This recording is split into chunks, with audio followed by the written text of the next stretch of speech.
Was it Spice Girls? Doesn't sound right. Was it sometimes called?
This is Sean and RJ on 105.3 The Fan.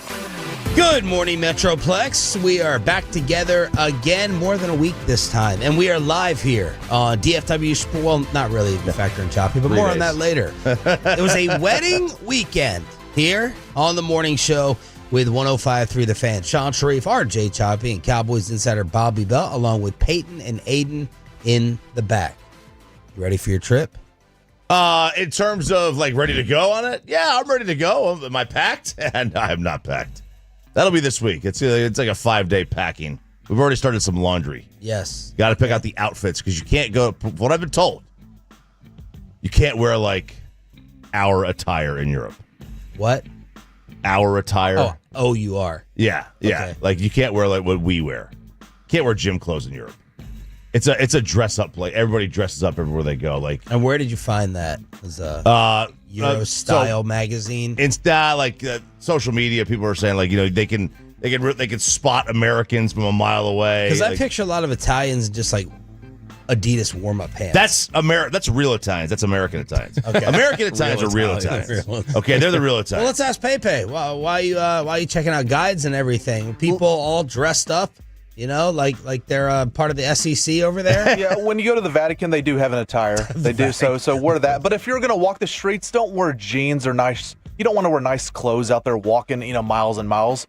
No, who cares? If they judge you, they're not going to not let you on the trolley because you're. It's not about that. Athletic shorts. We got like everything's chinos for days. I don't know what that is. They're just chino pants. Like they're like not jeans, but They're not like dress pants. They're jean pants that are a different color. Now, I will say, though, if you do wear the athletic shorts, your pockets are most likely targeted for pickpocketers. So that's the only problem. Yeah, so if you have like the crossbody, fanny pack or whatever, you can wear that. So in other words, Bobby's never going over. Bobby's never going over there. What you in the words of Fetterman, or what? What are you going to do if I wear clothes like that? Huh? No, I'm not going to do anything. But not you, but these Italians, the French. It would be the first war the French won. So they would I'm say, not even worried about it. They would say you look like a Bubbaloo. And what do you guys care about the dress codes? I mean, you guys all wear ball caps to steakhouses. So what does it matter? Why are you caring? That's now? fair. That's fair. All right. There are no dress codes in America anymore. That's right. We had that article last week or 2 weeks ago. The steakhouse, they just say, we are not turning away customers anymore. We'll put you in the corner. All right. It was a loaded sports weekend, and we finally got a major championship that lived up to it. The journey it's taken to get here, for all this history. The long journey is over. McIlroy has his masterpiece. I love that Nance had to go back into the bag because when Rory had the putt to win it in regulation, I'll call it, Nance did the whole setup, and he was anticipating the putt going down. He wanted to set up the moment. Rory makes bogey. We have to go into the playoffs, so he had to go to number 2 on the pre-written sheet. Right, and I mean Nance he's always had a good final call in golf, and what he messed up is that he forgot who was putting, and his putter will fail him, and it has failed him in the past. Almost did yesterday. So I've come in here, it feels like for the past couple of years, and these final rounds of the majors have left something to be desired for me, whether it's not the biggest name or we don't get the big matchup. I thought we were heading there again yesterday because the Shambo fell off. The matchup the entire world was waiting for did not live up to it, and it was Bryson's fault. But this thing delivered. This was incredible. It was fantastic. You had the good guy, maybe the bad guy with the whole live stuff and hadn't won and the career Grand Slam and all that. And then you get the no name and you get a playoff and you get drama and you get the choke. I thought it delivered on basically all fronts except for Bryson versus Rory. Yeah. It was awesome. It was. I mean, this tournament almost never fails. Like, I love this tournament. It brings up, there's so many aspects to it where, like, this week they changed the pin placement on 16, so it wasn't the same birdie hole. Like 25% of the scores on 16 normally in the final round are birdies. This year they changed it because this is where they put the pin when Jack won it in 75, 50th anniversary, and it was not a birdie hole. Rory double bogeyed one. Only 3% of the golfers double bogey one. He is the first golfer in history to have 4 double bogeys in the Masters and still win it. It's crazy. 4. It's crazy. I mean, like, it had everything to it. And then, the fact that the scores. Like, when they go play Bethpage or Valhalla or, St. Andrews, but for the most part, like, every single hole on this course. And where the pin placements are. And where they need to make the shots. And where the shots are and where the birdie holes aren't. Bob, I could not tell if you were being sarcastic. You're not the biggest golf fan, but you were being sarcastic. Yeah. Okay. I was glued to my TV. Are you kidding me? No, you said you were on the edge of your seat. Yeah. I'm telling you, I was glued to my TV. It was not golf, but I was watching my TV. I was rewatching The Wire. It was really good.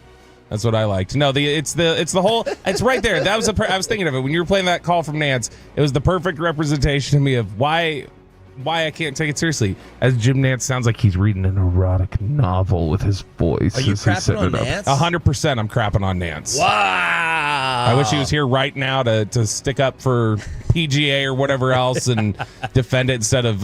Usually it's RJ Choppy going at the legendary announcers. This time, Bobby, Rory is the 6th golfer in history to complete the career Grand Slam. We'll get into his legacy later on, but it took the other 5 golfers 3 attempts at most to win their final major. It took Rory 11 times at the Masters, but he gets it done. He does, and he's been so close here a lot of times. He's been so close to winning another major in those last 11 years a lot of times. He just hasn't gotten it done. And it was his putter. His putter last year at the U.S. Open when he was down the wire with Bryson, failed him. Other times it had been he had a bad first round, really came hard charging late. And his driver off the tee was kind of the weak point yesterday. Yeah, first 2 holes, he found the bunker. And it's like, it was kind of tough luck because they were like, those are pretty decent shots. It was just, those bunkers are so well placed for a reason. And they're down the right side of the fairway, and just off the fairway, he finds the bunker. And that's really, really, obviously the major reason why he doubled one is that, the first hole is not a double bogey hole. That green's treacherous with the front left pin. But this was a back pin, and it just was, that put him in a spot where he couldn't make the green in 2. What was your note on Thursday where you said the last 3 years there's been something that said that's his one, and you were like, so that would mean that this weekend Rory's going to win. So the last 3 Masters champs came into the Masters with the most wins on tour that year. So did you Rory bet that? I did bet Rory, yeah. So, but Rory had 2. He was the only golfer in the year with 2 wins, and then now it's 4 straight years where coming into the tournament, the player with the most tour wins has won. Who was everybody rooting for?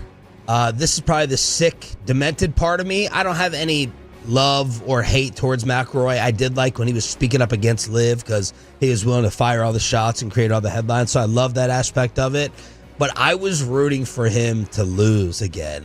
I was rooting for the choke. I was rooting for another meltdown. I was rooting for Justin Rose to hit that long final putt. And I thought heading into the playoff, all right, Justin Rose is going to win this thing. This guy seems calm and cool like a killer. Yeah. Who you're not expecting to be sniping you off a roof. But McIlroy can remember this moving forward, like the multiple chokes that were happening. He still responded to it. But they were chanting Rory there at Augusta. Yesterday it was playing out online. Everybody wanted Bryson, it seemed like, over McIlroy. Turned in, communist versus United States thing. But I was rooting for the meltdown. I was rooting for the choke. I was torn on this because I do like Rory, and I've turned into I like Bryson too. Like Bryson's transformation to extremely likable is pretty remarkable. Yeah, I mean, because he was douchebag, analytic, calculus, measurement guy, slow, the unconventional, everything. And now he's really liked. He really is liked, and I like Rory too. I think Rory's turned into that kind of guy that you sort of hated, and then you full on hated, and then he's kind of become a sympathetic figure because he's so good. He just never got over that hump. So I think I just hate Justin Rose. I've never liked Justin Rose. He beat Phil. He kept Phil from the career Grand Slam. That really bothered me. And I like Phil. We're coffee bros. But I was either one, Bryson or Rory, that one I'd have been fine with. I was definitely rooting for Rory over Justin though at the end.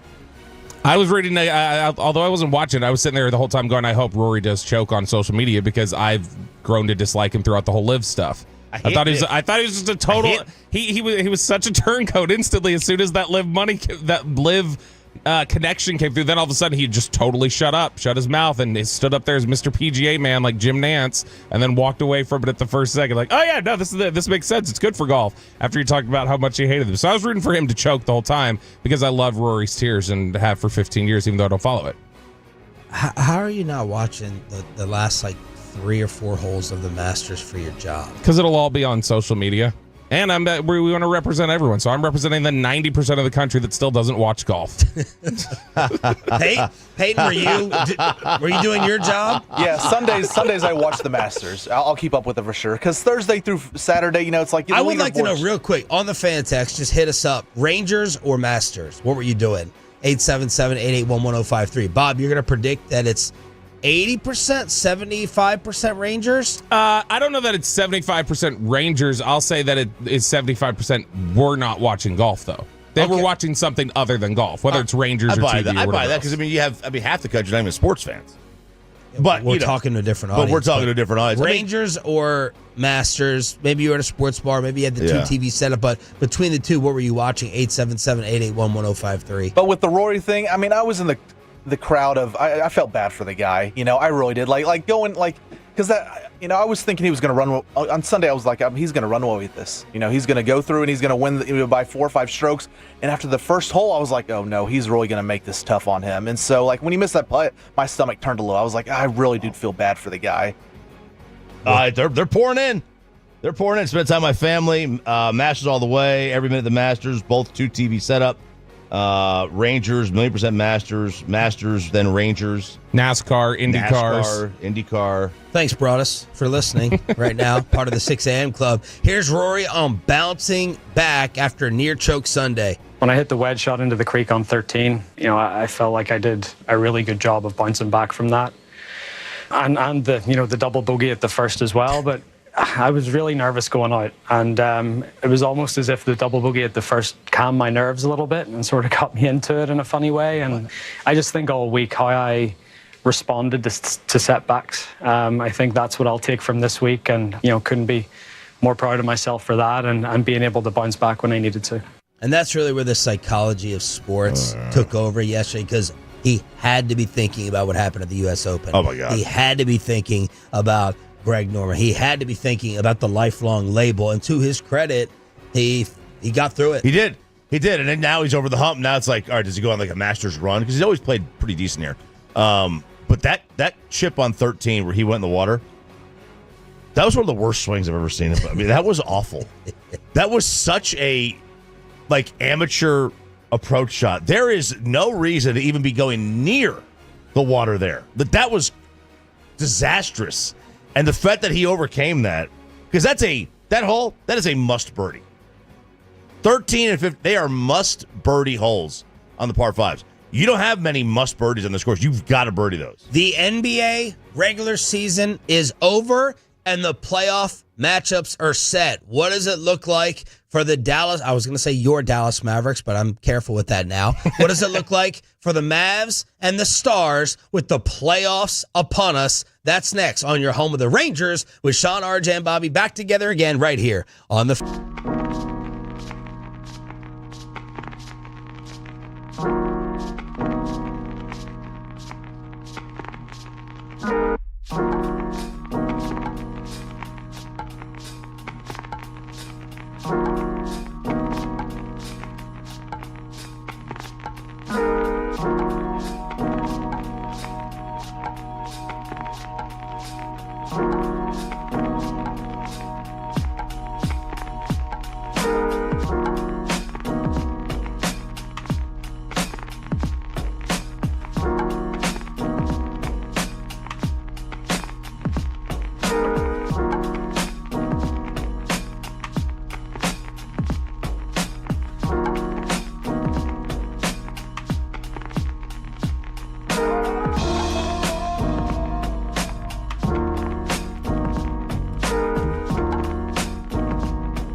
injury lawyers, Frankel and Frankel. If you've been injured in a car or truck wreck, call Frankel first, 214 or 817-333-3233. With Frankel and Frankel, there is never an out-of-pocket cost. They only get paid when you win.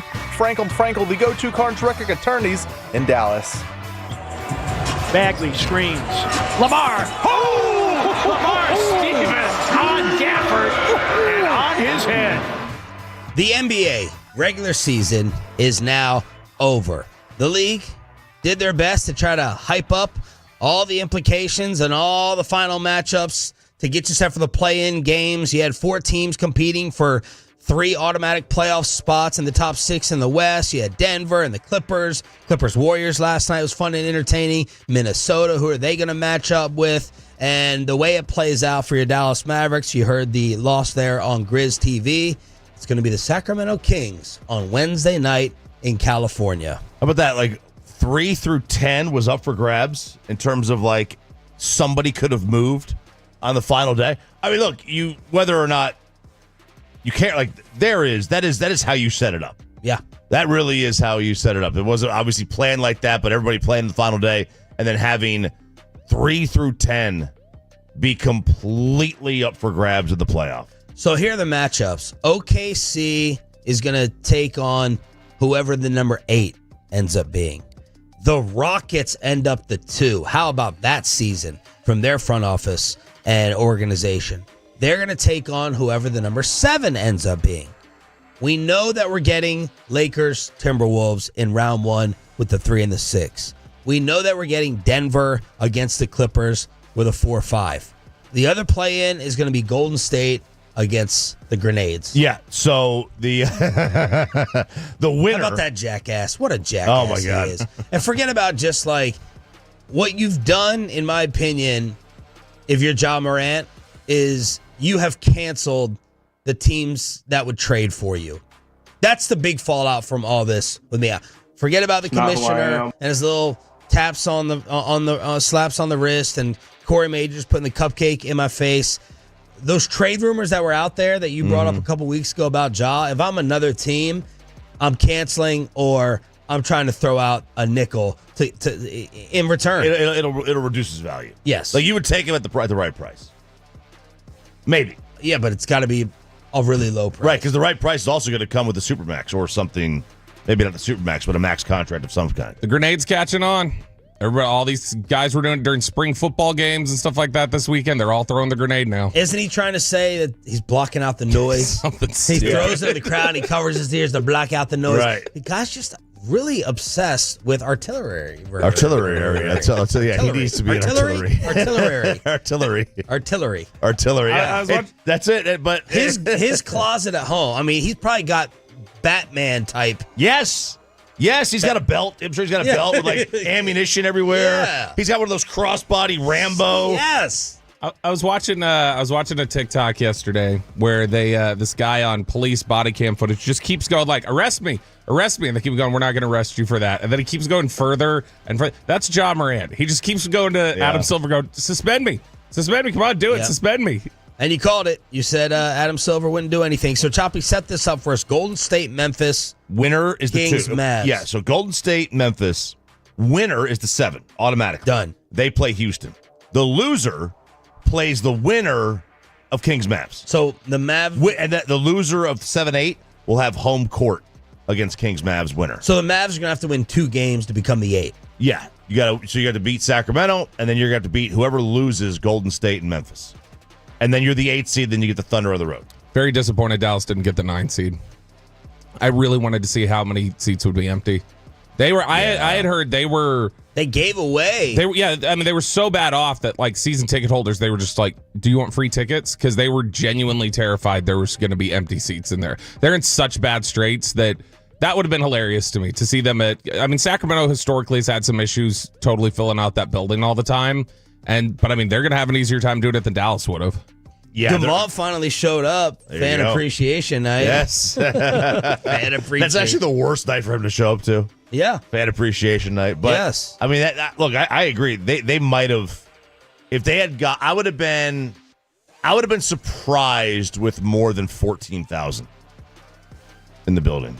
For the play-in? For the play-in. Oh, they would have made sure. They would have just given away to just youth groups and stuff. Given it away to anyone. They would have put the COVID cardboard cutouts in the seats. What do you think the early spread is for Wednesday night?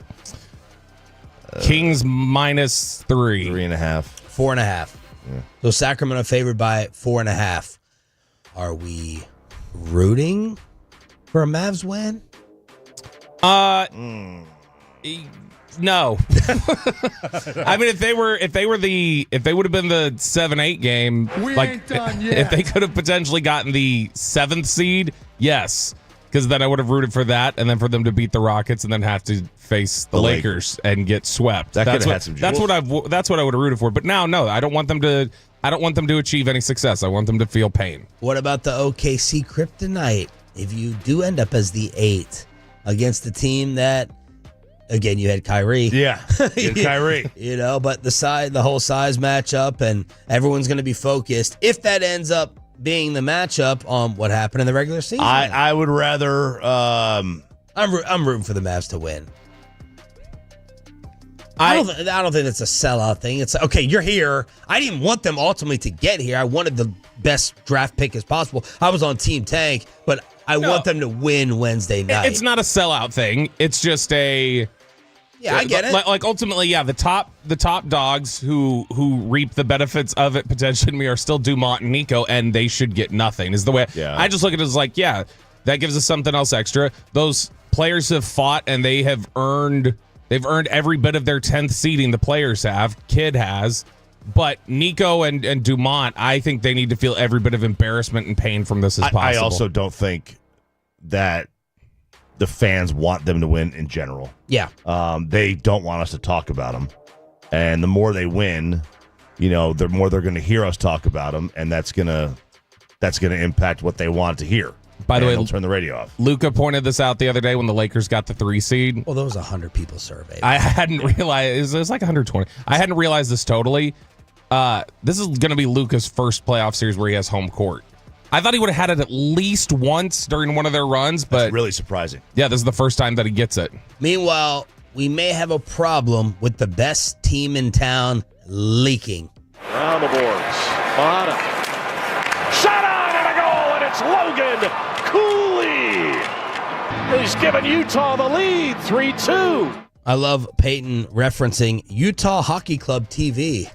Because I knew if it was Hockey Club TV, that just doesn't sound right. Utah Hockey Club TV. We got a problem, boys. 5 straight losses for your Dallas Stars. Now, they're going to play the Avs. We already know that. Yeah. First round of the Stanley Cup playoffs. Stars eliminated Colorado in round 2 last year. They're going to have home ice advantage, but choppy. Yeah, it's a bad way to end it. I'll tell you this. Look, the previous 4 games, that's the problem. Like this one, everything was wrapped up. They knew they were going to be playing Colorado, and they knew they were going to have home ice.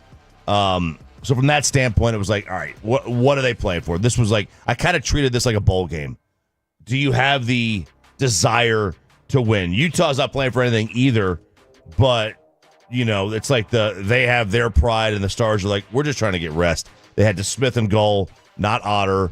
Not that matters because DeSmith's been pretty decent. Still got 2 games left. They still got 2 games left. I think they're just trying to make sure that they're healthy moving into the playoffs. As healthy as they could be, I should say. Yeah, during this 5-game losing streak, they've been outscored in the third period or overtime 16-4. See, that's not the Rangers. Destroyed. Yeah. I mean, honestly, the first the 2 Rangers periods. Would like you to score 4. The first 2 periods, that was the most common response we got last segment, by the way, about the Masters, was people were saying, I would see more balls getting hit in the Masters than I was during the Rangers games. But no, during this whole 5-game stretch here, they've outscored every single opponent pretty much in the first 2 periods. It's just been third period and overtime. They've collapsed these last 5. So, Mavs set. Stars set. What's going on with the Bats? Polanco not running, and there's a long drive by Raleigh to right field. Adolis back into the corner, looking up, and it is gone. Cal Raleigh has homered in all 3 games of this series. He's given the Mariners a 2-0 lead. Seattle Mariners television team with the audio.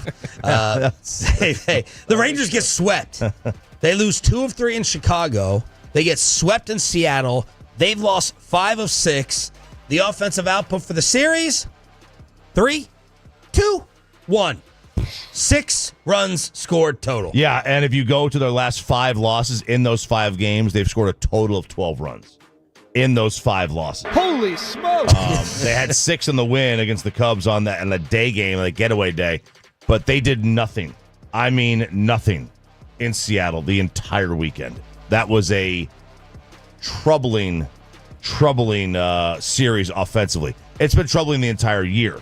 There's been You said 30-game wait, right? 30-game wait. About 14 to go. You got a ways to go. But I think Chris Young, he's starting to scratch the itch. Or he's noticed the itch, right? Yeah. The problem is that what moves would you make? They made some offensive moves in the offseason. Berger, Peterson. Peterson is stinking. Dude, he's so bad right now. Right now he is. He is very, very Hope bad. his personality is as good as everyone said to make up for this right now. We could have had Joey Gallo batting leadoff on Sunday. Joey's pitching, sir. Yeah. So there's a lot of problems. Simeon is just getting old. He's just getting old. Whispers from the fan base and the Tolos about different leadoff hitter. Yep, and I think that's a move that you make at some point. I don't know that you make it 15 games in, right? But you do make it at some point, and because you can't go on, you don't need power from your leadoff spot, but you need somebody who can get you on base more and get extra bases, and maybe split the gaps a little bit. I would love to see eventually Josh Smith there, Wyatt Langford even. I wouldn't mind that. We've seen Shohei hit leadoff. We've seen Aaron Judge hit leadoff. We've seen Mike Trout at times. Betts will hit leadoff at times. You can have a really impact bat hitting leadoff. I would love to see Wyatt Langford there. It gets more at bats. If Wyatt Langford's healthy, sure. And that's the problem is that he's not healthy right now. He's on the IL. And then you've got the only guy who's consistently hitting the ball right now is Josh Young, who just came back. Yeah. And Josh Young's been hitting. Now, he had an awful day yesterday. But other than that, it's just Josh Young. You mentioned Marcus Simeon. I went and looked this. I can't remember what the number was that Sandler gave us at the beginning of the year when we were talking to him. He was talking about bat speed. A mile per hour bat speed was equivalent to something number of hits generally extra a year. But Marcus Simeon from 2 years ago, his bat speed is down 1 mile per hour this year. And so, I mean, he's not getting the bat around nearly as quick. Rangers are 24th in Major League Baseball when it comes to runs scored. They are 3rd worst in the American League. So that's where they are. Batting average at the bottom. They're on base, they're slugging, they're OPS. All these they're not in a tier that you want to be in. You want to be top 10, not bottom 10, not bottom 5, not bottom 3. That's where they find themselves. According to Baseball Savant, Marcus Simeon batting run value, he is in the 1 percentile in Major League Baseball. The thing you got to worry about there is it's just not making a change. Do you upset a veteran like that? Yeah, look, he was a major reason why you win the World Series, right? Mm-hmm. Clubhouse leader. But this is probably an age decline issue. And then there's nothing that the problem is you're helpless. There's nothing you can do about that. And no one's going to take on that contract seeing these numbers. And you're going to get the Angels coming into Arlington with Ron Washington starting tomorrow. And they're in first. Wow. They're in first. The cell phones are working. I do love it for Wash. Yeah, I do too. Everyone does. They're 9-6. The Rangers are 9-7. The Mariners are 8-8. The Armpit is 7-8, and the Athletics are 6-10. So that's where things stand on the home of the Rangers. It's DFW Sports Station. Sean Sharif, RJ Choppy, and Bobby Bell back together again. The suicide story with the LSU wide receiver, and did a quarterback ruin RJ Choppy's wedding day? Little college kegger for you next on the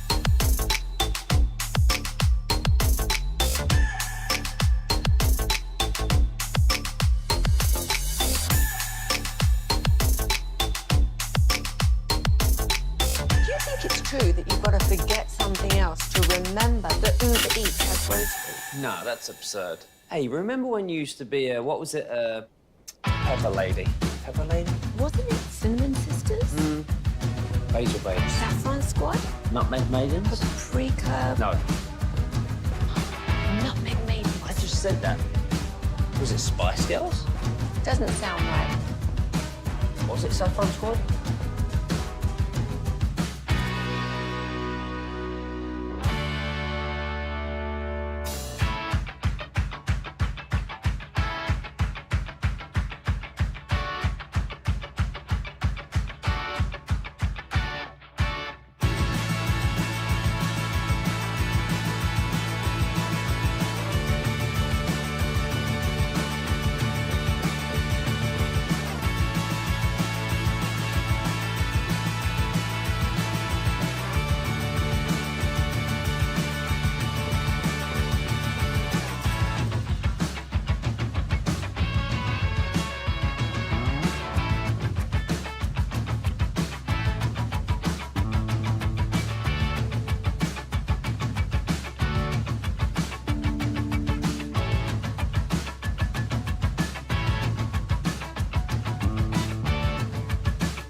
that. Well, you know, they say in order to remember something, you have to forget something else.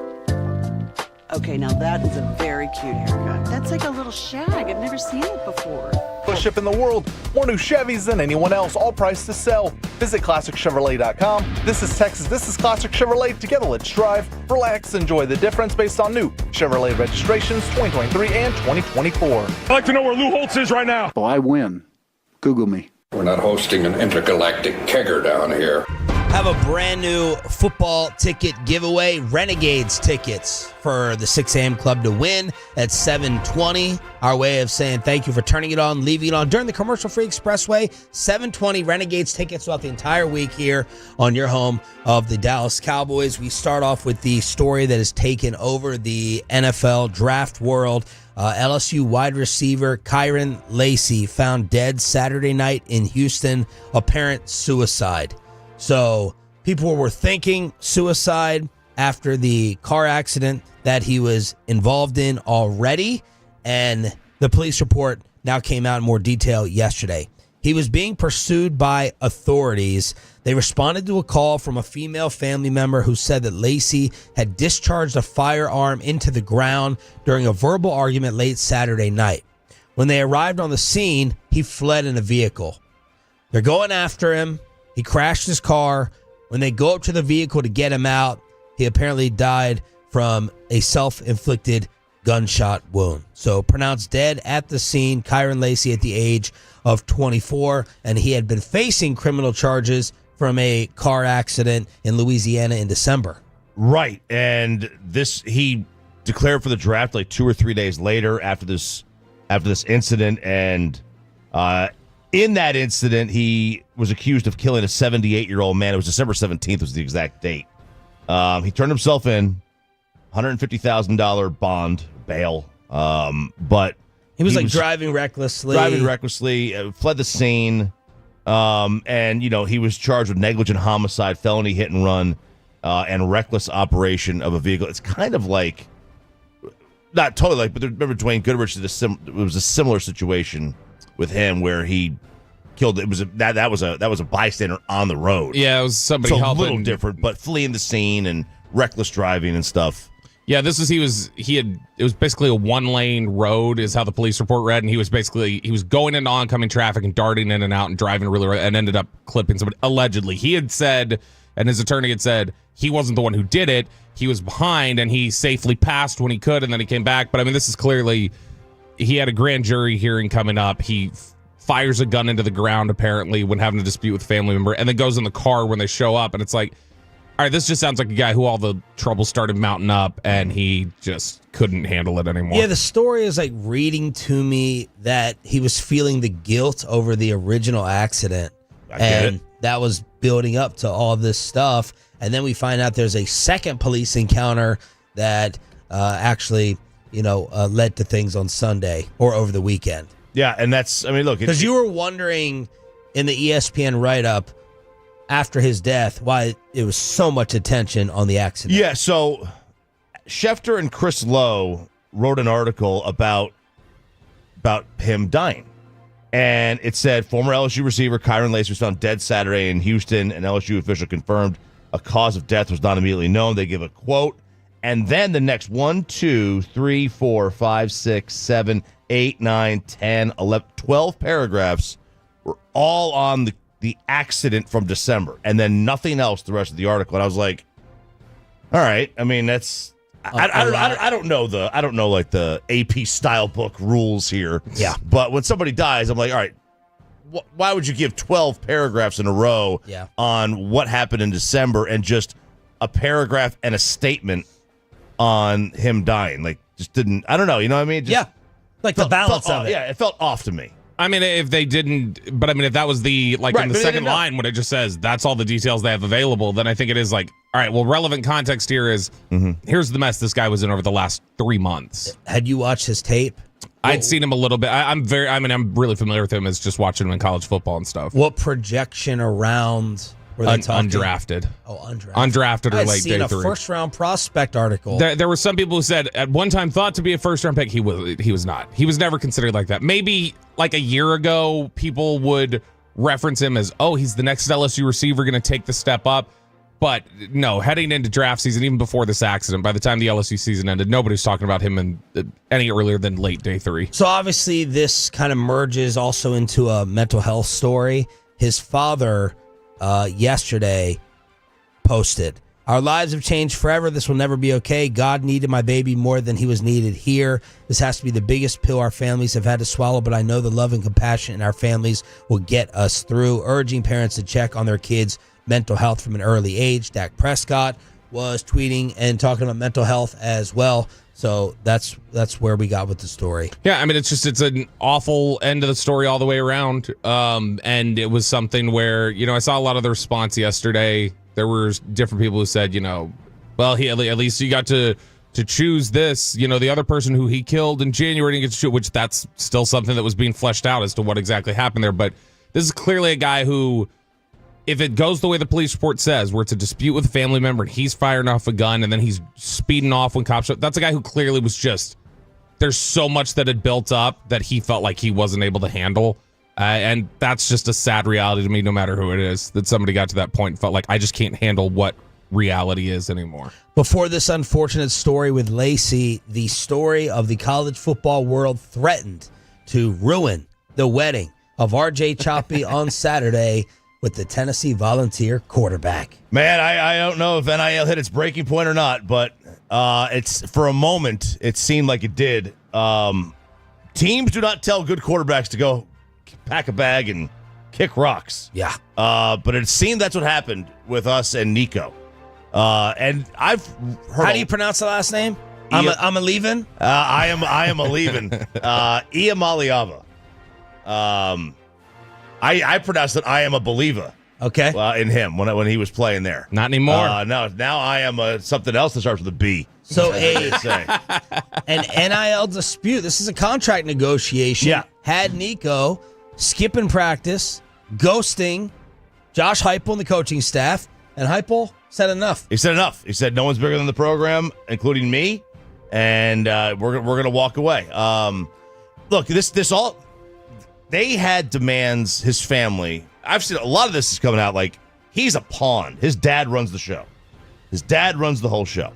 And he had some demands in the offseason. Like there was reports that he was contemplating sitting at the playoff game to get the contract demands. I don't know how true that is, but that's some of the reports out there. Yeah. But his dad was like, you got to get more offensive line help. So they got 2 offensive linemen in the portal. And now it was like, now we need to go from $2 million to $4 million because that's the new going rate. Had the largest NIL deal ever in the history of the sport. Wow. 2 years ago. And now it's half. It's half, right? Carson Beck's getting double. So they wanted more. And the school was like, we're not renegotiating as we go along. Like, this is the deal. And look, it's their right to say that. And I guess it's his right to say, I want more money. And if they want to go in the portal, that's it. Now he's going to be the top quarterback in the portal now. Yes. And someone will pay him, but this props, I'm an Oregon fan. This is props to Dan Lanning. Well, explain why. In the fall or winter, I guess, Nico's dad or agent called Oregon sniffing around, trying to get money. So they want to get more money to get leverage. Dan's like, we're not doing that. Lanning reportedly calls Josh Heupel and tells him what's going on. And that was like, oh, okay, now we're playing this game. Tipped him off. Notre Dame said they're not interested. Texas Tech was like, we'll listen, but we're not going to go do this. So an apparent possible united front from these blood-sucking schools when it comes to a big-time quarterback prospect to draw a united line. And like, Tennessee is hated by everybody. Everybody hates us. That's all fans base. That's all fan base. Here we go. No, but we have, for the first time that I can remember, the whole world on our side on this. At least the college football coaches world.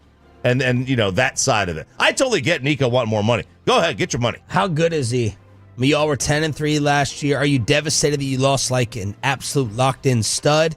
19 touchdowns, 5 interceptions, 64% completion percentage. He's really. I know a lot of people were like disappointed with his year. I was like, guys, he was a freshman. Like, what are you be disappointed with a freshman? He got you to the playoff. Yeah, when he comes out in the draft, he'll be. I mean, if he were to come out like as he progresses, he's a first round pick. He's a good player. So I'd seen a little bit of this on social media over the weekend, and then I went and asked some various college folks about it. The thought process, I guess, for a lot of people is Tennessee has to pay more for quarterbacks than other teams will, than other schools will, because the idea is that Josh Heupel's system has become one that is so, like, it's become like the old school Art Briles system that people just start, NFL teams are looking at it and going like, how good are you versus you're a product of this system that's meant to accentuate receiver numbers or skill position numbers, because they look and they go, why didn't Velus Jones work out the way he was supposed to? Cedric Tillman, Jalen Hyatt, why have these guys not been who we thought they were going to be? And so the thought process there is if you're a quarterback in that system, it's really hard to elevate your draft stock.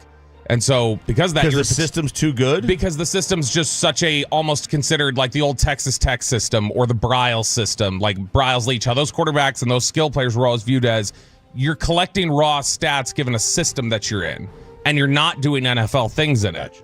And so the idea would be that any quarterback who's going to go there, Tennessee will probably have to pay a premium because you're asking them to do stuff that NFL teams are then questioning. Are you doing everything you need to at the next level? Micah weighed in. College football is a joke now. You may as well just make college into a semi-pro league. Actually hold players accountable to the contracts they sign.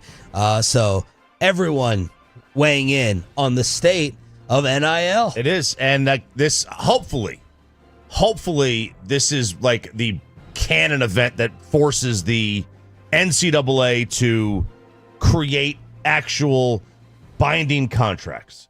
You know, you come there, you sign a 3-year deal. Now you can leave, but whatever the ramifications are. You know, the only ramification for Nico is, if he were to transfer to an SEC school now, the SEC has a rule where if you transfer in conference, you have to sit out a year. If you do it in this, he would have had to do it in the December portal or whatever it is, not the spring portal. If you do it in the spring portal, you got to sit out this year. That's the only ramification for him. He's probably going to go to USC. He's from LA. He'll probably go to USC, UCLA, somewhere like that. Sandler getting another trader. Another trader. Go along with that head coach. That's what Lincoln does. Lincoln takes all the transfer quarterbacks, builds them up, and then ultimately falls short. That's what he does. Do you think contracts are the answer, Bobby? Yeah, probably. I just don't know how easy it's going to be for them to achieve that goal. Like there's no union. They need to create a union. They got to create a union. So give the players a union. Let them create that. I don't know. All the rumors that come out about this, how this happened, the story. Whether you got to figure out whose side are you listening to? Are you listening to Tennessee's side? Are you listening to Nico's side? I don't want to get into the weeds on that, but you've got to create a union for the players, and you've got to create contracts for the teams. Both sides need to be protected here. Yeah, I just think the NCAA screwed up so much, and we've talked about it before, with their nature of just being dug in and refusing to see what was coming down the pike with NIL, and now they've set themselves up to a point where it's like it's the Wild West. So weird. He was at the offensive coordinator's house the night before having dinner, like with all the players, like. And then all of a sudden he skips the spring game and it's over. I think I got to argue with RJ Choppy, our golf expert, as he says that Rory McIlroy is now the face of the post-Tiger generation. We recap an awesome Sunday at the Masters and a Renegades ticket giveaway. Oh, is that your name? No, I mean like your name. No, I'm Jen. My name's Jen. Right, but I just mean like this is your haircut, but that's hair on your head. I'm not saying this is your hair. Okay.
Do you think it's true that you've got to forget something else to remember that Uber Eats has groceries? No, that's absurd.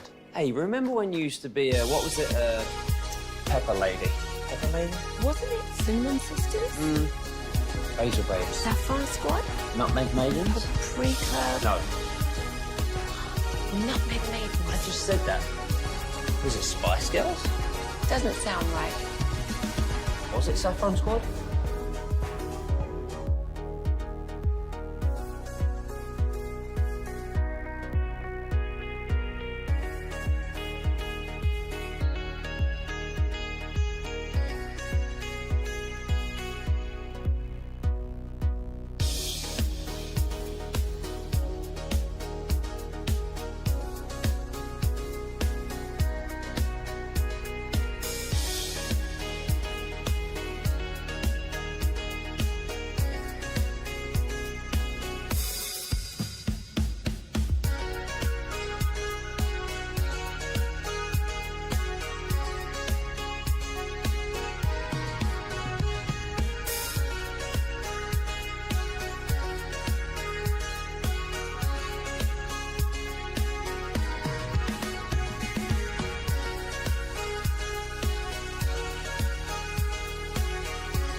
An Odyssey Sports Station.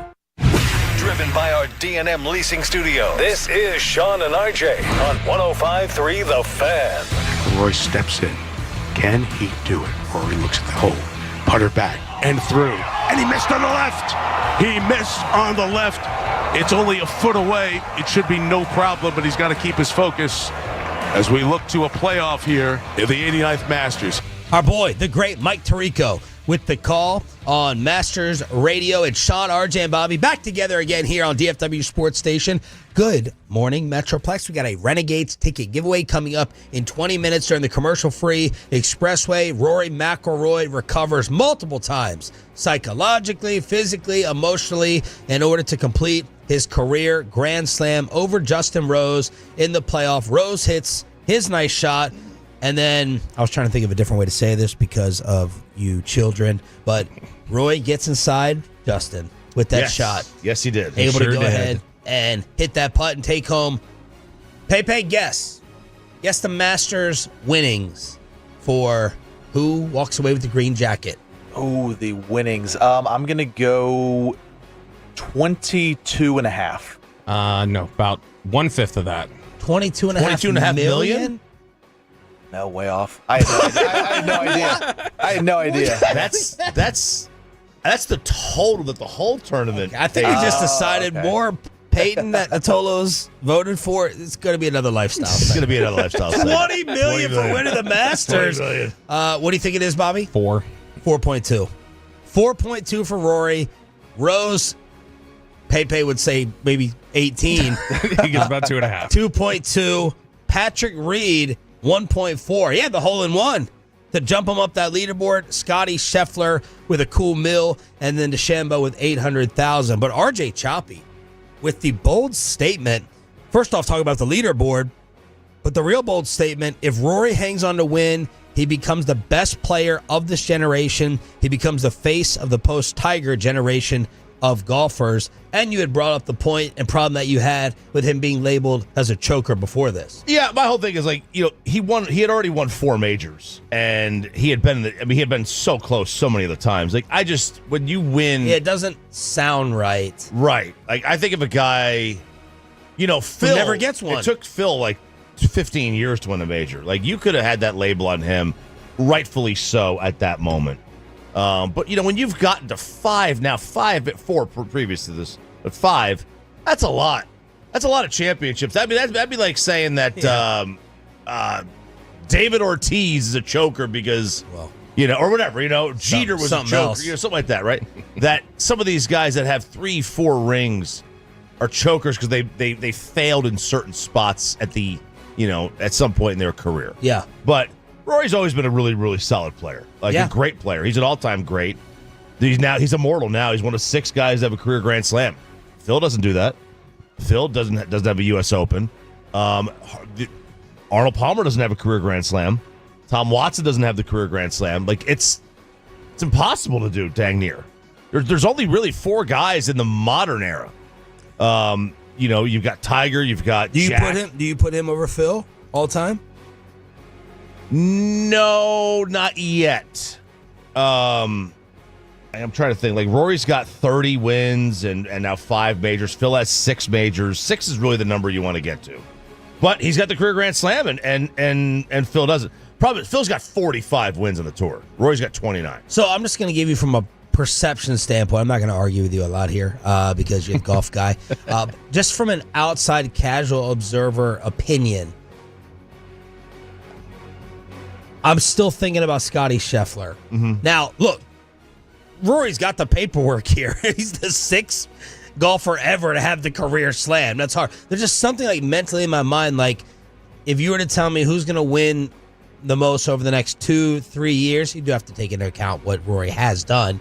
I'm still thinking like Scotty Scheffler feels like the favorite in all these things. Oh, I think he is. I think he is the favorite. I just think like over the course of the post, like, and really post Tiger was 09, right? That's when the whole situation with Elin happened, and he basically stopped winning, stopped playing. It's been Rory's tour. Yeah, and felt like it was going to be Spieth. Felt like it was going to be Spieth for a little bit. It is his tour from I'm a complainer standpoint. Oh, and that's all I do is complain and bitch and moan. Oh. That's what he does. But Scheffler. Here's the thing with Scotty. Scotty had a baby in May. I have not seen Scotty win. He's won like 2 or 3 tour events, but he hasn't won this year. He's like me, rarely shows up now. He hasn't won anything this year. I wonder, you have kids, things change, everything changes, The other thing with Scotty is Scotty has only won a major at the Masters. He's never won an Open, he's never won a PGA, he's never won a British Open. Now, he's been in the top 10 several times. You said he's only won his only major is the Masters? That's it, yeah. He's only won the Masters. Oh. I don't know. There's this perception thing that doesn't make me like. He's the best player on tour. Throw Rory right up there, even though all the numbers and all the success say it. What do you think that is? I think that it's been long. He's been around for a long time. Spieth had a really good pop in 2016, and then it's been Scheffler. Scheffler's completely dominated. What we saw from Scheffler at the start of last year was we've hardly ever seen this. But not other major championships at other places. Right, but not other majors and at other Brooks places. has thought of his little one-trick pony, too. He only gears up for the important ones. He's not on the tour anymore, right? He's on LIV. And he's never won the Masters, and he's never won the British Open. He's only won the PGA and the U.S. Open. So, Brooks is not going to have the resume, even though Brooks and Roy have the most majors, of the other guys on tour, other than Phil. Brooks is not going to have the resume Rory has because Brooks doesn't care about the Waste Management Open. Look, Chop, it's not just that Scotty plays well, it's that he plays well every week. Heading into Augusta this week, it was like out of the last 25 starts he had, he only finished outside the top 10 twice. Oh, and he's turned consistency into a weapon, at least according to Google. That's what they say. Whenever I ask them, what's the argument for Scheffler over Rory? I was trying to back you up, Sean. Yeah, so Rory, Scheffler's he finished second in the PGA 2 years ago, second in the U.S. Open 3 years ago, and then 7th in the Open Championship last year. Those are his best finishes. No, look, those are great finishes. And he's already got half the amount of PGA Tour, more than half that Rory has in a quarter of the time. So he's going to blow past Rory in PGA Tour wins. I don't think there's any doubt about that. It's just, does he get to 5? You mentioned Jordan Spieth complaining. Mud balls being talked about. Jordan, what were some of your issues in Augusta? Be brutally honest with you, it was primarily mud balls, and it's just so frustrating because you can't talk about them here. You're not supposed to talk about them. Mud balls can affect this tournament significantly, and they've done a better job. There's like less than normal, but I still had them today on those holes too. I had them yesterday on those holes, and I was actually really surprised like on Tuesday how, but I'm expecting it a lot out here. Look, it's mowed into the grain. The ball's digging in on every shot. Every person's having to deal with it, but the fact that you're not supposed to talk about it is a bit frustrating because it is a difference maker. It can be a difference maker in scores on some holes. He called him out. What is he talking about? So, when you come to your ball in the fairway, the Masters is soaking wet. It's always wet. It rains a lot. They've got this sub-air system underneath that sucks the water out and dumps it into the rough, and you're walking around in a mud pile. Do not wear white shoes if you go to Augusta, ever. So at other courses, if you have a muddy ball, are you allowed to wipe it off? No, you're not. They just don't have muddy balls the way you have here. You'll get muddy balls everywhere, but like this course is specifically the way it is, how soft it is. You get a lot of mud on the golf ball. You can't clean it unless they allow you to lift clean in place, so they don't. And that affects the ball flight. But everybody has it. Everyone has it. The whole tournament is going to deal with this.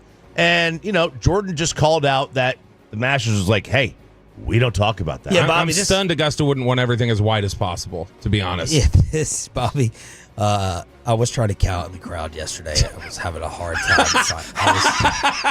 I was trying to look. But, Bobby, this is going to make you love Augusta even more. Yeah. Bro Bible came out with the 9 words and phrases you're not allowed to say. Yep. Get ready, Bob.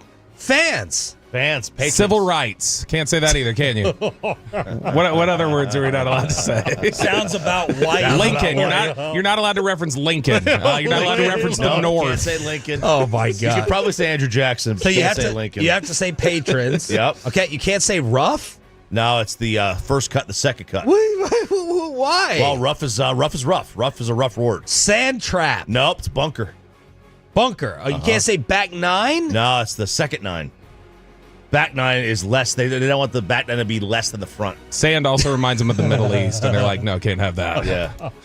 Driving range. Oh, no, it's a tournament practice area. You just know all these already? Yeah. Used to be driving range before they let women drive, and then Augusta was like, no, can't use that term anymore. Country club or I love the Bobby justifications. Country club or golf course you're not allowed to say as a broadcaster. It's to be known as the Augusta National Golf Club. Oh, yes, absolutely. Yes, okay. Augusta National. Not country club. You can call it the Dixie Club. That's right. Twosome.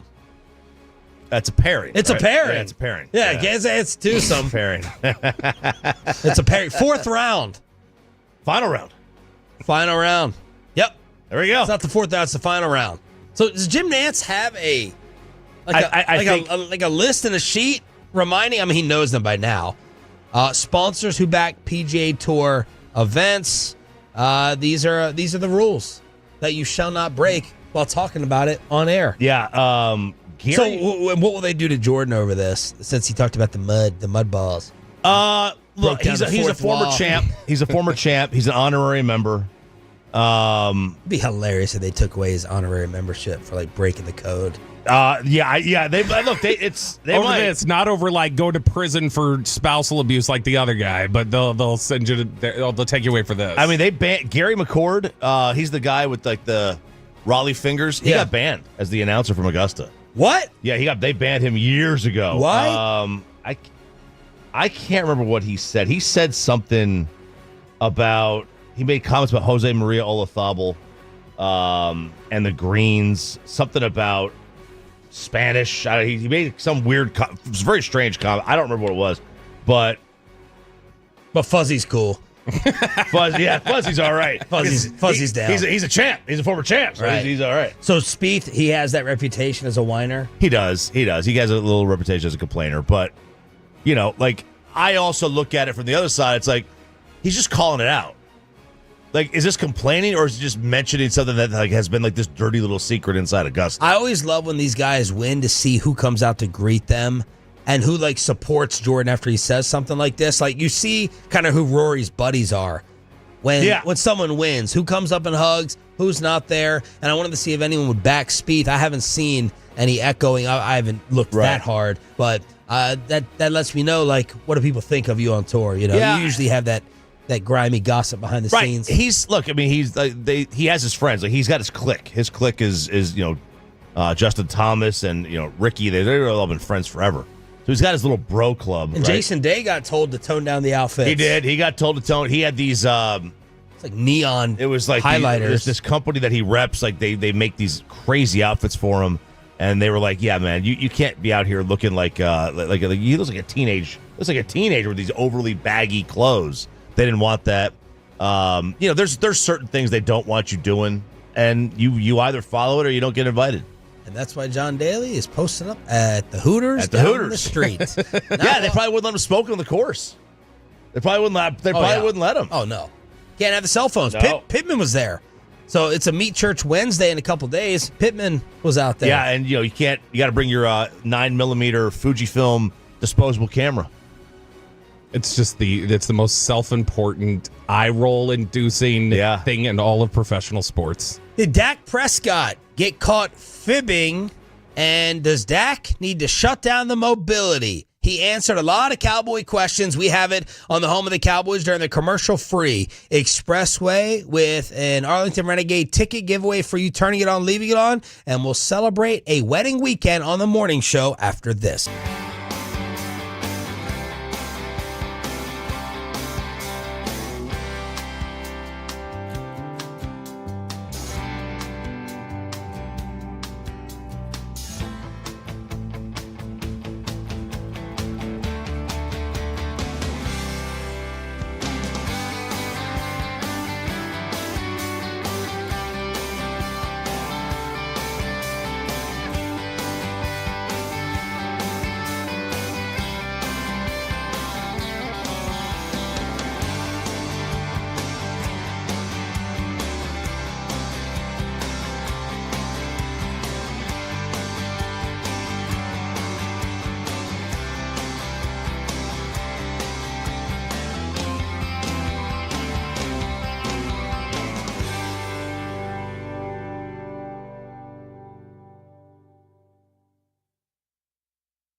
low fee products? I gotta remember that. Well, you know, they say in order to remember something, you have to forget something else. Okay, now that is a very cute haircut. That's like a little shag. I've never seen it before. Well, I mean, of course you have. It's the Rachel. Oh, is that your name? No, I mean like your name. No, I'm Jen.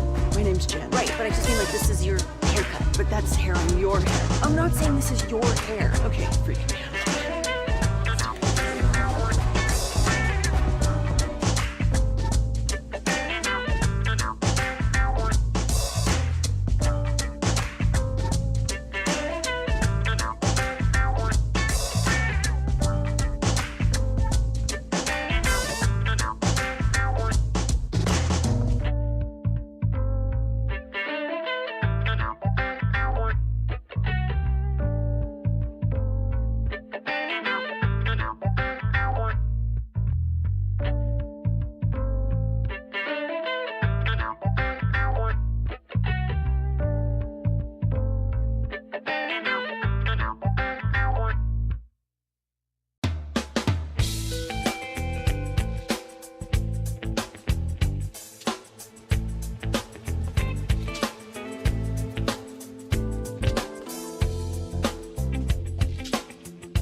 We got an Arlington Renegades ticket giveaway to hook you up with. We are commercial free here on DFW Sports Station, and this HOV portion of the Expressway driven by Mercedes-Benz of Plano. Entire morning crew back together again. Thank you for starting off your week with us. Sean Sharif, RJ Choppy, and our Cowboys insider, Bobby Belt. Dak Prescott speaking at an awards event and creating some Cowboy headlines that both of you called out yesterday. In Dak saying, yes, if I had to play a game today, I definitely could. Dr. Choppy? I mean, how does that make you feel? Like, let's be fair. Like, you know, like if he said he had to play today, he could, which, does any of us believe that if he had to play today, he could? No. I don't believe that either. Like, they have to know where he is on the injury front, do they not, at this point? Yeah, they have their medical team working with him. Yeah, like, they would have to know. And so they know whether he's telling the truth here or if he's behind or not.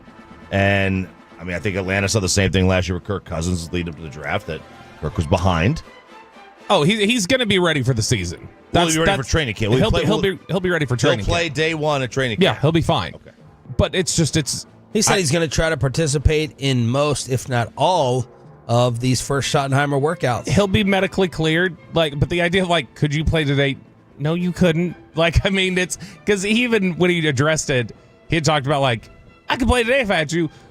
17 games though is what really yeah, because what you're saying is if you could play one game and probably leave it hurt because you're not ready to play. It's just a silly fib. It's like when Aaron Rodgers does his, I'll be playing by the end of December even though I tore my Achilles 2 weeks ago. Yeah. It's like, no, why even make that up? Why even go with that?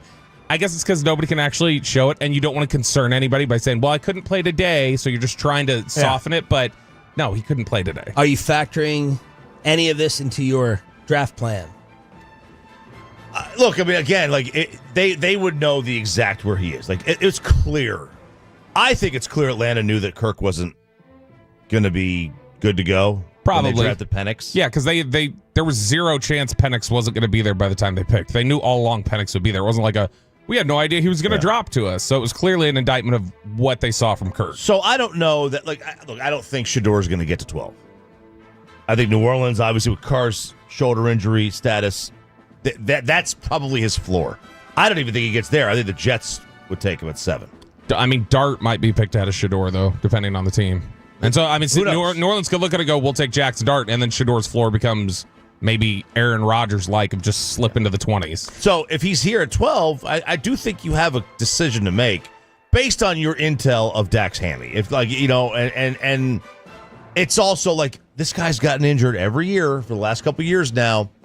Do you have to plan? Short of that, they did with Joe Milton. Or you could go with Joe Milton, or do you, in the second round, when that rolls around, if Jackson Dart is there in the second, which I don't think he will be, but if he is, do you take a flyer there or on Milroe or whoever? No, I mean, I think their flyer was Milton. That's their flyer. And that's the guy that they like all of his tools and they like what he could potentially do. I think they also know he's behind in certain areas, whether it be with the processing or other things like that. So they'll invest in him, see if they can put him together. I don't think there's a shot they would take Shedeur if he fell to 12. Do you see the same issues that you were talking about with him and the Heupel offense, or because he was at Michigan, it doesn't matter? No, I think in general, there have been questions about during the pre-draft process, things you saw at Michigan, other things about his ability to process. And so that's something that can come along. The more that you throw at them, the more that they're able to learn. But they're just genuine questions, I think, about what's his mental processing like, and specifically, how is he able to put those tools together into being a complete quarterback who can actually throw the ball accurately, consistently. The rumors of 50-pound weight loss for the Slim Reaper. Or Dak, what are the other nicknames that they're calling you? Slim Reaper, whatever you want to call me. But, yeah, real slim. No, I'm just kidding. I haven't really lost any weight. I'm about the same. Weight's just moved, building my legs back up, obviously, from the hamstring. Might be leaner up top, but weight's the same. So he said the weight's the same. All right. Well, I already knew that thanks to an article I read at the end of last week that said the 50-pound weight loss wasn't true. So I already knew that. But 50 pounds. Yeah, that was clearly. Yeah, move on. That's clearly just Jake Ferguson joking around like, oh, Dak down 50 pounds. I don't know how. People over the weekend asked me, did he really lose? I said, do you know how much 50 pounds is? 50 pounds. Have you ever seen someone who's lost? It's not a normal weight transition. It's a fifth grader. What are you talking about? Maybe I mean, honestly, like he's lost a lot of weight off his shoulders now, knowing he doesn't have to carry everything with McCarthy gone. Maybe that's what he meant. Like he's looking 50 pounds lighter in that sense. Now he's got a coach that's in lockstep with him. All right, the thing I was most interested in, playing today, whatever, I don't care. He's going to be fine. I trust that he's going to be fine to start off when he needs to start off. The thing that I was most interested in is him talking about his mobility.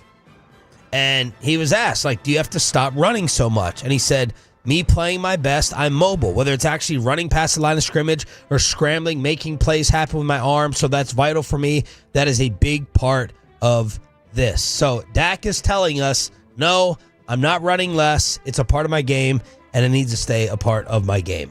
Well, I mean, I don't know how much less he can run than what he has. I mean, you're basically Tom Brady back there if you're not going to run anymore. But he needs to run. That's the thing. It is part of his game. He needs to run to throw. I would like to get some numbers on this, rolling out. Oh yeah, yeah. Oh, I mean, it feels like when he rolls out and cuts it loose, I'm betting on a big play to happen more often than not. That's when he's at his best. Watching him scramble, and he needs. Look, I have no problem with what he said. There was a time a couple years ago. I agreed with Jerry. Cut down on the design runs. It is what it is. It's part of his game.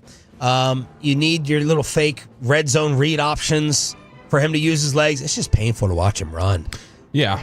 I mean, honestly, to me, he doesn't need to run. He needs to be mobile, though. Yes. To me, whenever anybody's like, oh, he needs to run, he needs to do RPOs or he needs to have the option in there to be able to run and take it if, basically they let the edge go.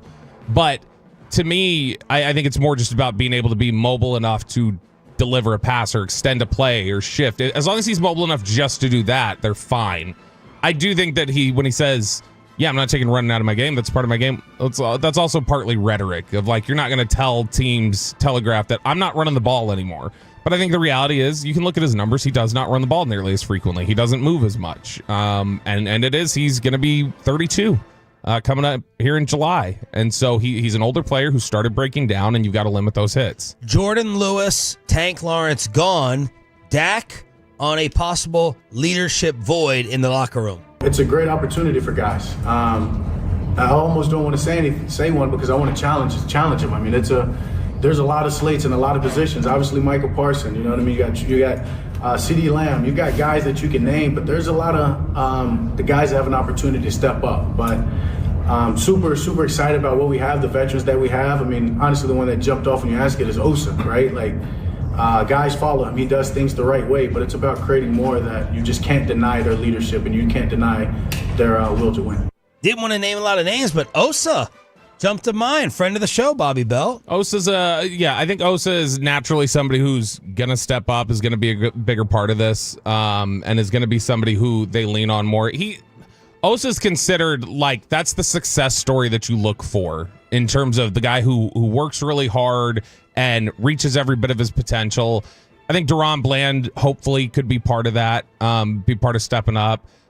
You would think as long as he's healthy, DeMarvion Overshone is kind of a big part of the leadership on that side of the ball as well. But yeah, I mean, there's definitely a void here. And then more than DeMarcus Lawrence, it's Jordan Lewis.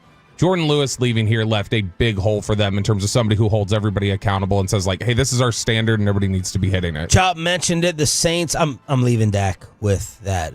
Anything else? No, I think it's good. Choppy mentioned it. Derek Carr is now apparently dealing with a shoulder injury that threatens his availability for the season. So Kellen Moore with bad quarterback news to start off, unless it's really a blessing and it's forcing you to rip off the Derek Carr Band-Aid, money and all. Money and all. Carr's got his floor's too high to help you get the number one pick. But he's not good enough to get you to the Super Bowl or the playoffs. I mean, maybe the playoffs. Maybe. With, he's been there a couple times, but certainly not good enough to get you to the Super Bowl. And that's the worst spot to be in. You cannot have a quarterback that is just a little bit too good to not be bad enough. The Saints need a reset. And maybe they're lucky enough and somebody drops to them, or they take Dart, like you said, Bobby, or Shador, or whatever, or you trade up, or you go with the Spencer Rattler route. Oh. You could do that if you wanted to. Maybe Kellen Moore likes him, right? Maybe he can figure something out. But they're in a tough spot. But this may be a blessing. This may be a blessing in disguise that you lose Derek Carr potentially for the year. Yep. And this allows you to go get the number 1 or 2 pick. Yep. I remember thinking how bad they were after they beat Dallas and just being like, that New Orleans team was really rough after the Dallas game. And so I was curious. Dude, remember what they did to us? Oh yeah. It was awful. It was, and Clint Kubiak, I thought was going to be a head coach based off that game. Based off that one game. Yeah, it was the first 2 weeks they had put up like 50 points in both games, one against the Panthers and then against Dallas, and then they fell off after that. But it made me think, I was like, okay, what was Derek Carr's record last year? He had to be below 500. He was 5-5 when he started last year for New Orleans. Even as bad as everything went after that, they finished 500 with him. His QBR was the second highest of his career. He was 63-4. Yeah, and that's the problem with Derek Carr. Like he'll win you some games, and then he'll lose games that he shouldn't lose. And you look up at the 7-9 win team, and you're 7-9, you're 8-9, you're 9-8, you're whatever, and you're right back where you started with the 10th pick. One more Cowboy note: I've had this bad Eberflus taste in my mouth. It's his hair gel. I don't know if it's his hair gel. It could be his hair gel. He looks grumpy. I don't know. But really what it's about is the way he conducted himself as Bears head coach. And Caleb Williams kind of verified that. He did this interview with Esquire, and he said the way Eberflus, I totally forgot the way the Bears started the season. Do you know what their record was?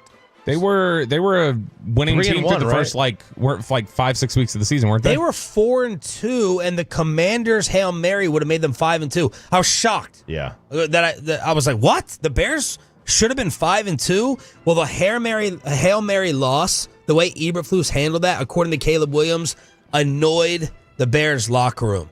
Not only the strategic gaffe, but also a lack of discipline.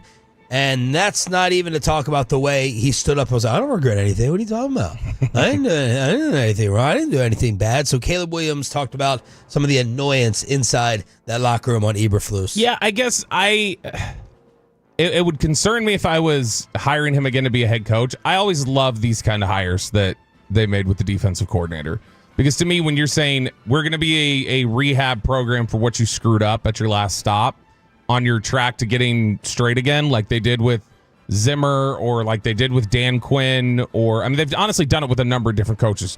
Marinelli, Richard, across the board, they go, all right, here's your rehab opportunity. But Bob, I worry about his overall judgment. Like the Hail Mary thing, and again, these are just 2 instances, and it could be an unfair microcosm, but the Lions game with that clock management stuff makes me worry about, now he's not going to be handling the clock as a defensive guy, but it just makes me wonder, like, okay, if you were that far off with a judgment decision over that important of a moment.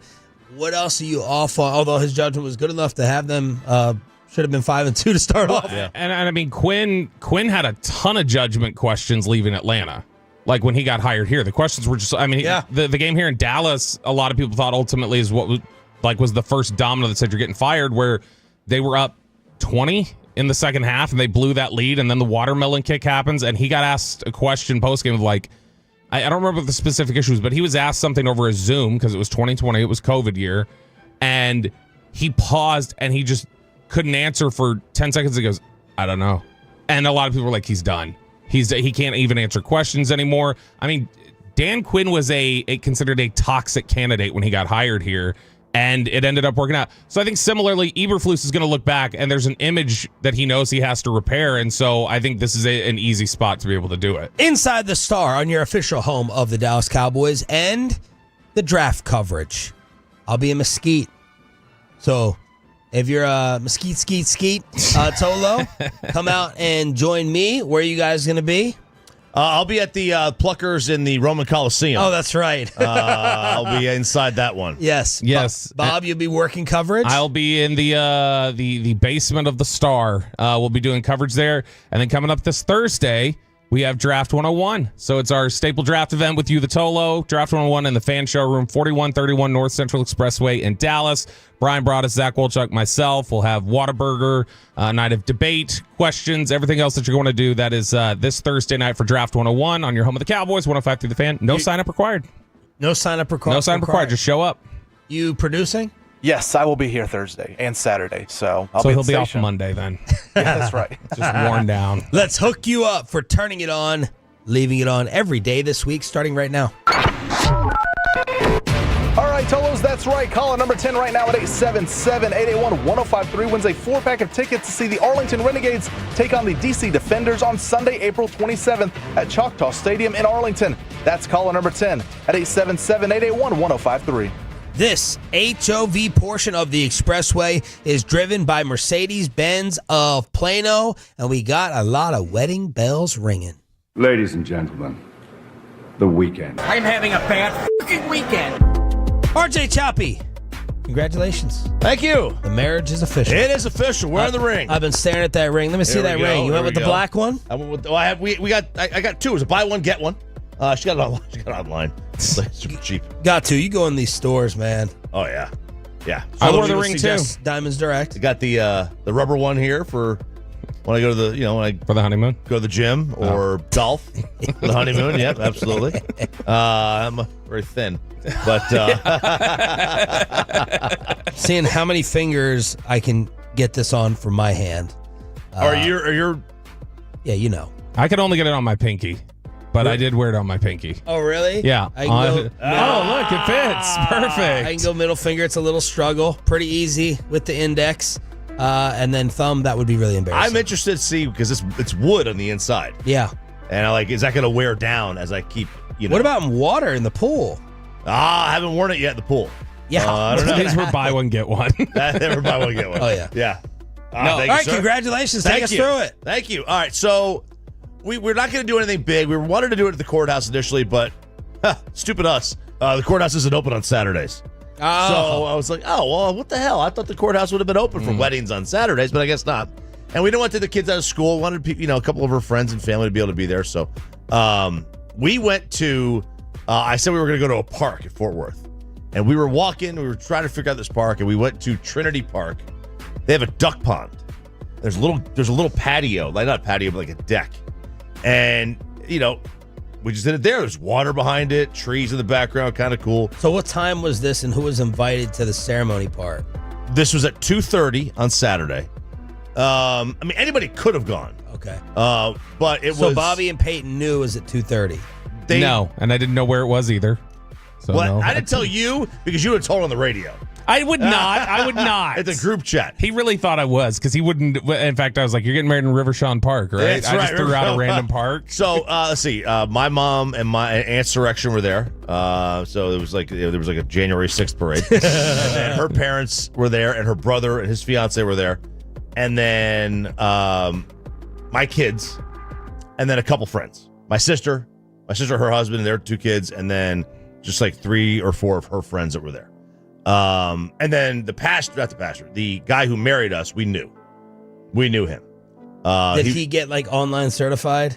He did. What is the percentage? He can marry and bury. What is the percentage of the online certifications? I feel like anyone that I know does not have the traditional standard method. I didn't. It was online certified. Yeah. For our guy. But I feel like that's all everyone does. That's all you do. Who started that? I mean, really disrespectful to the clergy. Yeah. To the clergy. To the clergy. Yeah, it is. It's like, oh, we can do your job. We just have to fill out five pop quiz questions. But we're sitting there, and we're at the we're getting ready to do this whole thing, and I hear Tolo yelling from the park.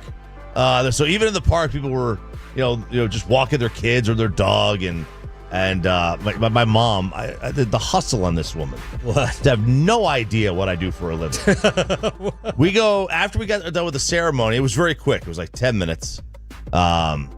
We go. What'd you wear? So I had on, she dressed me, jeans.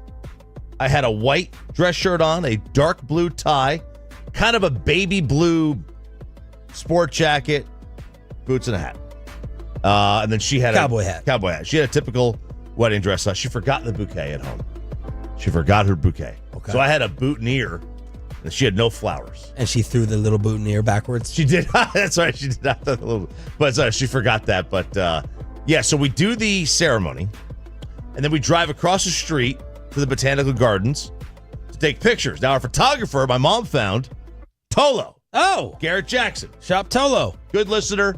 He was like, oh my God. So I thought you said your mom didn't know what you did. She has no idea. She's like, well, how does he know who you are? Oh, she didn't know that. She didn't know. He was a listener. She didn't know he was a listener just by happenstance. She found him. He's a huge Tolo. He works for like McKinney ISD. He's a teacher, but he does this as a side hustle. And would you put your mom in charge of finding the photographer? She said, I'll pay for the photographer. I'll take care of this. Okay. Very nice. You say free. I say that's for me. Say me. I say me. So we go to the Botanical Gardens. You pay to get in, whatever the cost was. It was like $150 for all of us to get in. Like my mom, my aunt, my kids, me, Sarah, the photographers. Okay. So it was like $130, $150. This is like the Arboretum? Yeah, basically the Arboretum. Okay. And we're walking around, and I had to tell my aunt, hey, you can't pick the flowers in here. It's like the bluebonnet laws. She's picking flowers left. I said, put those away. No. You can't pick the flowers in here. She's like, I'll just get pardoned. What do you mean? She doesn't understand. She goes, I don't understand why they're flowers. I go, yeah. You can't pick the flowers in here. Wow. I was just shoving me your purse. She goes to like SeaWorld, like puts the otters in her purse. Yeah. She just thinks it's all for her taking. She goes, I said, put them in your purse. And she goes, no. And she sticks them in her watch and her bracelet. I was like, oh, that's incognito. What? Like, no one will figure that one out. Wow. Man. What an amazing woman this sounds like. Yeah, we got to interview her sometime. Yeah. More Tolos come around. My mom is like, how do they know who you are? If you build it, they will come. Yeah, they just had a sense. I'm like, I don't know. Because I said on the radio that I'm going to be doing the photos of the Botanical Gardens, on Saturday. And they just figured And that out. everyone looks at the person in the wedding dress. Yes, and everyone looks at the person. Now, my kids were nightmares. They were like, I don't want to walk in a suit. It's embarrassing. Thankfully, at the Botanical Gardens, it was prom night. Oh. So everyone was dressed up for these pictures. The pictures now, we're talking about like 3:15 to 4:15. We were there. And that's primetime photo. That's the golden hour. Yeah. Right? It's the golden hour, Peyton. And that's where all the prom photos are being taken. So they were kids, thankfully, were a little bit happy. Julian got lost. He tried to steal stuff out of the gift shop. Doritos. We caught him on that one. Are you for real? Well, he fakes like he's going to steal things. We talked about this last week. He always tries to get captured by the eye in the sky, like on purpose. Like we were shopping for their outfits. He was taking ties off the thing and stuffing them in my pockets and then waving at the camera and going like this, pointing down to me. And what's the purpose? Just to mess with me. Just a prank, Dad. Just a prank. I like it. Dad. I think it's funny. I think it's funny. But, at some point, it's like, all right, bud, come on. Yeah. We got to stop this. We got to stop. Once is fine. A couple times, we don't need to do that. But it was great. And then, at night, we came back to the house, changed, and then we went to Marty B's in Bartonville, and that's where we had, like, the after party. And Bobby and Peyton were there, and Mackenzie and Kristen. And then we had I would say we had like 35 people. Nice. That wound up showing up to that. It was come and go as you please.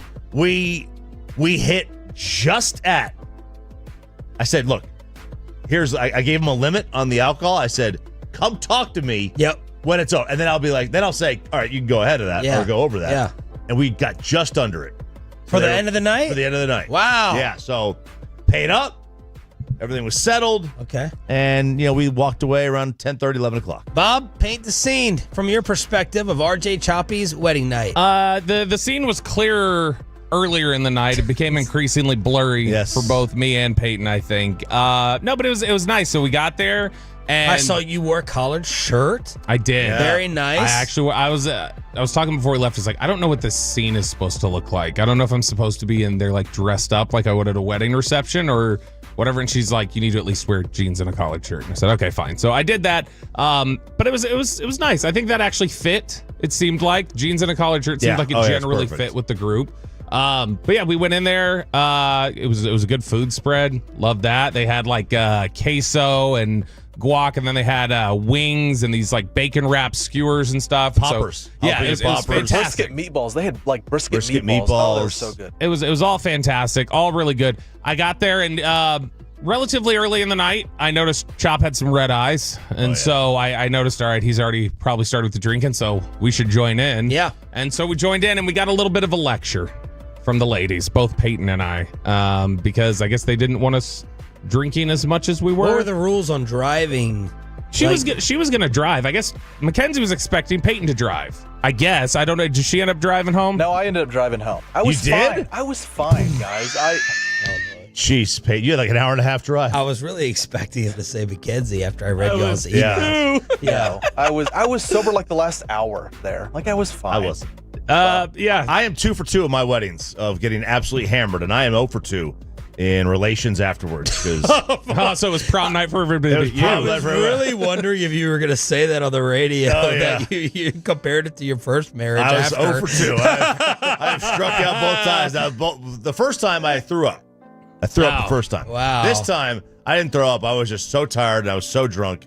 And she said, do you want to? And I was like, nope, I'm going to bed. You said no. Well, I said, I got nothing. I got nothing going. Okay. I can't. There's no way I could make this work right now. Chew. The Blue Chew was not going to work. And I didn't even try it. I was like, I'm not doing this. I thought I'd get Luca to drive home because he has his permit.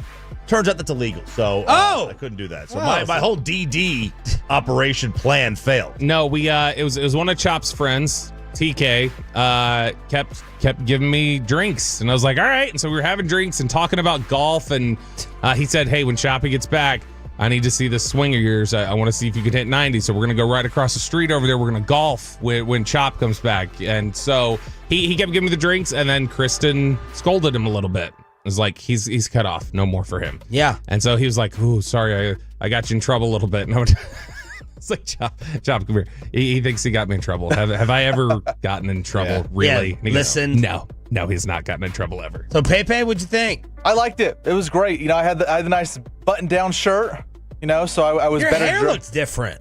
It looked kind of suave. It looked, I don't know, your curls are working more. I don't know what it was, but I've let it grow out a little bit. I think it's been a month since I've last cut my hair, so I let it grow out, and it just gets curly up top. It's curly hair, so I was in the shower before, so it went down a little bit. But yeah, Mackenzie, when we first walked in, she was like, "Okay, you're not going to drink heavy here." I go, "It's open bar, but no, Bobby's not going to drink heavy. Like we'll be fine there." I had a beer to start with.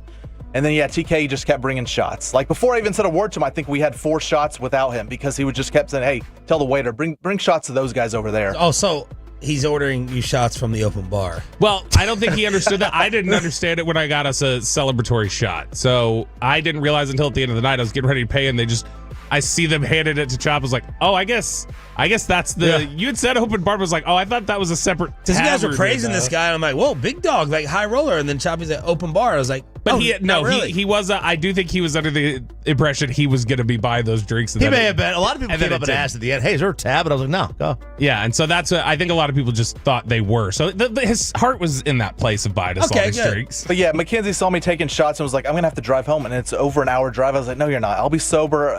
I'll sober up. I'll be fine. Me and Bobby went on a long walk. I was fine. Long walk? We walked around the building once. What'd you go outside and walk around the building for, you weirdos? We had to get some hands. We had to separate from the ladies. We had to gossip about something away from them. I was telling the waiter, I said, hey, stop bringing me shots. I don't need it. But he just thought I was joking. He was like, oh, okay, yeah, buddy, I got you. Right. And so he kept bringing them over. I was like, dude, these are Don Julio tequila shots. Like, I don't need to keep drinking this. And then we had whiskey at the end and mix and match. But it was a fun night. So you feeling different? You woke up married again. Woke up married again. It feels good. It feels great. It's like, my wife this, my wife that. Oh. You get to say these things. How fast did she do the name change online? Last night we were posting photos, and she goes, should I do the name change before the photos? I was like, let's do it with the photo post. Yeah. You guys really should have stuck with Countrymen. Do you think so? Yeah. Sarah Choppy, Well, on her Instagram, it's Choppyman. Oh, it is? Yeah, that's her username. It says Sarah Choppy, but the username is Sarah Choppyman now. All right. That's pretty good. That's pretty solid. I will say he had a little voice recorder, a little telephone. Oh, yeah. Where we could leave messages. Shannon and TK got us this. They got us everything. They paid for everything. Apparently, you guys thought I was going to get canceled for the message I left, but I liked Peyton's. Peyton's was pretty Well, strong. let's play the audio, Bobby. I got the audio of what you said, so let's play it right now. No, I don't. No. We've got to figure out how to hook that up to the computer. So it's cool. It's like a little old-timey phone, and you just pick it up, and you leave a message. It's instead of like a regular handwritten guest book. I could not make the Choppy event because I allowed some family friends to host their engagement party at my house. Yeah. For Nick and Emily. And turns out I was hosting a wedding party at my house. Oh. Because they show up with the entire family and they got married at breakfast.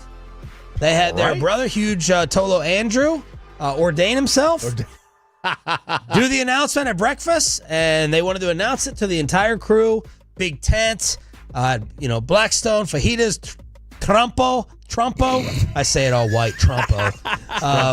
The spinning. Do you know what I'm talking about, Bobby? No, I like hearing you try to roll the R. Yeah, you're the one who gets on me during the Hurtado commercials. It's birria. You're not rolling the R. So it's basically the spinning meat that you get euros off of the street meat. Right. But it wasn't lamb or anything like that. But it was a big time impressive setup. But that's why I could not make the Choppy event.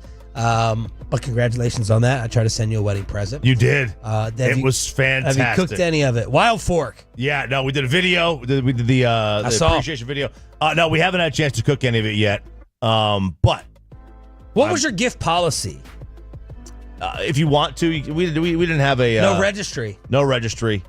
People ask what do you need? And, somebody asked me my buddy Aaron's is it the wedding? He goes, what do you guys need? I was like, we're pack rats. We don't have any room for anything anyway. Yeah. So a lot of people gave us liquor. My mom gave us cash. Her parents gave us cash. So that's it. I forgot to tell you the worst thing about the night. The discussion of weddings came up, so we're talking best and worst of the weekend. We're talking to Peyton and Mackenzie about when they're getting married. They're getting married next year on June 6th. Do you know what June 6th is? It's D-Day. That's the anniversary of D-Day. Mm-hmm. Storming the beaches of Normandy. We asked Peyton, do you know what D-Day is? He went, I don't know. Was that a sporting event? Dak Prescott minicamp? He's like, was that a sporting event? Sporting event. It's like, I don't know. No, and Mackenzie's like, please know this. Please know this. My worst of the weekend and week was being off. It was awful. My kids, ear infections. Oh, no. Double ear infections, doctors, stay home one day, the other day. I think the allergies are wreaking. It was awful. I could not wait to get the hell out of the house. It was terrible. Cavities and cappings and dentists, haircuts, terrible. So I did not. If you were, as I heard and was relayed to me with some of the shots you all took, if you were insulting me and putting the hate on me for having time off, just know last week sucked. You're miserable. 214. I get to hear Street Clothes Sharif back on the air.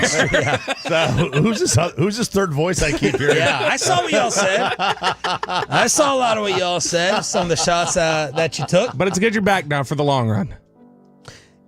Week and a half will be a long run. 2 weeks. 2 weeks would be a long run. Hey, that's Odyssey policy, baby. Never give back free vacation. Best and worst of the weekend here on DFW Sports Station 105.3 The Fan. Thanks for being a Tolo. Win the Renegades tickets tomorrow and the rest of the week because this HOV portion of the expressway is driven by Mercedes-Benz of Plano. Are the Rangers bad hitters or just unlucky? Choppy has the answers on the home of the Rangers with Diamond Cavs next. But let me get you on over to the...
That you've got to forget something else to remember that Uber Eats has groceries. No, that's absurd. Hey, remember when you used to be a, what was it, Pepper Lady? Pepper Lady? Wasn't it Cinnamon Sisters? Basil Babes. Saffron Squad? Nutmeg Maidens? Paprika? No. Nutmeg Maidens. I just said that. Was it Spice Girls? Doesn't sound right. What was it, Saffron Squad?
Odyssey Sports Station. Driven by our D&M Leasing Studios, this is Sean and RJ on 105.3 The Fan. He kicks and delivers, and he struck him out looking on a fastball. Josh Young is really upset. He thought that pitch was low, and he is letting Brian O'Nora hear about it. But this game has ended. The Mariners have won it 3-1 and swept this 3-game series. You're an idiot and you don't know baseball. Ranger fans, you're not dreaming. How can you not be romantic about baseball? How can you not be romantic about baseball? That's a line from Moneyball. What'd you guys think of Peyton's intro? Really poor. I should have made it. But I mean, hey, you get what you get. I don't hate it. You know, you got the Nadell call, legendary call. You've got Brad Pitt there at the end, and then you got the guy. I think was it from Arliss? I don't know. Arliss? I'll tell you what. I did Arliss reference? Who was that first guy there? Here's legitimately. That's the first time I've heard it. I think it's a really good open. Legitimately, I do. The only criticism I'll give it is there's a little bit too long of that music in music in between the pause. Yeah, I thought it was over. The twice. pause makes me think it's over. That's the only thing that I would say. Effect. Tighten it a little. Yeah, come on. Tighten it up. Tighten. Not tone to tone. Can't say tone. Tighten up a little. Exactly. Can't say tone. That's from Knocked Up. From Knocked Up. Can't say tone. Just, all right. Just tighten. Rangers get swept over the weekend. They still are just a half game back of the Los Angeles Angels of Anaheim, yet, they finally did crack the 50-run barrier. One of the last teams in the sport to crack that 51st, get that 51st run. 6 runs in the series, 24th in league scoring, third worst offense runs-wise in the American League. The only teams that have fewer runs scored in the entire league than the Rangers. Chicago White Sox. I thought you were doing a Peyton dramatic effect pause there. Atlanta Braves. Colorado Rockies. Pittsburgh Pirates. That's it. It's not good. Not a list that you want to be on, but the Rangers do get swept. They are back at it. So, look, they get swept to Seattle. And now they get to play Ron Washington's L.A. Angels. That's tomorrow at the Globe. 7:05 first pitch right here on the Fan. You see the Trout incident with that fan? Yeah, and he said, he apologized. Said, we're cool. Mike and I are cool. And I'm like, yeah, okay. But he said, I was just protecting my son. Yeah. I didn't see him. I didn't see Mike there. I was just protecting my son. Trout makes a play and right. The ball is literally in the glove. The guy grabs it and wrestles it out. But then he looks stunned and afraid, immediately apologetic, like, I'm sorry. I didn't know you got moved in the stadium. I thought you got ejected and kicked out. They escort the guy out with his kid. Turns out they just moved him. And then he still got to meet Trout afterwards with the son, and Mike was really cool about it. Yeah, but he ripped the ball out of the glove. He did rip the ball out of the glove. But then he was like, it looked like genuine regret. Yeah, because he instantly holds the ball out, like, here, take it back. And you see him going, sorry. Like, he clearly thought it was like another fan's glove. He was trying to be a jackass to another fan, I guess, is what he was trying to do, pull it out of their glove. And they did rule it in out, which they should have. They should have. Because remember, this happened in the World Series this past year, where the fans ripped the ball out of Mookie Betts' glove, and they got banned. That guy got banned for life. Yeah, because they almost broke his elbow in the process. Yeah, they really did. Now, these guys they'll be back. I mean, he theoretically will be allowed back in another time, but he did get, moved. Just moved. Yeah, I know. I said that. That's it. Just moved. Not the move. Are the Rangers bad hitters or just unlucky? This is from Rangers Savant Instagram page, Tolos, by the way. 75% of all Major League hitters right now are hitting under their expectations for batting average. 75 of all MLB teams are hitting under their expectations, including the Texas Rangers, who are near the bottom in terms of where they should be and versus where they are. MLB batting average also at an all-time record low, 235. A 235 league batting average, that is terrible. But when it comes to Rangers slugging, 2 guys stand out as being unlucky above all. And that is, we've talked about him last week, Adolis Garcia, because he's got one of the higher barrel percentages and hard hit ball rates of the sport. He's hitting the ball. He is smoking the ball. He's like 98th percentile in exit velocity. He is right now 200 points below his expected slugging percentage. He is the 7th unluckiest hitter in all of baseball. Berger is the 11th unluckiest hitter in all of baseball. Taveras and Pilar are a little bit on the lucky side. Higgy, Marcus Semien they're on a little bit on the unlucky side, but the guys who are performing well is Langford, Heim, and Seager. They are performing exactly to their expectations. And two guys to watch out for on the flip side of Adolis and Jake Berger is Josh Smith and Josh Young. They are performing a little bit more than their expectations for their slugging. So do you guys always agree with this stat that you are definitely totally unlucky and that it will turn around? Is there any hole in the... I'm sure there's holes in it. Yeah, No. I'm sure. If you're like for example, if your contact rate is higher than normal, like if you're usually a swing and miss guy but you're making more contact, that's probably, and you're still unlucky, that's probably going to regress to where you start missing, and then that everything will even out. Over 162 games, though, if you're in the 97th percentile in exit velocity, you're not going to be hitting poorly for the year. That will average out. Right. Okay. That's something where if you're hitting the ball that, like they mentioned this about Wyatt Langford at the end of last year, Baseball America did. If you hit the ball as frequently and as hard as Wyatt Langford does, Wyatt Langford's not going to be a 240 hitter. It's just not the case. Where do you guys put that stat in the laws of average categories in sports? We've done that with the one-run Rangers, with the bandy teams.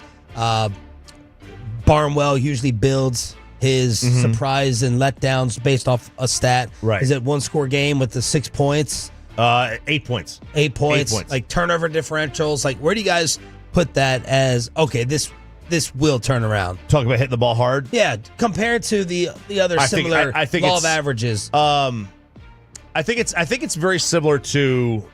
Well, Masters was yesterday. So let's just say you're a golfer. You're always in the fairway, and you're really good you're always good in greens in regulation, right? Which is if it's a par 4, you're on the green in 2. But you don't win and you don't score because you're putting poorly. Yeah, putting is like the random. It'll eventually turn around. So I look at it like that. Like if you're constantly in the fairway and then you're constantly on the green in 2, you're gonna score. Eventually, you're going to score. All right. Same thing. If you're constantly hitting the ball, or basketball, if you're getting open shots and you're just missing them, eventually Klay Thompson's going to hit those open shots. Okay. So look at it like that. Yeah, and if you look at just right now, the top 4 leaders in exit velocity in Major League Baseball are Gunnar Henderson, Shohei Ohtani, Aaron Judge, Corbin Carroll. Like, I mean, those are good hitters. Yep. And so typically that's the way that that's one of the ways that you can look at and say, all right, if you're hitting the ball hard enough, you're likely going to do that. By the way, Gunnar Henderson is 3 miles per hour over Shohei Ohtani in average exit velocity leaders right now, which is everybody else is clustered together. He's hitting the ball 99.5 miles per hour on average. Diamond Cavs here on 105.3 The Fan. The details of the Vlad Jr. contract. This is going to head us to a work stoppage. It's not going to be Shohei's. It's going to be Vlad Juniors. Yeah, everyone's worried about NIL contracts and unions, and you guys are worried about baseball deals. Baseball work stoppages. 14 years, $500 million. Okay, that's it. That's just the deal. But $325 million. This is a signing bonus. So he gets it instantly. Well, not necessarily. There's no opt-out clauses. It's a full trade. There's no full trade. I'm sorry, there is a full no trade. No deferred money. $20 million of that bonus is paid this year, and the rest of the bonus is spread out until 2039. But it's all a signing bonus. So, so it's a spread out signing bonus. It's a spread out signing bonus, which means they get to take that off the luxury tax. And these smaller market teams are like, guys, that's how we get our money. And it's not like Toronto is some major market, right? They're a revenue sharing taker. Not lately. Not lately. That's right. Not lately. But also, players' salaries are not paid during the work stoppages if they have a work stoppage. The signing bonuses are.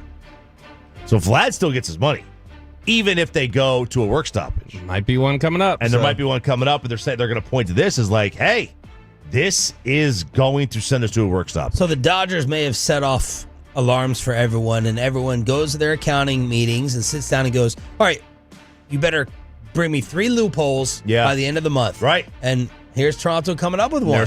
They've come up with one. So, like, they can say, hey, look, I know there's going to be work stoppage, but you're still going to get paid this $20 million. Stay here. Maybe this will be put in the new salary cap. Oh, yeah, that we could do that. How much is 325 million Canadian dollars, by the way? What does that translate to? No US idea. Dollars? Yeah, because that's the issue right now. CNBC 70 cents of the dollar? CNBC wrote about this at the end of last week, that Rob Manfred and MLB owners are really starting to now push for, all right, we got to get a salary cap here. Or we at least need to start looking like, what does a salary cap look like? What does the salary floor look like? Because this has always been a non-starter for the Players Association. They refuse to do it. And what we'd say, MLB Players Association probably still the strongest one out of all the unions. That or the player NBA, unions. those are the two, right? It's up at the top. But the MLB, yeah, they talk about how Manfred's recently given a couple different interviews where he says, yeah, this is something we're looking at. We're trying to investigate ways to do this. I don't think the salary cap's nearly as necessary as what you just referenced, Sean, which is you got to put a stop to what the Dodgers have done. Like, if you really want to say, let's do something that will even this out or settle things down a little bit, it would be the issue of the Dodgers and their deferred payments. Because the way baseball looks at it right now is the reason why they think they might need a salary cap is because of the disparity in the local TV advertising deals. Too many teams have big advantages doing it that way, and so that they think, all right, we got to put some sort of limitation on this if we want to be able to even this out a little bit. Yeah, and like, you know, salary floors and everything, but you know, you got to stop teams like the Dodgers and Yankees and Mets just deferring money. You know, it's not the way. What you pay per year, that's your luxury tax payment, and they're trying to do this to skirt the luxury tax, which is essentially, you know, skirting the salary keeping cap. you even with other teams, right? Stopping Steve Ballmer from being Steve Ballmer. Like Jerry Jonesing yourself, right? The Rangers are a big market team, but you know, they do not have the same advantages that the Dodgers and Yankees and the Mets do because of the Dodgers, Yankees, and Mets TV package. Yeah, you know, their TV networks are cash cows, and the Yankees, and we have Sandler. Yeah, right, we have Sandler. The Yankees claimed a loss last year because of their TV. Because they can write off everything, they claimed a loss. They made as much revenue as the Cowboys. They made $700 million revenue. Their payroll is less than half that. They claimed a loss. What is so expensive? Mark Cuban School of Business. Right, absolutely. The Sacramento A's. You hate them. I can't stand everything about them. Just get rid of the. What franchise. if we had the restroom across the field? We had that. Yeah, they had the restroom in the left press field. conference. The press conference in a basically it's a. Is it a parking garage or no? a broom it was, closet? It was one of those containers. Those shipping containers. It was a shipping container that cut a hole in. And now their medical cart is running out of gas in the middle of the field. And they had about 10 grounds crew guys trying to push this thing. Could you not go in the back and get the gas can and run it out? Is it gas? Is it not electric? They said it was gas. I mean, they said then that's their problem. And it's like, what are we doing here? They should be driving a Tesla golf cart. Tesla golf cart. You would think in California. You would think, yeah. You would think. Although they burned them all up out there. But they're saying it ran out of gas. Could have ran out of juice, I guess. I Yeah. suppose that's what it could have done. But what a Mickey Mouse organization this is. It's like you're pushing an old Cutlass back to the... It belongs in the baseball segment you were talking about on 60 Minutes. Oh, Savannah Bananas. Yeah. The Savannah Bananas are run better than about half of Major League Baseball. They're selling out every stadium. It sounds fun. It sounds fun. My kids went to one in Oklahoma City. And describe it for those that don't know. It's baseball. That's Globetrotters? It's basically the baseball Globetrotters. They've got games. They do dances. They do when you have a walk. You don't walk to first base. You sprint, and then the other team has to touch. Every player has to touch the ball before they can tag you, and that's you stop where you are. They've got a guy pitching on stilts. He's like 20 feet tall. It's fun. It's a fun way to go and play. And they sell out. They've sold out 6 NFL stadiums this year. Oh, they sell out every stadium they go to. They draw more than every team. Basically, every team they play, every place they play, they are going to draw more than your players. Diamond Cavs on the home of the Rangers with RJ Choppy. I'm Sean Sharif alongside Cowboys insider Bobby Roberto Belt. Are you rooting for the Star? Excuse me, I know you're rooting for the Stars. Are you rooting for the Mavericks? Wednesday night against the Kings. We have Mavs and Stars playoff situation set and how shirtless LeBron set off an NBA legend next on Sean and RJ.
have to forget something else.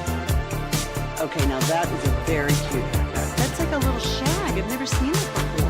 Well, I mean, of course you have. It's the Rachel. Oh, is that your name? No, I mean, what's your name? No, I'm Jen. My name's Jen. Right, but I just mean like this is your haircut, but that's hair on your head. I'm not saying this is your hair. Okay,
Kids. Donate today at carsforkids.org, and also brought to you by the personal injury lawyers Frankel and Frankel. If you have been injured in a car or truck wreck, call Frankel first, 214 or 817-333-3333. With Frankel and Frankel, there's never an out-of-pocket cost. They only get paid when you win.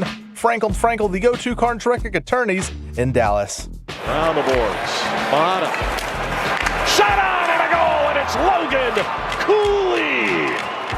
He's given Utah the lead, 3-2. Utah Hockey Club TV organization program with the audio. Nice. Got it right, Sean. Hey, thank you, Pepe.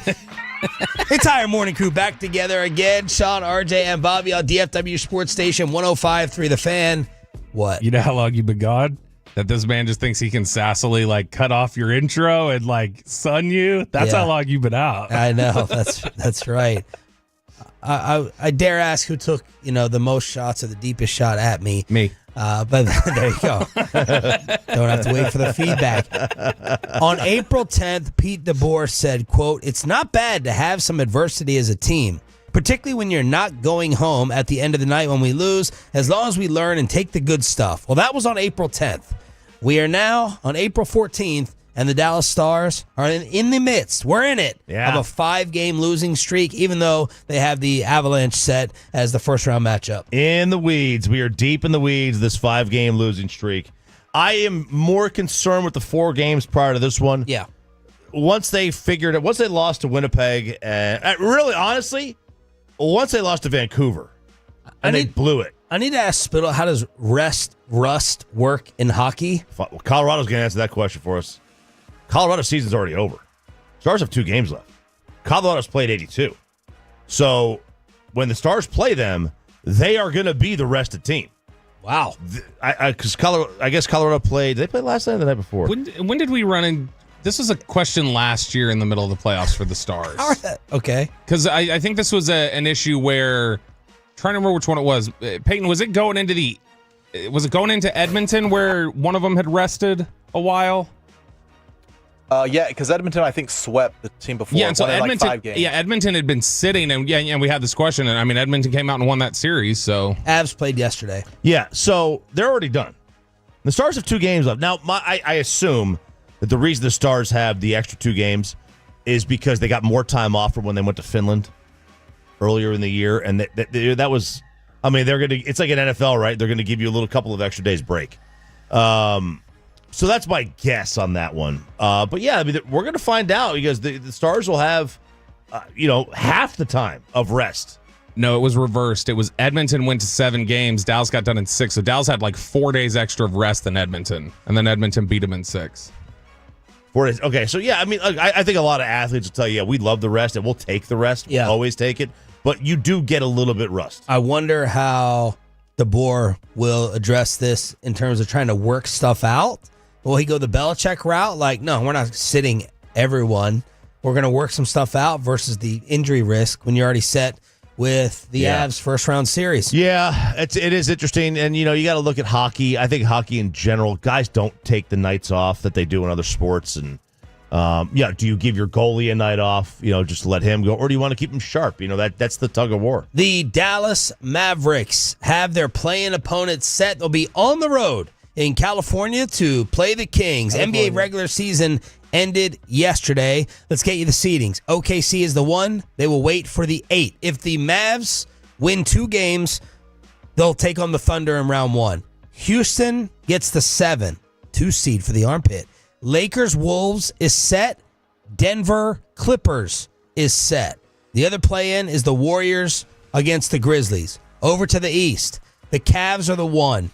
The Celtics are the 2. Knicks Pistons is set 3-6. Pacers Bucks is set 4-5. The play-in matchups, Orlando Atlanta is the 7-8. 9-10, the Bulls and the Miami Heat. Can I ask you something since you were out last week? Sure. Did you sense what I think we all sensed, which was Luka coming back to town almost made things worse than the weekend after the trade? The intro really backfired. A couple things backfired. Doing the shirt thing, that backfired.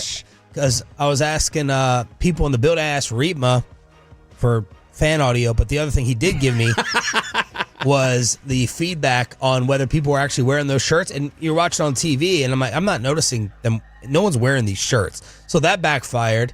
And then that intro, trying to be all nice, him tearing up, backfired on them badly. Quivering. And then he stayed behind for a charity event. He's destroying them more off the floor than on the floor. It's a clean sweep. Like, he's undefeated off the floor. He stayed behind in Dallas for a charity event, like a sporting goods store. Mm-hmm. He's sitting there signing. So that just reignited the fury and the anger that people had, I think. He comes into town. Not only did he stay around for a charity event, we had pictures. We were talking about it the next day, that morning, because that was a Wednesday last week, or was it Thursday? Whatever day it was. It was Wednesday. The morning of the game, so Wednesday morning, he like apparently blew through Cook Children's in Fort Worth because it was a hospital that his foundation had worked with a lot, and so he went through and there were a bunch of different signed items he brought through and stuff, and it's like you guys have done. The Athletic had a great line about it after the game. They said what Nico Harrison and Patrick Dumont failed to realize is any championship they could win wasn't going to mean enough to the city if it wasn't with him. Like they didn't understand it means more to win with him than winning with anybody else. Which, I can defend those two guys. I'm not going to get into all this right now, but I can defend them if they're like, we think we can win a championship earlier and more of them this way. The goal is to win titles. But it's, a great sports debate over would you rather lose with your guy or just win one than win three with others? And I think right now we have our current answer to that. The big NBA story, though, that I wanted to talk about was this LeBron warm-up thing. You didn't play this, right? This was over the weekend. So LeBron is shirtless, warming up before a Laker game, and NBA TV, like, they're really the undercover controversial station here. They're supposed to be like the league partner. NFL Network, come on, step up, Rappaport, do something scandalous. Well, I guess he almost got in a fight. Yeah. But he got his rep, man. Isaiah Thomas, Detroit Isaiah, not happy with LeBron warming up shirtless. I just totally 100% object to this. And if I was the GM or coach, I would never let one of my players walk out on the floor looking like this. I mean, we are a professional NBA league. We ain't summer league. We ain't at the YMCA. Listen, I think coaches got to go back to suits.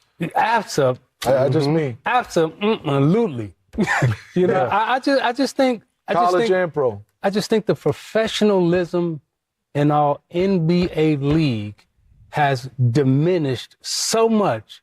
And I look, I like LeBron. I'm a fan of his, so forth and so on.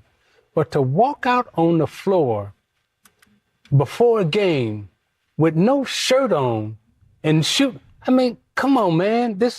Where we at? What we doing? Where we at? Now, if you want to, Adam Silver, if you want to find somebody, find that. Put a fine on that. Yeah, forget Ja. Yeah, forget Ja, the guns. Good job, Aiden, getting that video up on the fan cam, Twitch, and YouTube. Isaiah Thomas going off on the lack of professionalism from LeBron James. Oh, LeBron James. Don't football players warm up shirtless sometimes? I know college guys. That's football, though. This is basketball. Well, I was thinking about this in the other sports. Number one, I don't recall them on game day, like on the field. Not shirtless. like in the when they go out for like on each side, like for the 30 minutes before. I'm talking about like the 2 hours before. They're just running around. I don't recall someone shirtless. Bobby, you're there. They're not shirtless on game day at any point. I'm positive I've seen Tyreek Hill shirtless on game day. And I know I saw Antonio Brown. He threw the jersey off, right? That's because Tyreek never changed back in from his jumpsuit after the cops arrested him. But typically you'll maybe see a guy walk in with like a sleeveless cutoff or something like that. But generally not totally shirtless. So take us from sport to sport. First off, a lot of people are like, oh, wow, Isaiah, thanks for lecturing us on professionalism with your sexual harassment allegations at the Garden. When you remember he was a Knicks executive and coach. Imagine a baseball player. It would be weird, really weird, with a baseball player in the cage shirtless. That would be, that'd be weird. Yeah. It'd be weird if McIlroy and DeChambeau were warming up shirtless. Yeah, they would get thrown off the course. Basketball just like more acceptable in your minds. Gym, you're already half naked in your outfit, in your uniform. You know what I mean? So I don't have a problem with it. I just wanted to see if the LeBron haters would hop on board here, and whether you thought this was a thing. That some of the old heads, the other guy chiming in agreeing with Isaiah there was Steve Smith, longtime NBA veteran. But it would not be acceptable. We'd all call it out and talk about it if it was golf. We'd all talk about it with a baseball batting cage. I've never seen hockey, but it's freezing. They're on the ice. Yeah, but Tennessee did it in the playoff game against Ohio State. We did. We all did. The whole team. Playoff game against Ohio State. Yeah, and then they got their ass kicked. The whole team ran out shirtless for pregame warmups. Oh. They were like, it's not cold. The cold's not going to bother us. That was like an alpha thing, though. It's like, 18 degrees. We're going to be out here. Isaiah, I had to just look it up. I was like, do we ever even see Isaiah shirtless at his locker throughout his career? So I was just Google image searching. Peyton, do not try and take any sneaky photos over my shoulder. Never do. He must be a mushy middle guy. And he's just, I will say this. My first thought was, boy, the fact that he and Magic Johnson fell out, I'm stunned Isaiah wasn't more blunt in some of his criticism if he's uncomfortable with just somebody having their shirt off. But I'm gathering that you guys don't take issue with this whatsoever. I don't care necessarily. Is it unprofessional? Probably. Does it matter? I mean, LeBron's... I think this is one of those, like... If this and wasn't LeBron's, like, really been an ultimate professional. For sure. This is one of those jump the shark moments where it's like, okay, your nitpicking on LeBron is gone too far. He's nitpicking. If this was, let's see.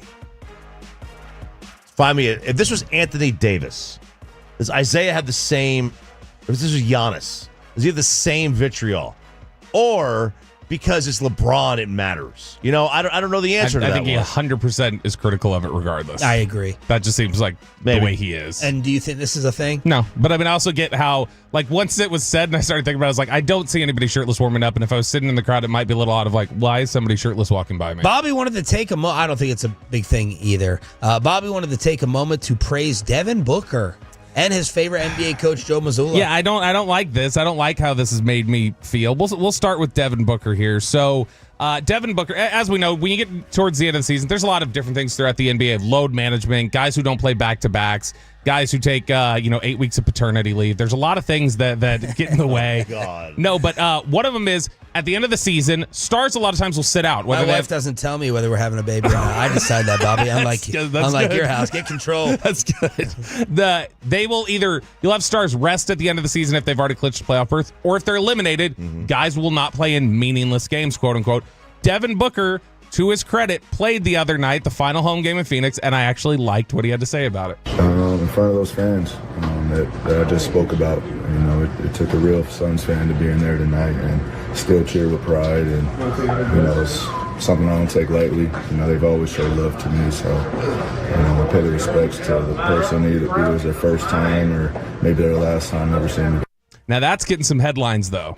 He says whether it was their first time seeing me or their last time seeing me, because now people are saying, well, is he talking about the fans last time or that he's not going to be there anymore? Right. But either way, I have respect for him saying, yeah, it was important to go out there and play because somebody paid to be here and came to probably see guys like me play. And so I wanted to be out there, especially with how this season has gone. So I liked that. I thought that was good. And Mazzulla, who is Mr. I feel like most time you ask him anything, he's going to go like, well, look, I mean, most of us are likely to get murdered in a back alley anyway. Like, he's just a psychopath. Well, a Boston reporter, I felt like, was trying to set him up a little bit to like, hey, you want to criticize that kids have been on your bench this year?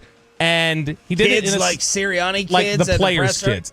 He'll have players' kids. They're allowed to hang with their parents on the bench occasionally.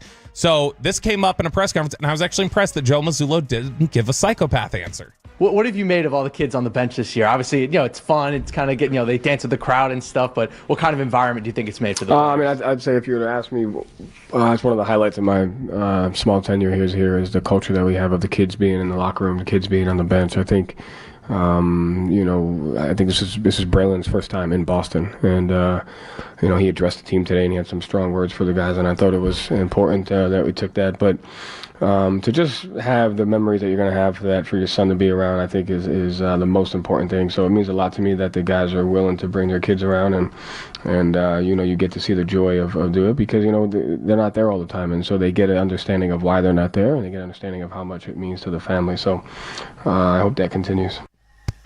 I'm glad he didn't finish that by saying, because you know your kid might die in a car accident tomorrow, and that life is precious. So are they at the end of the bench during the games? A lot of times they're behind them, and then occasionally if they're smaller kids, if it's near the end of the game, the guys will have their kids with them in their lap or something like that. But it's just it's nice that Mazzulla didn't turn it into a psychopath thing. Well, speaking of psychopath, Bobby's rap musical answer it's good to the nosebleeds at 9:20 this morning after your Master Sunday recap at 9. But first, below the belt, what can we learn from the Cowboys 30 visit lists with draft week right here upon us?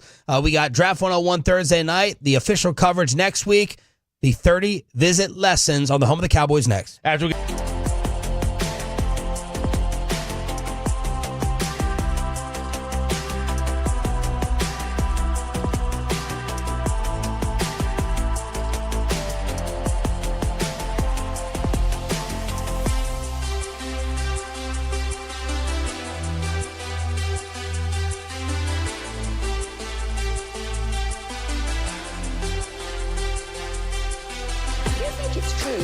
forget something else to remember that Uber Eats has groceries. No, that's absurd.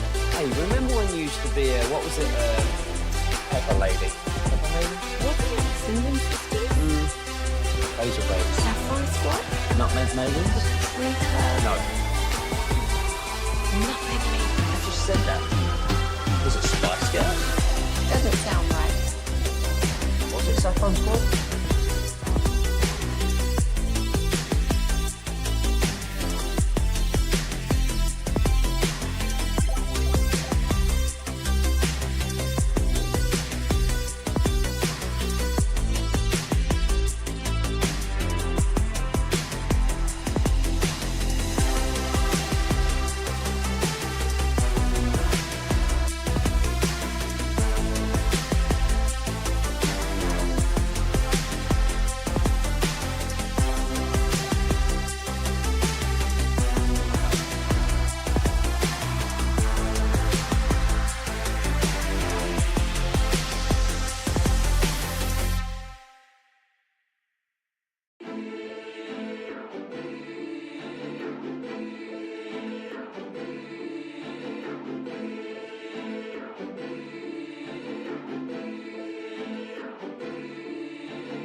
Chevrolet registrations 2023 and 2024.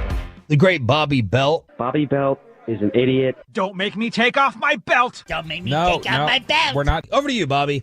Is the number 12 pick starting to come into focus? It sure looks like it.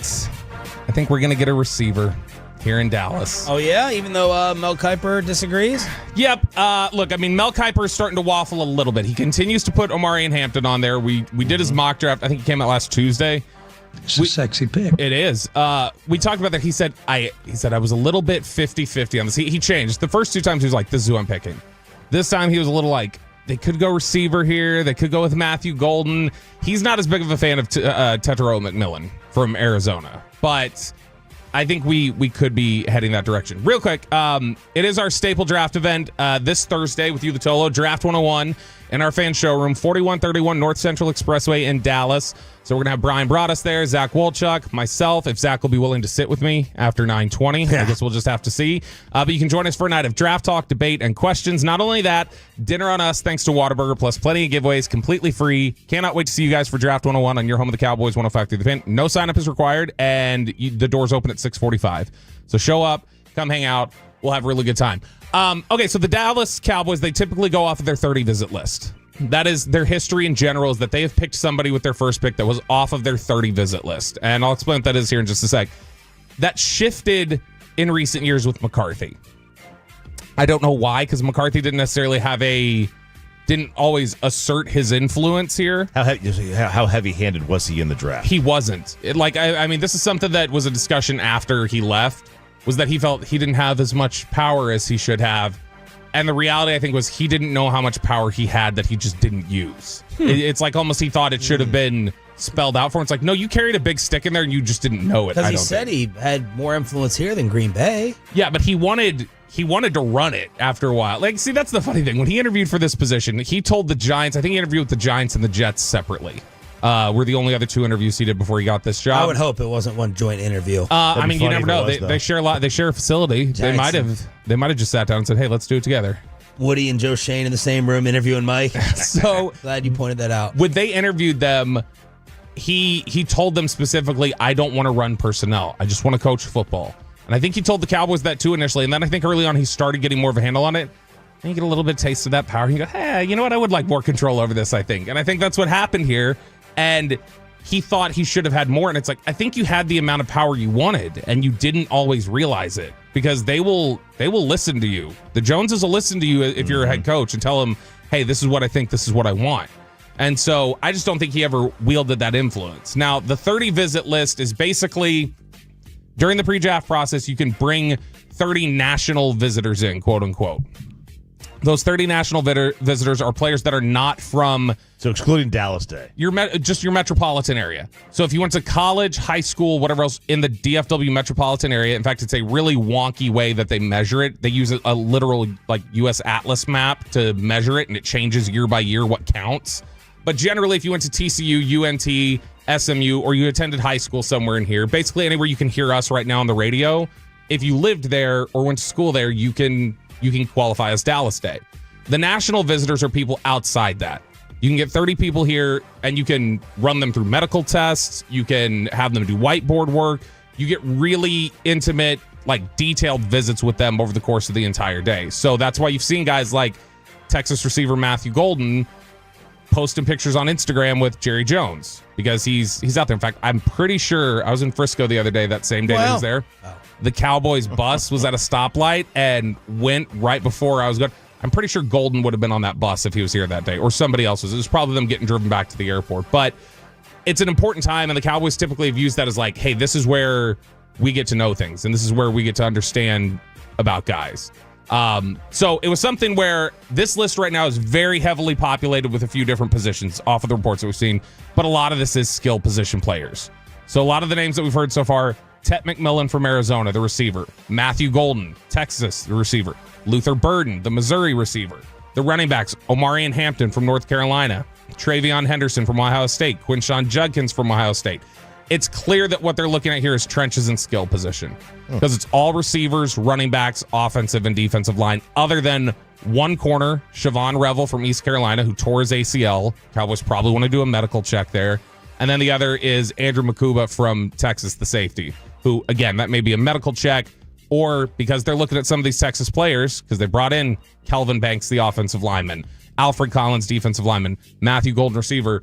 A lot of times, they will bring somebody in to ask about somebody that they're thinking about. So, okay, you were a teammate. Tell me about your guy on the defensive line there in the defensive side of the ball, Alfred Collins. What did you think of him? Like, they use it almost as intel. In fact, there was a funny post recently. I want to say it was... So Overshown ended up here, right? I want to say it was actually Zach Martin recently had shared a post from one of his teammates, and the Cowboys, when they would bring you in, they used to take you to AT&T Stadium. I don't know if they still do that, but they'd bring you in there, and they'd throw a graphic up there on welcome so-and-so, and they'd have a big Cowboys logo, and it was just part of the whole presentation. And this teammate of Zach Martin's had his image up there, and he shared it to Instagram the other day, and he goes, throwback to when the Cowboys brought me in just so that they could find out a little more about Zach Martin. And Zach Martin reshared that. He's like, come on. They liked you, buddy. Just don't just think it was that. But I think that guy wound up getting drafted? Late. Not by Dallas. I don't remember who it was, though. But I mean, it was somebody like late day 3 who had got taken. But they've used this before, where that's how they'll look at things. And so I think this is really coming down, the sense you're kind of getting out of the start right now, is that this is coming down to receiver. And that you're likely looking at, if they don't move, which we talked about at the end of last week, Tampa Bay GM Jason Light saying this is a draft where he doesn't anticipate people are going to go up. Like, if you're going to probably get a discounted rate to move back because nobody looks at it as like, I want to go up and get somebody, then I think what you're looking at is either Tet McMillan, wide receiver from Arizona, or Matthew Golden, wide receiver from Texas, who are two very different players. Yeah, Golden's your explosive. He's he is very much still lacks a little bit of polish, but has a really high ceiling as a route runner. Incredibly fast, 4.29. It was the second fastest time by a receiver at the combine. He's somebody who moves really explosively laterally. It's just a matter of putting that all together. He's got really great balance and awareness on the sideline. McMillan is different. McMillan's a big kind of possession receiver, but moves really efficiently. So even though he runs a 4.55-ish, he is a natural like glider when you watch him in stride. And so you don't feel like you're watching a 4.55 guy. What feedback have you gotten from Tolos, like with the draft shows or, Twitter, social media, on the top two that they want and the one that they don't? Like, terrified of Hampton? So Hampton is a concern, I think, for people just because they know that's a running back who's not Genty, which I think is fair. It is interesting that every time you look at the draft process, it's the influence of what we're doing with Draft 101 and things, and it's really the influence of Brian Broaddus and how long he's done this and how much he's done to educate people that fans start really trust. So if Brian doesn't like somebody, typically the fans will not like somebody, which I think that's actually a good thing that Brian has that kind of influence and has built that sort of trust with listeners. But I think that because of that, Michael Williams, the defensive end from Georgia, scares them. I think that when you look at the fact that there's a lot of people who don't love the idea of Luther Burden, who I don't think he'd go at 12 anymore, the receiver from Missouri. That's not really an option for them. I think that you've got some people who like Mike Green, the edge rusher from Marshall, and that's a guy that Brian really likes. So the influence is here. I'll say this. There was a time where everybody disliked Taco Charlton when he got picked, pretty much. Me too. But a lot of that was the pre-draft chatter that a lot of us had around the Cowboys community, who the evaluators who had watched him didn't like him. Similarly, there were a lot of evaluators who didn't like Tyler Smith. That's why people killed the Tyler Smith pick too initially, is because they heard they don't really like him. Brian doesn't really like him. I hear, David Hellman talking about him. Hellman doesn't seem to really like him. He's super raw. So I think there is still, there's got to be some room to let these guys become who they're going to be. Yeah, they might be Taco, but they might be Tyler Smith. Or the Van Der Esch pick was hated right away. Van Der Esch played really great his rookie year.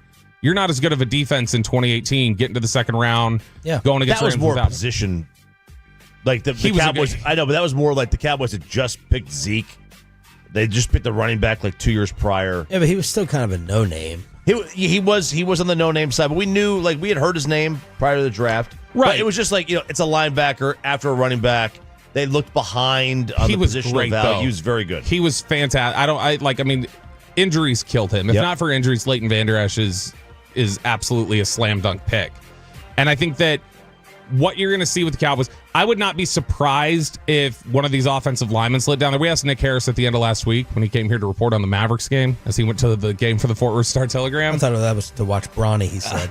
Yeah, that too. But we had asked him, like, hey, who's your surprise pick that you would say, this is somebody we're not really talking about, like a Tyler Smith was or like a Mozzie Smith was, and Armand Membu, the tackle from Missouri, was his answer. And I still think if there's somebody in the trenches that could slide to them, that would make a lot of sense on the offensive line side. If Will Campbell got down there, if they like Membu a lot and he's able to go down there. I think there was a time Kelvin Banks from Texas was high on this list. I don't know if he still is, but a couple months ago, I would have thought, yeah, that's somebody who absolutely could be in contention for them when they pick it at 12, or if they go and decide to trade back. But they've got a lot of different options here. I think that ultimately the value is going to be at receiver, and so they're going to go that way. We keep hearing Steven talk about number 2, or that they need a number 2 receiver. That's a high priority.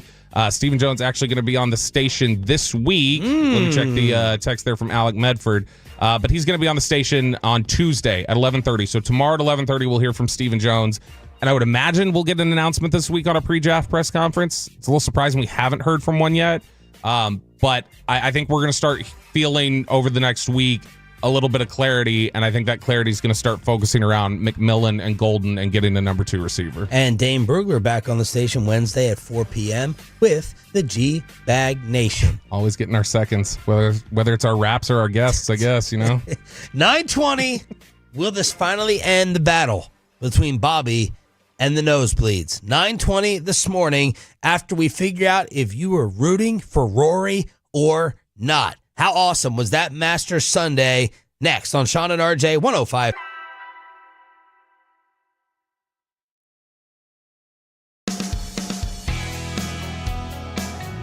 Uber Eats has Lola V products? I gotta remember that. Well, they say in order to remember something, you have to forget something else. Okay, now that is a very cute haircut. That's like a little shag. I've never seen it before. Well, of course you have. It's the Rachel. Oh, is that your name? No, like your name. No, I'm Jen. My name's Jen. Right, but I just mean this is your haircut. But that's hair on your head. I'm not saying this is your hair. Okay.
what was it? Pepper Lady.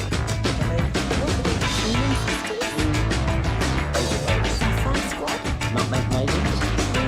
No. I just said that. Was it Spice Girls? Doesn't sound right. Was it Saffron Swirl?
Driven by our D&M Leasing Studios, this is Sean and RJ on 105.3 The Fan. The journey it's taken to get here, for all this history. The long journey is over. McIlroy has his masterpiece. Final hour, fist pump time on the Fan Cam, Twitch, and YouTube. Aiden getting it, Peyton getting it. Entire morning show back together again here with Sean Sharif, RJ Choppy, and Bobby Bell. I can't. That narration from old Jim, just the. It sounds like he's reading a 50 Shades of Grey novel. Like Rory holds his putter so sensually. For all this history.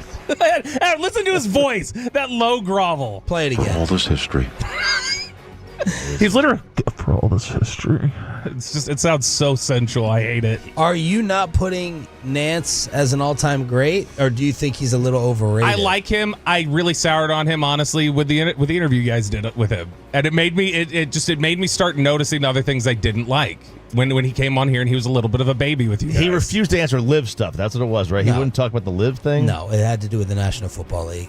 And he was being company man and was kind of being a bee about it. And then it just made me start realizing, like, why do you talk so sensually about golfers? Why do you sound this way? Why are you such a baby? Go off on live, yeah. Yeah. So now I'm not a fan because of that. Look, I think he's an all-time great. I love his voice, the way he does the way he does golf is, whether you like him in football or not, the way he does golf to me is perfect. This is Joe Pompliano posted on Twitter.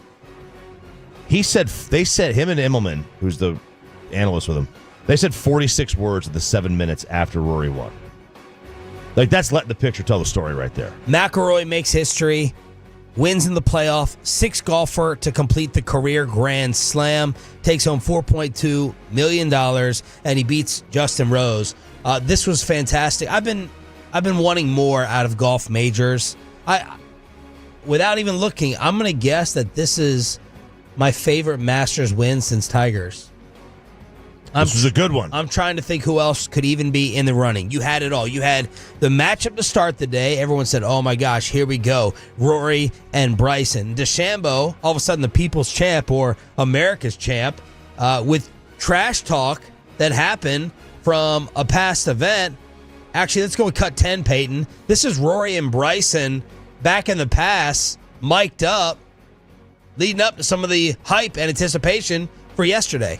I'd like to go up against Bryson to try to get him back for what he did to me at the US Open. To be fair, you kind of did it to yourself. So that's a little bit in the background, but they were like, hey, who do you want to face, moving forward? And he goes, I want to face Bryson to get back at him. And Bryson goes, well, you kind of did that to yourself. Yeah. Referencing a choke. You had the choke yesterday. You had the build-up. You had the bounce back. You had big shot making. You had drama at the very end. It was just for Justin Rose and not DeChambeau. And you had a playoff win, and you had history. This was a tremendous Masters. Do you have the list since Tiger's last one of Masters winners? The best winner is Gabe Brewer in 1967. That's who I would vote for. Scheffler won last year. He won by 4. Okay. He's boring, but you have the police incident. Rahm won it the year before. He won by 4. Okay. Scheffler won it the year before. He won by 3. Mm-hmm. Matsuyama won it the year before. He won by 1. Yep.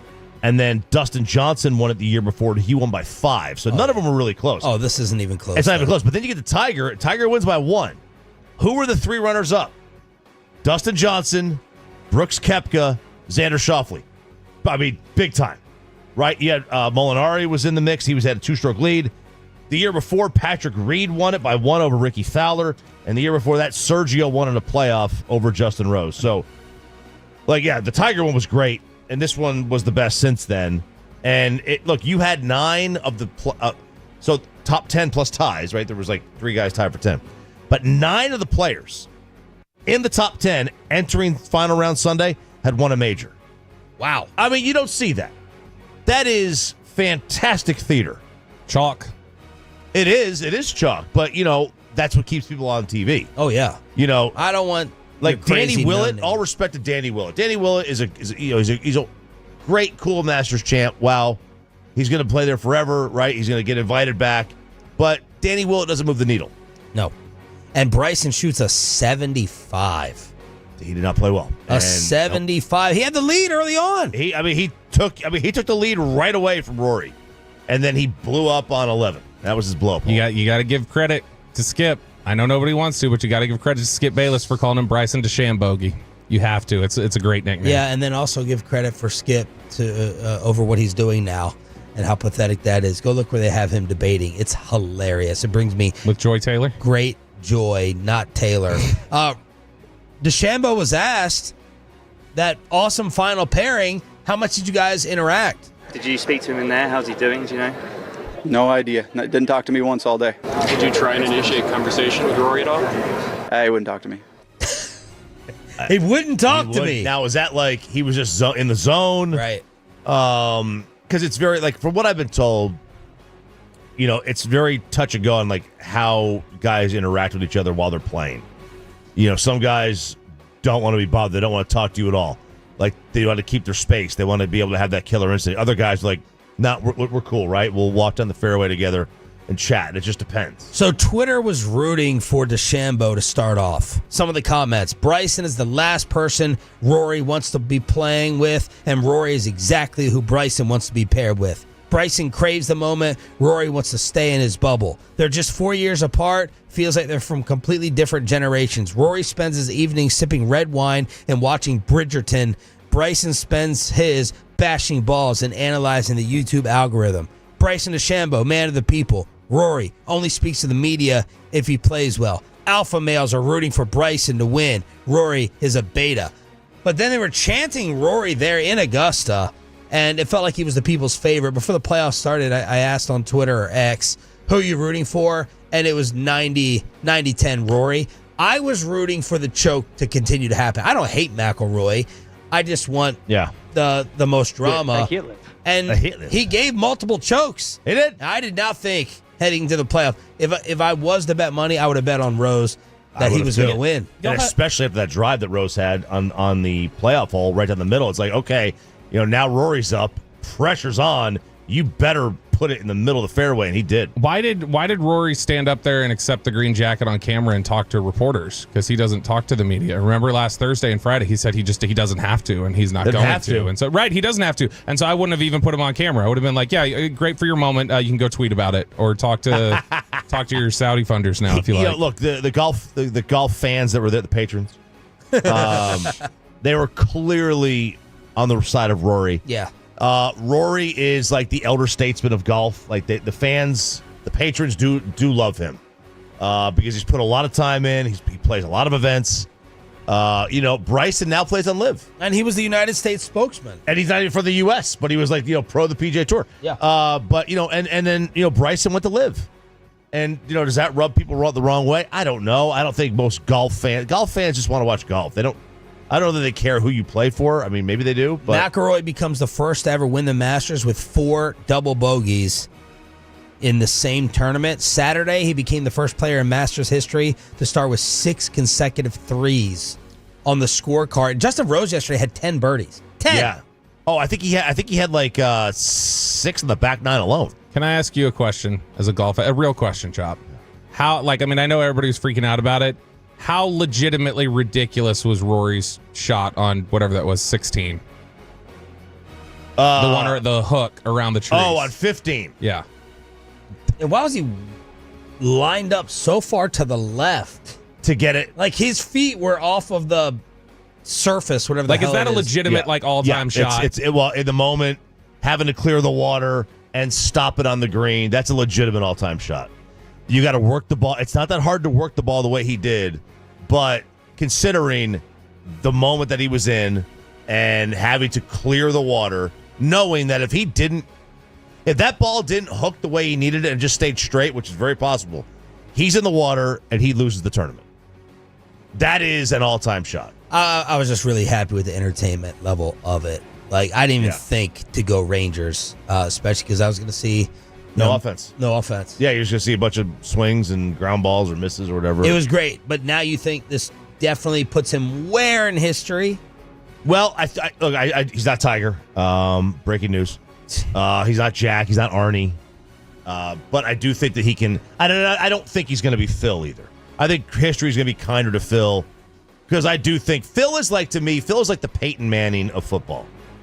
All-time great, super technician, surgeon. Yeah. When he's playing his A game, his absolute A game, nobody can beat him, but he didn't always have his A game.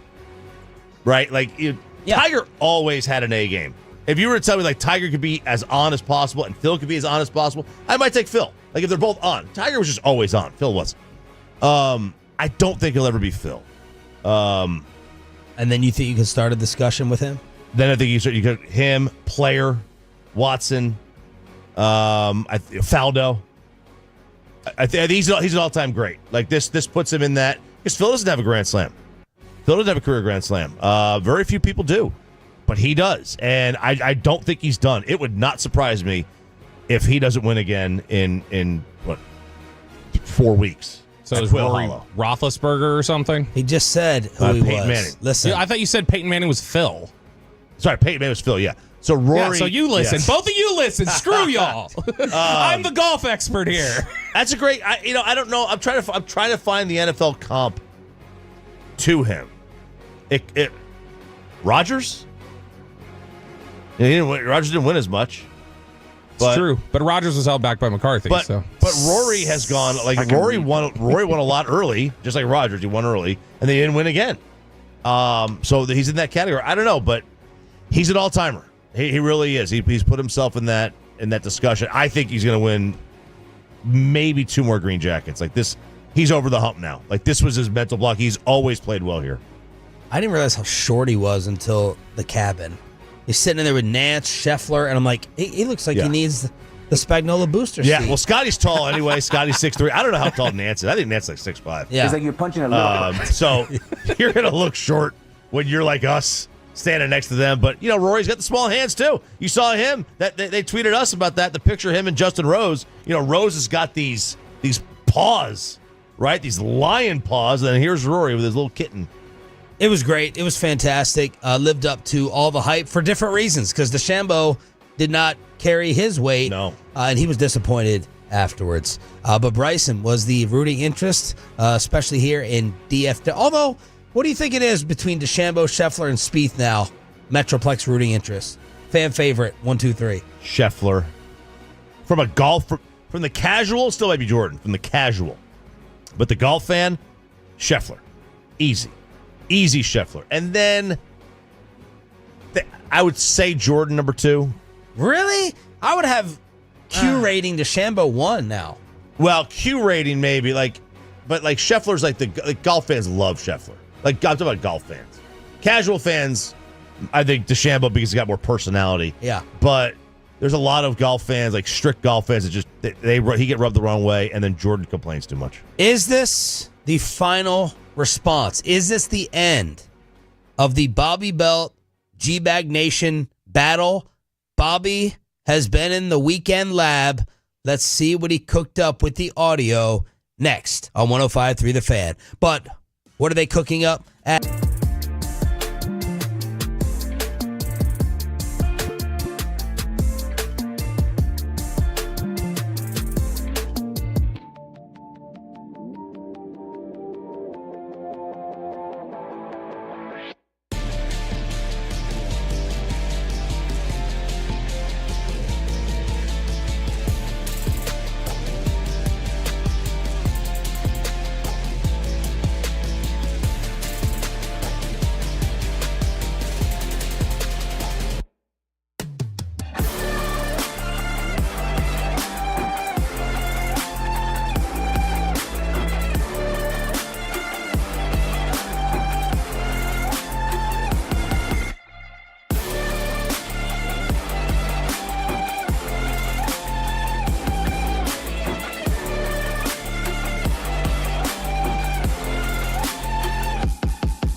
forget something else.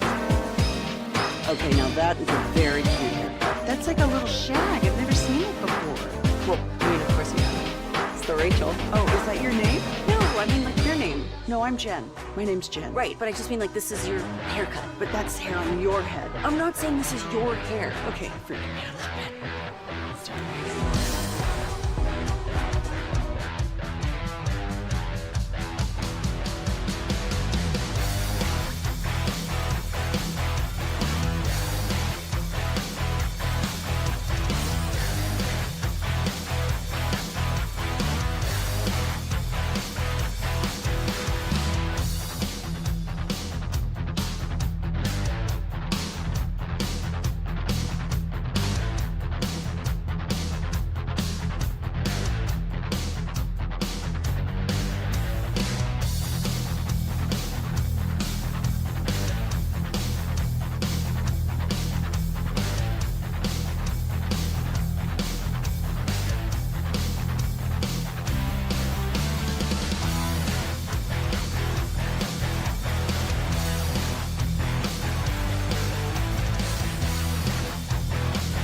Brought to you by the Personal Injury Lawyers, Frankel and Frankel. If you have been injured in a car or truck wreck, call Frankel first, 214-4817-333-3333. With Frankel and Frankel, there is never an out-of-pocket cost. They only get paid when you win.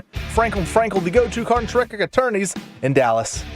Crosstalk with a KNC Masterpiece is coming up at 9:40. Good morning, Metroplex. Sean, RJ, and Cowboys Insider, unless we need to rename that title, Bobby Belt, with this fighting battle that's been taking place here inside the building. Yeah, look, this all started on opening day. We did our songs. I was a little late producing mine because I'm a perfectionist. I go in the lab. I change some things. I'm basically Bob Dylan. And when I was messing with things, I was too quick rushing back in here, and I had a stumble in there. And that stumble got included when it played back. And so for the next 24 hours, Peyton would not stop hitting that drop. And it was quite irritating. So I said, all right, I'm good. Just like that. And Peyton's about to get another one. So I released the Kendrick Lamar parody diss track. And it was well received by everybody, including G-Bag of the Day, which is obviously the best audio of the day. It won 4 times. When you win 5 times, you go into G-Bag of the Year for the best audio clip of the year. Well, it got named an honorary winner because Zach and Eric voted against it. Now, I don't want to be an injury replacement in the Pro Bowl. I want to go to the Pro Bowl, okay? And so I was upset with them. Tyrod. Put a diss track out there. Exactly. Tyrod Taylor. That's what I was. I put one out there for them. They responded last week, took some shots at my dead mom. Yeah, I got a text from Eric, and I think it was me and Peyton, and he's like, what do you think of this? Is this going too far? And I thought it was amazing.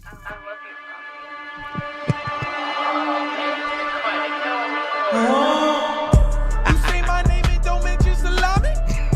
You say my name and don't mention your mommy? Who for your family? Why for your economy? Swing by and take the belt to the Bahamas. Bobby belting out his feelings, now he's coming for the crown. All we do is lift him up, he just wanna bring us down. How quickly he forget we were the only ones around. When Bob was spitting takes off from his basement underground. The bleeders put him on and the Tolos turned him off. Cause Dax is baby boo, he ain't even Jared Goff. Quit lying about the golf.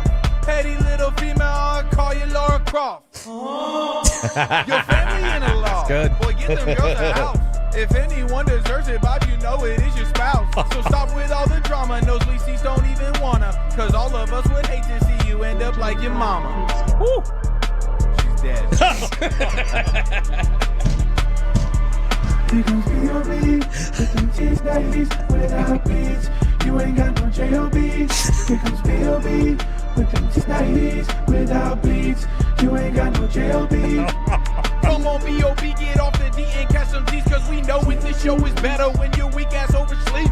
Stay in bed, boy, I don't wanna hear a peep. Better not wake the woolly bully, aka the beast. Shout out Shaw Sharif, RJ Choppy, Pepe Russell, them the boys we wanna keep. Dude, it's very good. It is good. It's so good. That was thuggish. Yeah, it was. It was I was blown away. Amanda's jaw was on the ground when he started talking about their living situation, the basement, putting on Bobby when he was just blogging, the Dak Goff shot. It's good. Very good. It's good. Yeah, it was great. It's raw. It was incredible. It's not technically sound. I mean, the writing's not great. Look at you. Look at you. That was a good line. I didn't understand the salami part. The salami's not good. That's the whole point. He said they asked him. They said, "What's the deal with the salami part?" Dawson asked him. Eric went, "I needed something to rhyme with mommy." Oh, salami. Well, I was in the kitchen listening to this for the first time, and when he goes, "She's dead." She's dead, huh? That's great. I lost it. I lost it. I lost it. I heard it live. You need that as a drop. I didn't even want to hear that like She's 3 dead. seconds. She's dead. She's dead. And I lost it on that. That was incredible. I heard it. It was great. It made me laugh live when I heard it. I was genuinely cackling. But the problem was, it was received too well. People thought it was actually good. Instead of just like, oh, that's good for you guys. Like it's nice that Zach, Eric's two brothers worked on it. Like I said, I mean, it was almost good enough. So I guess it takes 5 people to replace Jeff, is what we found out. Wow. So that's okay. But I decided, all right, I'm gonna have to show people what it really looks like and how I was being nice before. And I want the nosebleeds to understand when they hear this. There's another level. So we can go another level if you like. You're just like, what do you do? What do you do? You just write songs. You just write diss tracks. We can go another level if you like, but I hope that this is enough to end it. And if you want the lyrics, you can check them out right now on the fan cam. But here's my response to the nosebleeds. I want to dedicate this song to Sam Wolchuk. Hey, Bobby, spit that rhyme I like. All right, hang on, stop. Hang on. Yeah? Who is Sam Wolchuk? That's Zach's sister. And you did some AI voice right there? No, that's Zach's sister. Because look, I can call up Zach's sister whenever I want. All right, so if you want to start the song over, and you'll have to start the whole thing over again. But yeah, if you want to start the song over, then yeah, this is my response to them. You dedicated it and contacted her. Yeah, it's Bobby Belt featuring Sam Wolchuk. Did you ask for a? No, I did not. And here's the song. I want to dedicate this song to Sam Wolchuk. Hey, Bobby, spit that rhyme I like. Turn it on, leave it on. Pick a platform, radio, stream, YouTube, or the Twitch. Young Bobby hit the bleeds like a crash car. Go and inject me in the beat, and I'll leave you with track marks. Didn't have to be this way, but I'll go to round 8. Overdosing bars, I'm a single mom in South Lake. Kill it in the AM, yeah, you know we got a who's who. Rating so big, you would think they took a blue chew. That's a blue pill, but Wooly needs a red one. Better get some yeast if you want to raise your bread, son. Since we telling truth, let's open up about the past, bro. Chio still ain't over getting froze out of the draft show. Nana, bro, go to Brian. You can talk through it. Use your words because your mouth ain't just for hawk to. Yeah, I wish I had a house sitting on a happy perch, but I'm not like Eric getting favors from my daddy's church. Chris will help the poor. Put him on his back. Eric closed the door, said, I ain't paying tax. While we're talking cash, hey, Wooly, where's my money, dude? No, you owe me $50 from Cali back in 22. Would've split the check, but bleeders never seem to separate. Every job they do is like a disappointing double day. BetQL, pre and post, PM drive too. Why is one job always done by both of you? Wait a sec, I take it back. Wooly wasn't on the disc. Very first time Zach wasn't chained to Eric's hip. Eric gonna take a look around and probably cut you, dude. Go ahead, remind me, Zach, what the do you do? Since you don't know how to write, I'll go ahead and ghost for you. Papa Doc, rappers, get your pen and make a note or two. This one might hurt, so go and take a double shot of Tito's. I'm just glad this battle isn't happening at Papacitos. Bobby with his busted flow sounded like he's Yoda. Could be that he had a stroke after he quit soda. Bobby, why you taking shots? This is sort of treason. Guess we know you were left off the title for a reason. How did Bobby's ugly ass end up with a smoking dime? Some were born on second, Bobby married at the 35. Isn't it just funny how history repeats itself? One guy did what you two can't. Never hit below the belt. Hey, Bobby. I got you, Sammy. Hey, Bobby. hey, Bobby. Hey, Bobby. It's good. It's very good. You went over the line. No, I didn't. I said there's another level. Crossed and kept running. Yeah, I think that there's more. There's another level. That was not near. You built that up to. That was too personal. That was that wasn't personal enough. I don't. It could have think been. That was incredible, Bobby. I think we can go to another level here. That was amazing. Brad, the draft show thing. That's gonna cause some disruption with Broadus and them. That's the giggling. That giggling was uncalled for. The church. Oh, you took it to the church with the tax. What? They went after my housing situation. I just explained theirs. You explained. What's the $50 owed thing? That's from when we went to the Korean barbecue in 22, and Zach never Venmo'd me. Wow, boy, you're really keeping receipts. He had always said there was like 7 people that we were trying. And Zach was one of them. Zach was one of them. Yeah. All right, that was $50. Is that the one I got kicked out of? Yes, that was the one. Yeah. Double date. Yeah. Zach, what do? Takes 2 of you to always do one job, and then that giggle. Oh, man, that giggle at the end. The giggle was good. Well done. Thank you. Well done. They're going to come back. You know they're going to come back. Well, Zach would. hey, Bobby. It's on the Facebook and the Twitter, by the way, if people want And to I'm check such it an out. old man. Like, I always need to read the words. I need the closed captioning on there. But Zach will have to get involved now if they do want to come back and do something. Now, was this another one of like, this was a fresh, this wasn't a parody of something. This was an No, AI this is just song. this wasn't even AI generated. You just go on YouTube and go royalty free beats. That's what I'm talking about. Producers make them all the time. The beat was like something that original. hasn't been used. Rhyme I like. All right, let's see how the totals are judging it. Like, where do we stand?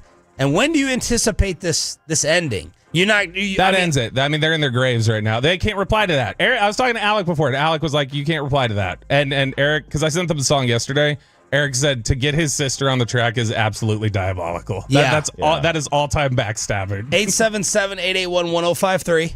877-881-1053. How's it looking right now? 100% Bobby right now. Bobby won G-Bag of the Century from the 214 and 817, so a lot of people liking Bobby. How do you compare this to the first one you did, Bob?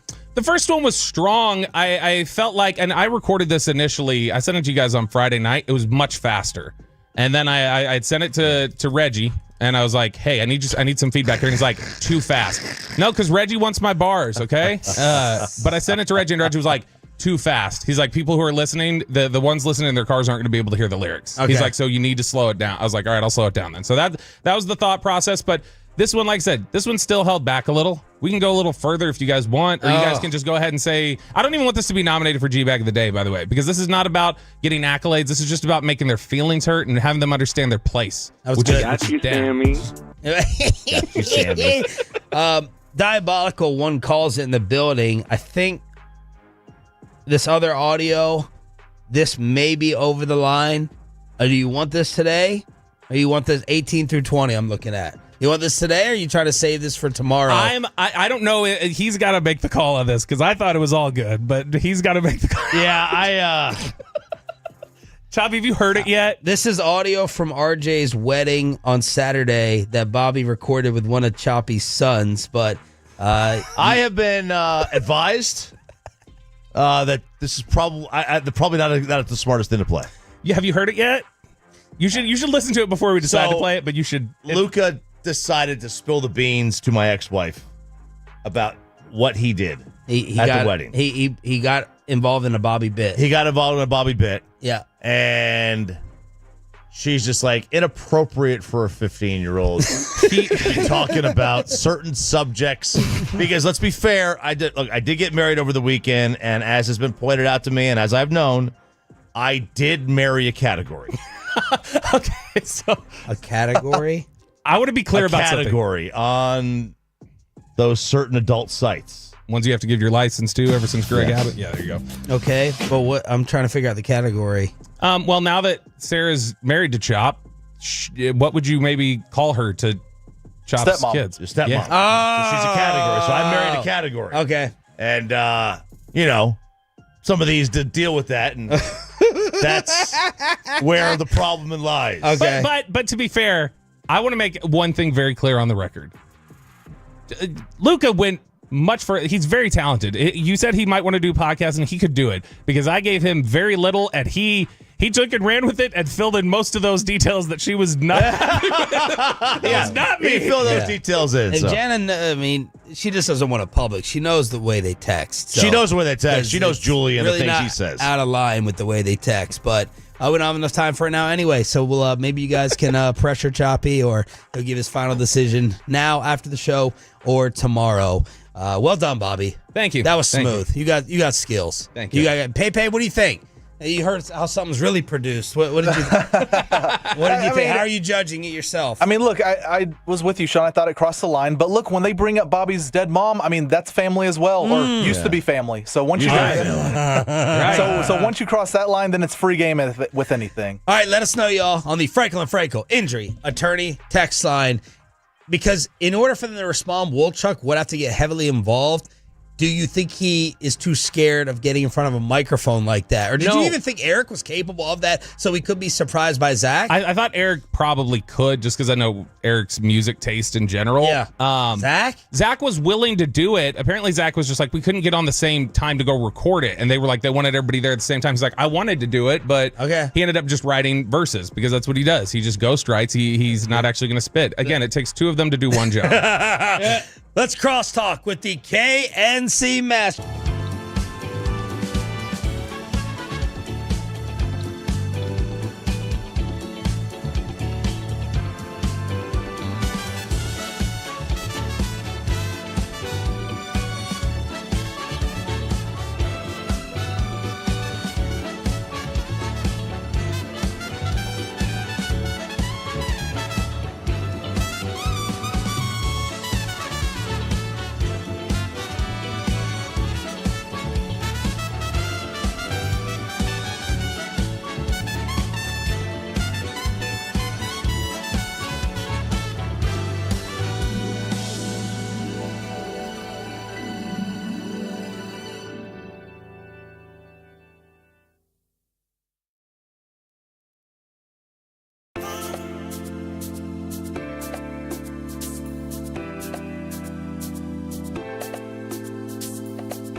Got to forget something else to remember that Uber Eats has groceries. No, that's absurd. Hey, remember when you used to be what was it, Pepper Lady? Pepper Lady? Wasn't it Cinnamon Sisters? Basil Babies. Saffron Squad? Nutmeg Maidens? Pre-curb? No. Nutmeg Maidens. I just said that. Was it Spice Girls? Doesn't sound right. Was it Saffron Squad?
dealership in the world. More new Chevys than anyone else, all priced to sell. Visit ClassicChevrolet.com. This is Texas. This is Classic Chevrolet. Together, let's drive, relax, enjoy the difference based on new Chevrolet registrations 2023 and 2024. What? Luca texted, just play it, please. Why does she care? I was like, she's your mother, man. She's supposed to protect you. Yeah. So I emailed it to them. We'll get a answer. An answer. Yes. Let's crosstalk with the KNC Masterpiece here on 105.3 The Fan. Good morning. How are you? How do you feel about these war of words? Are you concerned it's going to escalate again? Oh, no, I'm not concerned at all. I love other people's drama. Yeah. It's great audio. It's creative. Yes. It's flirting with getting too personal, but we're still on that right side. It's great back and forth. I think, the songs have been excellent. I agree. What do you think? Who are you rating as the winner? Did you just hear Bobby's? I did. I'd heard Bobby's. Yeah. Eric's was fantastic. Why are you pausing? Why are you pausing? Is it because you're going to say they're going to win and you don't want the smoke either? I don't want...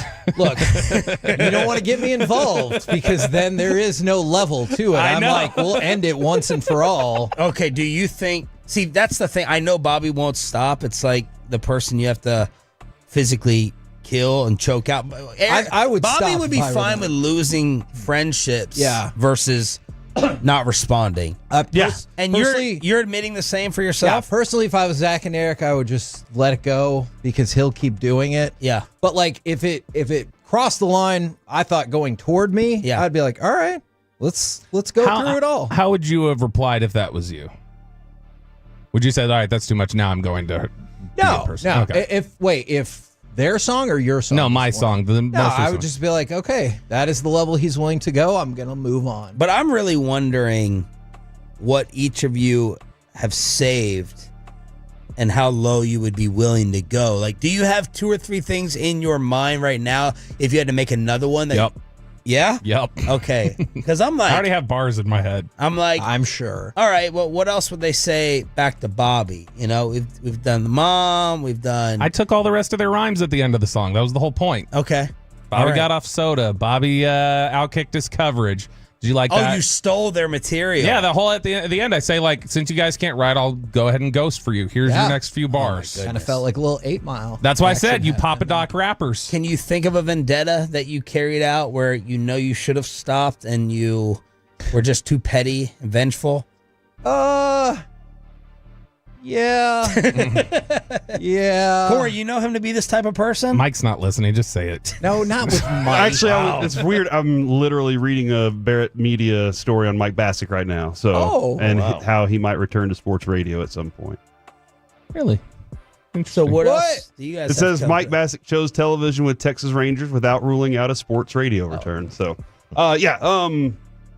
what was the question? I knew he was going to say Did you know, Kevin, you put his pettiness level like way up there? Yes, very much so. There are people in this room that he still does not like. Yeah, that's not. I thought we got over that. No, I like you. I thought the leg wrestling. He meant me. Yeah, he meant him. No. Now I like everybody in this room. No, we hold on to things. We keep them in that little pile whenever we need them, and then we let them out whenever it's time. But if we don't need to do it, we don't need to do it. What's coming up? We're glad to be J. Cole in this situation, though. All right, our show is happy to be like, look. We don't really... No, you have to put out a diss track and then delete it instantly. I feel bad. I shouldn't have done that. It's so dumb. Yeah. If you're gonna put it out, put it out. I'm just enjoying the show at this point. So, we do right out of the gate how Saturday encapsulated the early season frustration for the Rangers fans and the Rangers themselves. And then Amen Corner at 10:20, we dive into Rory's win, which Kevin said would never happen in the history of sports. Now you dislike golf like Bobby. True. How much of it did you watch yesterday? None. Hey, there we go. I watched it all. That's not true. That's not true. I watched the putt for him to win the first time. Okay. That he beefed it. Yep. And then they're like, "Hey, let's start playing again in like, I don't know, 30 minutes or something." And if they would have like gotten Rose out there and been like, "Let's go right now," I think I would have watched it. But they were like, "We're going to take a break and everything like that." How did you know to check in for that first possible winning putt? I did see it on Twitter. early on, I think it was maybe Wingo or somebody. I knew something bad had happened because he's like, oh no. And then I just saw, without context, I just assumed like he shot it into the drink or something. But there were all these people like, Rory, why? How could you? Yeah. And then I saw you retweet your earlier tweet about, is there going to be a Rory collapse today? And I was like, oh, that means something bad is happening. Yes. Choppy, will people be amazed and blown away by this space exploration today that happened? I don't know. Katy Perry? What's that? Katy Perry, Gayle King, Lauren Sanchez, which is Bezos' girlfriend, fiance. Oh, yeah. There was 6 of them that went in. There was first all-female crew since 1963. Like the Ghostbusters. That went into... Yeah, did anybody see that one? I didn't see that one. But it was cool. I mean, they went up, stayed there for like 30 seconds, got weightless. Oh, cool. And dropped like a rock. Okay. And I don't know how they're not vomiting. That's like a 7-mile tower of terror. Well, because they can't be feeling. You don't think they're feeling I the don't think free they're fall? feeling that fall like that. I don't know, man. I'm in an airplane. You drop 100 feet, and it's like, like this is a free fall here. And then they get It'd be dope if they let you unbuckle and float around for a minute. They might when you're up awesome. top. Yeah. Did you watch or care, Corey? I know a lot of people were probably hoping About that Gayle King golf never or returned. the space? The space. Yeah. I moved on to the topic. No, I haven't seen. I thought that y'all would have more golf talk. I haven't seen the space yet. I have not. It's over. It's over. It was What 5. happened? It was 10 minutes. Oh, they they literally made it? went up and they came back down. That's Yeah. all they do. And they made it, huh? You get to say that you went into space, not outer space. That was like inner space. Like, Would you want to go to space? Yeah. yeah, I would. Like, if you can guarantee me that I'm not gonna, I cannot. then no. Then no. I mean, I'm not gonna be strapped to Nobody a can rocket guarantee like that you won't get hit by a bus though, and you still yeah, walk out on the that's streets. Fair. That's Oh, fair. I hope that doesn't happen. But I do too. I mean, I think it would be really cool to go up there and see, how, like when it gets like when it becomes black up there, right? You're in space, and then you can see the curvature of the Earth. There's a lot of it. It's not flat, people. I do like that the first thing that you said, you were really excited to get up there so you can see when it gets black. That's like your number one thing about going up into space. Oh my gosh, It's not so flat. dark It's up here. hot dog shaped. That's what we've learned recently. Is the Corey planet did is this hot to me dog the other shaped. day. It's a Very new nice. thing. John, do you want to go up to space? Nah. Just I don't like the ground? I don't like heights. okay. Yeah. This whole comparison of you could walk out the front door and get hit. I've always thought that's a You could. comparison. You could die. You could. You could. Are my odds? He got greater? married. Are my odds greater? He got remarried. That's a good point. Knowing the odds. You messing with your wedding ring a lot. Yeah, what's going on? I know. Well, it's like How long is it going to take to get used to? You think? I think I'll tell you what it was. Typing my email yesterday. Like I noticed that was throwing me off. Well, you got to take it off when you get home. Is that rubber or is that Don't be a like Coach K. No, it's made Onyx. of wood. Oh, wood? What kind of Metal is it? and metal on the inside, wood on the outside. elm? Could be an elm. Cypress? I think it's probably a pine. That's Do you actually guys a little take, walnut you right take there. It's off black your walnut. ring when you go home? Never take it off. Yeah. You and Coach K. Every day, first thing I do when I get home is take the watch and the ring off, set it down on the sink. You do, right? Next to the sink, yeah. Are you going to do that? You're going to keep it on? And when I go off, number 2. I'll take it off when I shower. Since the 2 days I've taken it off when I showered. I've been washing my hands with it. This thing's about to slide off when I wash the hands. But I got the rubber one too. Why do you have the backup on your person? that way, that's a wedding ring. That's It was just in my pocket because I was gonna Stop it. Stop it. I was gonna wear it. I was gonna wear it to the gym. Like I don't want to wear the middle. So I just had it in my pocket and I just didn't take it out when I got in the car. Oh, just take off the normal ring in the gym. Yeah, but then you don't want to get hit on. Okay. Excuse me? that's your concern. Man, it's like that gym I go to, man. It's like an episode of that's a Cocoon, the movie. But you don't want to take it off because then you'll get hit on? It's impressive in there? No. I think he's saying it's a bunch Cocoon of is old all ladies. the old people. Oh. Bunch of old people No, in because there, man. Same then for you don't have to my worry. gym too, yeah. Yeah, Blanche. There are plenty Blanche of is in men. there. There are plenty of men who claim that the ring actually then creates more attraction. Right. That they Oh, they got hit on more once they started wearing their wedding ring because it looks to somebody as like, why did they get locked down? What is it about them? And you've been wearing yours consistently? Yeah, I've got it on right now. Okay. So Must have a shovel in there. I bet Peyton's the one who's like dying to wear a ring. Like he's just looking forward to it so much with his love of relationships. Oh yeah, I'm And wondering coupling if I should go the black one or the gold or silver. So RJ's looks good right here. But go through the pool first. Are you borrowing anything from the choppy wedding experience to, you can pick and choose from ideas that you incorporate in your own wedding that's coming up, Peyton? No, not really. Just because it wasn't like an actual wedding. It was just a ceremony based reception. But no, I wouldn't even call it that. It's an after party. Yeah, basically. Very cool place though. Very cool out there. But yeah, the ring is going to be the next one. RJ, he's got 2 rings. He had a backup. That was the big thing, I guess. He said get a backup ring just in case you lose the first one. Okay. I have a backup. And order them cheap. Yeah. The man's ring. Who cares? The guy's ring. Who cares? Yeah. Get a rubber one. But I'm amazed at the number of women, at least my wife, that they sign off on it. Like, yeah, I don't care if you get this big fancy one, because they assume you're going to lose it, like sunglasses. How much do I play with this thing every day? And see, mark that. But honestly, hand me that plastic. I think that's the reason I don't take it off, is because I'm afraid of losing it. Yeah.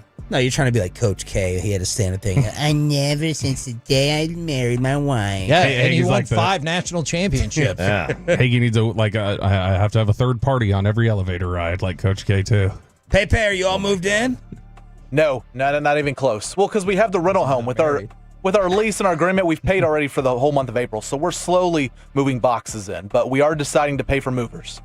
Okay. Smart decision. Yeah. Okay. Yeah, we were like, we were able to move stuff into the rental home, but moving it, we're like 6-7 minutes down the road, so it won't be that expensive, but, it should be within a couple hours. But yeah, the heavy stuff, fridge, washer, dryer, couches, stuff like that. What is the amount of time down the street you can't justify getting the movers? No, there is you could be moving next door, hire the movers, because it's not the amount of work that goes in. It's the fraying of the relationships. Yes. You're there, man. Yes, all the people moving that you with know. somebody, you're like, you don't do anything right. They don't think you do anything right, and it's worth it just to avoid that.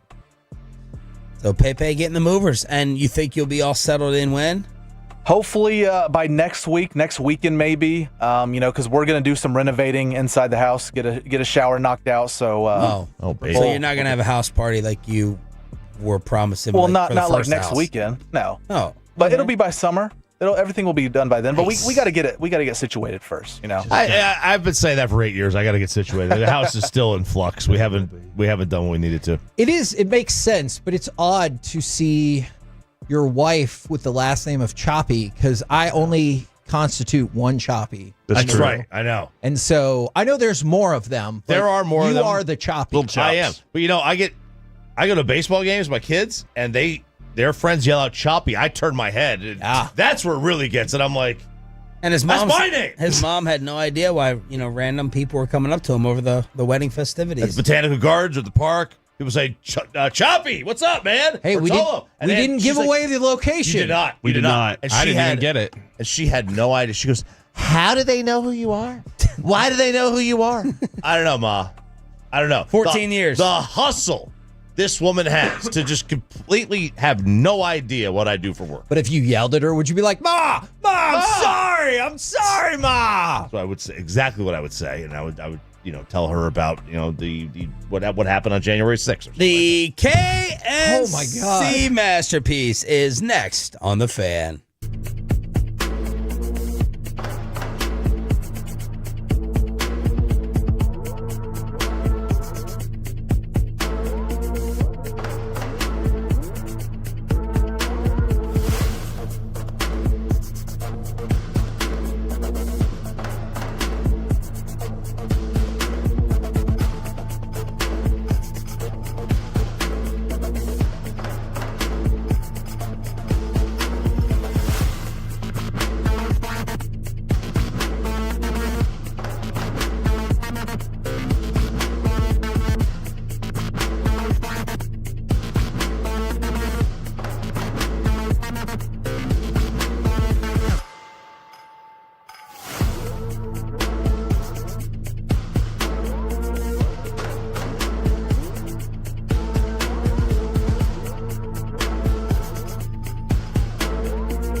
the K&C Masterpiece on 105.3 The Fan. K&C Masterpiece right here on 105.3 The Fan. We got a bit of a conundrum this morning. You got me, Kevin Hageland. I'm fine. You have Corey Majors, who I think is a little sad. And you have the Alec Medford, who I also think is a little sad. What are we going to do to fix this? I'm going to start by stealing the front part of a great story from Corey. Do you ever feel like the mess has gotten too bad and there's nothing you can do about it, so you just need to move on? For example, his story is tremendous, but it reminded me of back in the day when we had somebody different running this station. I had one of those giant McDonald's drinks because they're like, oh, drink's $1, don't even worry about it. And I was holding it so tight, I punched my thumb through the side of the styrofoam cup, and it just went everywhere. And we were walking with our then programming director, and I was trying to clean it up, and he goes, hey, don't worry about it. We got people for that. And because he was like in the middle of a conversation, and he was like, no, keep going. Just don't worry about that. So now that what is the I love moments like that where I've been able to say it like twice in my life. There's people for that. Yeah. Like, I didn't feel bad about it because I was like, no, that really is their job to do. So like let them do their job, you know? How many times do you think rich people get to say that all the time? See, though, right? because I was like going to get stuff to clean it, and he was like, that will interrupt our conversation. Now, if we weren't having a conversation, he probably would have been like, good luck with that. Mm-hmm. But instead, he was like, no, we got people for that. And so, Corey, I only remembered that story because of the story that you told me from this weekend as we were trying to cheer folks up. Shout out to Tolo Logan, who I'm going to go ahead and throw it out there. He also works at Guitar Center. But I saw him at the gym on Sunday. My middle son, Carter, wanted to go to the gym. And he's football, trying to get big and everything. And I was like, all right, let's go. We go up there. We do our work. I see Logan. We didn't know that we worked out together until yesterday. And so we're chatting for a minute. And then Carter, we get done with our workout, and Carter goes and grabs. Does everybody's gym have spray bottles and paper towels to wipe stuff down? Yeah, I got the wet wipes at mine. All right. So and they do say just spray it onto the paper towel and then wipe it. Don't spray it directly onto the equipment. And Carter picked up the bottle and sprayed, and then the bottom of the bottle just fell off, and the soap water just went everywhere. And he just looked up at me like, and I was like, oh my gosh, buddy. And Logan was standing there. When he saw it, he was like, so do you think Luther Burden's a good pick? Or oh my God. So he I like this guy. He didn't give a crap about that. I was like, clean it up, Carter. Get some paper towels. So to talk about the draft. That is what he was focused on. It was a total Charlie Chaplin moment. So I loved it. That was a great moment for my weekend, seeing my son embarrassed. All right, so what I want to know to go along with that is, you ever been in a situation where you wanted to help, but you're like, it's too much? Even if you were responsible for it, you're like, I can't clean up all of that stuff. You realize what there is there? I don't know. And then, Alec, did that help start to cheer you up? In the bathtub, you know? Oh, yeah. No, that's great, because I feel like everyone has those situations where, especially in public, where you're just like, oh, what do I do about this? It's like the person that drops like the like pasta sauce that's in a glass jar at the grocery store, and they're just like, they feel bad, but they're like, it's technically not my responsibility at this point. There's a whole janitorial staff and whatnot. The waiter that drops the tray of food. Oh, no. You're like sitting there and you're like, I can't do anything to help you. You know where all the towels are. Okay, but at least, see, that person works there. I think at the grocery store, what I want to know is, do you think those people's eyes quickly dart around in the hopes that a store employee saw what happened, so they'll send the cleanup? So then you don't even have to pretend. Because you know that you're not getting down there and picking up all that glass. Maybe some people do. Good for them. But I wonder how many people are looking around like, hey, oh no, did you see that? Go find somebody. Immediately just go find somebody and go, man, there was a spill. It was me. Yeah, take ownership of it. I agree. But let them know that there's a spill on aisle 3 for sure. Would you do the same thing if you were in a public restroom and then the toilet had problems? Or would you just leave? Oh, I leave. What's the difference? Nobody wants to be around when a toilet's overflowing. Ever. Even the plumbers out there are like, yeah, I think they can all agree. That's going to make me money, but I don't want to be around it. Okay. Nobody wants to be around an overflowing toilet. Okay. Well, there you go. Ladies and gentlemen, Corey Majors starting things out hot. I like it. You know what didn't start things out hot? Really everything that happened Saturday in the Rangers game. Go ahead and give me cut number 3. And I want to focus in specifically on Saturday's game, because there was so much about this game that I think is agitating for this fan base. Full count to Rayleigh. Here's the pitch. A swing and a drive into left. Josh Smith going back. It's over his head. It's off the track in the wall. Rosarena scores. Rayleigh is into second with an RBI double. And the Mariners have now scored 4 runs here in the third inning. All right, let's start by talking about Kumar Rocker. We asked this question before the season started. Was this a move that everybody signed off on? Or was it a move that was pushed just because that's the way it was going to be? Maybe he wasn't 100% ready for all this. And Kevin, my feeling is it's going to be an up and down roller coaster with him all year long. And you're going to see moments like this where he can't get a certain pitch to work the way he wants to. And so what did he say? The sinker? Yeah. They were tagging it. And he was like, I got to throw something in there to kind of change that up because they're getting on that ball right now. So for the sinker specifically, 40 of his sinker pitches on Saturday. This is Rocker. And the reason why I want to talk about Saturday's game is there's just so many more like kind of touchstone points in there that I think are agitating. 40 of his sinkers he threw, 20 were in what StatCast calls the heart of the plate, that's not what you want. All right. And because of that, the Mariners went 4 for 9 on sinkers against him. You know how many? He threw 40. You know how many they swung and missed on? 1. 1. That's not good. No, it is not. And so that's one of his best pitches. And then Bochy kind of identified, big shock. Bochy has an answer for everything. Yeah. Bochy identified, except for moving the leadoff fan. When Rocker was going fastball, that's where he gave up the hits because he got behind in the count. So in predictable fastball counts, he was throwing fastballs. That usually doesn't work out too well when you do it consistently. So exactly. If you go back to that once or twice, great. But if you're going to do it again and again because you don't have any trust in your off-speed stuff, well, then you're probably going to get hammered. And so that was really frustrating. You're right.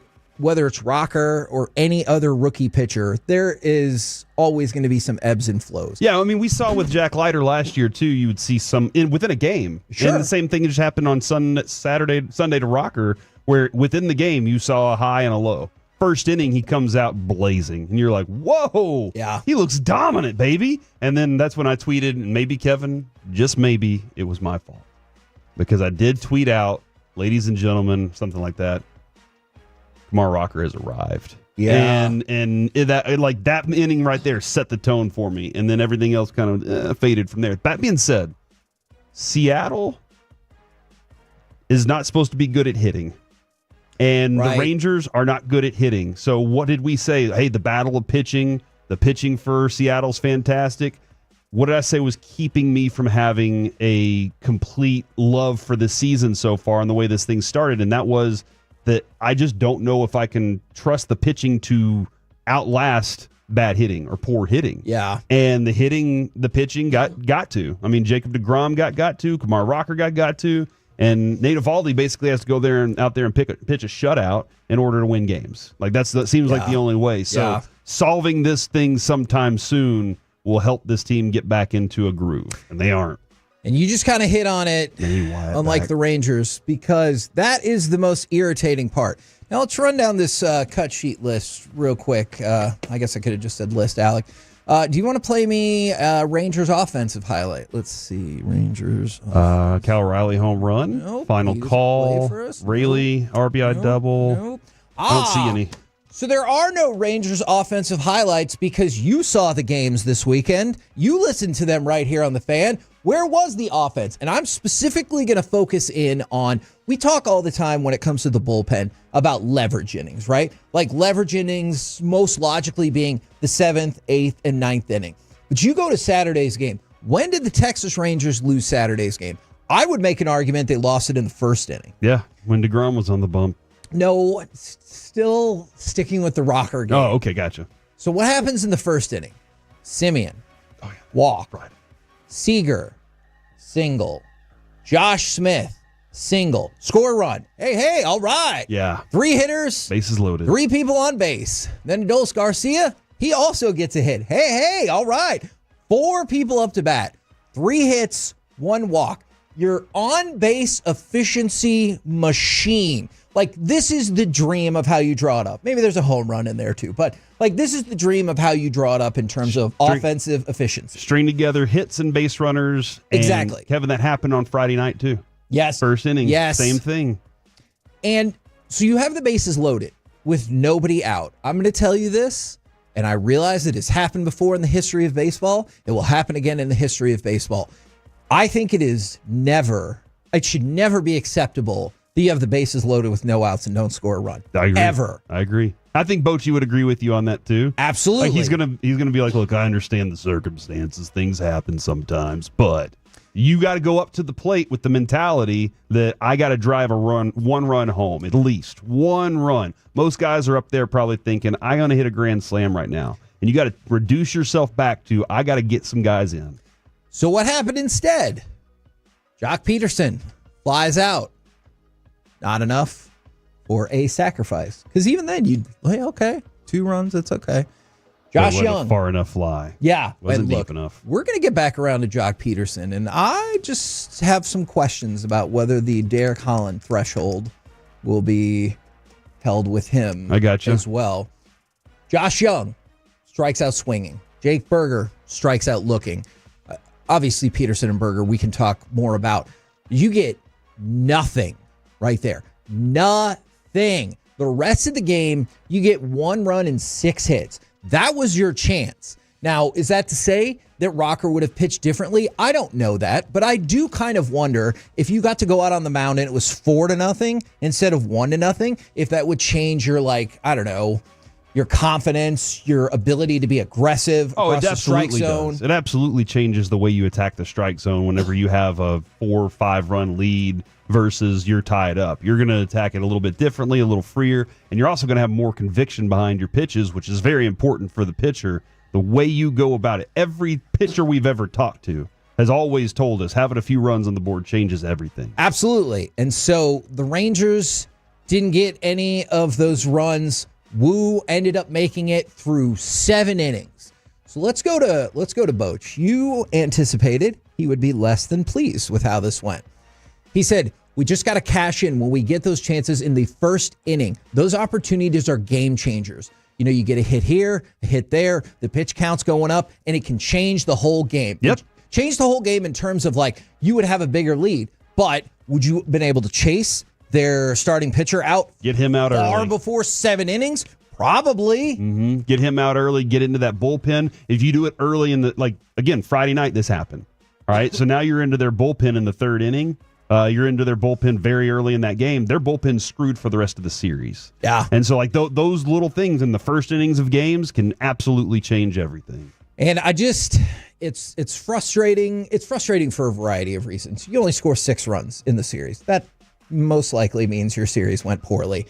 For the Rangers, they got swept. And if not for that win on getaway day against the Cubs, you would have gotten double swept. And now the Rangers are 1-5. And it's just another series where Saturday was my flashpoint of you weren't in that game for that long. Obviously at the beginning, but then it fell apart really quickly because you didn't take opportunities that you had. And so far, this offense, shockingly enough to me, I'm really surprised, has not been able to take advantage of any of these chances. And that's not going to fly with the way the offense is right now. I think they have a negative team WAR right now.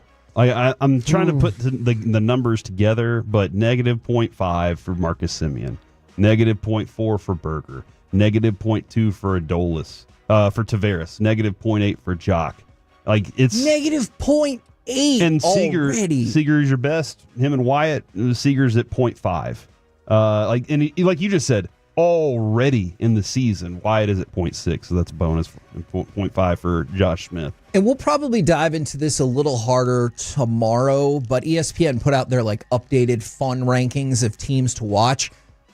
This team has not been fun to watch. Now, and that's completely different from our World Series season whenever you were like, oh my gosh, what is this? And everyone's saying, man, you're going to need to be winning all these games 7-5, but more realistically, you're going to need to win them via complete game shutout.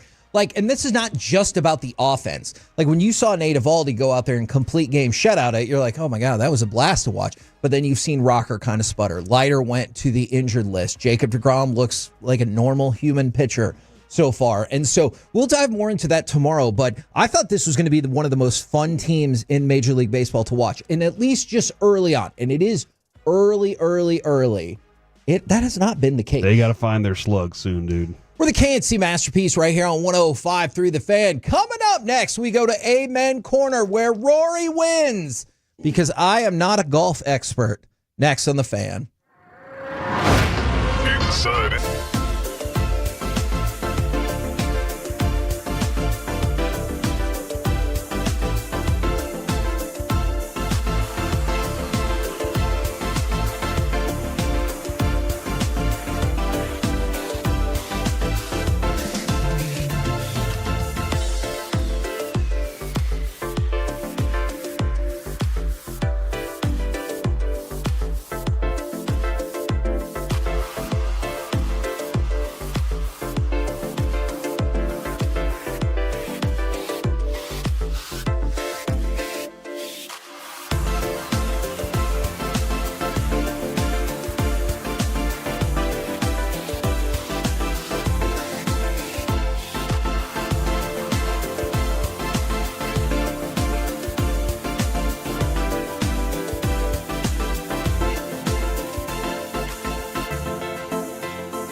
segment of the KNC Masterpiece is brought to you by Cars for Kids. Donate today at carsforkids.org and by the personal injury lawyers Frankel & Frankel.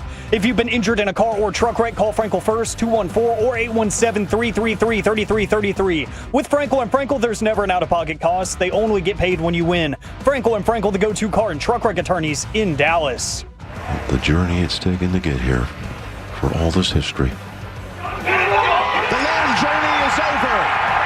McIlroy has his masterpiece. I get it. Dude. Because he won the Masters. It's a good job, Jim Nance. Oh, no, it's because of our show. Oh. That's right. Jim Nance giving us a shout out. By the way, shout out to Raphael on his birthday today. He said he never gets a shout out, so I wanted to go ahead and give him an early Monday shout out for his birthday. Congratulations, Raphael. Now, shout out to me, because I'm pretty sure this is what I predicted would happen, and not the complete opposite of what I predicted would happen. So, hold on. You predicted that Rory would win the Masters. That is how I recall it. Let's go ahead and go to the audio then, Alec. What? The last time Rory McIlroy won a major was 11 years ago. You think he's going to do it? No, I don't. He's never won the Masters either. So I'm just going to go out my bold, not so bold Masters prediction. The hell with everybody else in the field. Rory McIlroy will not win this tournament. Oh, no, dude. Fine. If he does, feel free to isolate that audio or play the full context. You look like an idiot. Or oscillate it like one of those fans. Isolate it. Yeah. On Monday, he is not going to win the tournament. So, Kevin, I will tell you this. My tweeters,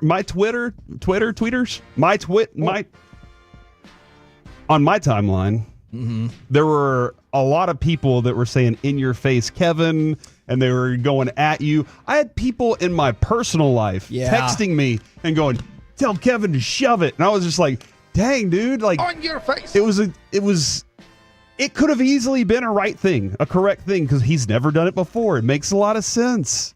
So, however, first of all, I am an idiot. Oh, no. You're good. Hey, if you go back and listen to the audio, I feel like I have to admit that. Second of all, I'm not a golf expert. Third, I watched one shot of the Masters. Oh, dude.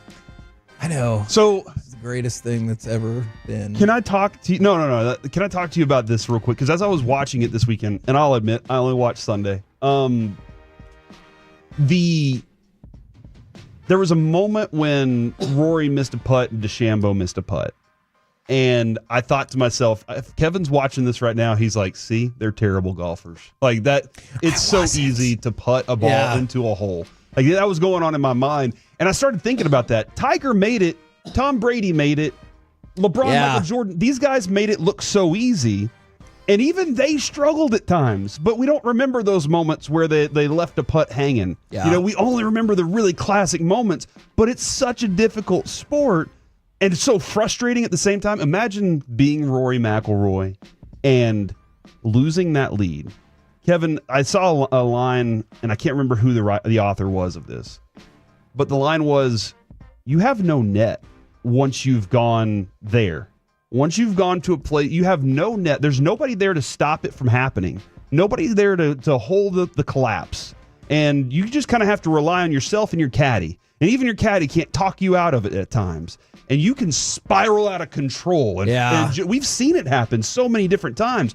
Or you can say, you know what, that was a bad hole. Next hole, forget about that one, move on, and that kind of thing. I was rooting for Rory the whole time. And I was happy that even though he did start the spiral and didn't do it the dominant way, that he was able to finally get that thing that had eluded him so long. Okay. People were waiting, apparently, for this to happen, too. Because every time I flipped through Twitter, I knew something bad happened to him at the beginning of the round. Because people were like, oh, is Rory going to spiral? And people were like, already happening.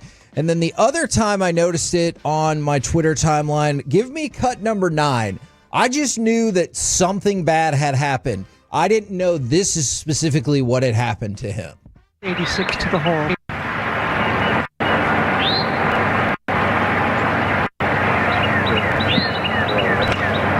Look for this a little long and a little left. Oh, Rory. Oh, my goodness. Oh, Oh, my goodness is right. By the way, Kevin, I think Rory won because of your prediction. Hey, always good to hedge your position. All right? What did I tell you? Underdog. Made a couple of plays. Oh, look at that. Just in case the bankroll went up. Now, I did watch one shot Hedge your bets. of the tournaments. And it was, we're going to play cut 8. All right, because look, I get it. Everyone thought he was going to collapse, and then he started to collapse, and then I'm pretty sure there was a 3-way tie. And then Justin Rose, who finished like 18 hours before everybody else, was like, hey, I did really good. Maybe I'll have to play again. And so he was just out on the putting green and everything like that.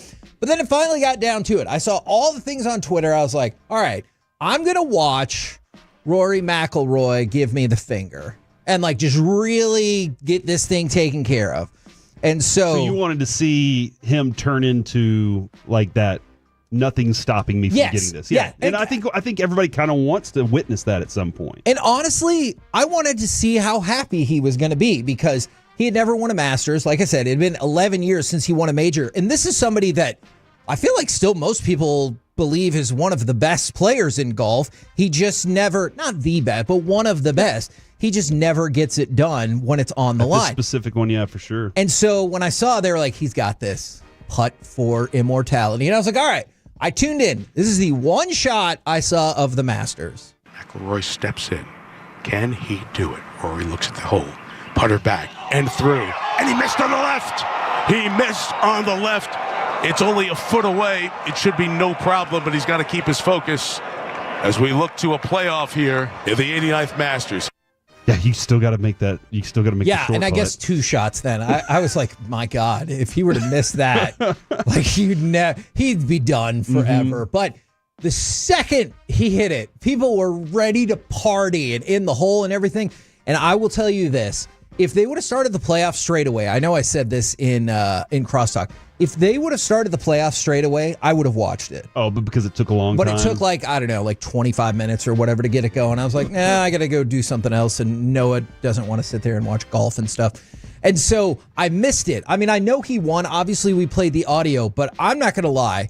When he missed that putt going into the playoffs, I was like, he's not going to win. That's when Kevin threw his remote across the room and was like, see, that's why, golf. Seriously, did you think after he missed that putt to win, going into the playoff, he was going to win? And Justin Rose had been playing insanely good that day. Insanely well. Yeah, I thought it was 50-50, honestly, at that point. Because, yes, Rose had been playing that well, but now he'd kind of gotten himself out of the groove. For sure. And I was saying this about Rory last week. He's the kind of guy that his pace is definitely part of his the way he plays. He wants the pace to keep going and going, especially whenever he's in that place. And I figured that he would, they'd battle it out a little bit and Rory would come out. But honestly, Kevin, I was wrapping something up in one room and closed my laptop, which I was watching it on, and then went to the living room and turned the TV on. And by the time, I guess I was on delay, when I turned the TV on, I see Rory on the ground. So I missed the moment and when it happened. I was like, no, because I'd been watching it all day, sticking to it and everything. And it was an absolute blast to watch some of these dudes make some amazing shots. But I have a question about the career Grand Slam for y'all. Okay. Is it can I name them all? Yes, I can. Oh, no, that's good. Okay. I had to look up one of the players. Look, do we have any test music that's out there? I don't know if that's a thing. I had to look up one of the players because when I first saw his last name, I was like, I have no idea who that is. That was Gene Sarazen. Okay, I would have never gotten that in a million years, and He's so I had to look him up. Referee in the NFL. No, that is not territory. But when it comes to the major tournaments and when it comes to the Grand Slam, the career Grand Slam, I think, is a significant deal. I think it's a very big deal. For sure. And I know a lot of people was at the Tiger Grand Slam. They're like, well, yeah, but it didn't happen in 1 year. It happened over 2 seasons. I'm like, even still, you get it over your career. That's not everybody even gets close to 1. Look, like that's a special thing to add to your ledger as you've gone along. He's the 6th men's player ever to get it done. Awesome. So, yeah, that's really impressive. Like, I remember going back when everybody thought Roger Federer was the greatest tennis player of all time, because the sport that I watch that is somewhat similar to this is probably tennis in terms of structure of the majors and everything individuality like that. too. Yes, exactly. And so when he won the French Open, because Nadal was out and he was like, I better freaking win it this year. And he was freaking out. Yeah, it doesn't matter if you beat that person or not. I won this. Exactly. And he was freaking out like way more than just, hey, I won another Wimbledon or whatever, because he's like, yes, finally. And so that's the thing. And so you look at it, I'll admit, maybe Gene Sarazen is great. I'm sorry, I'm not as familiar with his greatness, but I do know Ben Hogan, Gary Player, Jack Nicklaus, Tiger Woods. If that's the group that you're in, then, well, hell yeah, that's pretty darn impressive company.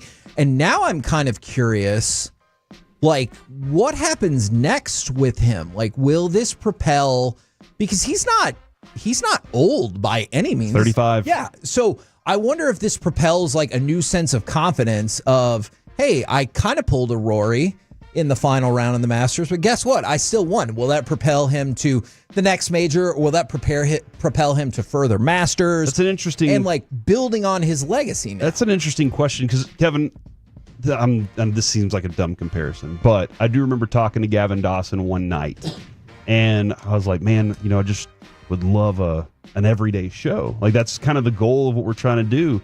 And he looked at me and he was like, you're 35, right? And I was like, yeah. And he was like, dude, I didn't have my own show until, and Dawson like went through all this stuff to me, and I was like, oh, so you can get even more motivated after this. And I think that's where Rory will be. I think there's part of him that will celebrate this very strongly, but he saw what focus it took this week. He was watching Zootopia with his daughter instead of talking to anybody or listening to any other outside noise. Yeah. He spent all of his other time focusing on other things to keep him away from golf. Wouldn't even talk to Bryson DeChambeau during their round together. DeChambeau said he wouldn't even talk to me. And so like he knew he had to take it to a different level mentally in order for him to be prepared for this game. So I think that once he's seen that now, he's like, I can go add a little bit more to this, and my resume at the end of this thing could be even better, and I could be put in a different category than where I am right now. Agreed. Alec, would you like to next discuss the old lady who won't sell or Jordan Spieth? Let's go with Jordan Spieth. All right. The question that must be asked, did Jordan Spieth do that on purpose? Now, I saw this video because Corey sent it to me. Alec, are you familiar with said video? Yeah, I think I know where this is going. All right. He's nuts. Okay, yes. Thank you. And if he did do it on purpose, it kind of looks like he knew the guy and was like, "Pop, gotcha." It's Jordan's fault for giving away the game with the little smile after the fact. So he's just, fist bumping everybody, and then he seems to go out of his way to fist bump the one guy, flip his putter up, and just get him right in the jingle jangles. Got him a cup check. Yeah, dude. he did. And so, but it's after that he has a little smirk on his face that makes me think, yeah, I just hit that person in the balls on purpose. And he never turned around. He never made oh my gosh, I can't believe that just happened. He just kept going, like you said, with that smirk on his face, which could have been, hey, this day is so beautiful and I'm loving life. Or I just hit that dude in the junk. Yeah, and I really think, and you know what? And it was with the opposite hand. So you can't claim that it was a reaction to me like turning my hand to fist bump you. He fist bumped him with one hand and then cup checked him with the other one, which leads me to believe that is definitely what happened. I say guilty. I'm right there with you. I love it too. I did, by the way, I don't know if you got a chance to watch, there was a Memories at the Masters with Jordan Spieth beforehand. You probably did not watch. I did not, I'm sorry. Because I woke up and turned the TV on and was like, let's watch this. And it was Jordan Spieth kind of going through when he won the Masters, and it was a sit-down conversation. And he talked about this moment, Kevin, when he said, I was standing under the big tree, and everybody knows what the big tree is at Augusta. He said, and Jack and Arnold Palmer are telling me how to win this course.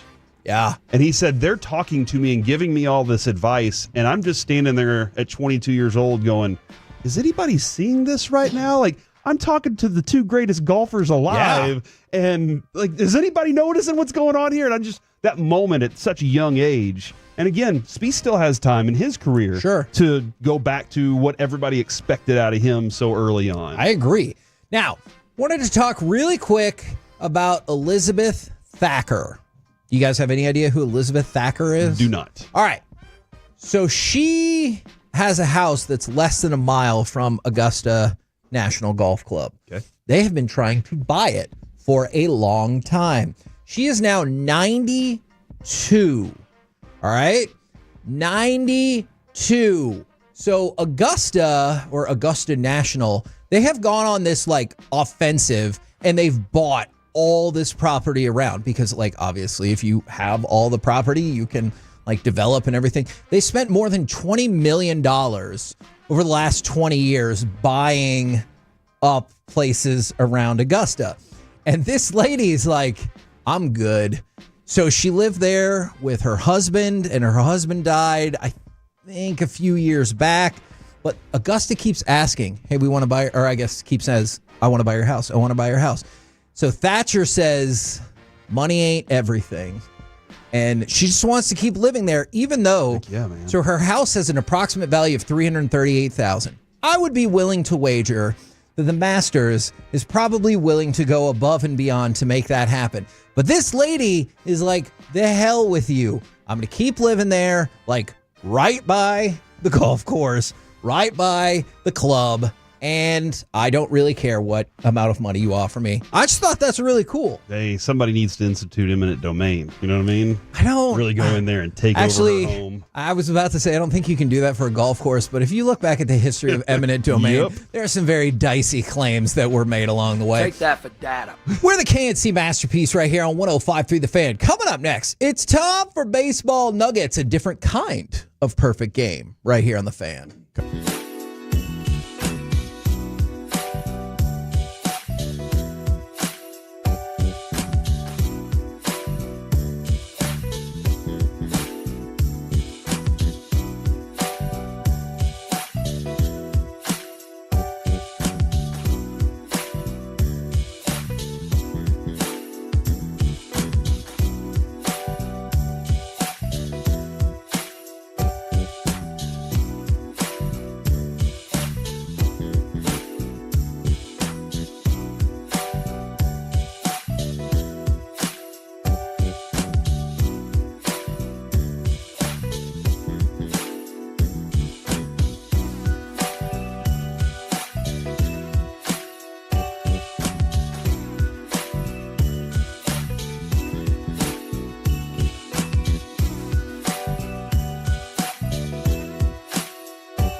Uber Eats has low fee products? I gotta remember that. Well, you know, they say in order to remember something, you have to forget something else.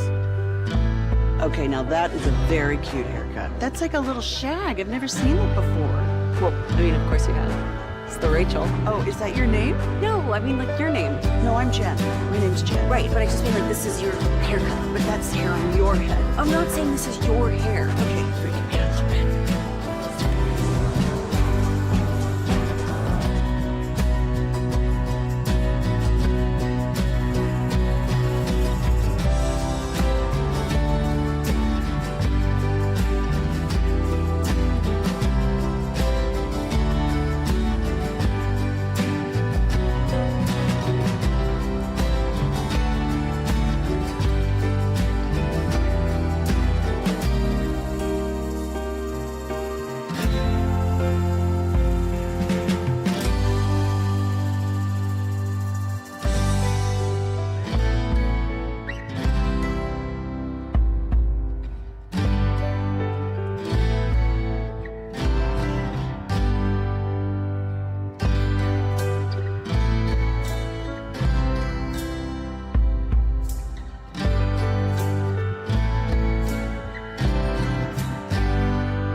This segment is brought to you by Classic Chevrolet. If you're in the market to upgrade your vehicle, get to Classic Chevrolet in Grapevine. Back-to-back #1 Chevy dealership in the world. They've got more new Chevys than anyone, all priced to sell. Visit ClassicChevrolet.com. This is Texas. This is Classic Chevrolet. Together, let's drive. Based on new Chevy registrations 2023 and 2024. One down, the 0-2 pitch. Down he goes. He strikes out Sosa. Back-to-back Ks and 11 for Crochet. KNC Masterpiece right here on 105.3 The Fan right now. Brought to you by Reliant Air Conditioning, gimmick-free AC and repair and replacement. You just do too many things. I got too excited. It's time for Baseball Nuggets with me, I guess. I was about to say Mike Bassick, 100%. All right. We heard from Mike over the weekend. Yes. Yes, we did. All right. That's it. Let's talk about, you know what? I'm going to play an incredible bit of audio in this segment. Might make some people nervous, but don't worry about it. Garrett Crochet, he did not get a no-hitter, but he did take a no-hitter into the 8th inning, 7 1/3 before he gave up a hit, struck out 11, and Boston got the win over, well, look, they were playing the White Sox. Try not to focus on that as much, but it was really impressive. Good job, Garrett Crochet. Didn't they lose? Didn't the White Sox win the series? Yeah, yes. The Red Sox needed to win that game to avoid a sweep. From the worst team in the league. I'm not going to lie. I think if you get swept by the White Sox, you should be thrown out of the league. I don't know if that's for the whole, for good. I don't know if that's for the rest of the year, but if you get swept by the White Sox, you're out of the league. Yeah, my buddy's wife is a Red Sox fan, and our other friend is a big-time White Sox fan, and he was bragging so hard about it, and she was just like, shut up. But yeah, man, that's bad. And good for Crochet, though. Yes. Now, the context of this is going to be very important. The player's name is Gavin Sheets. Gavin Sheets, Sheets. That is his last name. I just wanted you to know that for no particular reason. He also plays for the Padres, and here is a call of one of his home runs. Lo menciono porque lleva 10 esta noche Nicolás. 2 bolas sin strike. Palo por la derecha. Es Gavin. Holy cheese!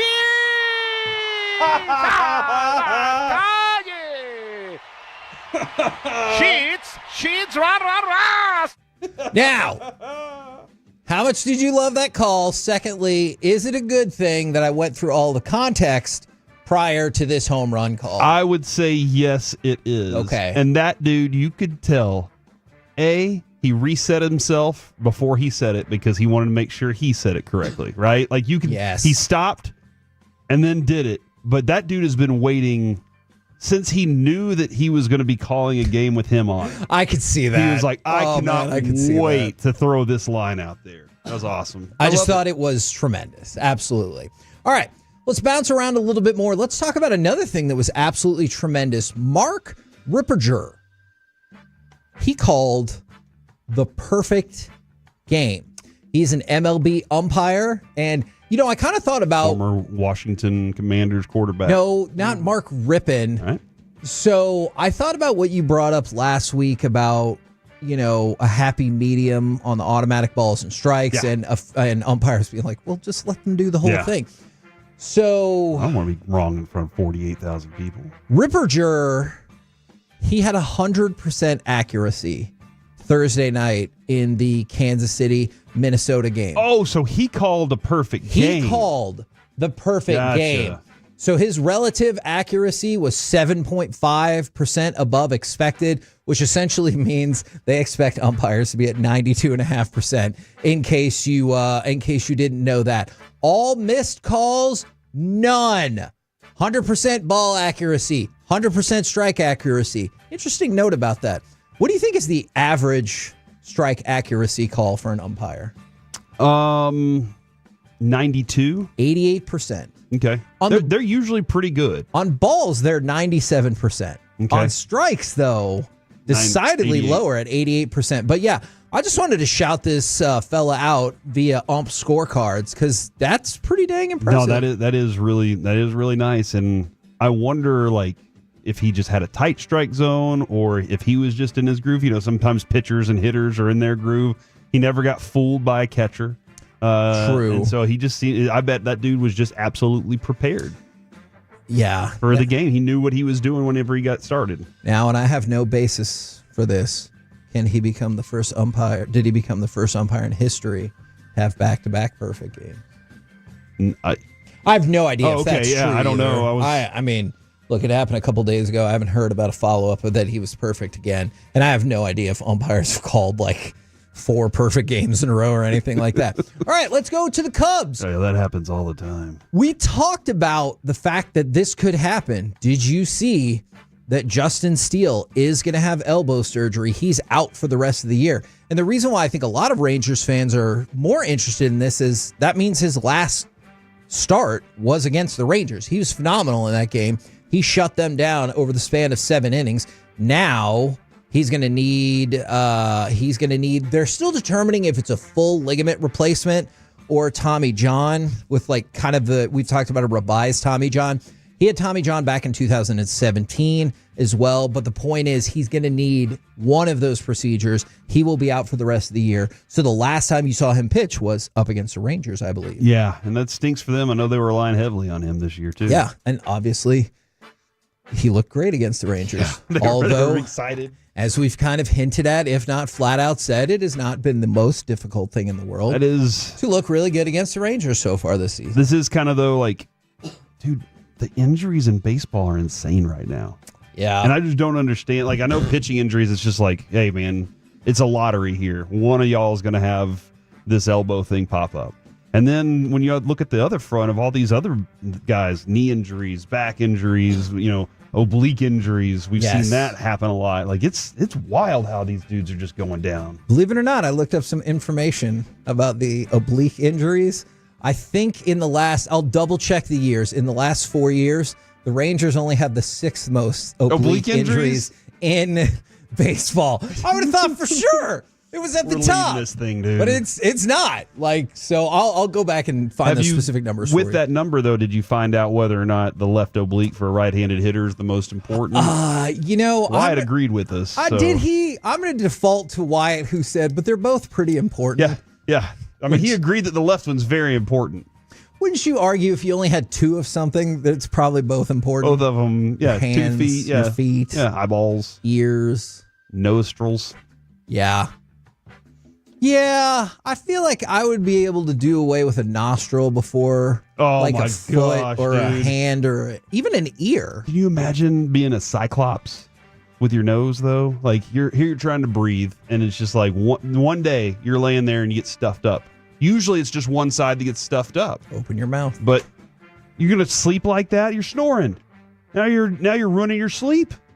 That's not the way to do it, because you already have the sleep none of tape these are on. ideal. Good point. One of them, I can never wear sunglasses again. Mm-hmm. You can wear sunglasses with one, actually, because the eyeball is in the middle of your head. So who makes those sunglasses? You have to go to the Minion store. What is happening with you right now? Hey, one more quick thing. Which team has the best record in all of baseball? Is it the Dodgers still? It is not the Dodgers. They stink. They're only 11-6. Is it the Padres? It is the San Diego, by God, Padres, who get a second mention here. They are plus 30 run difference. 13-3. Dang. Check this out. They completed a 3-game sweep over the Rockies. They threw 3 shutouts, including a 2-hit complete game shutout by Michael King. So just dominant over the weekend by the San Diego Padres, who have the best record in all of Major League Baseball. Somebody just texted and said you can only breathe out of one nostril regardless. Easy giveaway. Are you testing your breathing? I don't know. All right, we'll have to do this in the break, though. Okay, we will. We will look into that later. From the 682, y'all also said Rory wouldn't win. Don't put me in that y'all or me. Don't put me in there. I want to make this clear. I said that. Yeah, you own that. And we played the audio, and I said I was an idiot. We're the Can't-See Masterpiece right here on 105.3 The Fan. Coming up next, it's Cowboys voluntary workout day. Will Micah be there? Do you care? And what do voluntary mean? All of it next on The Fan. Hey, remember when you used to be a, what was it, pepper lady? Pepper lady? Wasn't it Cinnamon Sisters? Basil babes. Saffron Squad? Nutmeg maidens? Paprika? No. Nutmeg Maidens? You said that. Was it Spice Girls? Doesn't sound right. Was it Saffron Squad?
our D&M Leasing Studios. It's the KNC Masterpiece on 105.3 The Fan. KNC Masterpiece right here on 105.3 The Fan. Corey, I got good news for you. Aaron Judge has made the cut. He will be on Team USA for the World Baseball Classic. Is he the captain? He is the captain. So he's Captain America, huh? I could see that. Interesting. A Yankee being Captain America. Yeah. Once it was Mike Trout. Now we've lowered ourselves to Aaron Judge. Wow. Do you think that if him and Shohei Ohtani match up on the final out, him or Shohei Ohtani will win? I think Aaron Judge is going to hit it 500 feet. Aaron Judge was the pitcher in this situation. Then I think he'll walk Shohei Ohtani. Yeah, we don't know. We have no clue if he can pitch. Yeah, I mean, maybe he can. Like, nope, but my walking. guess would probably be just like, oh, we missed the strike zone yet again. All right. So today, and I'm really curious to gauge, where people are with this. Today starts voluntary workouts for the Cowboys. And, of course, the story that came out yesterday in the Dallas Morning News, it'll be the story. I know Dak Prescott already said, hey, I could play right now if I needed to. But will Micah Parsons be there? And it's a little tricky because he hasn't been there in the past. If he had always been there and, he didn't show up because they'd be like, oh, my God. Alec, he didn't show up because he's already of the set contract. precedent for it. Yeah, but he's already missed this numerous times to do his own workout thing and everything like that. So do you think he'll be there? And secondly, if he's not there, is that a bigger deal than just he's not there? Okay, for me, I've told you this before. I don't really care so much about the contract dispute. I do know it affects things though. As you're having the, hey, are you going to be here for minicamp and training camp and all these things? I don't care about the contract negotiation. Yeah. I do care about this, though, because this is a guy who is about to get paid an absorbent amount of money to not just go sack the quarterback. I know people will say, I'm here to hit home runs. I'm here to do this. He's not just paid for that. He is being paid for a lot more. And there are people in every office, every sport, that they get paid more to lead and be managers or whatever. Micah needs to be there for everybody else, not him. And this is a moment where he needs to recognize his ability to have influence on other players on the team. I understand there is a business part of it, but this is a great opportunity to show, hey guys, this is the value of my leadership. Now that DeMarcus Lawrence is gone, maybe that's the case, I can finally show y'all what I'm capable of as a leader, and I'm going to be here every time for this thing because I am taking care of the team, not just my individual person. So what do the Cowboys do? What would you do if he's like, I just don't view it that way? I don't think that part is important because, and he didn't say this. But he has said that it's his time to lead. It's his turn. So whenever it comes to that, I think that's a reality. Okay, so you're right. He did say that, but he also said the most important part is the game, and that's where I never let up. And so I don't agree. Okay, because I think your preparation for the game is the most important part to get you to there. Now, Micah is the kind of person that can roll out of bed and play football like not a lot of people can. Yeah, we've seen it, and we've seen in practice. He wrecks training camp sometimes. You're like, did we even get a good understanding of what our offensive line is? No, because Micah wouldn't let anybody do anything well. He was so fast and so strong. He was, we've seen that before. But the part of your preparation in film, you're going to find things that nobody else sees while you're doing your film work. Those types of things matter to the game, and not everybody is like you. So that's why you need to be, as the leader, the one that understands how to get everybody prepared for that. Unless you're just going to say, that's what the coaches are paid for, I just show up and do that. Then I don't think you're being paid as a leader also. You're just getting paid to do sacks. But he said he wanted more. So if he really wants the more part of it, he has to show the team. Because guys in that locker room, Kevin, they know if you're fake. Just like our audience, they know if you're fake. They can identify you so quickly and say, that dude is fake as can be right now, and I'm not following that dude. And whenever he asked me to do this on the field, when he wasn't standing next to me, I'm rolling my eyes at that guy. He can't come over here and start telling me, hey, let's get rolling there. So anyway, yeah, be there for it, man. I agree with you. I think you will be. I'm curious if And you're right. I heard everything that Mike has said as well. I'm curious if the Cowboys are factoring into this negotiation leadership. Because that was one of the things, you go back to the Myles Garrett thing. He got drugged by some people in Cleveland, and they were like, hey, he's not being a leader, blah, blah, blah. And that hopefully now he gets all the money. He will be a leader. Are you paying for leadership in any of this? Or do you think Micah is like, hey, I think I'm the best defensive player, even though I've never won that award, and I should get the most defensive player money? And he's like, who cares if I'm a leader? I know he said it matters, but just from the contract standpoint, do you think he's like, that is irrelevant to the contract? I should get paid probably so because I'm the best. Yeah, he probably there are probably a lot of agents that are out there saying, hey, look, here are the numbers. This is what I want you to pay my player based on. By the way, Archer, David Moore, all are reporting Micah's there. Oh, so that's nice. Yes. As soon as our show began, he arrived. Alec. So he was like, I'm waiting until the KNC Masterpiece comes on air. So yeah, so about 10:20 is whenever everybody started reporting that he is in attendance for the off-season workouts, which I love. This is great. I love it. But Kevin, I think the Joneses, when they give contracts like this to certain players, the star players, they're expecting a level of leadership from it. Just like whenever Ian Kinsler was paid his contract, the Rangers told him, we expect leadership from you. And he was like, I don't want to do that. And they said, well, we're not sure we can keep you around because that's what you're being. Elvis didn't quite understand what his role was once he got his contract. They expected him to grow up and be a leader. And he was like, I didn't know that was part of it. And he showed up heavy to camp. Yeah. Remember that year? And where everybody was like, what's going on? So I think that whenever the GMs and owners pay this, they are expecting a new level of player, a new level of person to add to it. And if he's there, this is great. I think this is great news for the Cowboys and their defense. And with the third defensive coordinator in 3 years now, having Eberflus in there, he has so much more to learn. The rest of the team has to learn, and he can be the voice for Eberflus to say, look, Micah knows where you're supposed to be. And all these guys, listen to him. This is going to be great. From the 901, I'm not disputing this. Watt and Garrett are both better than Parsons. Look at the stats. And I wish that the Cowboys negotiated that way. I wish they negotiated a little harder like that. But I think they're going to be like, well, he's younger. We think he's got more potential than Myles Garrett, so he should get paid more money. And that's the direction that it's going to go. I'm telling you what I anticipate is going to be the thought from the other side, or probably, I'm sure, has already been the thought from the other side as they've been working all this out. And I'm with you. I hope that he's there because he's like, I'm ready to lead, and not that he's there because other people will be there and it'll be easier to get the contract done. And the other thing, exactly. The other thing, too, is I'm also here to learn. Again, sure, Eberflus and a new system, which the Cowboys are familiar with and they trust, but he's not.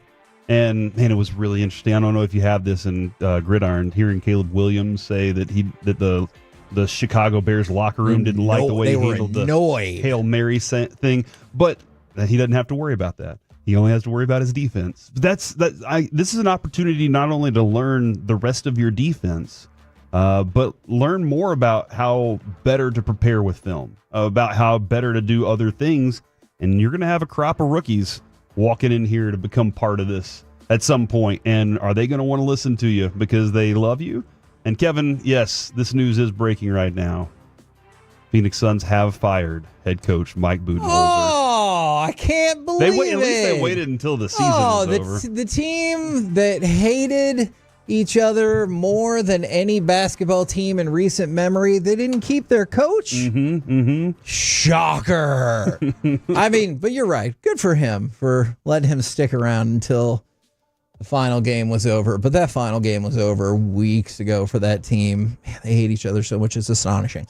Now, you were talking about the rookies or potential rookies. And while we are in the midst of the path to the draft, which is, of course, brought to you by Pluckers, join us at all the Pluckers locations a week from Thursday for our annual draft party. Corey will be in Allen. I will be at the Dallas location. And Alec, you will be in Fort Worth. Which Fort Worth? City View. So you can see the whole city from his Fort Worth. location. That's right. That is true. And hey, you should go to whatever Pluckers you want. I really hope you come to the Dallas one. because my pluckers do not have the best track record with being smart at picking the draft picks. Oh my gosh, Kevin's pluckers are the worst. And so not the pluckers, the people. Yeah, The Tolos are the one. Whoa. The not Tolos. That's what it is. The people that don't know what they're doing. Casuals. Yeah, Come on. casuals, the noobs. I would love to fill it up with everyone who look.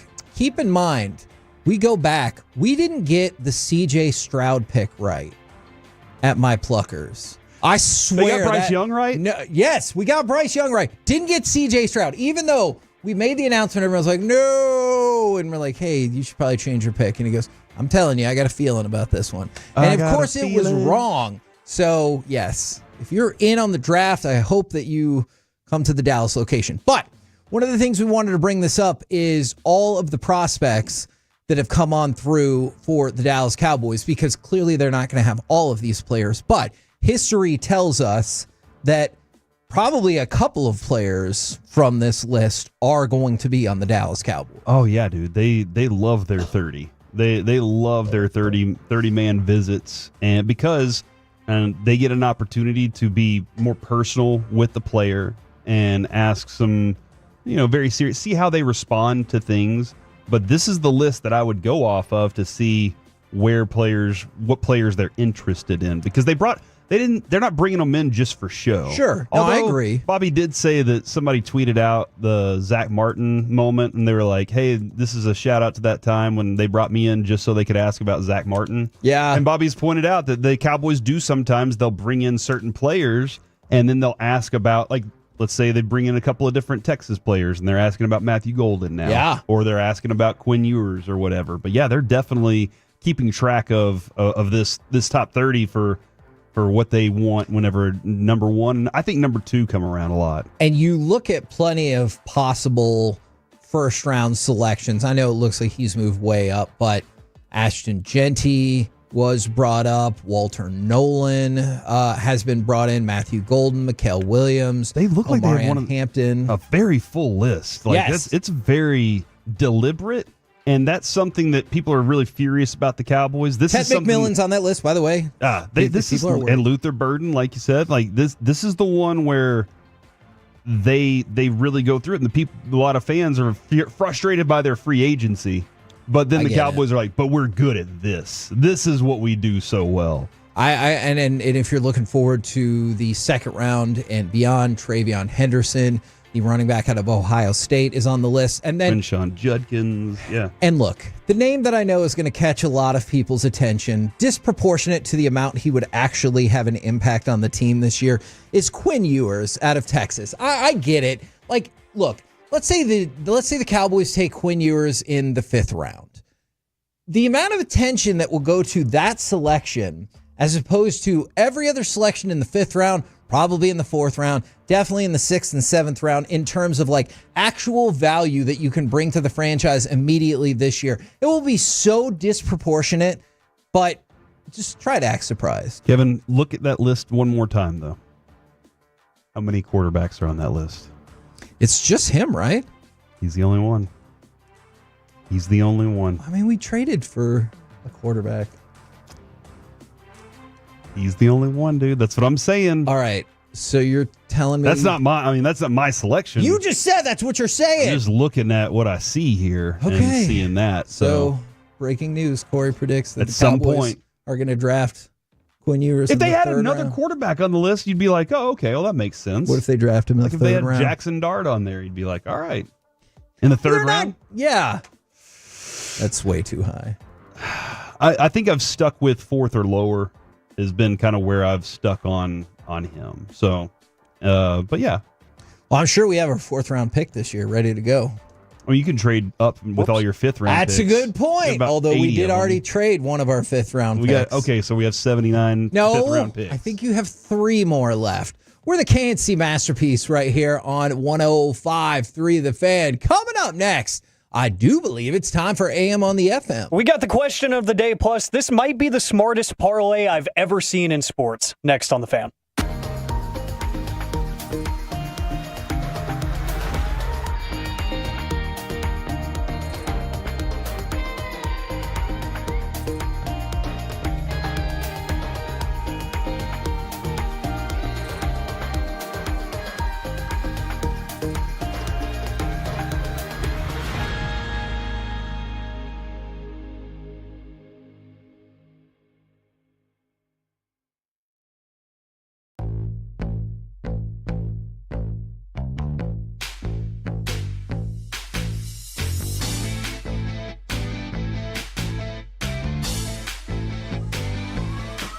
Uber Eats has lower fee products? I gotta remember that. Well, you know, they say in order to remember something, you have to forget something else.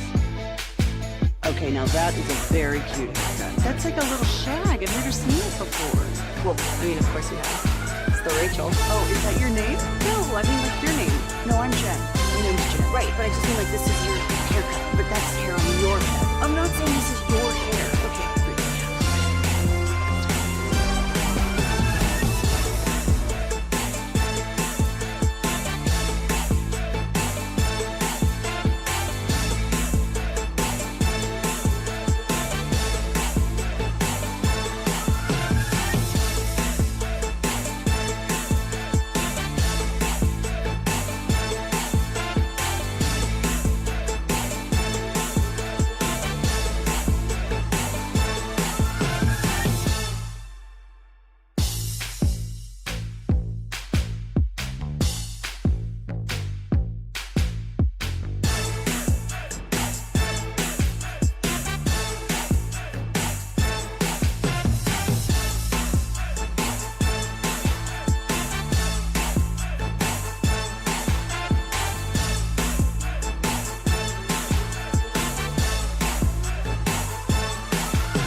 forget something else to remember that Uber Eats has roast.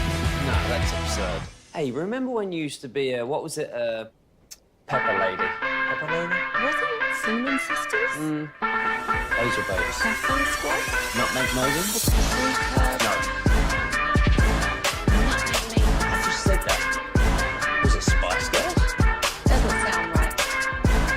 Was it Saffron Squad?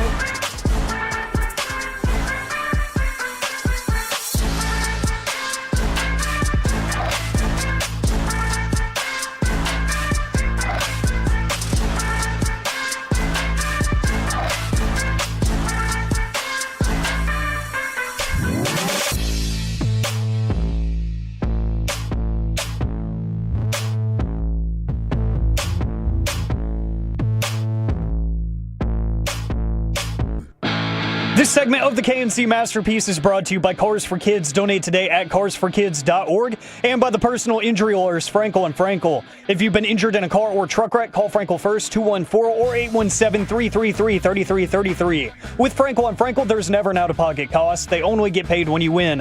Frankel and Frankel, the go-to car and truck wreck attorneys in Dallas. KNC Masterpiece right here on 105.3 The Fan. Don't forget. Well, I got a couple of things for you to not forget, as I almost forgot. For the KNC Masterpiece, don't forget you it. should know that part, but path to the draft. But Draft 101, Thursday. Don't got to sign up, just got to show up. 4131 North Central Expressway. Show up or shut up. Oh, Is that- I mean, I guess. I don't know. We'll ask the boss if he's all right with that one. CeeDee Lamb autograph helmet's going to be given away. Dak Prescott autograph jersey's going to be given away. There's going to be Whataburger there. And so even if it feels like even if you didn't care about the draft, you should just show up. Mm-hmm. But most importantly, guys from DallasCowboys.com are going to be there. Broadus, Bobby Belt, Zach Wolchuk. It's going to be an extravaganza. And now it's time for this. What does this button do? Please, please, do not push the button. You have no idea what it... Alec, you be quiet. Alec, that was awful. 1 for Alec, 0 for Peyton. Don't you dare touch that dial. Don't you dare do it. It is time for AM on the FM. My name is Alec Medford, 877-881-1053. That is the Frankel and Frankel Injury Attorneys text line. I want you to use that, Twitch and YouTube as well, to answer today's question of the day, plus one of the smartest parlays in sports that I've seen in a while. So if you know your stuff. Is it when I said lower on the number of strokes for Rory McIlroy in the last round, just in case? So if I look like an idiot, maybe I could still make some money on it. I get what you're saying. Yeah, you could just wipe your tears with your dollar bills. You know? Yes. So I kind of respect it. You know, you're dunking on us while we're dunking on you. It's like, haha, we get the last laugh. But you're like, do you really? Taking home some money. So, you know what? I'll give you that. Just for that, I don't think you're a wanker of the weekend, Kevin. Yes! Because you actually profit off of your own mishaps. Look at this. But I don't know if I've met somebody that's been able to do that as efficiently as you have. I'm telling you, man, when I went on that hot streak against Basic betting, is because I kept betting on Tom Brady. Because I was like, if he wins, that sucks. But at least I'll get some money. And if he loses, I'll lose, but that's fine because I'll be happy that he lost. Let's see. That's fair. I tell you, I may or may not have done that at a UFC with Junior Dos Santos. Really? I love Junior Dos Santos. He was fighting Stipe, and I was like, you know what? I'm just going to go ahead and put a little money on the other side just in case. And so Stipe won, so I was sad, but at least I got some cash to go with it. Yeah, that always makes things better. That was me during I think it was maybe the 2022 season of Cowboys football. I was introduced to Underdog by a friend years ago, and I would go to Pluckers for every game and hang out with the boys. And while we were losing football games, I would just make some second half plays. Yes. And I would at least, pay for my meal in the process, and then I'd wipe my tears with those with the leftover money that I had. So, Promo code Masterpiece, just saying. Does a lot for you. The question of the day today, gentlemen.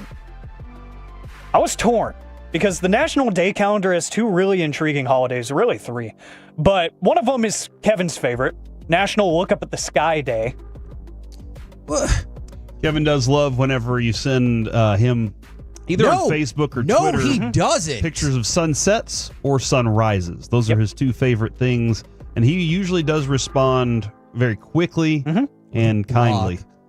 No, I'm just kidding. I wouldn't block somebody for that. Around like 8 o'clock tonight, I think is when the sun's going to set. If you want to get outside, get in the backyard, make sure. That's too late. That's too late. I get it that people don't like it when the sun sets at 5:30, but 8 o'clock is too late. It has been a little weird. Like over the weekend, I was doing things, and we went to get ice cream with my daughter and my niece, and I looked up, the sun was still out. It was 7:42. Yeah, and I was like, huh?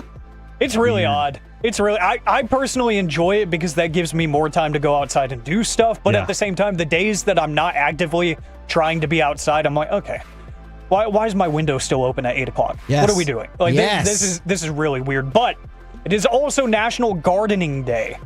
So I'm going to ask you guys, 877-881-1053. What's the one chore that you kind of actually enjoy doing around the house? Because for me, ever since it was probably like, 15, 16 years old, my dad's like, all right, I'm done paying people to do the yard. You're going to do it. Mm-hmm. And I actually kind of enjoy doing the yard work. Like mowing, doing the working around the edges of the yard, making everything look perfect. It's just satisfying. It's really satisfying. And like I finally got to mow for the first time this year last weekend in the backyard. We just got sod put down in the front, so we can't touch it right now. But the backyard is starting to come back to life, and it got real tall real quick with all that rain. Went and knocked everything down real quick, and I was so satisfied afterwards. I was like, you know what? I could do nothing the rest of the weekend, and I would be proud of myself because this backyard looks real pretty right now. I'm with you, man. It is a wonderful feeling to look down at the yard and see. You ever see that one blade of grass sticking up, though, and you go out there with a pair of scissors? Yep. I've done that before. I do that exact same thing every single time. This one, you're done. See, I used to love trimming up the hedges and everything, but then I got to a point where the bees and wasps were waiting for me, and they were hiding in there, and they knew I was afraid, and so I didn't like that anymore. They know. They know. They don't know. Bees can smell fear. And so what it's become is organizing things. So like my wife does this thing called Tinker Garden, and it's like, teaching outside and everything. So she has all these different like teaching things, and so we spent $8 billion on bins and everything. And like, I started to get into it because now everything looks neat and organized, even in the garage and everything. So I kind of like that. I love to cook. So whether it's, cooking on the grill outside or even cooking in the house, I enjoy cooking for the family. I just would prefer a little help with the sides. Like, sometimes every once in a while, just a little bit of help. But that is a chore, and I don't know if that's a chore as much as like that's just part of living. But that is one. I like to vacuum. Vacuuming's fun. But the kids, every time I pull the vacuum out, the kids are like, "I want to do it." I'm like, "What? All right, fine." So, and then I got a Roomba. So okay, well, yeah, Roombas are great. Mr. Plano. I got that. You are fancy. What, 10 years ago for a Father's Day present? You got it 10 years ago? Yeah. That's a double well. Think about how much more valuable it is now. I don't Probably know not. about that. Yeah. I just thought of one. Then it's the couch shampooer. Like, I'm sorry, what? Oh my God! Yeah. So one of Jess's This is a thing. Yeah, one of Jess's friends has like a couch shampooer, and so it's nice because you can like clean your couches, but it's also really gross because you're like, yeah, you see all that? That couch is disgusting. Yeah, that's what you did to that couch. Hold on. So you like that? Yeah, I think it's fun. All right, Kevin, here's the deal. I have a couch that my dog has usurped. Oh, Would you mind coming over with the couch shampooer and we'll have to cleaning this borrow couch? it from the friend. I wish we had our own couch shampooer. I would probably be like, hey, get up real quick. Need to shampoo that. You're like, I just sat down. You You did have it a 2 problem. days ago. Yeah. And you're like, hey, wash your hair all the time. Let's see, from the 214, washing my truck. In high school, I used to wash cars for my friends, and they would either pay me, or if we had like some big extravagant plans, I'd say, hey, you cover all my fees while we're out, I'll wash your truck for you.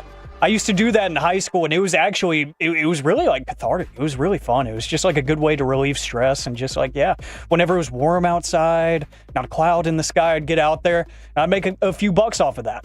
That was always a fun thing to do. That's nice. And now I live in Grand Prairie where you can't do that. So. From the 469, as a blue collar guy, hearing white collar guys talk about doing work for fun and enjoying mowing will never not be crazy to me.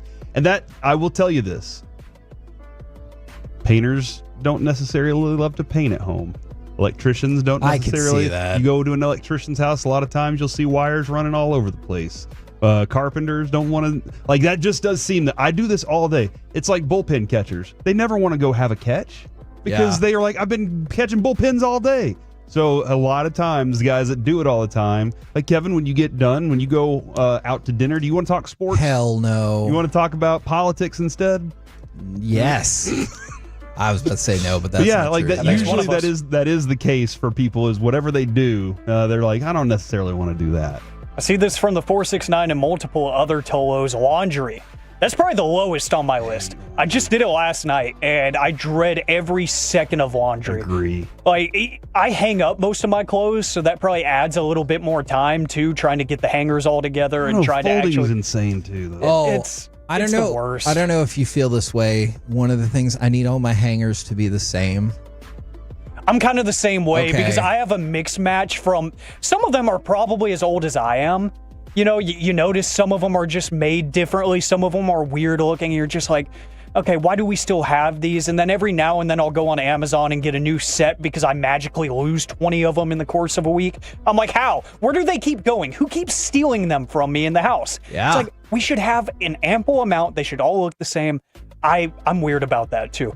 But keep those coming in, 877-881-1053, your favorite chores around the house for National Gardening Day. I just love anything that has to do with being outdoors. And I went and bought, because, you know, I got a fancy new car from Platinum Chevrolet back in December. Well, see, but you can't even say because the prices are so low that you're like... Yeah. Exactly. It's like, I would be dumb if I didn't go home with that. But I'm trying to take care of it, right? Mark that.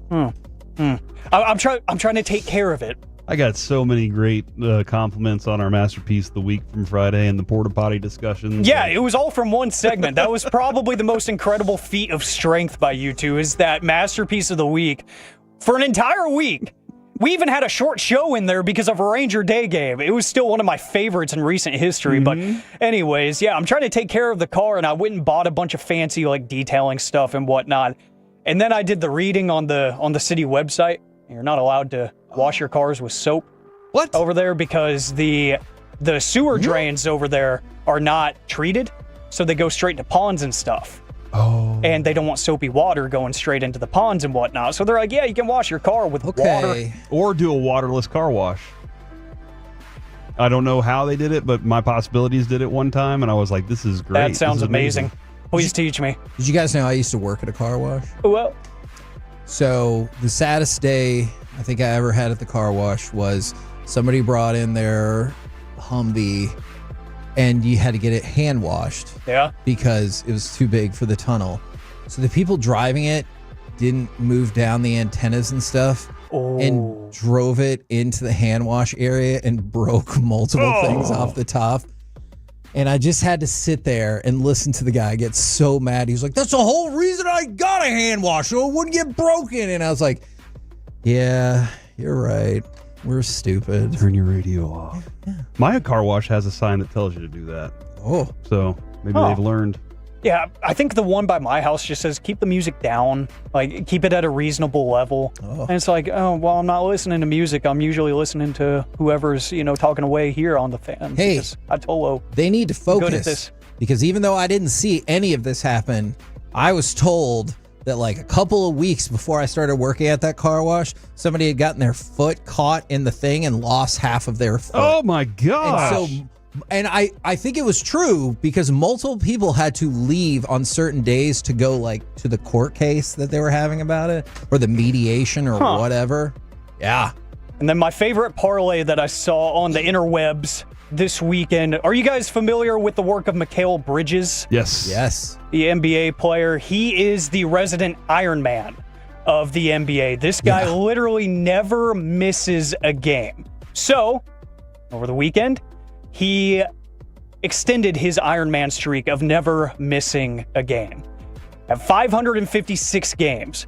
And you know how he achieved this, right? Mm-hmm. Right after tip-off, he immediately commits a foul after starting the game within 6 seconds and checks himself out of the game. Amazing. To preserve that streak. But there was a very smart NBA bettor on FanDuel Sportsbook that did a 4-leg parlay, taking the under on all of his major stats. Under 9.5 points, under 1.5 made threes, under 2.5 assists, and under 2.5 boards. Wow. Just smashed the under on everything because they knew this guy is not actually going to play. They've got bigger things to worry about than this regular season game. So he takes the under on everything and cashes that 4-leg parlay. I just love smart betting like that. When you know your stuff, hey, It's a meaningless game. New York they've got bigger things to worry about. He doesn't need to get hurt. He's going to go in there just to keep his streak alive, and he's going to check out 6 seconds of time on the floor. Wow. So he recorded one stat, a personal foul, and that is it. So smart betting is always really satisfying. We're the KNC Masterpiece right here on 105 through the Fan. Coming up next, it's time for Gridiron Gravy, the battle to be QB3. Next on the Fan. Coming up in the next G-Bag Nation, a full 5-hour show.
you had.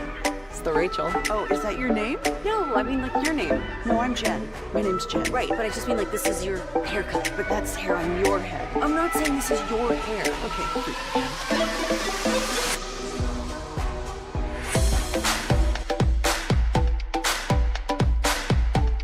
Chevrolet, if you're in the market to upgrade your vehicle, get to Classic Chevrolet in Grapevine.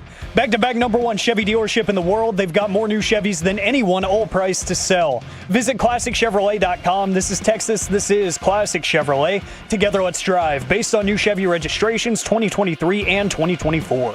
Thompson in motion. Play action. Shuck under pressure. Throws it off his back foot. In the end zone. Touchdown. Ja'Cory Brooks. A 9-yard pitching catch from Tyler Shuck.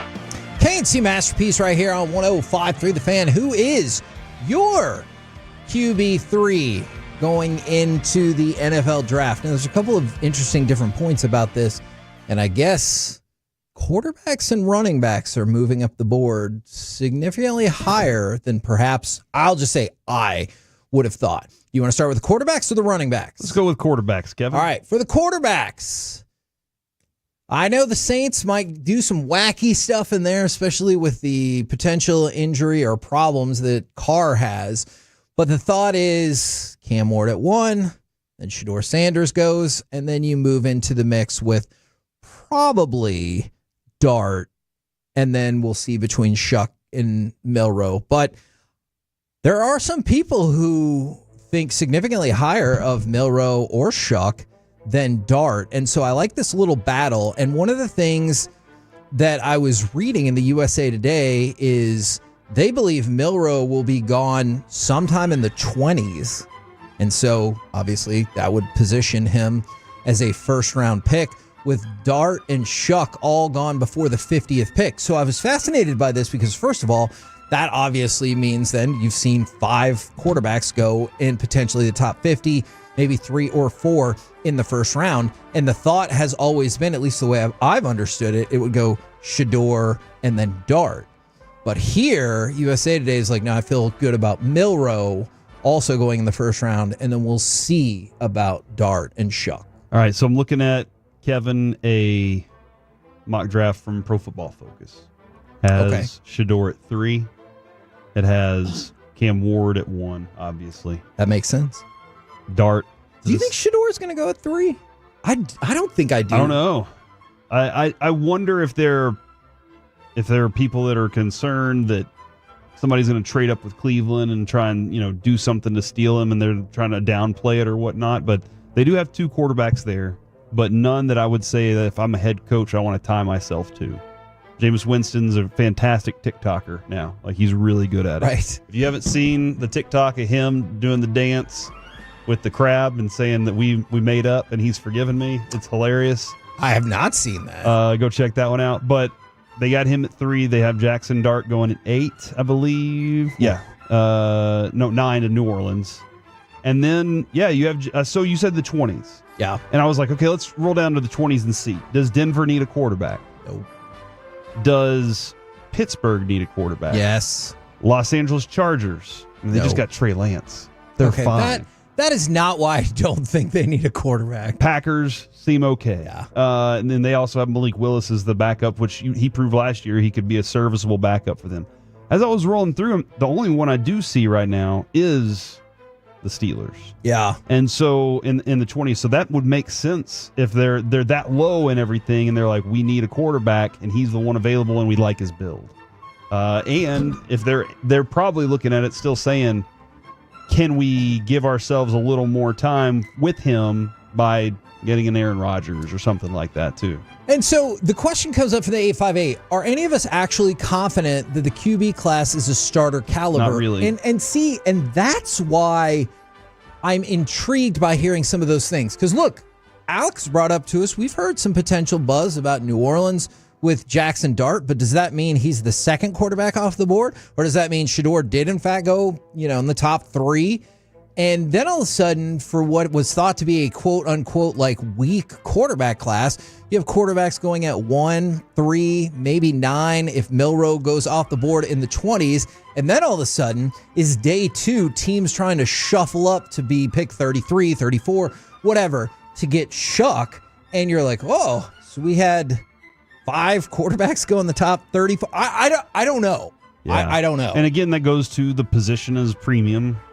If you can get that at a cheap and relatively cheap price, which a first round pick for is not super cheap, but it's at the same time it is. If you're late in the rounds to get one, you're feeling pretty confident. And now people are, man, this is a segment I want to do next week. Give us your bold draft predictions. Not about if someone's going to trade, just like pick a player that you're like, this guy's going to be a stud or this guy's going to be the worst, because people are already starting. The 682, Shedeur Sanders will be a bust. Mark my words. From the 940, Jackson Dart will have a better career than Milroe. Book it. Question: are you more confident in book it or mark my words? Oh my gosh.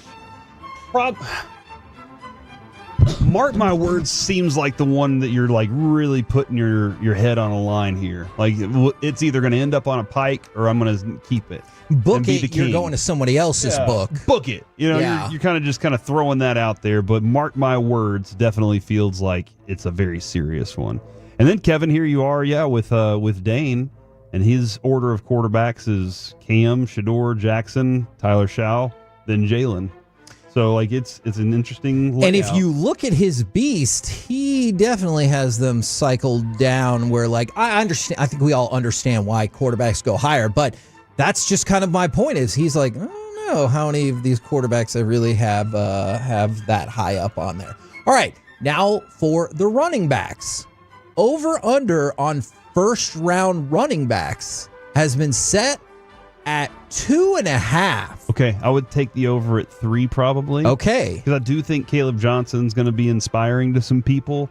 Omarion Hampton, it's feeling more and more like he's going to for sure go, like, not just in the first round, but like maybe higher than we think. Did sound a little like Mel Kiper Jr., who was like, I guarantee Omarion Hampton is kind of backing off that a little bit, but who is Mel Kiper? Those 3 I definitely could see, and then the Ohio State running backs following up in the next round pretty quickly. Henderson or Judkins? Yeah, Judkins, yeah. All right, so, man, okay. That is interesting to me. Then I'm very curious at, like, where does Dylan Sampson, RJ Harvey, where do those kind of names fall? Trevor Etienne, where does he fall in these categories as you're going down? Because once that first run happens, do people just say, okay, now the second run's in the 4th round? I don't know. Yeah, and obviously the Cowboys would love for that to be the case. Yeah, well, absolutely. I guess they'd have to trade up. But Omarion Hampton is now, he's like as much of a lock for the first round as you can get. We've talked about how high Ashton Genty's moved up to the point now where if Genty didn't go in the top 10, I feel like I would be really, really, really surprised. So running backs moving up the board, quarterbacks moving up the boards. Some people gave some more thoughts. Book it equals put your money on it. That's better than mark my words. And then another person said from the 469, book it is stronger because mark my words can waver. What about, what about you can quote me on that? Because athletes do that. I always love when the athletes will throw out, and you can quote me on that. Because it feels like a really strong approach to it. Yeah, but like, could you imagine if somebody went out there and they were like, oh, you can quote me on this one sports thing isn't going to happen. And then it did happen. Like, that person would look really, really stupid.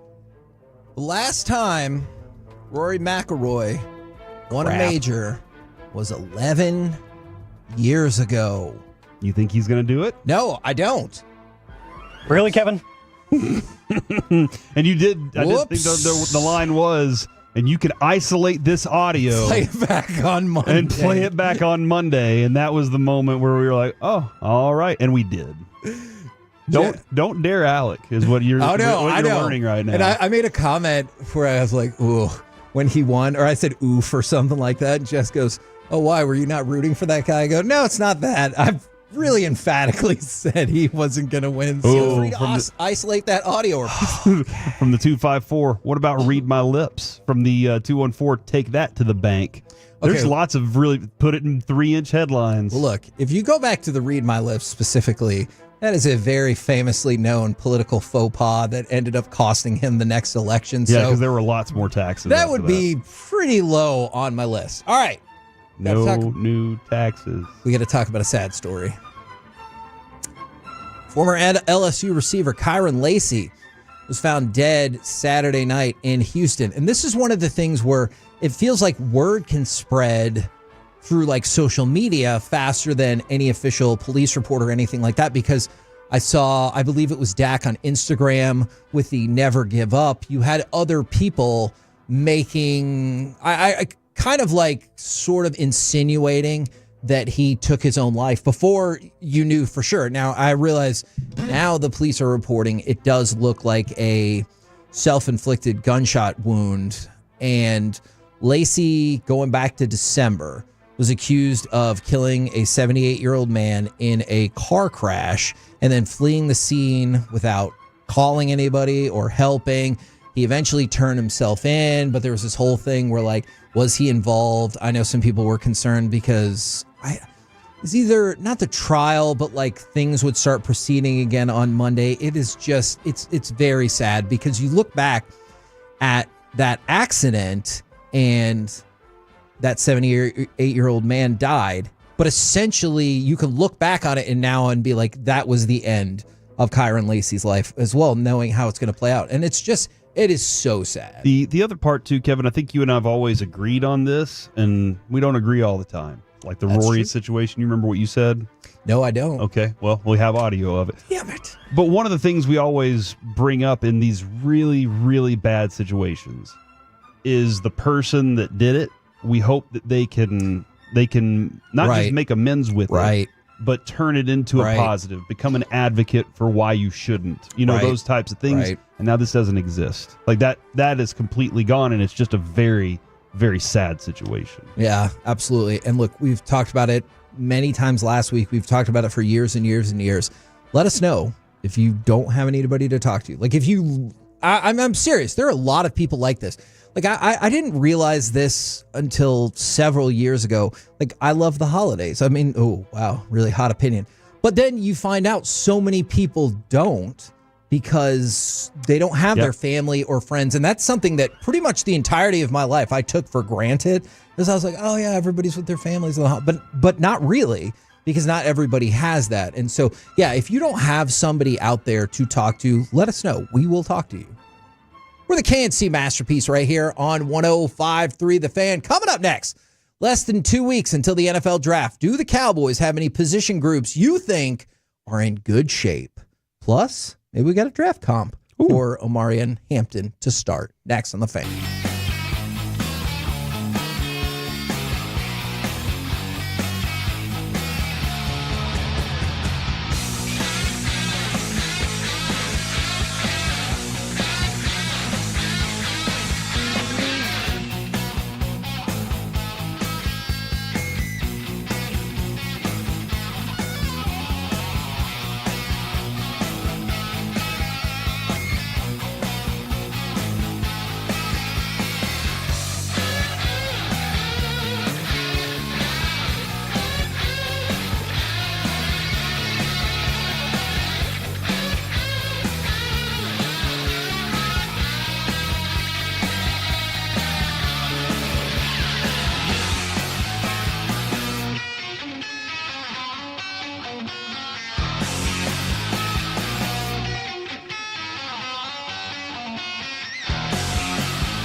Uber Eats has groceries.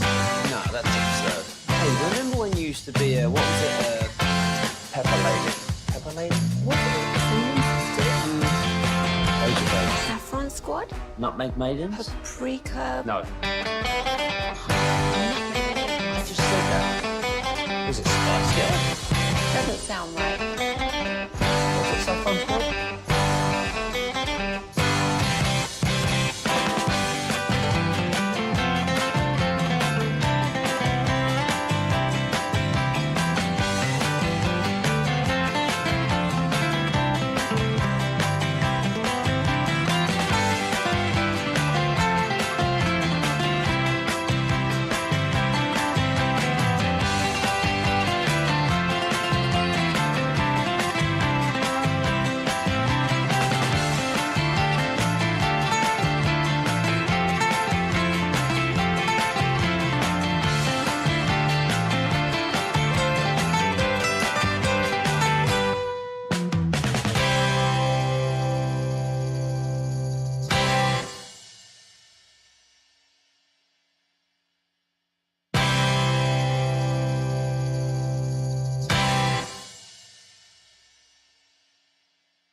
By our D&M Leasing Studios, it's the KNC Masterpiece on 105.3 The Fan. KNC Masterpiece right here on 105.3 The Fan from the 214. This is a selfish question I'm going to ask on air.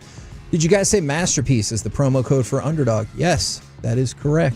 Use the promo code Masterpiece. Get up to $1,000 in bonus cash upon your first deposit. You're welcome. Now, to the draft. It pays off pretty well, too, with like some golf stuff that you've... Hey, my golf worked out yesterday. Not my opinion, or I sounded like just a moron. But again, the hell with everybody else in the field. Rory McIlroy will not win this tournament. And look, that's why I titled our second segment, Rory Wins, because I am not a golf expert. There you go. All right, so I will... Are you embarrassed? Yes, I was embarrassed. It was funny, too, because Broadus walked in here and he was like, wow, Rory's playing pretty good. And Kevin goes, he won't be able to win it, though. And Broadus did Broadus, his epic line is, huh. You know, like oh when my he God, does that, it hurts so much. You know he disagrees with you. Or the, yeah. Yeah, all right. Oh. All right, so my question for you guys, I guess just a week and a half out from the draft is, let's focus on something different. Usually we're like, hey, Cowboys need this position, that position. Are there position groups on this team where you're like, I'm good? Like, I feel comfortable going into the draft. Not that you wouldn't take, like, a ridiculous talent if it fell to you, but you're like, no, I'm set. Because I think I thought of two that I'm like, no, I'm good. Well, I mean, all right, I'll start on the defensive side of the ball. Defensive tackle, I need help still. If there's a stud there that can be better than Mozzie, why not say, hey, I'll have both of those guys on the field? Maybe Mozzie does turn out. But now you have two of them that are really, really good, and you can move on from one. Defensive end, I mean, I feel like I'm good with Micah on the edge, so that seems good, as long as that contract gets done. right? Is that the key there? I'm sure it will. You're going to need help on the other side, but they're going to tell us Sam Williams is coming back. Nealon's around. Like there's lots of options on either side there. Linebacker.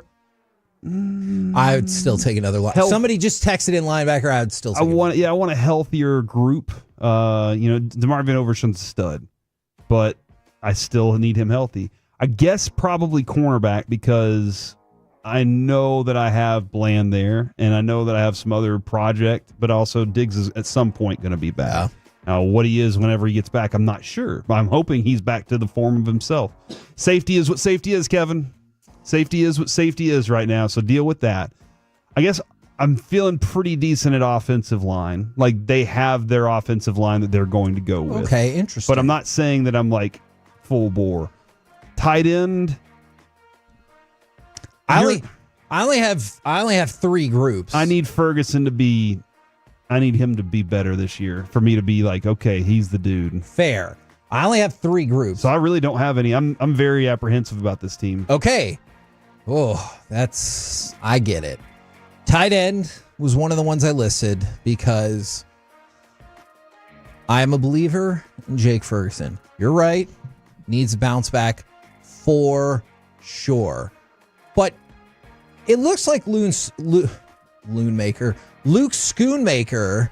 You know what? He took some strides. Yeah. And then I look at it and Brevin Spann-Ford, I don't feel bad about him at all. We've had we've had hopes for John Steven Jr. For a while. Princeton Fant. Like tight end is there's a lot of depth there. And so tight end is a spot. There's not a Travis Kelce. For sure. There's not a Mark Andrews who's going to let you down in a big playoff game. And you know what? Can I pause that for just one second? Not that part. But I really thought that this was going to be the year that Ferguson was going to take a big step toward that class. Not to say that he would be in that class, but I thought he was going to take another step forward like he had. And instead, it definitely feels like he took a step backward. I will say the signing and re-addition of Dante Fowler does make me feel better. Okay. He's in... Why are you pointing out the sumo wrestlers on TV? I had to see it, so you had to see it too. God. I liked him when he was here before, and I do like him being here again. The run defense concerning, but he is a good pass rusher. So I guess I do feel a little bit better about the edge because, yes, Sam Williams, Marshawn Nealon, you have some names there that are going to grow, but I still would invest there. Tyrus Wheat gave you stuff that you didn't expect last year. That is true. So I'm feeling pretty good there. What was your other 2 positions? You said tight end and what? Other 2 positions. Now, one of them you might think is kind of a cop-out. But guard. No, your special teams. Oh. Specifically kicker, punter, and returner. Like, I'm just going to lump that into one. What about long snapper? And I feel pretty good. You know what? Look, this is not fair. And I'll point out I couldn't do it. But it feels like all the long snappers now they could do it. Hey, If you don't like that, you're not going to like my next opinion either. Quarterback. I think you're fine at quarterback, given the constraints that you have. Now, if somebody... I like your group. If somebody fires in as like you wouldn't rather have Mahomes? Yes! Sure. Get it. But given the constraints that you have, you cannot move off of this Dak contract for at least another 2 years. Probably 3. But at least another 2 years. You can't move away from Dak. You made the trade for a project. Yes, in Joe Milton that I like. I'm excited about that. And then... Don't you feel like that should be your backup quarterback a lot of times is the project, the next thing? Yes. And then if you are really in a year where you're like, we stand a chance to win the Super Bowl, then maybe you have a good veteran backup. See, I'm with you on that. And this kind of tips my hand about pretty much what I think about the Cowboys, at least going into the draft, is I like Joe Milton a lot better than Cooper Rush because that's not how I view this Cowboys team. I view this Cowboys team as, like, if Cooper Rush came in, you're right. Could you win the game? Yeah, you could definitely win the game. If Joe Milton goes in there, is he going to throw 3 interceptions or throw a ball out of the stadium because it's so high? Sure. But he could also throw 4 touchdowns and win you the game. And I'm like, oh my gosh, I can't freaking believe it. Yeah. You know, and so like I go with that. And then you still have Will Grier as another option. Like if you stacked your quarterback room with Dak, Joe Milton, Will Grier, I'm totally fine with that, given that you can't move off of Dak. If you don't like Dak in the contract, I get it. But like, there's nothing you can do about it.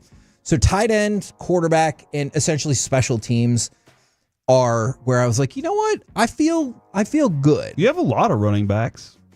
Yeah, I don't think that Javonte Williams is a starter. I think he's a good backup running back. I don't think Miles Sanders is a starter. I think he's a good change of pace backup running back. Deuce Vaughn, I'm not sure what that is going to become. We all wanted the best out of that, obviously. We wanted the high upside part of it. It's been too long, though, for you to just think that it's magically going to change now, right? It is interesting whenever you make a coaching change and then you find out that a coach was kind of holding back certain guys because he just didn't like them or whatever it was. So I don't know. There are times where you're like, oh, why wasn't that coach using them that way? And then you find out, I don't know, he just didn't like the way the player looked. Or whatever. But you do have a lot of running backs, but I don't feel like you have a solid A starter there. I feel like you got a bunch of C+, B- guys that you're working with. And that's why I did not put running back on the list, because with a tight end group, with a quarterback group, it's not just you have this many people. I'm like, I can see that being what you roll out and feeling good about it. I still don't feel that way about running back. Looking at Jack Sanborn, I was happy that came through. Kenneth Murray trade's interesting, but Maris Leofau's gonna be, he's gonna probably be your starter this year. And that dude was running around making plays. There were also moments where you're like, oh, come on. But that whole group has to relearn. They have to learn a new defense this year.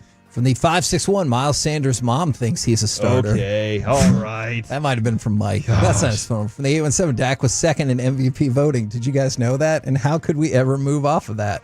All right, that's a fair point. I feel like all those are going to go in Bobby's next diss track about the Cowboys. Oh, I could see that. From the 817, if Dak were to go out for 5 games, I don't want Rush or any backup coming in and winning 3 out of 5, unless it's somebody who you could see as a future piece. I'm not saying this is going to happen whatsoever, so hear that loud and clear. But if Joe Milton came in and won you 3 or 4 out of 5 games because he was like a big part of you winning the game, 25 for 29, and he's throwing 2 touchdowns, you're like, what is happening here? He's not like a journeyman backup. He is somebody who got taken in later in the draft, and guess what? The history of the NFL is filled with some of the all-time greats going later in the draft at quarterback. Then at least you could be like, hey, maybe Joe Milton could be the next dude. And that would be encouraging. Whether when Cooper Rush did it, you're like, okay, well, I'm not going to like put the franchise in your name and we're going to go from there. Like, we're just not going to do that. I see a lot of people saying they're very concerned about the offensive line. And look, I agree. I completely understand your concern. If Tyler Smith was to go down for any reason, you got Robert Jones. I mean, like the names behind it, you're kind of, Awesome Richards is your backup for Tyler Guyton. Which they'll tell you good things about him. Is your Terrence Steele guy. And again, going across the front of the offensive line right now, I just don't completely trust that at the moment, because we saw Guyton. He has a lot of work to do to become a legitimate left tackle in this league. Tyler Smith's fine. Like I feel very confident in his play. Cooper Beebe, I'm really looking forward to seeing how he progresses. But there's a couple of different areas where you're like, we used to be an A across the entire line, except for maybe one spot, and now we're maybe C's, and hoping that they can grow into some B minuses. Yeah, so that's why I'm not putting any of those groups in there. I wanted to, we can go into a lot more comparisons with this, but I wanted to bring up one specific player since we were talking about him earlier. Former NFL GM's kind of given his breakdown for some comps in the class, and we were just talking about him, Omarion Hampton. Yes. So the comp given there is Joe Mixon. Yes. Now, Omarion Hampton has changed his positioning in the draft quite a bit. Maybe some people thought he was a second-round pick. Now it feels like he's just about a lock to go in the first round. What do you think about that comparison? And then we'll go from there. This is interesting because Joe Mixon, do you agree with me that had it not been for his incident in Oklahoma, he would have been a first round, probably top 15 pick? I could see that. I thought he would be a first rounder for sure. I thought he was a first rounder. He ended up going in the second round at pick number 48. But if you've watched him since then, he has been a fantastic running back. He's been really good for the Bengals. He can do a variety of things. He can catch out of the backfield. He can run for tough yards. He can break away for big runs. He's that kind of running back. I mean, he's had 1, 2, 3, 4, 5. He's had 5 over 1,000-yard seasons. Touchdowns in 21, he had 13 of them. 13, 7, 9, 11 since then. Like that's some big numbers for running backs, even in Cincinnati, where they have lots of other weapons to go to as well. But he's been a very durable running back over the last few years, and he's become tougher mentality. But what you're seeing there, if you're saying, hey, I'm looking for somebody that can do it all, that's what you're feeling with Amarian Hampton, who has also some shake to him that goes along with it. So I like that comparison. That's a name, or that's a person that I was like, I would have liked the Cowboys to go snag. Right. Whenever Joe Mixon was a free agent, but Houston got him. From the 940, I think Hampton is Josh Jacobs. Now, interesting. So you talked about Josh Jacobs and Joe Mixon, 2 running backs, so you'd be like, hey, good job. Yeah. Like, I feel good about that. And like those styles. I'm having to realize that the economy of this draft is changing as we get closer to it. Quarterbacks are, as they frequently do, becoming more expensive and moving up the board. But also running backs are becoming more expensive and moving up the board, because you had at one time, it felt like Ashton Genty to the Cowboys was the most mortal lock there was in the draft. And now people are like, I think he can go as high as 6. And other people are like, if he drops out of the top 10, I'll be shocked. Well, guess what that does? That creates the next spot up for running back. And if you didn't think running backs were going to start going until 12, and now they're going off the board at 6, well, that's going to raise the stock of Hampton. That's going to raise the stock of the 2 Ohio State kids. And so the economy of the draft is changing, whereas now I'm not saying Hampton would go at pick 12 to the Cowboys, but it feels like it wouldn't be as much of an outrageous value as I would have said even 2 weeks ago. Yeah, I understand what you're saying there. We're the KNC Masterpiece right here on 105.3 The Fan. Coming up next, we move into the Expressway with the Mavericks regular season wrapped up. Are you invested at all in watching the playoff play-in? Plus, more Rangers, including what do they do with all their stuff? Next on The Fan.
has a lower fee product? I gotta remember that. Well, you know, they say in order to remember something, you have to forget something else.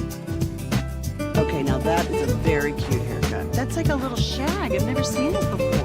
Well, I mean, of course you have. It's the Rachel. Oh, is that your name? No, I mean like your name. No, I'm Jen. My name's Jen. Right, but I just mean like this is your haircut. But that's hair on your head. I'm not saying this is your hair. Okay, freaking me out.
The Expressway on 105.3 The Fan is presented by the On Time Experts. Oh, Kawamura with a steal. Oh, look at it throw. Bagley. Yes. Yuki. KNC Masterpiece. Right here on 105.3 The Fan, where I will admit, Corey, I don't want to speak for you, but I don't feel like either one of us had heard that specific audio cut before I was not expecting came that. back. So, good job. Oh, man. So, the Mavericks lose by, 68 million points yesterday. Who cares? On purpose. On purpose. Yeah, I guess. Look, would I make the argument that they would probably lost by a lot anyway? Maybe. But they were doing it for health. Mm-hmm. They were concerned about health and not worried about anything else. And that is why they lost by 35 points. They have the play-in on Wednesday against Sacramento. Corey, you are going to be displeased. This game starts at 9 p.m. Oh, gross. Why would anybody start a game at 9 p.m.? Probably 'cause it's the West Coast. I don't care. Fair enough. They did not ask me my thoughts on the scheduling, and the Sacramento Kings have it installed as early 4.5-point favorites. I feel like there's going to be a lot of Mavs fans not watching. So that's going to be because they're no longer Mavs fans. So that's my question for you. Do you care about this game? Are you invested? I do care about it. Okay. Can I stay up that late? I don't know. Oh, no. I might have to get up early in the morning and finish that game. Okay. But I do care about it because, I mean, history could happen. You know, there's a possibility that they could do something special, and nobody expects them to. None of us expect them to do anything special. This team has been clunky ever since the trade. And the Stars season is going to be over in a couple weeks, so we might as well. What are you doing right now? Okay. Stars are going to be That's fine, segments dude. later. They're just trying to figure out how to rest their players before the season. They didn't want first place, Kevin. They didn't want that. Didn't help them last year. That's what I would say. You think Victory Plus is like, we don't want to let you guys see that we're going to lose this game? Pretty much, dude. That was weird. Okay. We'll get back to that, though. Yeah, no, I am invested in the game because I do want to see if Anthony Davis can turn into the big version of Anthony Davis and what that really looks like with that group together and all of the guys on the court that we've kind of been looking forward to having on the court at the same time. And that being said, can Jason Kidd coach one game and win that one game and move on to the next thing? They would end up playing the loser of the game 7 or the 7 seed, right? The Warriors and Grizzlies. They would play the loser of that game, yeah. But I think you are in a mindset of the proper way to do this is, yes, you've made the play-in. Correct. But lose the play-in game so that you can still be competitive in the lottery. But I want them to go out there and try. See, so this is where I'm split in two different directions. Oh, that's probably not the way to say that. Anyways, part of me is like, you can beat the Kings, and then you play the loser of the Warriors and the Grizzlies. Well, the Grizzlies have had their own issues, and the Warriors are more likely to throw out a game where you're like, the hell was that? And not in a good way, than probably any other team in the NBA. And then I'm like, oh my God, what if you won that one? And then you match up against Oklahoma City. Now, you would be a massive underdog in that. Because you don't have Luka, a healthy Luka. Yes. Well, or he's just not on your team. Kyrie, yeah. Yeah. But, maybe you have Oklahoma City. See? Okay. But they could do something special and historic. But that is the only reason I'm interested. But that is foolishness. And here's where I go on the other side of it, all right? You don't want to be foolish. So, exactly. So, depending on where you land, I think you can have between a 0.5 and a 1.5 chance to get Cooper Flag in the lottery. Or another talented player. True. And then we've talked a lot about Trey Johnson, Edgecombe, the kids from Rutgers. Like, there's a whole lot of options there for you.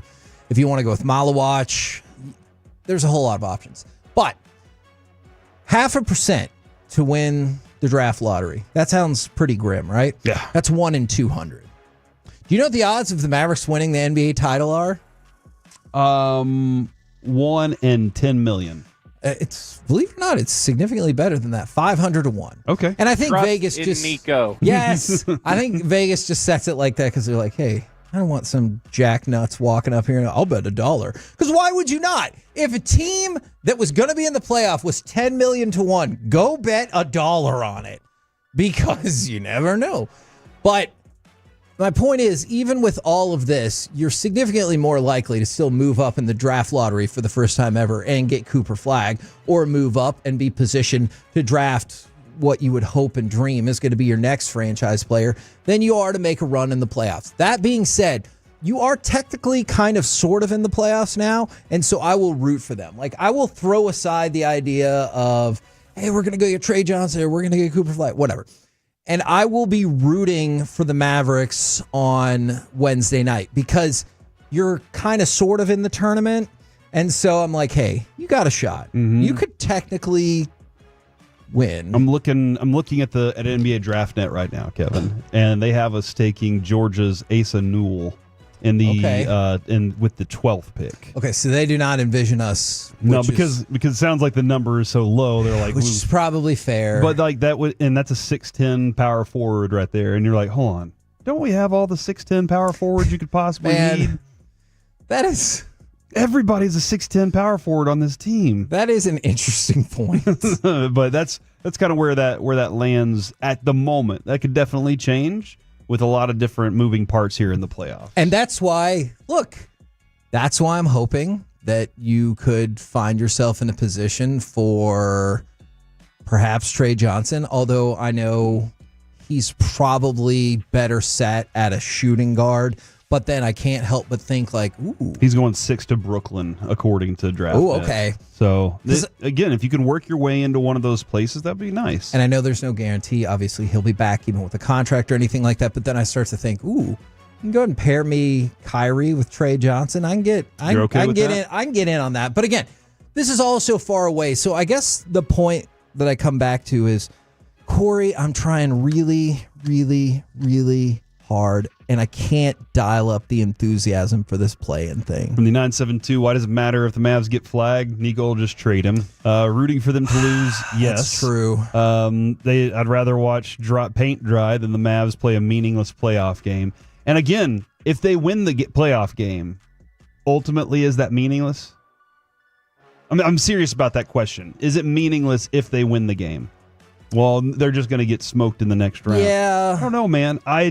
If they win, I think their confidence continues. There's still a lot of guys on that team that thought they were going to do something special this year, that showed up because they thought they were going to go back to the NBA Finals. And I know it didn't work out throughout the entirety of the season, especially after that trade. It all fell apart. There's still a lot of the guys on that team that want to go out there, and maybe they have a contract up and they're going to try and go prove themselves to somebody. Or maybe they're at a point in their career where they're like, I don't have many more chances to do something like this. Those guys aren't going to just walk out there and roll the ball on the court and say they're done. Yeah, I know we should just be rooting for our team no matter what, but I've seen multiple people drop this in. If they were going to win in advance and play a series against the Lakers, then I think I would be all about it. I also think I would be all about it, not only because I think theoretically you would have a better chance to win, but come on. How often do you get the sports storyline straight away to get paid off? And then Nico's out there and Luka's doing his thing. And that, obviously that would be incredible. I would watch all of that, but that would not be the case until later in the playoffs. By the way, you might be in trouble in this play-in anyway, because do you know that against Sacramento, you're playing against Mr. Play-in? Who's that? Jonas Valanciunas. This is his 6th straight play-in tournament. Really? And this probably won't surprise you. He has the most points and rebounds in play-in history. Possibly because, as I said a second ago, he's played in the most games. It is his 6th straight play-in tournament. Every play-in tournament they've ever had, he's been in it. Mm-hmm. So we'll see if he steps up his game, I guess. From the 817, defense wins championships, Corey. Bring all the power forwards on. No, you got a point. That's what Nico said whenever he brought Anthony Davis in. Okay, just as long as they're able to switch out on the perimeter, because I don't want to have this weird perimeter of defense that doesn't go past the free throw line. And you're just we've created a wall outside the zone and the free throw line. You can shoot as freely and openly as you want. We're rebounding those. Okay, and I don't want that to happen. But we will see. I know when push comes to shove, I'll be watching on Wednesday night, probably with conflicted feelings like a whole bunch of other Mavericks fans. All right. We're going to get back to the Rangers in just a second, but I wanted to throw this out there. We talked about Rory McIlroy earlier winning the Masters. I did not realize that there were some other perks that came along with it. Now, I was familiar, of course, with the green jacket, and you get $4.2 million, which is... I would be really curious if you took some of the greatest golfers of all time who made a ton of money but didn't have a green jacket, if they would trade $4 million for that green jacket. That's an interesting question, because it is a very prestigious jacket. Out of all the things, it goes into it, the weekend seems like the prestige too, though. Yeah. And then you get to host the dinner, and again, watching Jordan Spieth talk about his whole his environment, the year that he won and he got to host the dinner. Was the year that Arnold Palmer, you could kind of they were He was on his way. Yeah. And it became Yeah. Arnie night. And everybody, like, Okay, that's they pretty all cool. told stories That's at the pretty dinner. And so that's a cool thing. And then you go look at his room, and he's got his menu autographed by all the green jacket golfers. So it's something that not everybody gets. All right. It's very rare. Now, where could he have gotten that autograph? You might be familiar with the Champions Dinner, but did you know if you win the Masters, you also get a spot in the Champions locker room? You also get a Masters trophy replica. Jordan Spieth's locker is... His locker is Arnold Palmer's locker. They share a locker. How cool is that, dude? That is super cool. So that's cool for Rory to now have his locker. Or perhaps the biggest perk of them all. Can you imagine being there's only a few golfers or people that are club members there. Can you imagine, though, walking into that? Mostly white guys. Yeah, yes. Can you imagine walking into that clubhouse, though, and sitting down and looking up and seeing your favorite golfer's locker is where you're sitting at the moment? Like, that'd be wild. That would Just be as a club absolutely member. amazing. But here's perhaps the best perk. You've heard about the lotteries. You've heard about the long lines. When you win the Masters, you also get lifetime tickets to the Masters. I don't know why.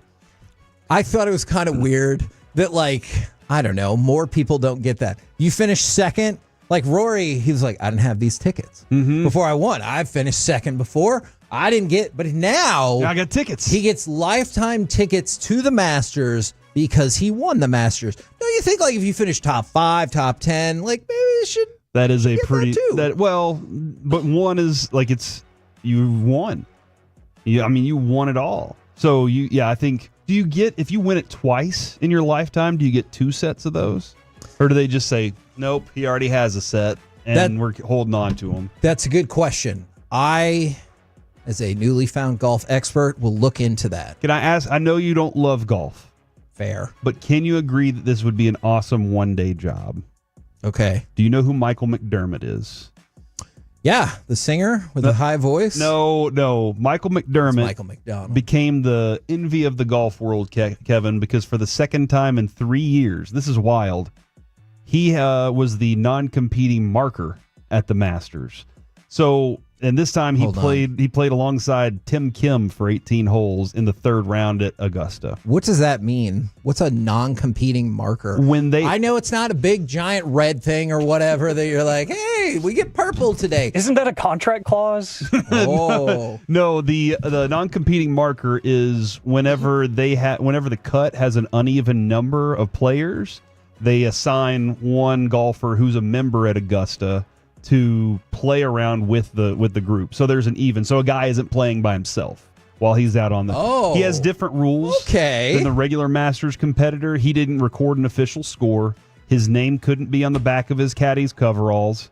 He's not allowed to speak to the media after the rounds, but he did get to play 18 holes in the Masters, which, like, that right there in itself is awesome.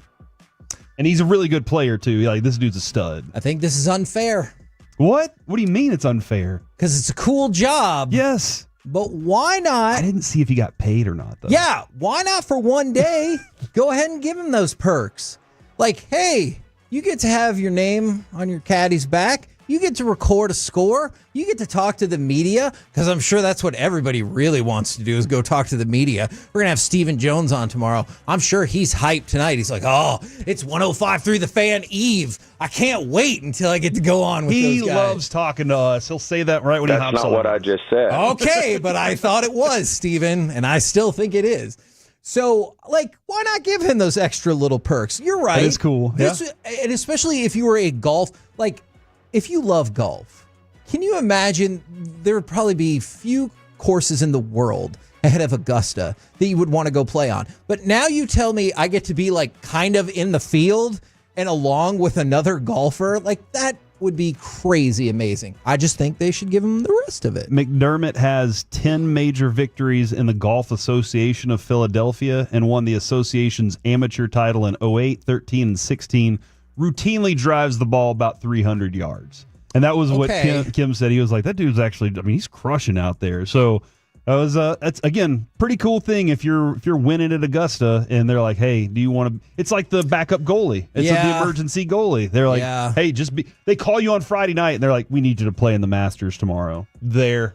I'll be there. Where's my hotel room? I feel like I would be one of those UFC fighters that stays ready just in case. Be like, great, I'm on the range right now. I've been preparing for this. And you're like, what? Yeah. So I think that would be really cool. All right, now let's go back. Give me, again, these are not going to be positive. Cut number 1. Let's go back to the Texas Rangers. Polanco not running, and there's a long drive by Raleigh to right field. Adolis back into the corner, looking up, and it is gone. Cal Raleigh has homered in all 3 games of this series. He's given the Mariners a 2-0 lead. You know how you knew it wasn't going to be a positive highlight for the Rangers? Because it was a highlight from the game? Exactly. This is a rough weekend. Also dude. would have accepted because we told you at the top of the show we did not have positive Rangers highlights because, well, you listen to the games. Yeah, and you should be listening to every second of the show. Now, why Seattle in particular?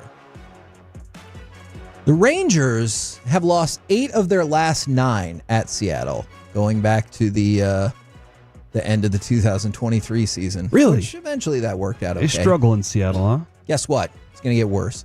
They've played 43 games in Seattle since 2020. How many of those games do you think they've won? 43. 43 games in Seattle since 2020. How many have they won? 20. So close to, okay. Yeah, I'll say 20. All right, Alec, 43 games in Seattle since the start of 2020. How many have the Rangers won? Give me 15. 8. They've won 8 of them. So consider this. In their last 9 at Seattle, they're 1-9. You want to go to 14 games? All right. 2-12. 17 games, 3-14. 20 games, 4-16.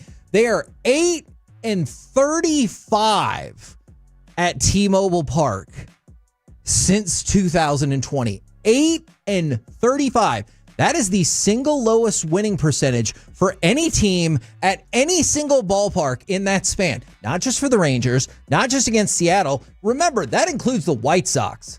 All right? If you're in a list that also includes the White Sox, and you're worse than them, don't forget, betting odds said it was 3 times as likely that Jesus would come back to earth than the White Sox would win the World Series this year. And you're behind them. Yeah.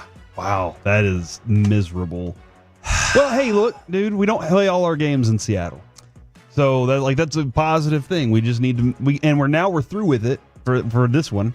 So we have less games in Seattle this year. I guess that is true, but you also start off the division 0-3.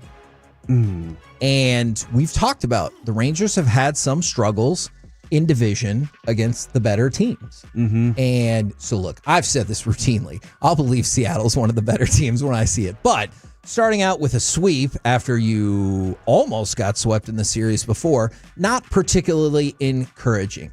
Do you want me to give you encouraging news? Absolutely. All right, great. For the Mariners. What, no, hold I'm just on. kidding. I'm kidding. Dude. I swear I'm kidding. All right. Evan Grant I don't know if I believe him. said, I promise. Evan Grant said that Jack Leiter could make a rehab start Wednesday or Thursday and be in position to return to the rotation on April the 22nd or April the 23rd. Do you know where the Rangers are playing then? Houston. They're playing in Sacramento, Oh, okay. and that's not going to stop being weird to me. All right? It is not going to stop being weird to me that Sacramento, in their minor league ballpark, which maybe we could throw out that other story in just a second, has a major league team. So that is positive. Now, I have somewhat of a positive update for you about Evan Carter. Okay. You ready? Evan Carter was in the lineup starting for the first time in 4 games for Oklahoma City on Sunday. He went 1 for 3 with a walk. It's his 8th start in Round Rock's first 15 games. This was the first spot Carter played somewhere other than leadoff. He hit 6th. Now, we talked about it. I like the idea of him being leadoff so he can just get as many at-bats as possible. Over the last 5 games, which goes back 10 days, because that's another thing. If you want to talk about the back thing for just 1 second, even in the minors, they are, like I said, he hadn't played in 3 days, and he's only played 5 of their last 10 games. They are still trying to manage that situation along the way. That makes complete sense. It does. Work him back in gradually. But in those 5 games, he is 3 for 12, which is not great, but it's not bad. But here's the part that you're waiting for. He also has 6 walks. That means he's gotten on base 9 of his 18 plate appearances. That's good. Yes, that's 500%. Absolutely. That is true. And he's only struck out once and has I understood. He only struck out once and he has a pair of steals.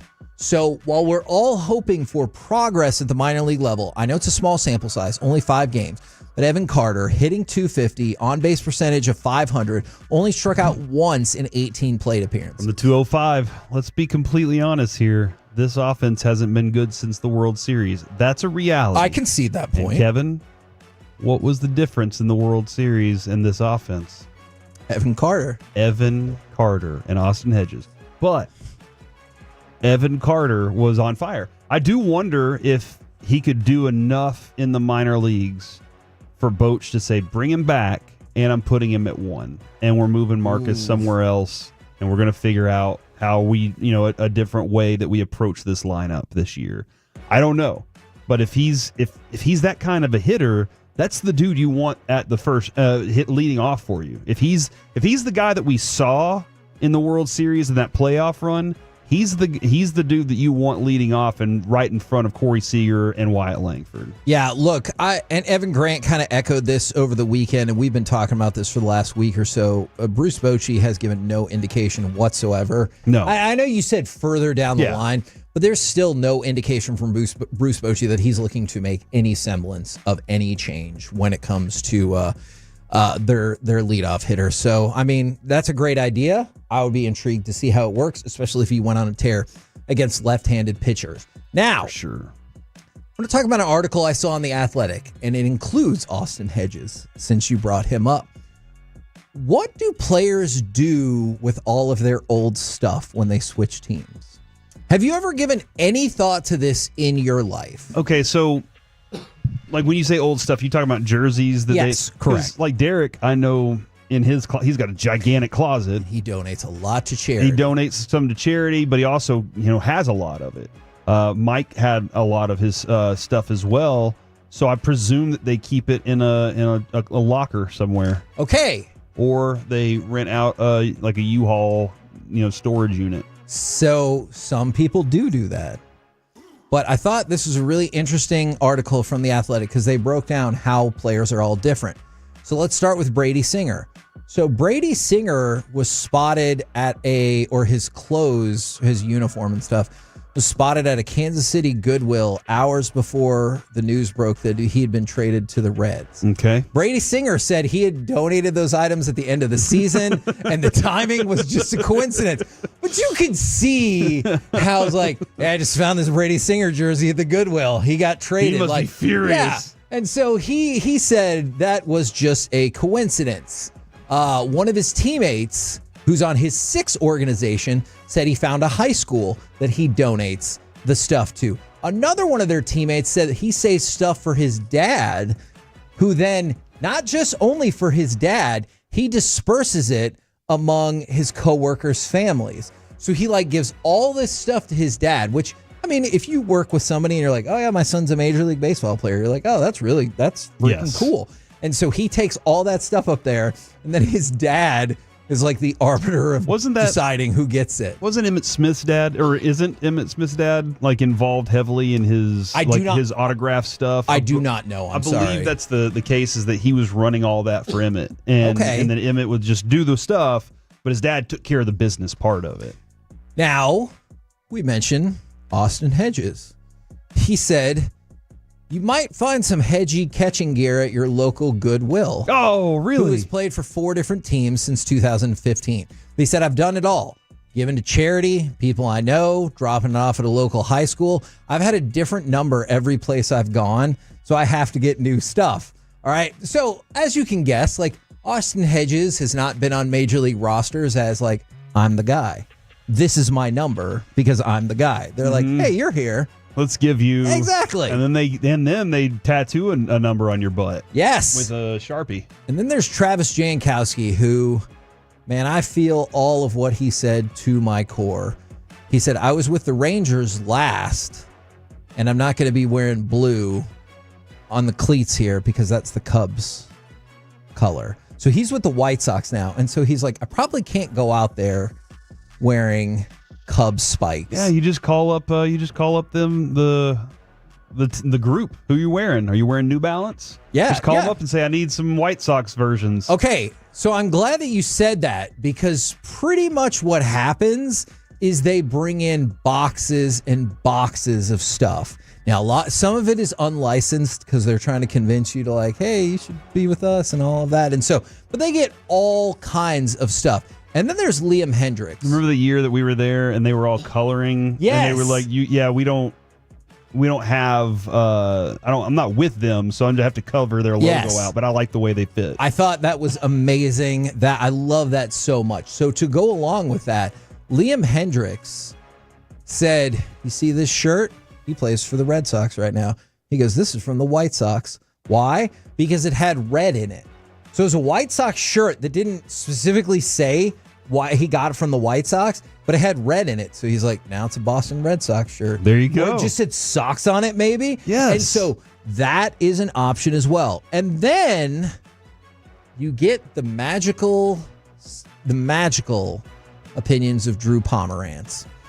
Drew Pomerantz has been on 10 different teams, including being with the same organization 2 different times. However, when he was with San Diego in 2016, they were navy and blue. Then when he went back, they had gone back to brown and yellow. So he couldn't reuse the same stuff. And he goes, I've probably kept a lot more of it than I should. My kids might like it at some point because all the trends come back around. Yeah, they do. Like I might be wearing stuff in 15 years, some of those sweatshirts, because they're back in fashion again. Oh my gosh, yes. My kid loves thrift shopping. Does he? And he there's stuff that he's wearing that I'm like, I remember my friends wearing that stuff in high school, or I wore it in high school, and those kinds of things. And he's like, oh, this is a premium pullover. I'm like, that's from 1980. And he's like, yeah, it's premium. I'm like, all right, buddy. Man, Brandon at the thrift shop once bought one of those like old Olympic Coca-Cola jackets. I thought it was the ugliest thing I'd seen. But like, it was for, I don't know, like probably the 96 Olympics when they were here in Atlanta. And I'm sure at the time, you thought you were the baddest person out there wearing that jacket. I looked at it now and I was like, oh, you look ridiculous. But then again, my older son dresses in a way I don't totally understand. We did family pictures yesterday. He wore a button-up shirt, unbuttoned, but still tucked in with his undershirt. And I don't get it. Yeah. Because I'm an old person and I'm not supposed to get these And we're not stylistas. Sounds about white. Yeah, that's it. Oh, man. Maybe one day we'll be better fashionistas. I will not. And then Liam Hendricks gave a basic breakdown of what you keep, what you don't, what goes to the clubbies, because a lot of it goes to the clubbies and they can sell it and everything like that. Oh, yeah, that's great. Yeah. And so Liam Hendricks basically said, it's like most things in life. Don't be a D and you'll be fine. We're the KNC. That's agreed. Yes. I agree. We're the KNC Masterpiece right here on 105.3 The Fan. And we got the C Block coming up in a few minutes. But before any of that, Let's give something away. Caller number 10, 877-881-1053. Now will win a pair of tickets to go see Modest Mouse and the Flaming Lips on August 19th at the Toyota Music Factory. You can buy tickets or you can win them for free right now and all this week. Caller number 10, 877-881-1053. Next, the C Block. Oh, man. Is it time for Nico to go? Nico is gone. Next on The Fan.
Hazel babes. Saffron squad?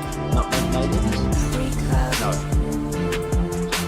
Nutmeg maidens. I just said that. Was it Spice Girls? Doesn't sound right. Was it Saffron Squad?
our D&M Leasing Studios. It's the KNC Masterpiece on 105.3 The Fan. KNC Masterpiece right here on 105.3 The Fan right now. Time for the C Block starring Corey Majors. Thank you very much, Kevin. I really appreciate that. Have y'all seen the ad that Nike did for Rory after he won the Masters? I thought it was really cool. Alec, you're shaking your head. You saw it. It was pretty neat, man. I'm not going to lie, I kind of teared up, and I might tear up just a little bit. I might get some chicken skin here as I describe it. That's what Duffy told us a long time ago. I still don't like that. The ad is, it's basically in not a laundromat, a dry cleaning facility. And the guy turns on the little rotator, you know, the thing that we always wanted to ride as kids. Yes. And he turns it on, and so all these coats and all these things are going through, and it comes to a stop, and they hang up this green jacket, it looks like, and then it says McIlroy on it, and it says Sunday pickup. And in the background, it's playing, you know, I've never seen him walk like this. It just seems different. And it says Sunday pickup, and then it fades to black, and it says, it's always been waiting for you. And I just thought that was really cool. Like nice job, Nike, on a guy that you've been with this entire time, and he finally did it, and that was a very nice little ode to him. Did you see how he opened up his press conference after winning? No, I did not. Oh, man. He goes, hey, I got a question first. What are we all going to talk about next year? And I really like that. I really like that. Also, have y'all seen Bill Belichick's girlfriend on the field at his the granddaughter? No, Kevin. I know where you stand on this. Gotcha. There's a video circulating right now, and Bill Belichick is standing on the field. Oh, in the cape jacket. Yeah, Bill Belichick's on the field and his girlfriend in long boots, and she walks out and she starts talking to him. And it does look, correct me if I'm wrong, it does look like she's working with a lapel mic to try and get him adjusted and set up for. Aren't they doing a Hard Knocks for you? Or they were? They're not going to do that anymore. But it looks like they're doing some sort of video and he's being mic'd up. And she's in charge of this. But everybody's losing their minds right now talking about how Bill Belichick has changed. Like, this would have never flown in New England. Yeah. And how can you imagine if Bill Belichick was here and his girlfriend was walking out on the Cowboys facility field, how furious Jerry would be? Okay, well, I think he'd be thrilled. He'd be like, I'm supposed to be walking out there talking to everybody. But this is the same guy who we're on to Cincinnati, right? Like, what? We're on to Cincinnati. We're moving on to the next thing, not, hey, babe, why don't you come out here? Come help. Yeah, let me, you know what? Let's do all the flash. And she does literally looks like she is flashed out for everything. Maybe outside of the NFL environment, he's just a different dude. A little bit more laid up. Laid back. Laid up. Maybe he's trying to show I can change, Jerry. Just saying, okay. I can adapt to my surroundings. All right. I get what you're saying. So we're going to sub out Jerry Jones for this girl that he's dating. And so it's like, hey, Jerry Jones is going to go out in the field. And you're like, hey, how's it going? Do you want to fix my mic and everything? Okay, I get what you're saying. Just letting Belichick's letting people know I'm not always so curt because his name's Bill. All right, so I know we all want to talk about the Nico story. The Nico Iamaleava. Oh, Iamaleava. That's how you say his last name. Okay, can I just point one thing out? If you look at the back of his jersey, it kind of looks like Tennessee should have been prepared for this. Iamaleava. Because it looks like it's Iamaleava. Iamaleava is how you say, according to him. That's what I watched a video that said that. And I'm going to get to his story in a minute. But did you also see that Western Michigan won the college hockey national championship without spending a single penny in NIL? So I did not know that. Also, can we point out that they have the coolest name? They're the Frozen Four. That's awesome. And I do think that's not Western Michigan, the tournament. The Frozen Four. That's a cool one right there. But yeah, they didn't spend any money in NIL and they won the championship. And I do wonder if there's going to be an AD out there somewhere that's like, hey, look at this. Western Michigan won and didn't spend any NIL money. We don't have to. This is our standard from now on. We're going to approach this by never trying to get you to that point. I don't know. I don't know that it's the case, but we've seen Moneyball. We've seen how these things work. And this is hockey, obviously. But if they want it, can a football team win without spending any NIL money? Well, Tennessee said we're not spending that much. All right, so and I'm just going to refer to him as Nico, much like Mike refers to Higashioka as Higgy now. Yes. Although he's gotten Higashioka right a couple of different times. He's a pro. The Nico, the junior to be, is no longer with Tennessee. He's the reported $8 million recruit. 5-star quarterback from California who relocated to Knoxville so he could take advantage of what was, at the time, a historic NIL deal for a high school junior. And we were talking with Carter earlier that they followed along or went to court to make sure that he would maintain his eligibility because of all that. Because it does, so it kind of feel like they were out fighting for him. Yeah, the courts granted Tennessee that injunction, essentially breaking the backbone of the NCAA's enforcement model. And then, for the first time in history, at least in such an outwardly damning fashion, they say, a major program called its starting quarterbacks transfer bluff and said, because Nico's group said $2 million was nice. $2.5 million, we're okay. We want $4 million. We want $4 million. They tried to renegotiate the deal. They tried to renegotiate not playing the playoff, too. Exactly. And so renegotiating the deal, they were hoping for $8 million, but they wanted $4 million this year. And so they were like, we know that we were eventually going to get $8 million over the time. Okay. But we want to double our salary from last year, and we're probably going to continue to. I bet that was probably another phase of, hey, look, every year we're just going to try and renegotiate this at some point. Now, Tennessee, they were 10-3 last year. He put up some pretty decent numbers, and that's fine. He's a good player. For me, this is where I start asking a lot of different questions about what this sets a precedent for. Because so far in NIL, it has felt like everybody's just kind of been like, yeah, just we'll find the money. We'll find the money. And we have run into some situations, Kevin, where we've seen some schools haven't had that money. It didn't actually exist, and the lender or whoever it was didn't have it available to them.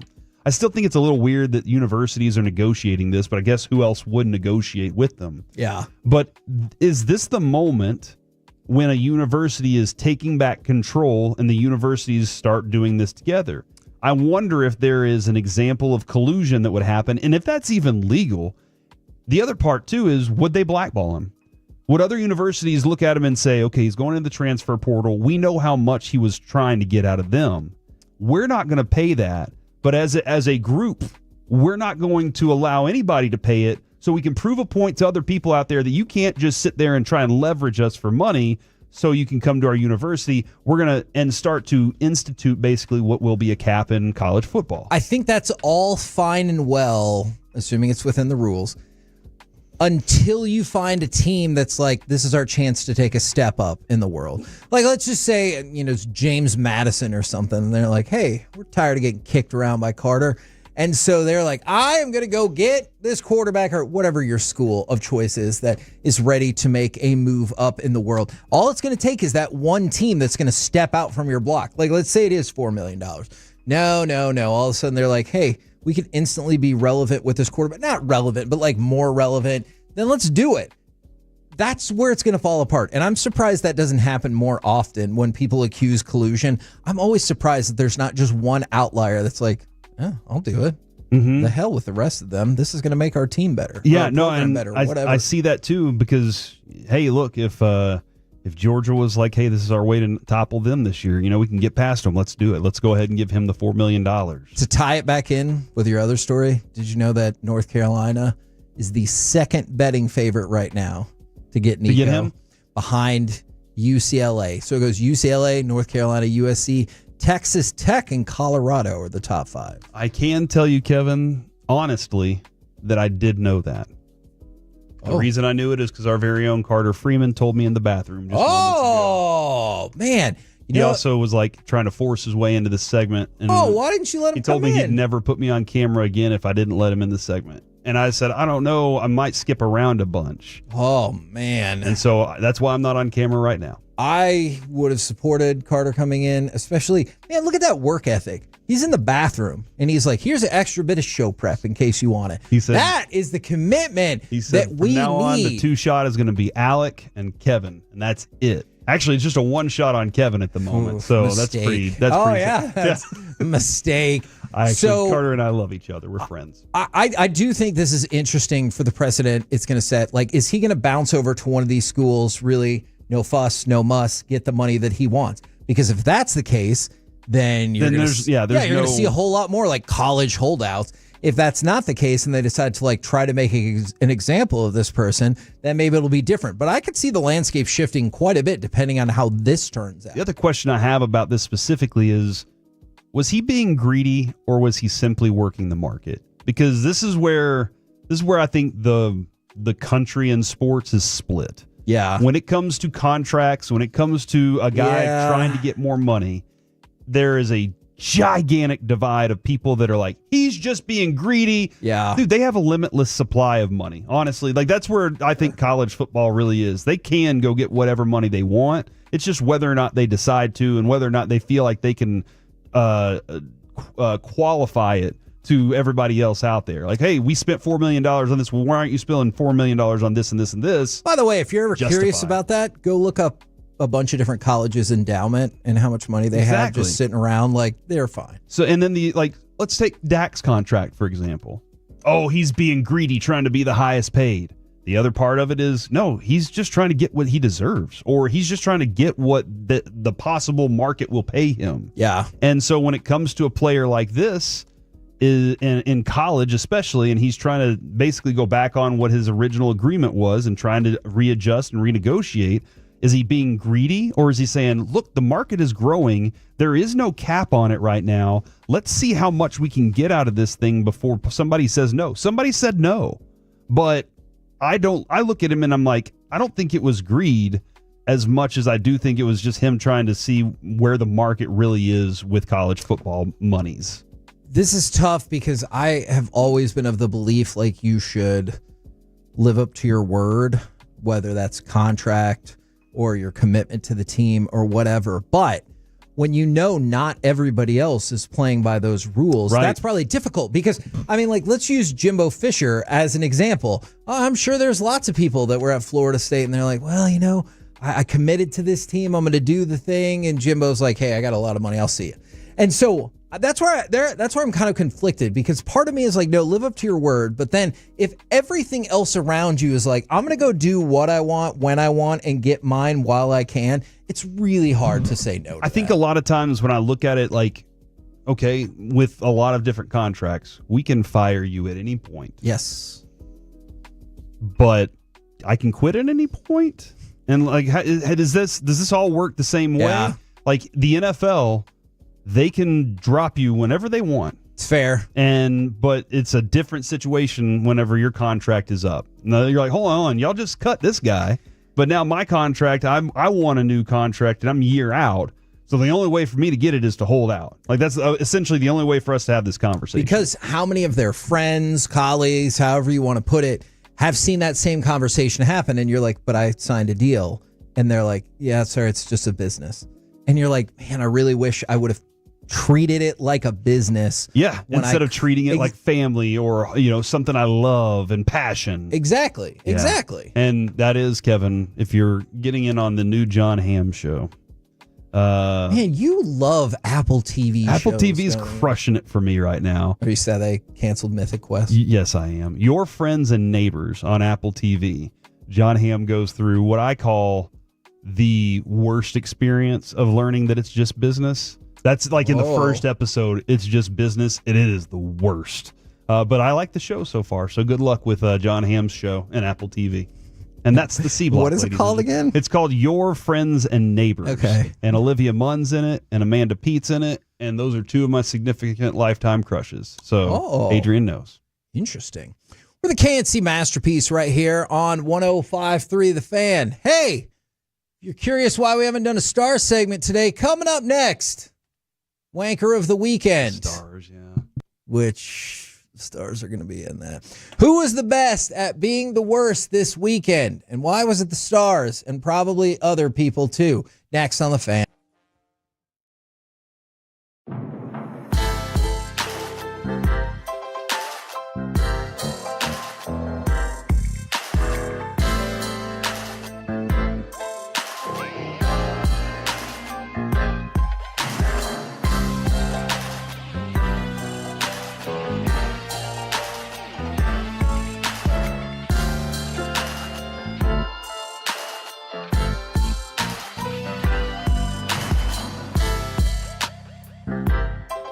Uber Eats has Lola V products? I gotta remember that. Well, you know, they say in order to remember something, you have to forget something else. Okay, now that is a very cute haircut. That's like a little shag. I've never seen it before. Well, I mean, of course you have. It's the Rachel. Oh, is that your name? No, I mean like your name. No, I'm Jen. My name's Jen. Right, but I just mean like this is your haircut. But that's hair on your head. I'm not saying this is your hair. Okay, freaking me.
to remember that Uber Eats has groceries. No, that's absurd. Hey, remember when you used to be a, what was it, Pepper Lady? Wasn't it Cinnamon Sisters? Basil Babes. Saffron Squad? Nutmeg Maidens? Pre-curve? No. Nutmeg Maidens. I just said that. Was it Spice Girls? Doesn't sound right. The KNC Masterpiece is brought to you by Cars for Kids. Donate today at carsforkids.org and by the personal injury lawyers, Frankel and Frankel. If you've been injured in a car or truck wreck, call Frankel first, 214 or 817-333-3333. With Frankel and Frankel, there's never an out-of-pocket cost. They only get paid when you win. Frankel and Frankel, the go-to car and truck wreck attorneys in Dallas. Round the boards. Bottom. Shot on and a goal, and it's Logan Cooley. He's given Utah the lead, 3-2. KNC Masterpiece back here on 105 through the fan. It's time for Wanker of the Weekend. Who was the best at being the worst this weekend, and why was it the Stars? Or I guess it could have been me from the 940. Hold on, they canceled Mythic Quest? What the hell? How are you going to do that to somebody? And what they're going to do is fascinating. So supposedly the creator said they're going to rework the season finale and maybe add some stuff to it so it becomes the series finale like in the next month or so. This season was a little off. Like everything just felt a little, they were trying to find a new direction for all the characters. Yes. And they didn't quite do it. I think, and we discussed this last week, every time somebody shuts down, they should redo the finale. Just give the fans the closure that they always wanted for their series and wrap it up in a nice, tidy little box for everybody. I'm with you on I that. need to go check out the side quest, though. Now, is the Wanker of the Weekend the Pelicans or perhaps David Griffin, their head of basketball operations, has been fired after they went 21-61? Because, you know. For what? For their players getting hurt all the time. Now. He's like, y'all drafted Zion. I don't know if this counts. Are you allowed to do a preemptive Wanker of the Weekend for something that hasn't happened but could? I feel like it has to have happened. Okay. I want to hear what you have to say here, but I don't want to qualify it as confirmed Wanker of the Weekend yet. So, outside of this segment, I will be upset with anybody who gets in the way of Paige Beckers going number 1 to the Dallas Wings in the WNBA draft. Now, she'll go number 1, but if there's some sort of nonsensical foolishness that prevents her from actually playing for the Wings, I will be upset about that. She's going to go to L.A. I hear you. She always wanted to play there. Okay, fine, maybe. She went to an L.A. game and then had to tell everybody on social media, I flew right back to UConn. Like, I immediately left, and I just wanted to go because I loved she wanted to be there. Okay, well, we'll see. Then get season tickets to the Sparks while you're playing for the Wings. All right.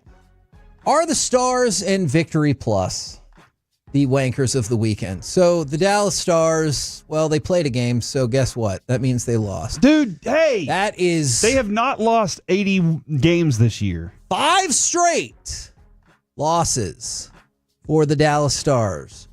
Do you know what their previous longest losing streak was of the season? 2. That is correct. Because Pete DeBoer, since he's been here, has never lost 3 in a row. Until now. By the way, somebody from the 210 said, declare it a Wanker watch. So, that is man. Good job, 210. Agreed.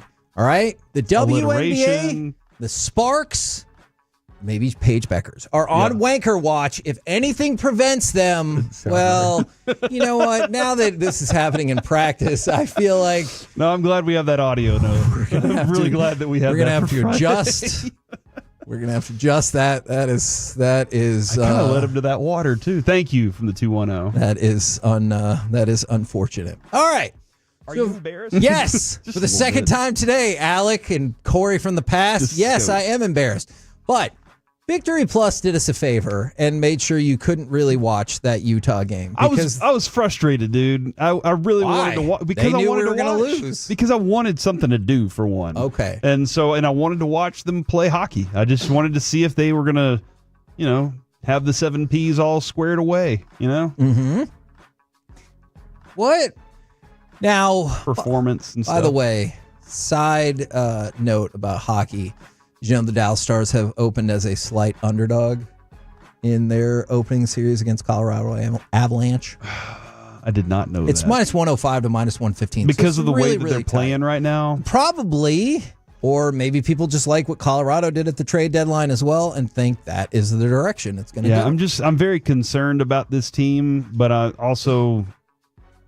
trying to figure out how you implore rest, how you get rest opportunities for your players at the end of a season whenever you're not necessarily taking them out, but how you do your line shifts and stuff like that, how those adjustments work, and how you get guys back into the groove that they were in before if they fell out of it somehow. Now we're going to go back to the Athletics. Remember, they're not the Oakland A's. They're not the Sacramento A's. They're just the A's. Is it fair to say that early on, this stadium has not really had the best run for the A's or, I don't know, humans in general? You have to jog through the outfield to go to the restroom. True. It's going to be hot there, like very, very hot there. Everything so far has seemed like it is literally a minor league stadium. And all the players that are having to go through there have said the exact same thing. Hey, here's another thing to add on there. Jose Siri needed the golf cart to make it to the clubhouse. Dude, he looked in a bad way, man. He did. Now, there are conflicting reports. Some say the first golf cart broke down. Others say it ran out of gas. The point is, not a great look because you had all these other stadium workers like down the left field line trying to push the golf cart. And by the way, they were not pushing it straight. They were, or I guess just the cart, not the golf cart. So they were having a hard time. They're pushing it backwards. Nobody was in the driver's seat with the steering wheel in their hand. That's ridiculous. Don't do it that way. It looked like they thought, you know what? There's 8 of us. We can just pick this sucker up and take it back to the outfield. And they're like, man, this thing is heavy. Have you ever hopped out and tried to help somebody push their car into the gas station? Yes, I have. You have? Yes. You need keep somebody in that driver's seat. Yes, somebody has to be there. And not your 12-year-old son, because he might accidentally run you over.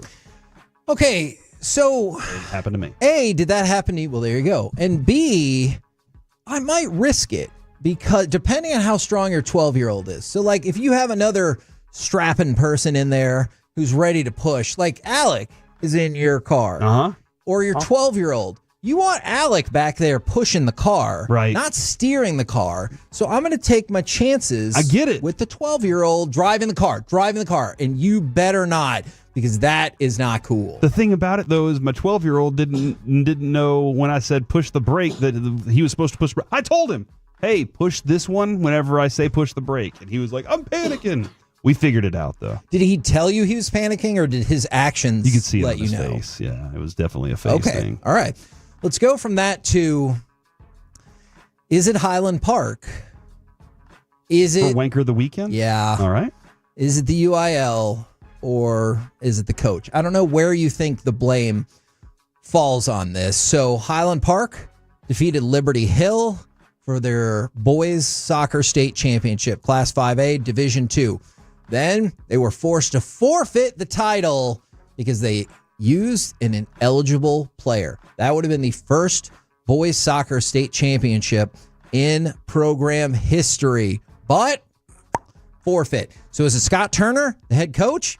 Is it, I don't know, the program? Is it the UIL? Where does the wanker fall on this one? Dude, this is interesting because why did they use an ineligible player? You think they didn't know or didn't? Because it has to be one of things. Two things. They didn't know or they didn't think they would get caught. Okay, so if they think they weren't going to get caught, opposing coaches are looking for anything. Hold on. For sure. That dude right there, I heard he was in L. And you're going to hear that too. There's going to be some teacher that tells somebody this kid told his friend that he failed, but coach is going to let him. So like that doesn't make any sense that if you're a coach that you're going to put your kids in that kind of a situation. I know as a coach you want to win.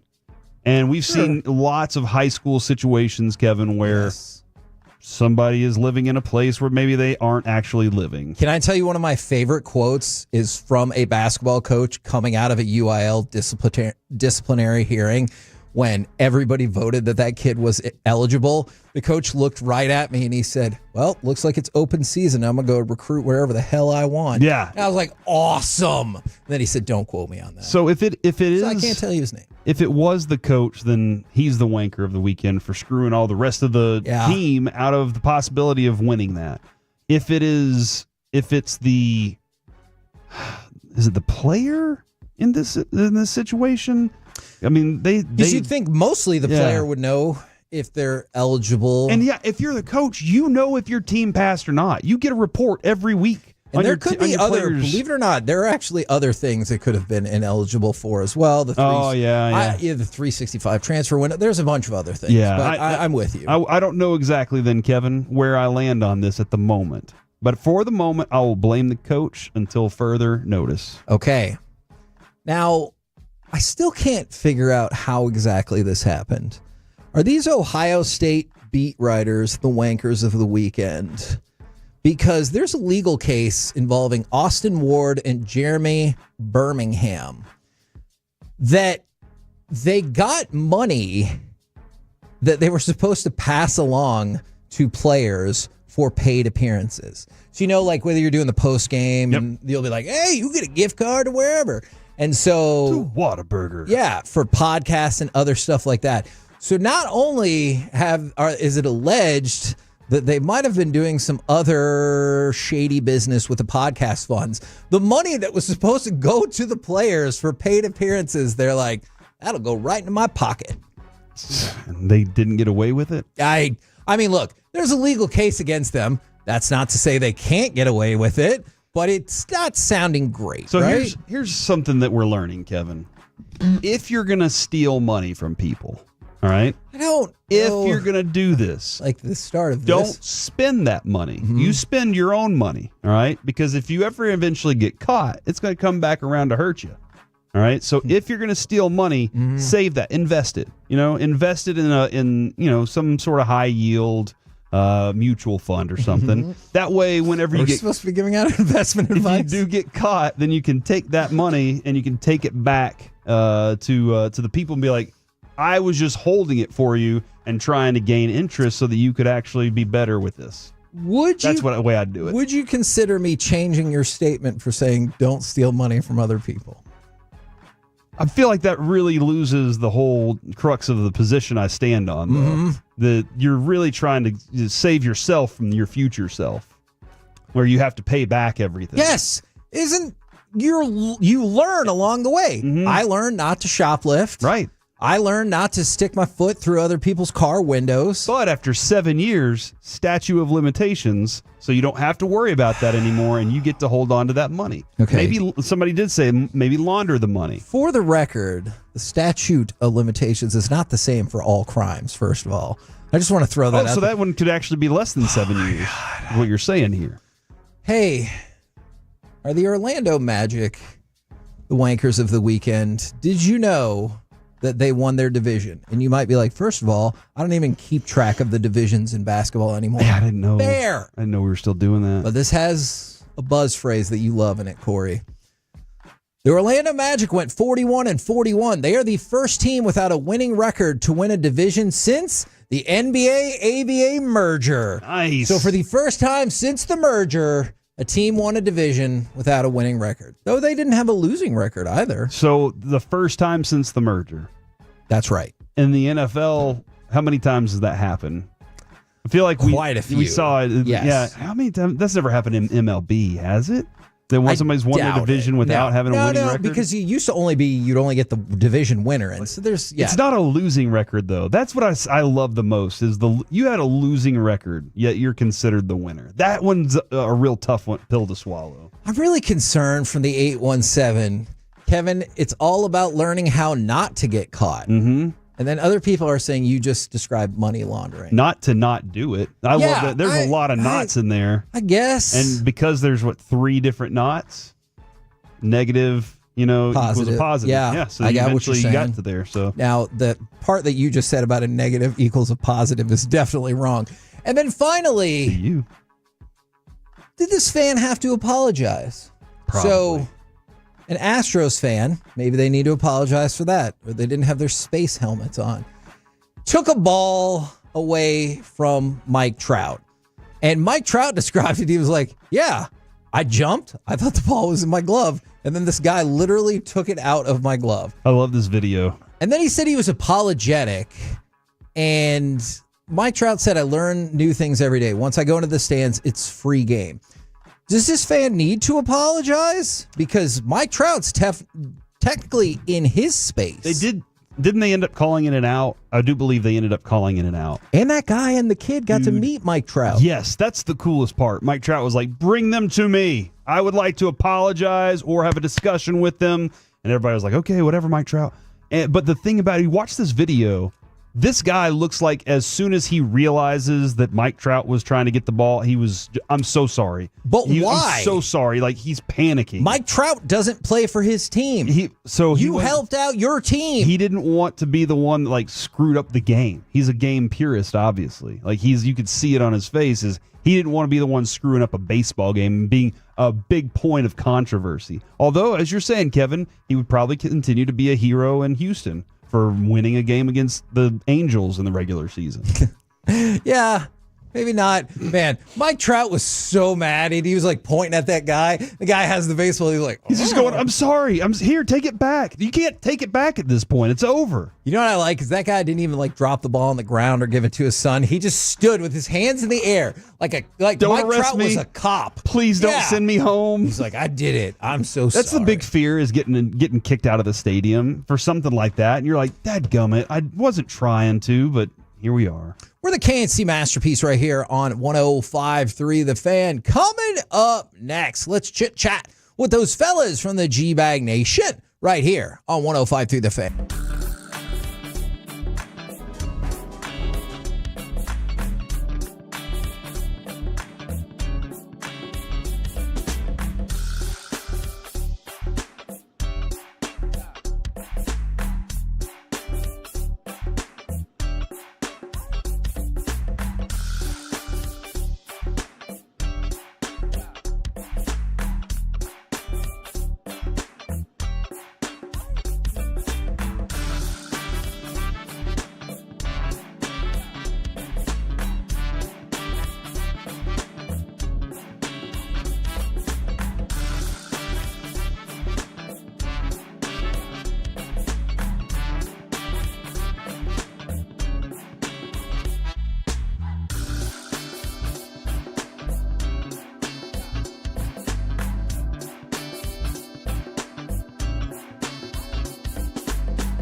Uber Eats has Lola V products? I gotta remember that. Well, you know, they say in order to remember something, you have to forget something else. Okay, now that is a very cute haircut. That's like a little shag. I've never seen it before. Well, I mean, of course you have. It's the Rachel. Oh, is that your name? No, I mean, like, your name. No, I'm Jen. My name's Jen. Right, but I just mean, like, this is your haircut. But that's hair on your head. I'm not saying this is your hair. Okay, freaking me out a little bit.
This segment is brought to you by Classic Chevrolet. If you're in the market to upgrade your vehicle, get to Classic Chevrolet in Grapevine. Back-to-back #1 Chevy dealership in the world. They've got more new Chevys than anyone, all priced to sell. Visit ClassicChevrolet.com. This is Texas. This is Classic Chevrolet. Together, let's drive. Based on new Chevy registrations 2023 and 2024. He kicks and delivers, and he struck him out looking at a fastball. Josh Young is really upset. He thought that pitch was low. And he is letting Brian O'Nora hear about it. But this game has ended. The Mariners have won it 3-1 and swept this 3-game series. KNC Masterpiece back here on 105.3 The Fan. We're going to do a little choose your own adventure right now, courtesy of D&M Leasing, because it's time to chit-chat with those fellas from the G-Bag Nation. Gentlemen, how is he today? We're surviving, Hagee. Thanks for asking. How are you? All right. I'll try to help. I'm doing okay. Would you like to talk? Hey, buddy. Would you like to talk about the Rangers? Would you like to talk about how wrong and how I could not have been more wronger about the Masters? So wronger, man. So wronger. Or something else entirely. Want to hear your Masters take? There you go. Get to the Masters. Yeah. Bring that heat, baby. What Brada said when Alec, you said it. Take of the year. Would you like to bring the audio back up from Friday, when realistically, what makes this prediction even worse is I didn't say I'll take this guy against the field. I said I'll take every other person, and I still got it wrong. The last time Rory McIlroy won a major was 11 years ago.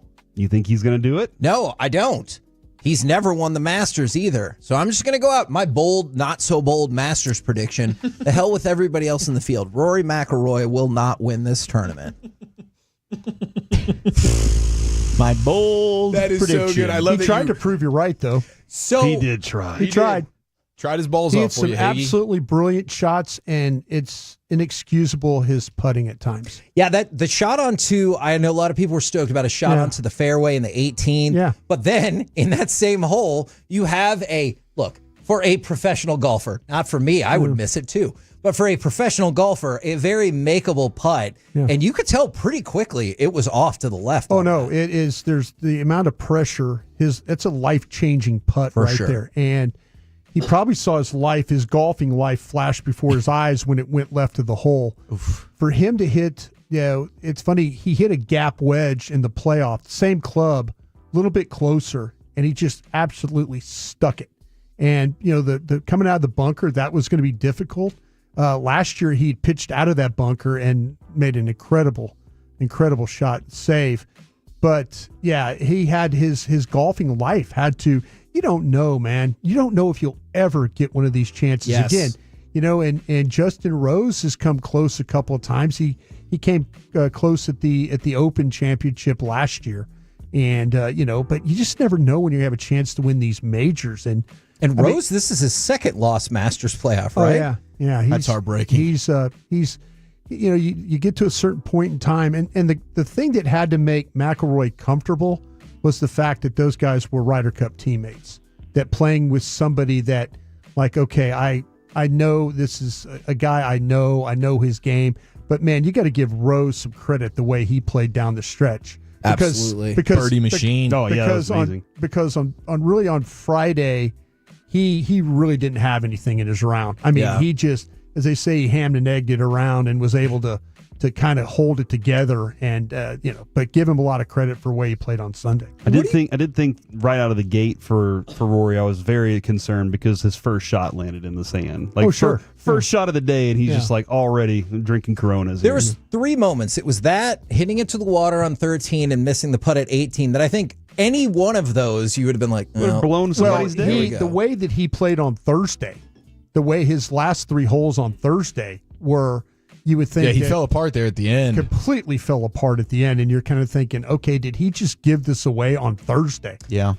What do you think this does for his career going forward? And what I mean by that he's one of 5 people that have got the career Grand Slam. Exactly. This is Golf Hall of Fame, yeah. But I'm curious if this will be his major resurgence then, because everybody agrees that he's a really excellent golfer. But it had been, again, as some golf experts said, that's right, 11 years since he had won a major. He'd thrown some of them away. Yeah. Do you think this is going to reinvigorate him for, whether it's the next major or whether it's for the next 4 years or whatever the case might be?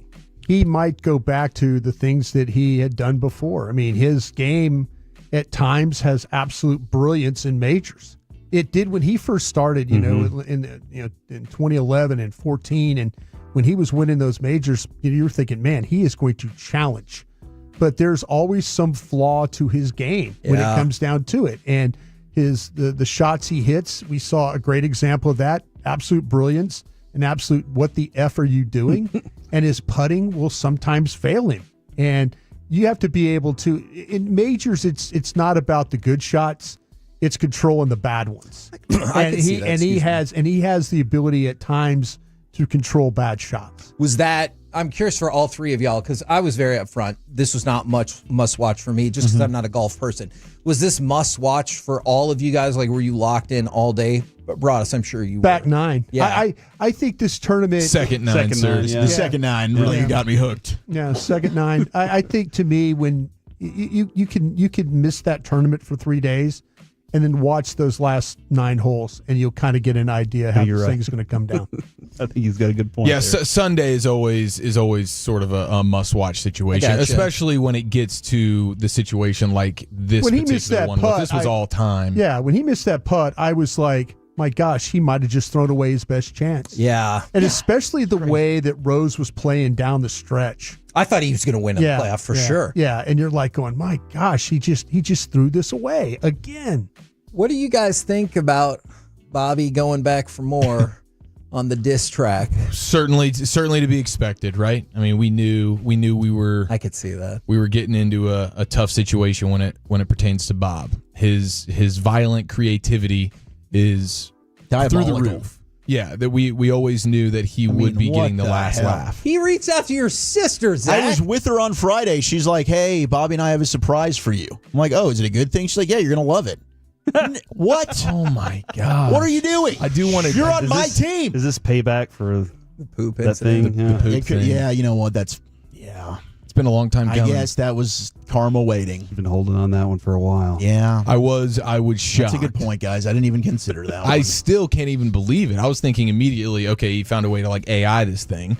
But I was praying that was AI, and then I asked, and she confirmed. And the worst part is now Pepe is going to be using this as drops for years to come. Mm-hmm. Yeah, yeah. I think we need to be playing the "She's Dead" drop a lot more. Yeah, I think we need on our show. Our show needs to have a little bit more of the "She's Dead" drop if we're going to get his maniacal. Do you let it? Good. I love. Do you let it lie here, or does this beg a response again? Yeah, I mean, I think we're always. You know he's going to respond if you respond. Exactly. So this thing, we know He's how this gotta have the ultimately last ends. word. He You're will gonna have to push him off the roof. He We're will back get at it. the bargaining table now. We would just cease fire. Yeah, Is that murder what we're could be looking on the table. Yeah. We are. I think we're still workshopping the course of action, but he definitely hit enough buttons to feel like a response is warranted. You know, we will be justified in our response if and when that happens. Not too many refs you get talking about tax exemptions.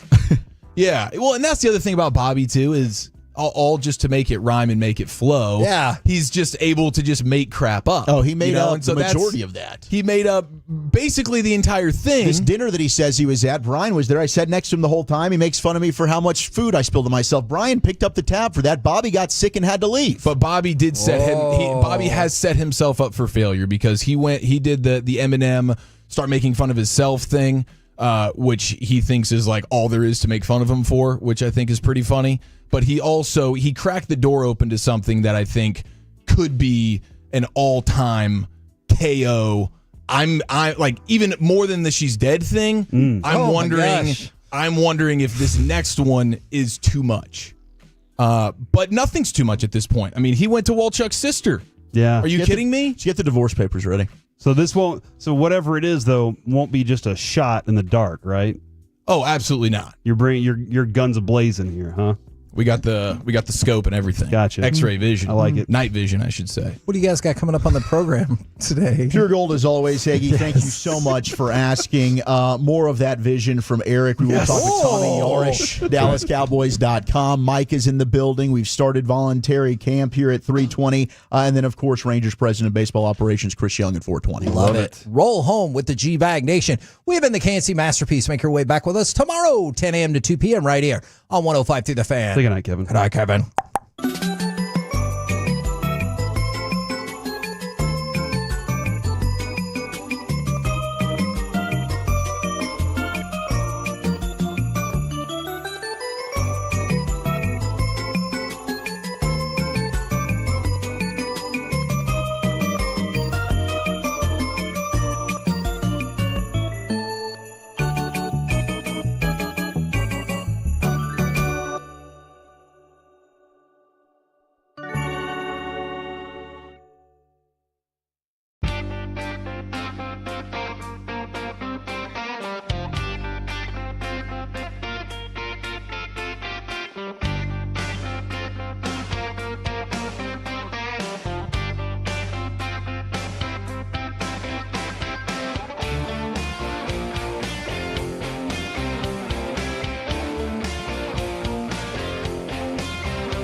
G&M Leasing Studios, you're rolling with the G-Bag Nation on 105.3 The Fan. Oh, we got a crawfish boil going on in Frisco, Brian. I don't know if you saw this, but it looks like Meat Church, best in the business. Brian Schottenheimer.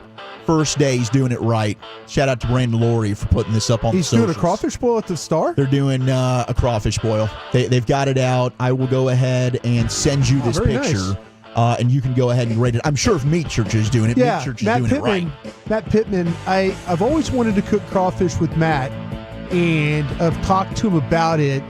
Matt does something, though, that I don't particularly like doing with my crawfish boils. And he tends to throw in like artichokes and stuff like that, extra stuff in the boil. I'm more of a kind of a traditionalist. I know David Hellman one time got me to throw in mushrooms, because those mushrooms being porous soak up all that crawfish, the juice and the spice and stuff. So it's a good little tasty bite for flavor those. bomb. Little flavor bomb. Yeah, there you go. But I wonder if Matt's doing it with all the extra stuff. But knowing Matt, I mean, I've seen him cook crawfish before. It does look like there's cauliflower or some type of veggie. There's corn, shrimp, the crawfish, potatoes, I believe.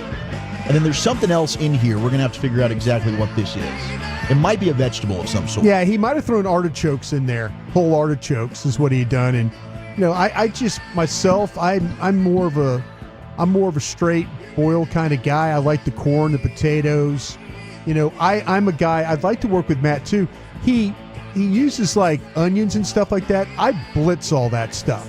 So I make it almost like a margarita mix. The whole idea is to get as much flavor into those tails as you can. Amen. And if you keep the vegetables whole, the flavor doesn't get into them completely. So take your vegetables, take your onion, your garlic, your celery, blitz it almost like it's a margarita mix, and then pour it in, and that will get into the boil, into the liquid, and get into those tails, so you get all that flavor in there. I want to cook with Matt so I can teach him that method. I learned that from a guy in Louisiana. There you go. That like the whole idea is to get as much flavor as you can into that crawfish tail. Well, we're going to be at Shell Shack Wednesday off Henderson, just down the road from here. So it's going to be you and me.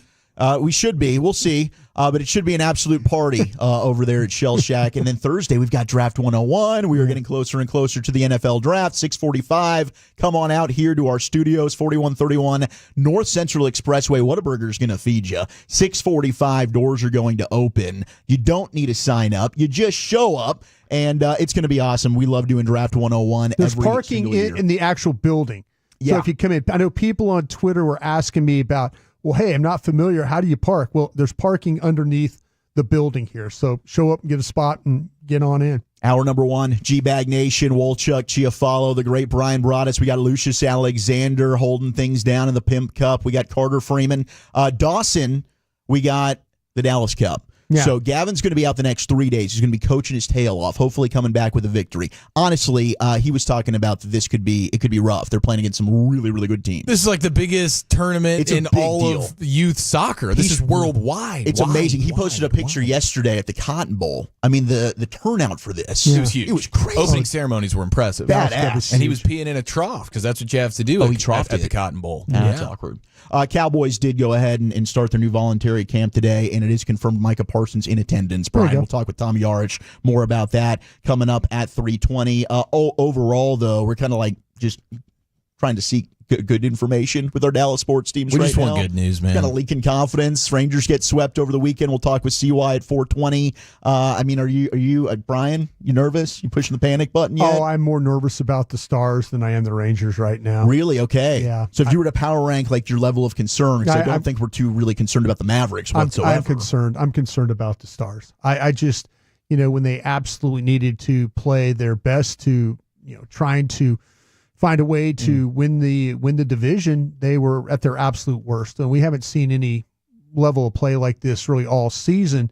And so it can't give you a whole heck of a lot of confidence going into the playoffs. I know Colorado has kind of had their struggles as well. It's still Colorado. It's still a good team. It's a difficult place for the Stars to play. I think this is a very, very bad first-round matchup for the Stars. And I'm absolutely concerned about their defense. I'm concerned about spacing, coverage, all these hockey things that you want to read about when it comes to, they're just not playing well enough on defense to give me any confidence. And Craig Ludwig is kind of gone on air and talked about and done diagrams, and man, I mean, he has explained it very, very well. He does stuff with the Spits and Suds podcast. That's one of the best podcasts you can listen to about hockey stuff. But man, this is crazy right now, the way that the Stars are playing and just the amount of goals they're giving up, and some of the lack of goals and opportunities. I mean, Jamie Benn the other night had the opportunity, right? Get goal 400. He's been waiting. He's been trying and just couldn't. And then what happens? Puck gets collected from behind, and now it's a rush the other way, and then you get a goal from that. So it's been really, really tough these last couple of weeks, and I just don't have a whole heck of a lot of confidence now with this hockey team. Can they flip the switch? We'll see. But they had been playing well all year until these last couple of weeks. Well, let's see if they can get off the schneid against Detroit. That's a team that also has been eliminated from playoff contention already, and the Stars have 8 consecutive wins against Detroit dating back to April 24th of 2021. So maybe this could be a get-right moment, although I'm not exactly sure. Do they rest some bodies? We've had a flu outbreak going around the locker room as well. Yes. You probably should. I mean, go ahead and just get ready for the postseason because you have an unfair advantage now. Colorado, their season's Dunsky. They've got an extra 3 days off. Yeah. I think the NHL needs to pivot to what we saw yesterday in the NBA. It was awesome. Everybody's playing at the same time. Well, NFL does that too, of course. Yeah. I mean, they schedule all those games as well. We should have the season ending all together. We shouldn't have this where you get, and I'm sure the Avs and Stars series is probably not the only one that's impacted by that, where one team's going to get the advantage of added rest, but it should all be aligned for the most part. Yeah, however you can, if you're DeBoer, keep your team as fresh as possible. There's no reason to be going all out and playing all your best players as it's a normal game. This is all about resting up and being ready to rock and roll for postseason time. But I don't know. Yeah, I mean, the NBA stuff was fun yesterday. Do not get me wrong. I like the way they did that, but it landing on Masters weekend / Masters Sunday. Yeah. That, like, the NBA, why would you want to compete against that? Especially the way that it finished. I mean, it was amazing yesterday. Yeah. And yesterday you got the ultimate ending. And so Sunday was, I mean, any real sports fan is going to be dialed in on what's going on in Augusta. And the NBA put on a show yesterday, at least when it comes to like Clippers Warriors going into overtime, 2 teams fighting for their life, not to have to be in the play-in. They want to get that week off that the Stars aren't getting. Well, Chuck? Yeah, how much are we really caring about the Mavericks play-in here? They're going to take on Not the at all. Kings. Not at all. First Do not time in care. the play-in. I would love to not utter a syllable about what the Mavericks are doing because it's useless and it's pointless. Man, Wednesday we just shouldn't talk about it. We should just completely box them out of the show. Just boycott it. We're not talking about Mavs Kings. Yeah. So we shouldn't talk to Bobby Carella or Tim Cato. Do you already have them booked? I put out feelers. Okay. But I can both of them love coming on the show. Here's the deal. I'm not trying to box out Cato or Bobby. I would like to bring them on and talk about anything other than the Mavericks. But we could talk about good teams. Okay, we can talk about the rest of the NBA. I do think that there is out there a lot of people that just really don't want to hear about it. Yeah. 877-881-1053 because I'm pretty checked out. I mean, they're getting their ass kicked. Right now there's not a whole lot of motivation to watch them. And I know Gavin's not here. And Gavin's a Laker hater. I'm rooting for the Lakers. I'm rooting for Luka. I think it's the first time where I'm kind of I'm a fan of a player, not a team. And I want to see Luka Doncic go out and win a championship. Man, poor T-Wolves fans. They got to get another healthy helping of Luka Doncic in the postseason. Rudy Gobert's not going to sleep all week long after what happened last year. Yeah, but do you worry if you're Lakers, and not that I watch Laker basketball every night, but you do. Do you worry about them having to deal with Minnesota's bigs? Is that going to be a problem for the Lakers? You think it should be? There are certainly, yes, there will be some advantages from that standpoint for the Timberwolves. The Lakers they'll be a little bit of a smaller team out there against Minnesota. We'll see. Like say, Luka is a assassin against the Timberwolves, so that probably will bode well for the Lakers. But I'm going to say this: I'm going to be the guy on the other end of the Mavericks thing. You're going to be cheering them on in the play-in. I am, and I'll tell you why. Because you're a sick man. You know what? I've got people over there I that hope they beat the crap out of the Kings. I just don't want to watch him do it. I want another quadruple double almost from Anthony Davis. Oh yeah, you think you're going to get one of those? Let's go. there's a lot of people over there that I like, on the staff and various. It's not the players and the staff's fault. I want to see them. I want to see them finish this thing out and see what they could do. If they lose, I mean, okay, I understand. But if they somehow win, and then if they somehow win, you sound insane right now. I am insane. But let's you guys want to put like Brisket Sandoz on the line or something? Well, I mean, getting through the play-in, I think is not overly likely, but it's plausible. Yeah. Now, winning 2 games of a first-round true playoff series, impossible. Not happening. So if you want to bet that, I'm down to go Brisket Sandoz on less than 2 wins in the actual postseason if they even get there. But I got no interest in watching them in the play-in. So Wednesday, you're checked down. All right. You're not going to watch them at all? I'm not watching them at all on Wednesday. I was hoping we could have like an after party at Shell Shack and just keep the thing going. I committed. It's playoff time, baby. The Luka return was going to be the last time I really watched them. Yeah. In terms of this season. 214, I'm still a fan of the trade. 817, bleep the Lakers. What the hell, man? I'm rooting for Luka. Not necessarily the Lakers, the player. I want Luka to go and have success. We're rooting on the player, not the laundry? Yeah, not the laundry. I mean, I agree with you. F the Lakers. But unfortunately, Luka is playing for them. And Luka will always be, in my heart, a Dallas Maverick. I wish we could Lakers or Eagles? Who are you pulling for? I would never pull for the Eagles. So I don't care if like Emmitt Smith put on an Eagles uniform. That's not gonna nothing. That hatred is. I don't have that same hatred for the Lakers. Like I saw in 2011, defending champions Dirk and company go in there and sweep their ass, and then you got Andrew Bynum clotheslining JJ Barea in frustration. Like to me, was that the Mother's Day Massacre? Was that what's it called? The Mother's Day Massacre, yeah, where they set the record for threes. Yeah. So like my lifetime of Mavericks Lakers in the postseason's really been Maverick domination. I wasn't there in the 80s when they were, losing in heartbreaking fashion. They did lose. Nicky Spagnuolo was there. Were you there? And then the Rangers here on your home of Texas Rangers baseball. My gosh, 8 men stranded over the first inning. Was this road trip 1-5? Is that what we just did? It was rough. Thank goodness they're coming back home. The Rangers have been really good at the Globe. We got to hope that continues. They're now second place in the AL West, 9-7. They will be taking on the Angels before, of course, the weekend series will be out at the ballpark on Friday with the World Series champion Dodgers coming to town. It'll be Yusei Kikuchi on the bump for the Halos tomorrow. Over and under the number of Ohtani jerseys we're going to see Friday. Oh. Just from how could we even standpoint. Seriously, we're going to be broadcasting. It's going to be a lot of Ohtani jerseys, and the Dodgers fans show up. And I remember last year, the Dodger fans packed the place. They absolutely show up, and I'm just wondering because remember the Angel fans all did the same thing. Yeah, I mean it was a large. I bet you, we need to count. We need to count and see how many Dodgers It's probably like out of all the Dodger fans there, it's got to be over half that will be wearing Ohtani jerseys. Yeah, he's got to be. And the Dodger people wear their gear. They show up and they show up to the games in their gear. So yeah. I bet you it's going to be just an alarming number.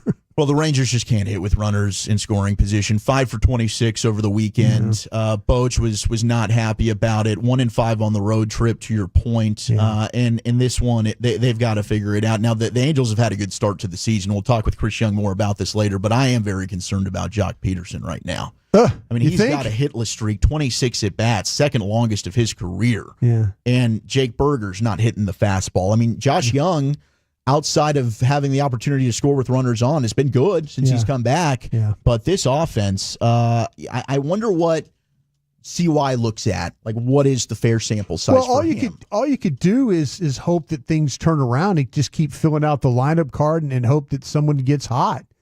But man, that is a daunting task right now for the Rangers to get anything kind of going that way. Rough, just really rough. And Evaldi went out there and gave you a quality start, had a chance to get you a win. Dustin Harris, the only person that could put a run on the board. Yeah, it's embarrassing. We'll talk more Rangers coming up later, but let's do a little quick puck, shall we? Yes. I'll give you some good Stars news, and we'll look ahead to this series against the Avs. I'm That's glad next you're doing in the nation. that. Yeah.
you think it's true that you've got to forget something else to remember that Uber Eats has groceries? No, that's absurd. Hey, remember when you used to be Pepper Lady? Pepper Lady?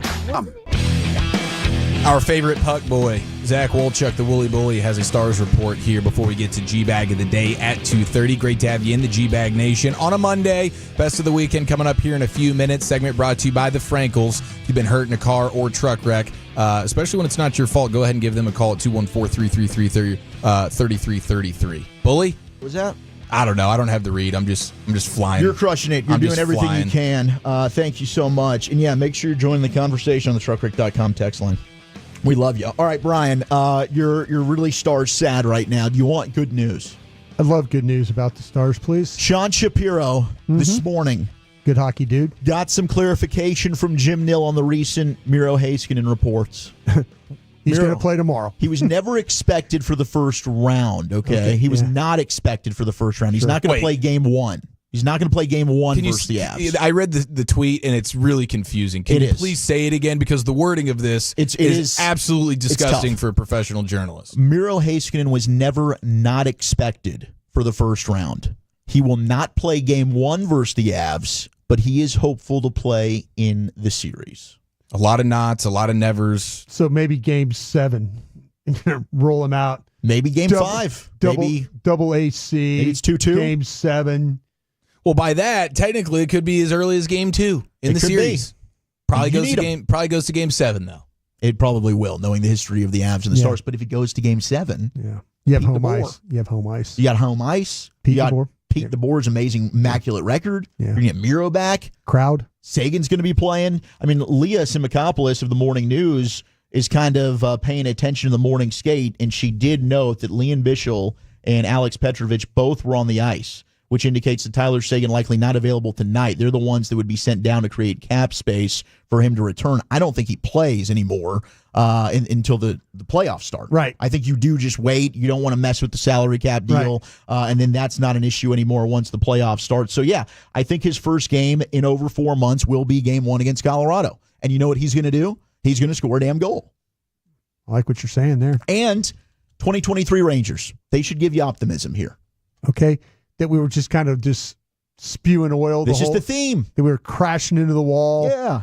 This is how we get our titles here. It's okay. We were walking away from the wreckage. Everyone else, little hurt. You quit on them. Yeah. Thinking, dang it, they're not playing good hockey. I'm just concerned. I haven't quit on the Stars.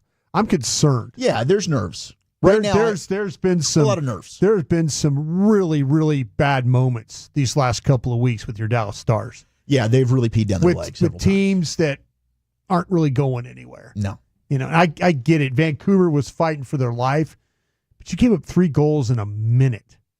Come on, man. No, it's embarrassing. It was just poor. The way you get out hit as well, and the giveaways, that Winnipeg game, it's like, dude, do you even, the sloppy turnovers? Do you even care to be play, here right now? They've got to clean that up. The getting out hit, that's just going to be par for the course. I don't see them winning a series when it comes to hit totals. That's just not how they're built. That's one of those things that when you start talking about the postseason, strikes a little fear into you. Yeah, like, I don't have a team that's bringing the wood that way. Now, round 1, obviously that's what teams do to Miro, though. When they rough him up. They rough him up. He's gotten used to that, I think. But then again, he hasn't played for a while now. Well, no, I'm just talking about in the playoffs. Yeah. That's how teams kind of attack Dallas. That bubble cup run. Yeah. That was really the talking point. They went after him. Teams wanted to go ahead and play physical with him. Yeah. And, I thought last year he had some really good moments, obviously. But now you've got the heavyweight tilt, Colorado and Dallas. I think all eyes in the hockey world are going to be looking at this matchup. 2 Central Division foes. 3 of the best teams in the West. It's a bummer because whoever doesn't advance, I mean, this is a team that realistically could be playing in the Cup final, both of them. I hate the way this playoff format is set up because of a reason like this. Stars and Avs both ranking top 5 in the league in goals per game. Dallas is top 3 in goals allowed per game, while Colorado's 11th. So you've got an advantage there.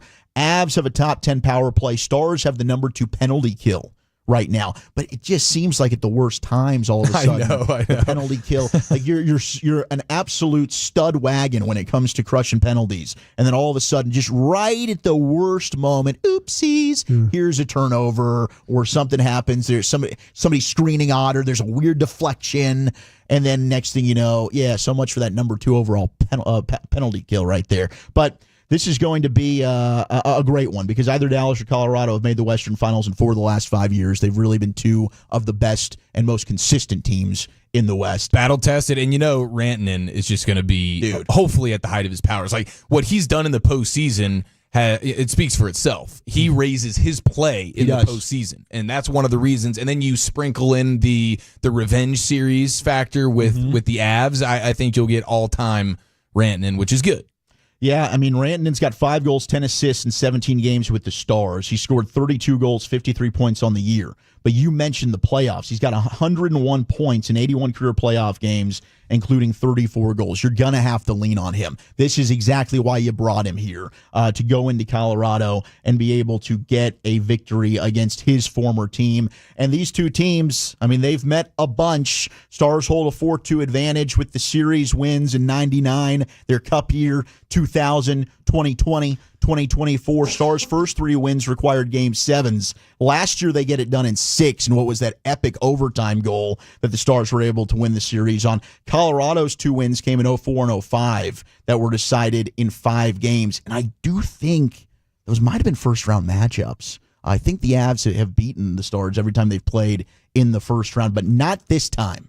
Not this year. All right, the Stars are going to get this going, but I mentioned the scheduling quirk here.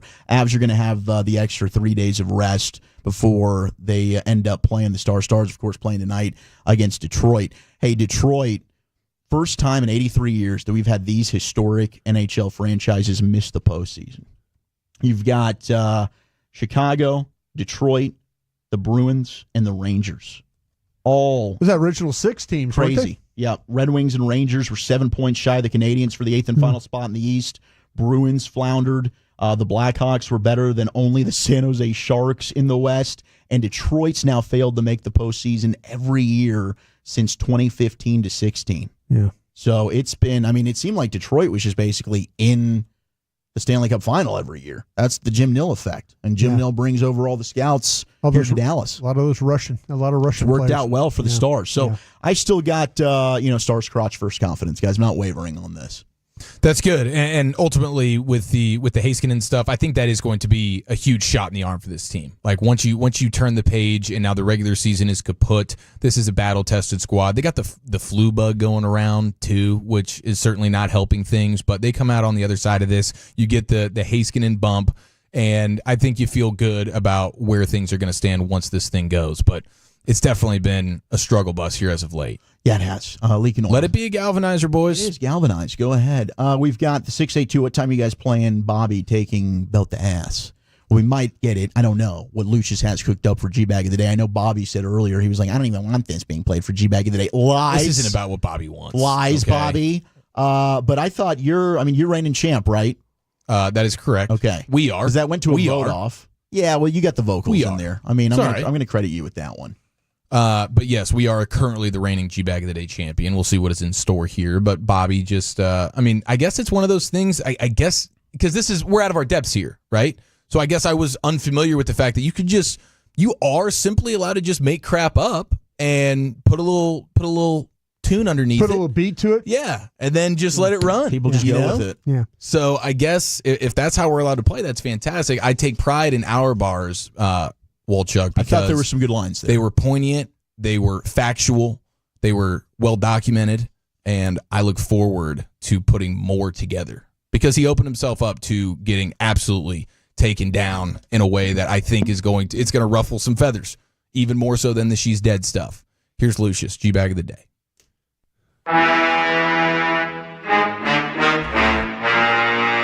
What up, though? What's up, Lucius? He's got them glasses on, serious today. Yeah, I got to be able to see out of here. Fresh to death. All right, our winner and champ. I think you guys just brought it up. It's the nosebleeds. Yeah. Eric shoots back at Bobby Belt. Is this the day 2 for this? This is, I guess we're looking for 2. We're looking for 2. All right, let's see. Let me get to this. Make it on 35. Yeah. All right, here we go.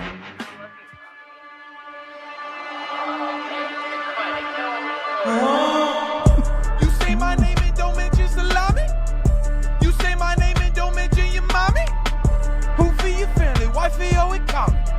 Swing by and take the belt to the Bahamas. Bobby belting out his feelings, now he's coming for the crown. All we do is lift him up, he just wanna bring us down. How quickly he forget we were the only ones around. When Bob was spitting takes off from his basement underground. The bleeders put him on and the Tolos turned him off. Cause Dak's his baby boo, he ain't even Jared Goff. Quit lying about the golf. Petty little female, I'll call you Laura Croft. Your family in a loft, boy get them girls a house. If anyone deserves it, Bob, you know it is your spouse. So stop with all the drama, nosebleed seats don't even wanna. Cause all of us would hate to see you end up like your mama. She's dead. It's true. It's true. It's true. With them T's, daddies, without bleeds. You ain't got no J.O.B. Here comes B.O.B. With them T's, daddies, without bleeds. You ain't got no J.O.B. Come on, B.O.B., get off the D and catch some G's, cause we know when this show is better when your weak ass oversleep. Stay in bed, boy, I don't wanna hear a beat. Better not wake the woolly bully, aka the beast. Yeah. Strong. Very strong. Very strong. Thank you. Yeah, I ain't mad at it, bro. I ain't mad at it.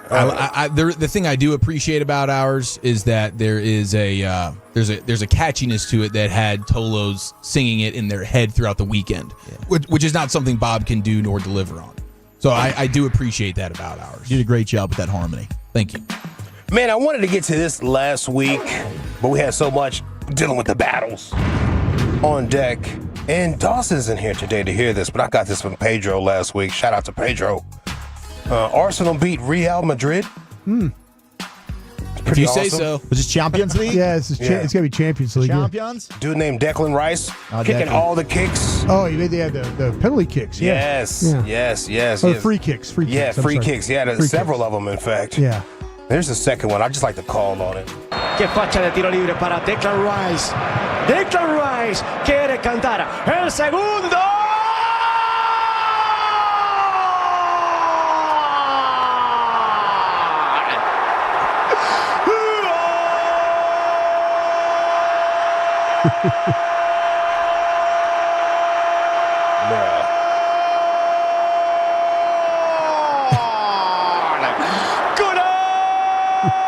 Golazo del Arsenal, porque el boleto costaba tanto para que fuera uno, porque el boleto merecía espectáculo y el espectáculo salió con un pintor inglés, sí, como del Renacimiento de Declan Rice, para colgarla en el ángulo y para decirnos que Arsenal 2, Real Madrid 0. Hugo Salcedo, Declan Rice lo volvió a hacer. Declan Rice. Sounds beautiful.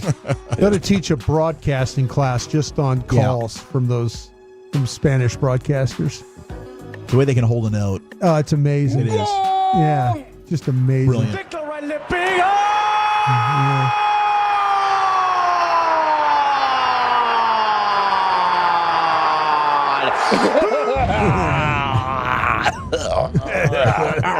Yeah. Let's see what else I got for you boys. I can love you better. I guess I'll do this one. Bobby Bell did shoot back at you guys. He was in the lab over the weekend. He's got a song called Remember the Titans. So he shot at y'all first. You made a response. Yep. Now he's shooting back because he ain't like to. It's cooking. Yeah. It's cooking, bro. I want to dedicate this song to Sam Wolchuk. Hey, Bobby, spit that rhyme I like.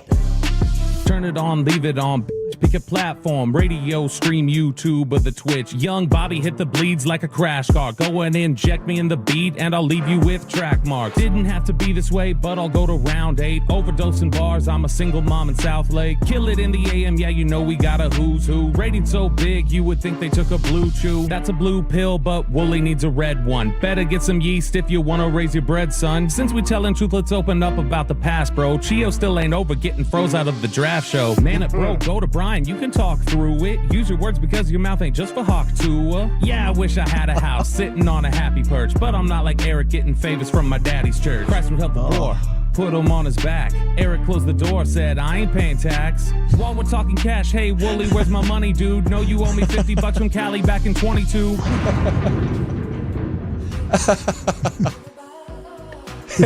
It's good, you know. It is good. It is really good. There's definitely respect to Bobby there, man. He can turn something around quickly on you. He was right about the draft show stuff, by the way. Bobby and Garage Band. Get the hell out of here. Yeah, that's what's so funny. Those running back takes. The draft show thing is great. I mean, the line where through. Did you get that, though? Let's see. I want to see the proof of the ratings being so big that they look like they took a blue chew. I would like to see documentation of that, Bob. Let's see that. Let's see them ratings bonuses, Bob. Draft show. I mean, who wants to make? I think it comes out to. Do you think you make 99 cents an hour doing the draft show? I don't think I really come out positive at all. None of us are positive on the draft show. Absolutely not. The amount of time it takes to do it, absolutely not. Like Nico Iamaleava, I'm not volunteering for S. Okay, when it comes to the draft show, Bobby's quitting on the draft show halfway through it. Yeah. That shows you how much Bobby doesn't want to do the draft show. Can't even finish a show. So thank you for that. Yes, and that's true. The church house thing, was pretty good. My real estate agent did happen to attend my church, so that is. I mean, kudos for the bar. I wish I could evade taxes, and there was obviously plenty more in there, but I think that he sums it up. His new thing is like, it takes 5 people to replace Jeff Kavanaugh. He doesn't understand loyalty, clearly. No, right. He wouldn't understand that, even though he likes to talk about loyalty when it comes to our Mavericks. Yeah. He's not into the loyalty stuff, but you can mention and show love to Kavanaugh and the other guys, but I believe the ratings say otherwise. Yeah. Zach Wolchuk. We've cashed a few ratings bonuses. That was good, Bob. Good, Bob. Bravo to Bobo.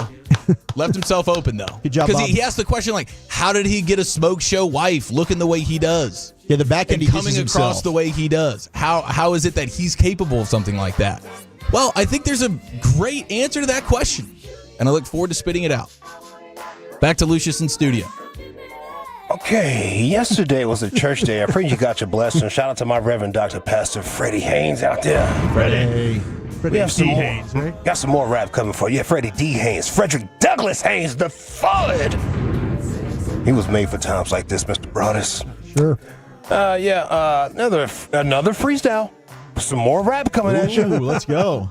This is the day that the Lord has made. So I speak the word, I keep the enemy away. Say enemy away! Say enemy away! But this is the day that the Lord has made. So you ought to speak the word to keep the enemy away. Say enemy away! Ran out of breath there for me. Say enemy away!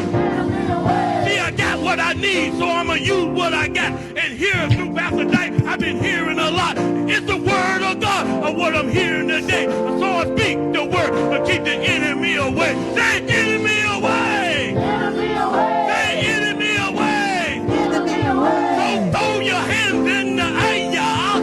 Or wave them like you really do care, y'all. And if you believe in God, won't you scream out, oh yeah, yeah! Oh yeah! He was on fire. He was on fire. That's that old school rapping. Yeah, A child is born in a state of mind, blind to the ways of mankind. I'm singing that to myself. Oh, that was incredible stuff right there. All right. What do you say? Up to vote now? Yeah, let's do it, man. All right. Is it our diss back at Bob? Is it the soccer call with some sauce? Is it Bob's liar, liar, Fletcher Reed type diss track? Or is it the church diss at the enemy? Those are good. It is Holy Week, for goodness sake, boys. Yeah, it is. How could you vote for anything other than that? Unless, of course, there was a champion on deck that deserved it more. I'm going with ours. Going with the champ, Lucius. Man, I tell you what, when Jay-Z and Nas were going back and forth, Jay-Z dropped his, and then Nas dropped his, and everybody said, oh my God, how can Jay-Z come back from that? And all that Jay-Z, like, apologists or whatever you want to call them. I was one of them. Who was like, well, Nas didn't drop factual stuff and the other things. Jay was giving facts. Nas is just giving you heat, bro. Right. This shit go to Nas. This is what you're making me think We've about identified our characters in all of this. Thank you, Lucius. Yeah. Hey, Hey, I got you, bro. That's weed. Was I supposed to pick one? There is that. Shoot, man. Let's see what I got. God dog it. That's really tough.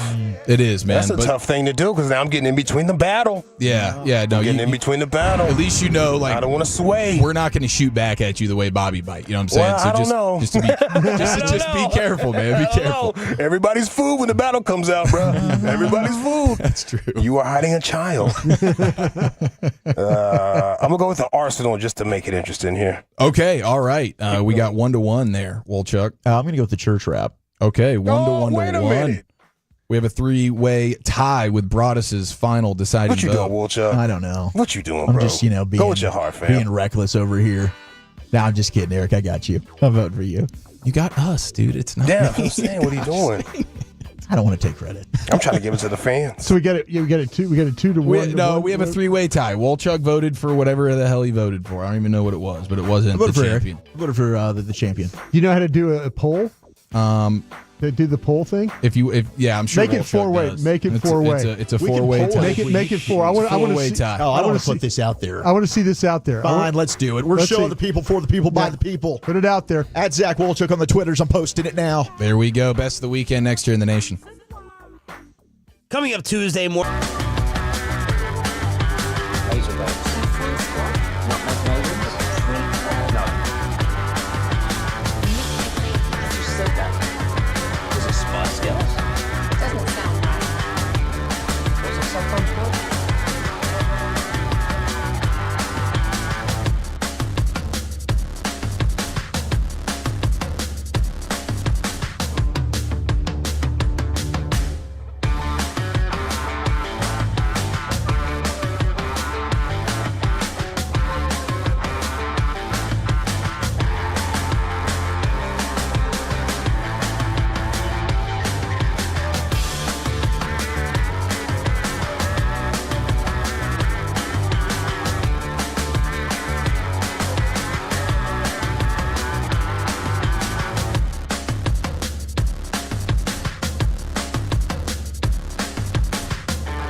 If you're in the market to upgrade your vehicle, get to Classic Chevrolet in Grapevine. Back-to-back #1 Chevy dealership in the world. They've got more new Chevys than anyone, and they're all priced to sell. Silverados, Tahoes, Blazers, Malibus, Equinox, and more. Visit ClassicChevrolet.com. This is Texas. This is Classic Chevrolet. Together, let's drive, relax, and enjoy the difference. Based on new Chevrolet registrations 2023 and 2024. All right, you got 6 minutes left to vote. I've got the G-Bag of the Day poll up there, the Nosebleeds diss track, Bobby's response, the goal call, or the church diss at the enemy. You got 6 minutes. Go to @ZachWolchuk, and you can vote for that. We got NFL News of the Day coming up on the other side, but right now let's do a little best of the weekend. Let's do it, Wolchuk. 877-881-1053. Masters was phenomenal this weekend. Congratulations to Rory. The idea that you can bogey to force a playoff there on 18. The amount of self-inflicted wounds throughout the entire duration of not only yesterday, but kind of throughout the entire tournament. For him to be able to overcome all that, truly incredible stuff. So salute to Rory McIlroy. Outstanding. We'll have a little bit more Rory discussion a little bit later. What is that champions dinner going to look like now that he's the one calling the shots? This could be an all-time bad situation for anyone in attendance, but we'll get to that a little bit later. There were two funny sports things. I say funny. One was like kind of scary, but let's go ahead and start with the kind of scary one. I would like to take you to Tucson, Arizona, where there were two paratroopers that were injured at Military Appreciation Night at an Arizona baseball game. Did you see how hard they hit the field? Oh my gosh! Now Carter's throwing up the video. I haven't gotten a follow-up report on what the actual results were in terms of injuries for these guys, but we had the parachute fiasco at the rugby event right overseas that we talked about on last Thursday or whatever, which was actually really funny because that dude didn't get hurt at all, but he was just hanging from the rafters in a rugby stadium for about 40 minutes. But this one, you have two guys coming in way too hot, landing on the diamond in Arizona, Military Appreciation Night. And these guys come in so hot. Lucius, have you seen this? Have you seen what we're talking about? Yeah, my man ate it, bro. Oh, my. The guy with the American flag, like the first guy hit hard, and then the guy with the American flag, I think, had it worse.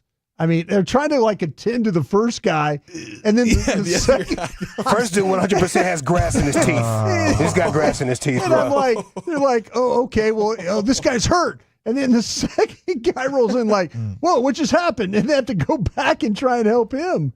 This was bad.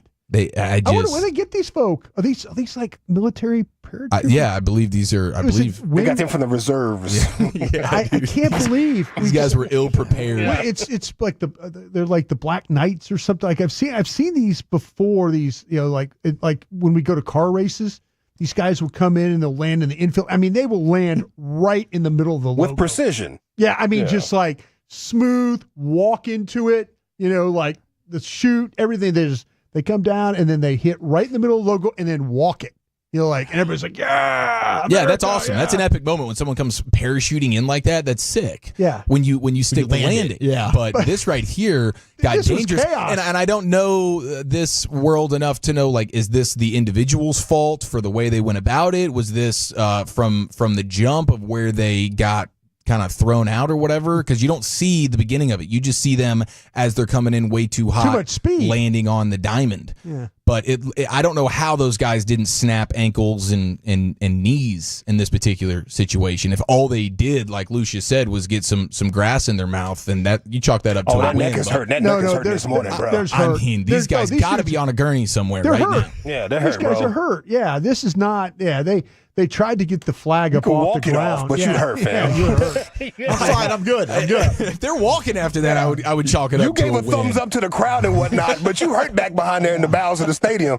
Oh, my God. Did you see that? That is bad. Now, on a lighter and just a funnier note, I would like to take you to Sacramento, where the Oakland A's play baseball, and they had a situation where one of their medical carts stopped working in the midst of an injury that they were trying to get taken care of. Early in the game, you have a player get injured. Here comes the medical cart right up until that cart stops working. I don't know if it was a just run out of gas situation or, the ultimate minor league thing to happen here to the A's is your medical cart just craps out on you at a bad time.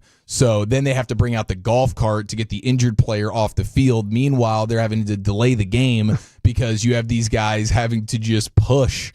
You just have these stadium workers just pushing a dead medical cart. They brought the cart from Oakland. Yeah, no, this has to be. I mean, this is a minor league cart. I think everything in that building, they're just using minor league equipment, and so this is kind of the problems that you may potentially run into. But this is early in the season to be dealing with something like that.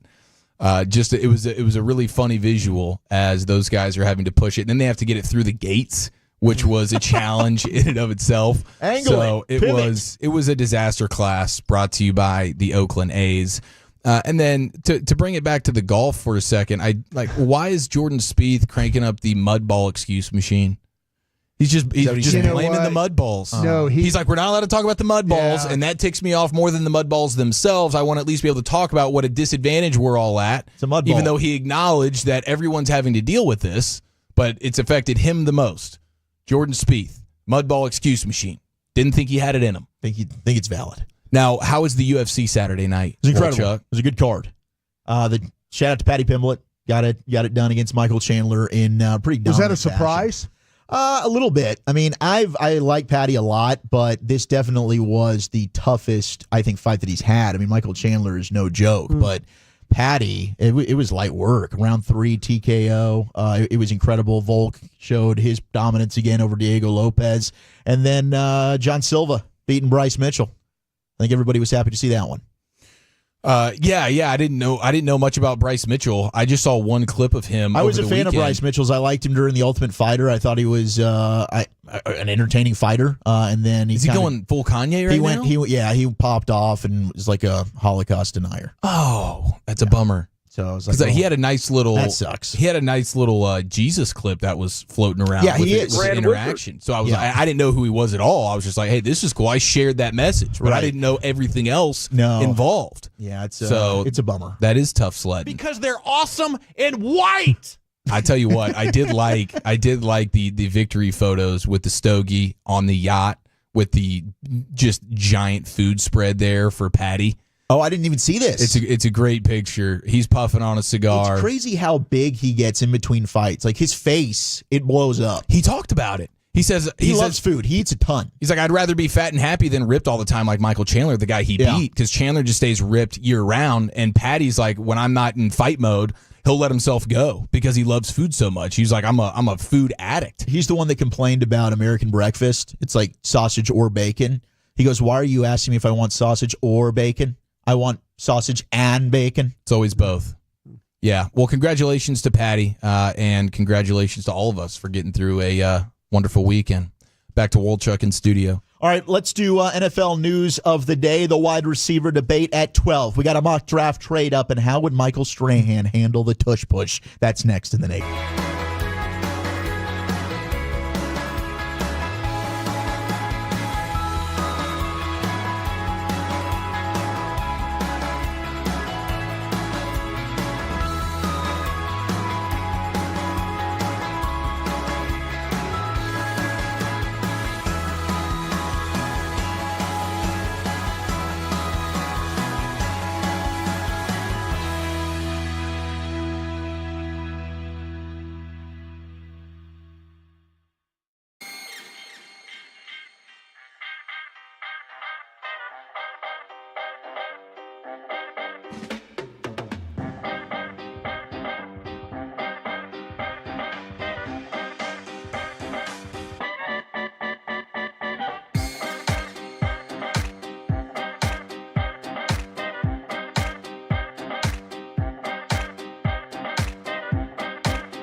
remember that. Well, you know, they say in order to remember something, you have to forget something else.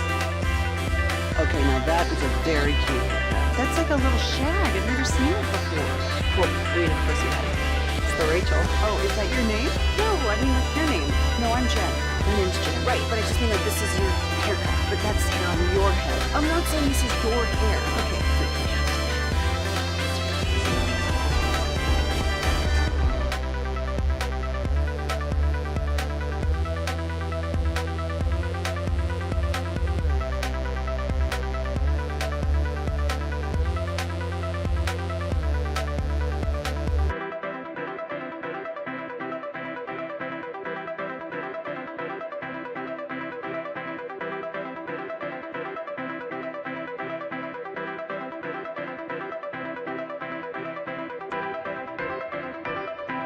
Do you think it's true that you've got to forget something else to remember that Uber Eats has groceries? No, that's absurd. Hey, remember when you used to be a, what was it, Pepper Lady? Pepper Lady?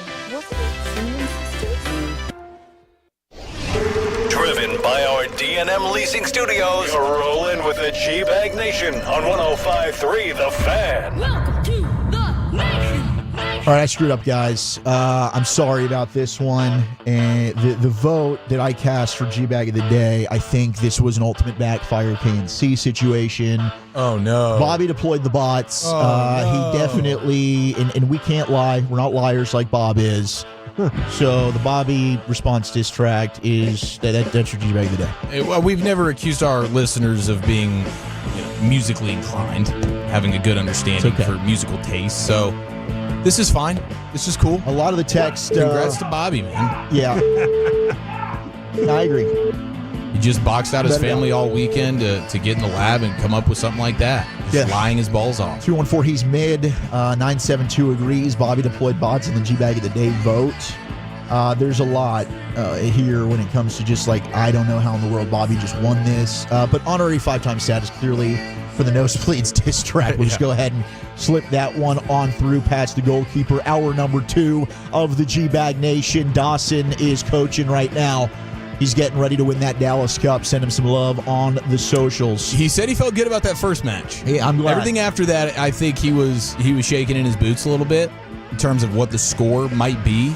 Do they have a skunk rule in that particular tournament? I don't know. But I told Dawson on the way out Friday, I said, hey, listen, your girls will always look up to these other girls they're playing against that are playing in like women's World Cups around the world. They can forever say, that girl kicked my ass when I was 13. I played against her when she was 13 years old. That's a fun notch on the belt to have when you can see somebody that you played against, even though they completely dominated you from start to finish. It's scored a goal for the Netherlands, and wow, I remember her when she was in a Dallas Cup game, Man. She scored 5. Good thing. Yeah, I'm wishing them the best of luck. I hope they're kicking ass and taking names. Cowboys are back at it. We'll talk with Tommy Yarish coming up on the other side here on your home of the Cowboys as the voluntary camps have started. Micah Parsons is in attendance. We were all waiting. Will Johnson, Brian, the cornerback out of Michigan.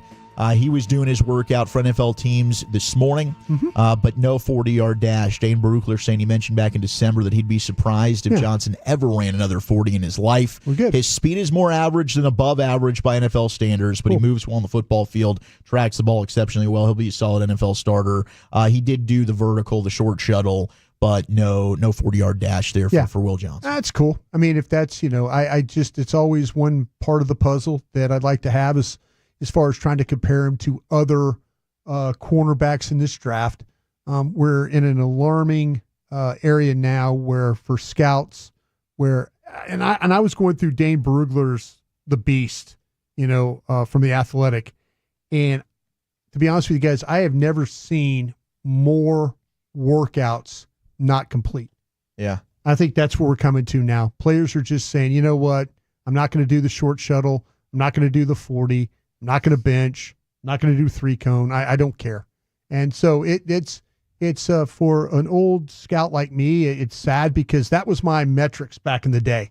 That was how I was able to kind of compare. And I've got Will Johnson. I was doing my the stack. I have 235 players I got to put together, and I'm right at 100 right now. and I believe I have him at player 26 on my board. Okay. So I'm not going to move him. That's a second-round grade for me, and I'm okay. If he didn't want to run, he didn't want to run. There are some questions about his speed. He does not have very good long speed, and I wanted to see if that was true on tape, and it was on tape. I wanted to see if he could prove me wrong running a 40, and he chose not to try and prove me wrong. So he's player 26, and good luck. I hope it works out for him. Yes, I wonder where he ends up going. Does this end up hurting his stock, or maybe it doesn't matter? Maybe he was set wherever he was going to be. It might not matter. I'm not moving him up or moving him down. Restrepo ran a 4.8, and everybody just nosedived him out of the. I respect a kid that'll go out there and run. Yeah. And Restrepo, he probably didn't know from Miami that he was going to run a 4.8. Oh, I don't think he expected that at all. But you watch his tape. He's a really good football player. Yeah, he doesn't look slow. He doesn't look slow. Not at all. Looks quick. He does. And so, that's kind of where I'm at. But, player 26, second round, have other players above him. If Dallas takes a corner, say in the first round, I have several players above him I would take. I think I put him at corner 4 me right now. I've got Barron ahead of him. I've got Ravel ahead of him. I've got Benjamin Morrison ahead of him, and Travis Hunter as a corner. I wonder how much. I wonder how much that short shuttle time hurts him. It's because that's 13th percentile short shuttle for a corner. No, he's a tall, long guy, and sometimes you cannot. It's tough. Short shuttles are tough. Change of direction, tough. When you're that long, that leggy, usually sometimes these corners, when they're in that 5'11", 6 foot range, those are the guys that have the quickness to them. That's what with Barron and guys. Barron's like 5'11", 5. Jacob Parrish at K-State. Yeah. See, these guys have a little bit more quickness to them. Burke from Ohio State is another one that could really come flying out of the zone. So it's that short shuttle time is not great. And hey, listen, I had a feeling he wasn't going to run, and I just wanted to see it. He didn't, so we move on. He's, like I say, 26th best player on my board.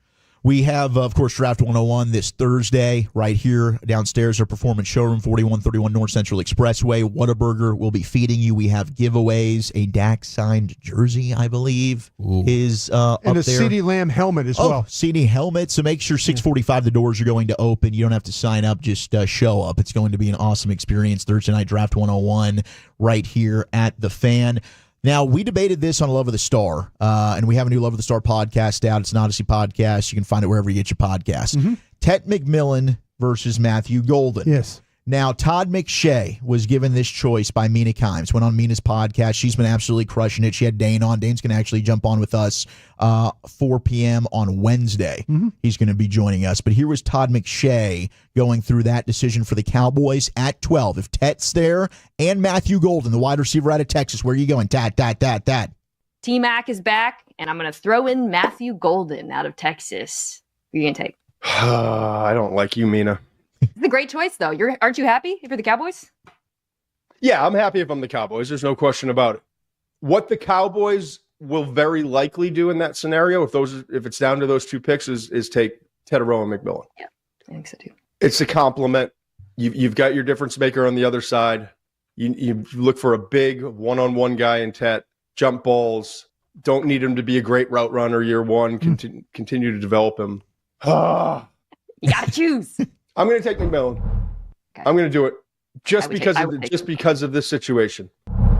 But I want to make it perfectly clear to everyone out there that's listening and watching. I would take Matthew Golden given most other circumstances. This is a Dallas thing specifically with their offense, their weapons, Dak style. Okay. So he leans Tet McMillan. Now, I do believe McMillan is better than Golden. Personally, that's the route that I would go as well.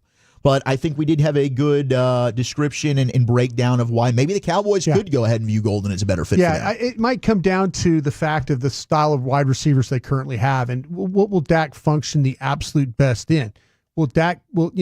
There's been times where Dak, and Des Bryant is a great example of this. Sure. Doesn't separate, but goes and plays 50-50 games in the air.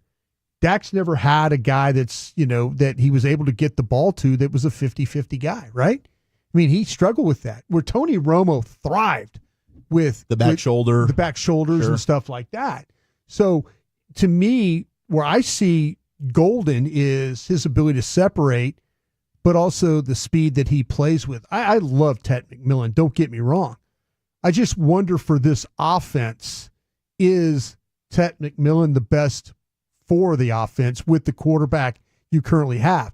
Or do you need a receiver that plays with a burst and can separate and has speed? And I think Burden would be a guy that could be that way. And I think that with Ibuka is one of the safest players in this draft. Yeah, 100% he is. Regardless of position, good route runner. You're going to get a outstanding player with Ibuka, and whoever drafts him is going to be super happy with him. But I wonder if Ted McMillan really fits into what Dak Prescott needs for a receiver.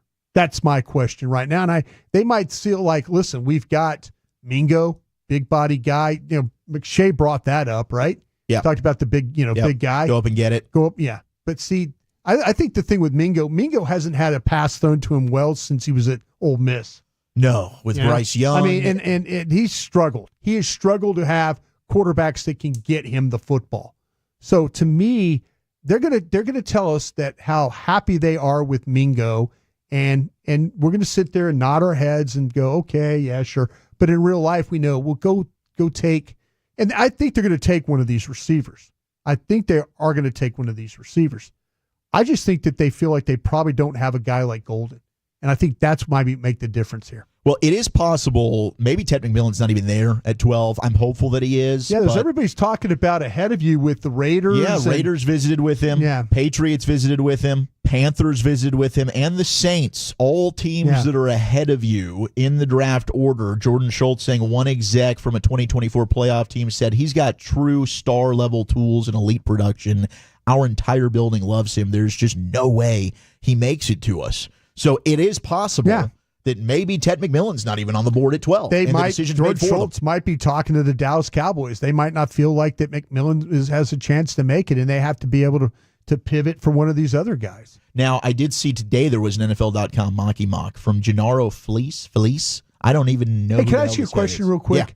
Would you take, what if it came down to Ibuka or Golden? You would take Ibuka. You would take Ibuka. Yeah. Okay. I would. I think that Ibuka is just a clean player. I love his blocking. I don't think he gets credit for the explosiveness that he's got. I mean, that's a guy that you can throw a screen to and he can take it 60 to 70 yards to a house. We've seen him do it on tape. Sure. So, I mean, I think he's probably one of the most underrated players in the entire draft. And I know, and he's safe, to your point. Yeah. Like, I know I've got myself a good player. Yeah. I'm not worried about it. And he can be, he's worked as the number 2. He's a 1A, really. Yeah. But he's done that his entire time at Ohio State. Good character guy, loves ball, great route runner. He will be able to separate for you. And the blocking, you want to be able to help run the football better. He's a tremendous blocking wide receiver. This was a fascinating mock because it had the Cowboys trading up, and it's a player we haven't talked about.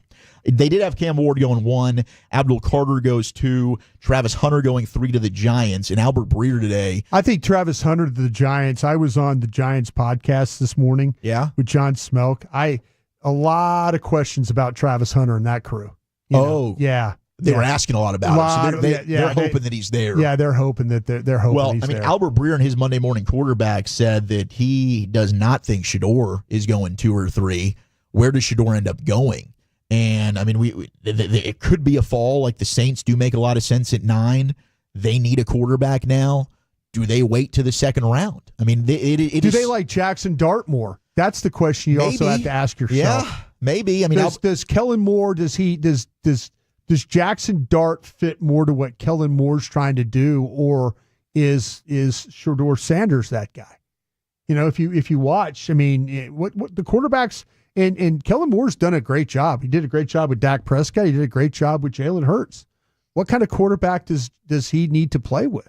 But there might be some people in the Saints building that are going to fight for Jackson Dart here. Could be. And maybe they just say, hey, we're going to take Ted McMillan and we'll circle back in the second round. Like, this could be where you get Cam Ward as maybe the only receiver or quarterback that goes in the first round. Well, maybe everybody waits on this thing. Yeah, that would be. Maybe it ends up being like a Will Levis. We didn't think Will Levis would slide to the second round. Then he did. Yeah, I think to me that the draft is going to hinge on what Cleveland does at 2. Because they could send the draft in a couple of different directions. If they take Sanders, it goes in another direction. Yeah. The Giants get their wish with Hunter, or it turns out Hunter ends up in Cleveland. Now all these quarterbacks are in play, and there could be a slide for some of these guys. That's how you end up like getting the quarterbacks to go. You need the run. Yeah. If nobody ends up taking one, then they can all end up sliding, and maybe you do only get one or two. Giants to go. were talking today they were asking about second-round quarterbacks. They're like, hey, what do you think about this quarterback? And I'm like, well, I really like Howard, and this is why I like Milroe, and this, that kind of thing. So they're waiting. They're waiting. Yeah. Wait. This mock did have Travis Hunter going to the Giants. Mason Graham then goes to the Patriots. Genty goes to the Jags because Mason Graham's off the board. So then Will Campbell goes to the Raiders. Membu goes to the Jets. And then we had a trade alert. The Dallas Cowboys moving up to number 8 with the Carolina Panthers. And the Cowboys take Jalen Walker, Georgia edge / linebacker hybrid player. Whose draft is this? This is an NFL.com mock. It is Gennaro Felici. Okay. And I don't know who this guy is. Shake it up, man. I like it. But it's different. And this would be one where, like, okay, all of a sudden, this thing's gone a weird order that we have not really thought of. Yeah.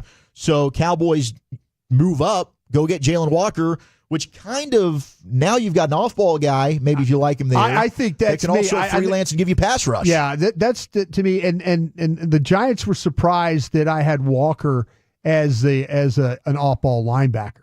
They look at him as an edge. I just think that's his bet when he's at his best getting after. Oh no, when he rushes, he's outstanding. But I probably undersold his athletic ability off ball. Yeah, see, that's the thing about it is that where is he off ball? How wore down is he going to be playing along the line of scrimmage? Right. We've seen it happen to Micah Parsons. We've seen Micah Parsons be great for 13 games. And then the last 4 games, he's just wore down. I think the same thing might happen to Jalen Walker. Myself. It could be. But he is a hell of a football player. Oh, God, so yes. There was a mock, so much more draft room Maruskis and NFL content to get into. But let's catch up with Tommy Yarish, DallasCowboys.com. He's going to give us all of the details on what went down today. Did he get his fingers on any of those crawfish tails? We'll find out. Tommy Yarish joining us next on The Fan. But let's talk prize picks. It's playoff time, and there's no better. Nutmeg maidens? Pre-club. No. Nutmeg maidens. I just said that. Was it Spice Girls? Doesn't sound right. Was it Saffron Squad?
on their wings and beer. Make sure you stay the whole time because as the night gets going, the specials get better. Find a location near you at pluckers.com. All right, let's talk some Cowboys with Tommy Yarish at DallasCowboys.com right here in the nation. Great to have you in. Segment brought to you by the Frankels, 214-333-3333. Also brought to you by Cars for Kids. Donate today at carsforkids.org. We'll get you with a little Monday Krusty's Corner coming up here at 3:40. But right now we head to the D&M Leasing Hotline and welcome in our good buddy, DallasCowboys.com, Tommy Yarish, on a day where Micah Parsons and the entire squad were there with a little crawfish boil, doing it up. Brian Schottenheimer trying to win the hearts of his players already. Tommy, how's the day been? Yeah, afternoon, fellas. Hope you guys are doing good. Yeah, absolutely. Shotty's getting off on the right foot with a lot of these guys, seemingly. Crawfish boil certainly is not a bad way to start, especially down here. I'm a northerner myself, so I've never been much of a crawfish guy, but I can imagine that it's I've learned that it's pretty popular down here, so I'm sure that was a big hit.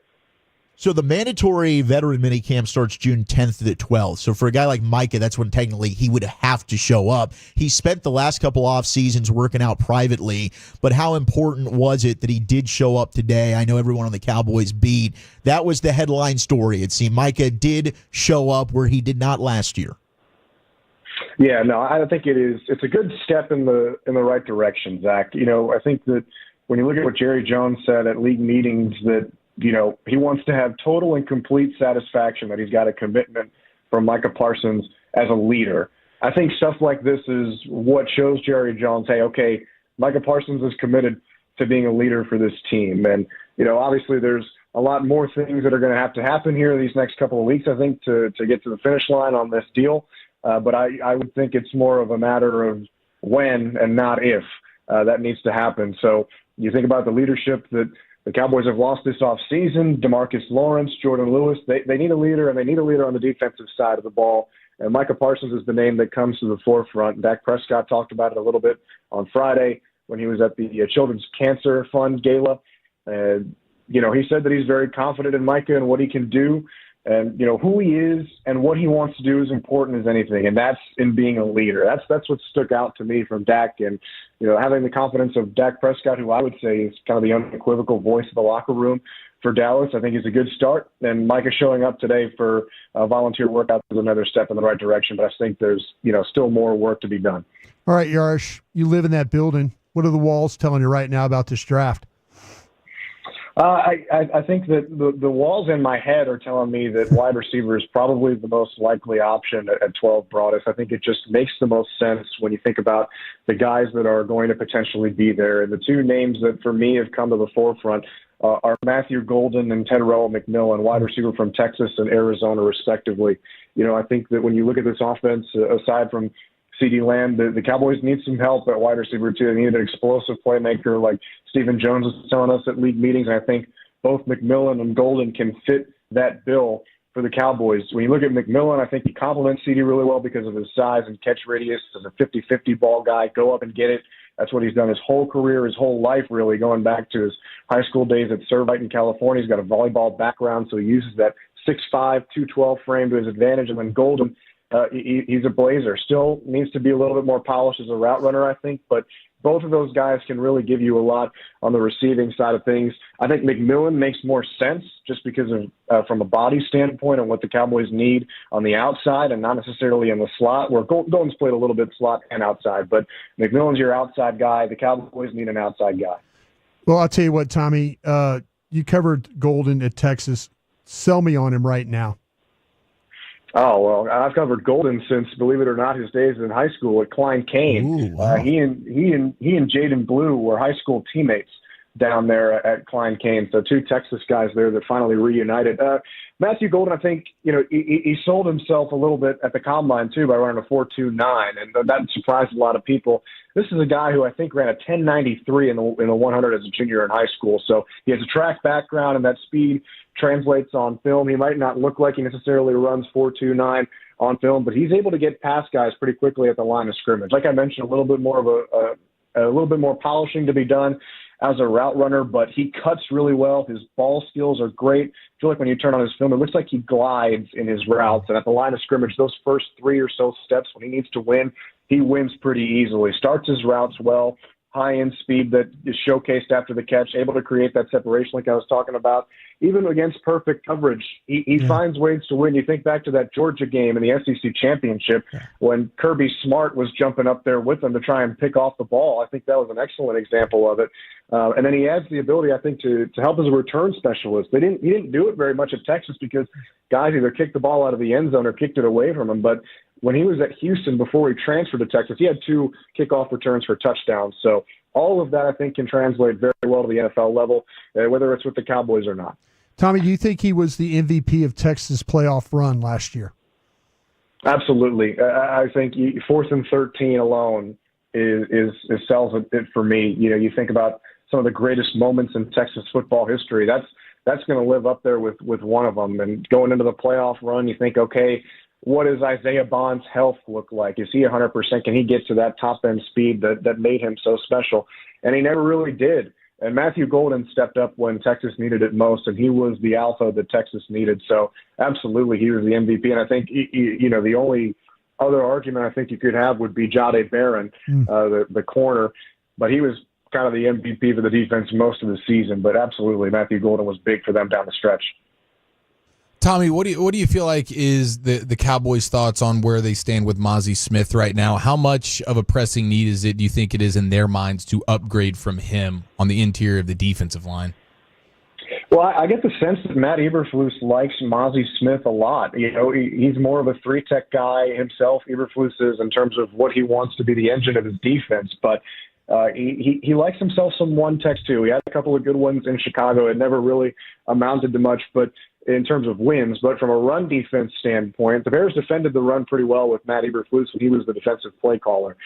You know, as far as upgrading goes, I think you would look at the additions they made in free agency and they can say, okay, well, we bolstered up the defensive line up front to help our run game with bringing guys like Solomon Thomas into the room. But you certainly look at this draft class and say, wow, this is a pretty loaded defensive tackle group. And I think they've said that too. Stephen Jones and Brian Schottenheimer both told us at league meetings that they love the depth in the defensive tackle room. So I think 1-tech is certainly an area where they get a guy and try to push Mazi Smith, not necessarily replace him. I think it's a little bit too early in his career to be thinking about that. But you're absolutely right that a step needs to be made in the right direction for him. So I think that you look at this group now, the question would be how early do you want to go and get a 1-tech guy and who's on the board there for you? It is deep, but how deep do you want to let it go? When does the run happen on defensive tackles? Those are all questions that Dallas needs to answer, considering some of the other needs they've got across the board too.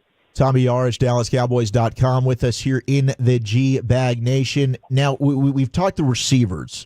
And obviously, Genty's a guy that we would love. I mean, the mock drafts early on, it was Genty. Then it's like he's not going to be there. Then it was Ted McMillan. Now you've got Golden that's getting a lot of hype. Let's say, for just argument's sake, all 3 are gone. Is there another name that you think could be in play that maybe we're not talking about enough at number 12 for the Cowboys? Well, I think trade back is in play there, but that's going to be harder to come by. I'll give you 2 that could just, based off of assumption, really. You look at what this team needs in terms of outside of the skill position players, right? You look at guys on the edges that are isolated one-on-one, offensive tackles, defensive ends. I think one name that could surprise you would be Armand Membu from Missouri. If he drops to number 12, he's kind of got that versatility to play tackle or guard. I feel like super athletic, uses it well in the run and pass game, and this is a team that right guard spot is open for competition. And based on how good they feel about the guys that they've got in that room determines whether or not, hey, okay, if all 3 of our guys are gone and Membu slides to number 12, I think you're looking at a pretty good potential option there at your right guard spot. And then the other one would be Jahad Campbell. I think Jahad Campbell, the linebacker from Alabama, is a really interesting case study for this because I would say he's linebacker 1 in this class, but I feel like there are some teams that have him higher than folks in the media. I'm not saying that Dallas does. I'm just saying in general across the league. I feel like there are teams that have him higher because he can do so much for you from sideline to sideline as a linebacker. But I really love what he's able to do as a pass rusher too. He gets off the quarterback. He gets on the quarterback, off the edge pretty quickly, and can just do a whole lot for you as that kind of chess piece on the defensive side. I think Jahad Campbell is what a lot of people think Jalen Walker from Georgia is. I think Walker's more of an edge rusher, doesn't have the linebacking ability that Campbell does. But I think he's a really good all-around football player. So if the Cowboys think that too, that's another guy that I would keep an eye on there at 12. Talking with Tommy Yarish at DallasCowboys.com here on The Fan. When Dak says that he could play today if the Cowboys were playing a game from a health-wise standpoint, is that, I mean, are you buying that? I'm buying it. Yeah, I'm buying it. I'm not saying it's a good thing if he could play today. You know, I think that what stood out from that conversation was him following up with saying, okay, I could play a game if I needed to today, but the goal for me is to play 17 games. So just because he can play today doesn't necessarily mean that he's 100% fully recovered, ready to get out of the gates and go. I think Dak Prescott needs to reach the point where he is 100% and can feel like he can play 17 games if he wants to return to the 2023 version and not what we saw at the start of the year from Dak Prescott. And so mobility is going to be a big part of that. And that's why it's so important that he gets closer to that 100% than, say, you know, capping out by the start of the season at 85 or 90% in terms of his health, just because mobility is such a big part of his game. Not necessarily, you know, getting out and scrambling for 8-10 yards whenever he can, but he's been his best on play action when he's moving the pocket and moving around the field. So that aspect of it is going to be really important, and that's why I think it's more important for him to get to 100%. But no, I do buy that he could probably play a game today if he needed to. Are you getting the call up for the Draft 101 on Thursday night with the Whataburger and all the Tolos coming out here answering draft questions? As far as I know, I'm invited. I mean, you guys got to tell me if I'm not invited. Oh, man, you're in. You got a spot, Tommy. You're in. You're going to answer all the questions. We're going to eat Whataburger while you answer questions. You just sit in the back with me and eat some Whataburger, Tommy, and we'll heckle Wolchuk and Broadus during the proceedings. Oh, man. Well, that sounds good to me. But no, I'm looking forward to being there and hanging out with you guys and the Tolos. It's going to be a great time. I'm really excited for it. Heck yeah, you're a beast. We appreciate it, Tommy. Have a great day. All right, gentlemen. I appreciate you guys. Tommy Yarish, DallasCowboys.com, right here in the G-Bag Nation. And your path to the draft right here on The Fan is brought to you by Pluckers. Join us at all Pluckers locations Thursday, April 24th for our annual draft party. I'll be in Grapevine. Looking forward to that. Always a great time. Maybe the greatest party of the year. One of the things that I circle on the calendar every single year. I look forward to it. So, the way you punish wings, it's beautiful. It has to be at a loss for them. Yeah, I mean, like they're like, hey, if Eric, is there anything? You know they hate to see Eric coming. That's what I'm saying, Lucius. Lucius, like I was like the other day, like I was so grateful you came in to get your plate. You know, you're respectful about it. You put your wings on there. You kind of, hey, thanks, You're Brian. respectful about it. And Eric just like Eric eats a bunch of wings, goes away, and then comes back. And it's like, has everybody got their plate? And then he just dives on in again. That's when he turns on his little vacuum. Just My man eats wings at a alarming rate. The waiters are always surprised on draft night when I circle back for a fifth time and place another order. They're like, really? Are these all you for serious? Do you ever take any to go? Yeah, absolutely. Yeah. That final order is thinking. I'm now thinking about tomorrow. Yeah, the draft's about to end, and you're thinking, how can I get one more order out of these folks? So, did the barbecue and the blue cheese that ended up being a good mix? Hell yeah, it was good. It was interesting. I'm glad Lucius brought it up. Yeah, man. He's right. Right zing on it. You know what I mean? It did. It absolutely did. Yeah. All right, Krusty's bringing the zing. Krusty's Corner's coming up next. Hey, guys, let me tell you what. There's some players flying up this draft board. I'm going to go through some of them names. We'll do that next. Coming up Tuesday morning on Sean and RJ, we'll get ready for Ron Washington's return.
Uber Eats has Lola V products? I gotta remember that. Well, you know, they say in order to remember something, you have to forget something else.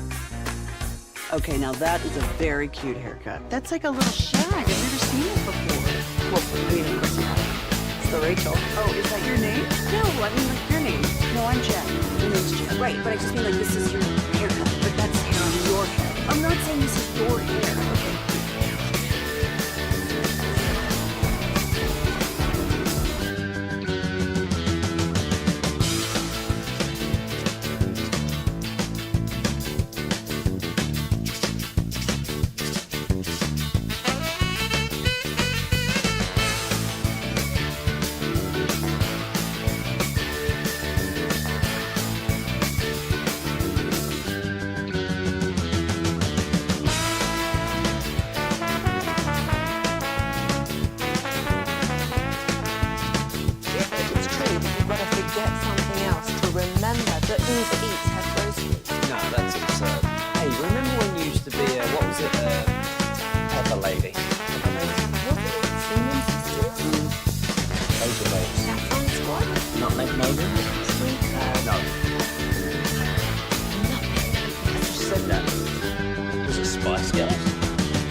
Check out Chops online, 1053thefan.com/adopt. If you're in the market to upgrade your vehicle, get to Classic Chevrolet in Grapevine, back-to-back #1 Chevy dealership in the world. They've got more new Chevys than anyone, and they're all priced to sell. Silverados, Tahoes, Blazers, Malibus, Equinox, and more. Visit ClassicChevrolet.com. This is Texas. This is Classic Chevrolet. Together, let's drive, relax, and enjoy the difference. Based on new Chevrolet registrations 2023 and 2024. Thank you very much, Lucius. We will do a little college football Monday Darty coming up at the top of the hour. Of course, we got Rangers President of Baseball Operations, Chris Young, joining us at 4:20. But right now, it's time for Krusty's Corner, brought to you by Reliant Air Conditioning. Gimmick-free AC repair and replacement. Here he is, King of the Krusties, Broadus. Thank you very much there, Wooly Bully. Appreciate you. And thank you very much to Reliant for being a part of this one. We've talked about it a bunch this Thursday. We've got our Draft 101 here at the studio, downstairs in the showroom. Hopefully everybody can come by, check us out. I always encourage fans, even if you're not a Dallas Cowboys fan, please show up. If you have draft questions, we'll be happy to answer them. We study a lot of players, take a lot of pride in the work. We don't have all the answers, but the ones that we do have, we'll be able to kind of talk about and discuss. I know myself, I got through 235 players. That's the most I've ever done. It's crushing it, man. But I started a month early, though, too. That probably helped. Yeah, and once the Cowboys were completely out of it, I just said, you know what, I'm going to focus on this draft. And so I got about 235. If you're curious, I'll have the stack, the 1 to 235. I'll have that posted. I should finish that up tomorrow and then get it to my guys so they can put it up on.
That's the ultimate thing for me. So if you would give us a listen on all those platforms, if you would. All right,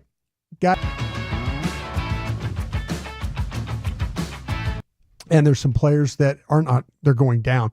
We'll maybe get to the guys that are going down on the draft boards, but the guys I want to kind of run through some names, and Zach, you can help me out because you've seen a lot of these players, and you could kind of say where they started and now where they potentially are.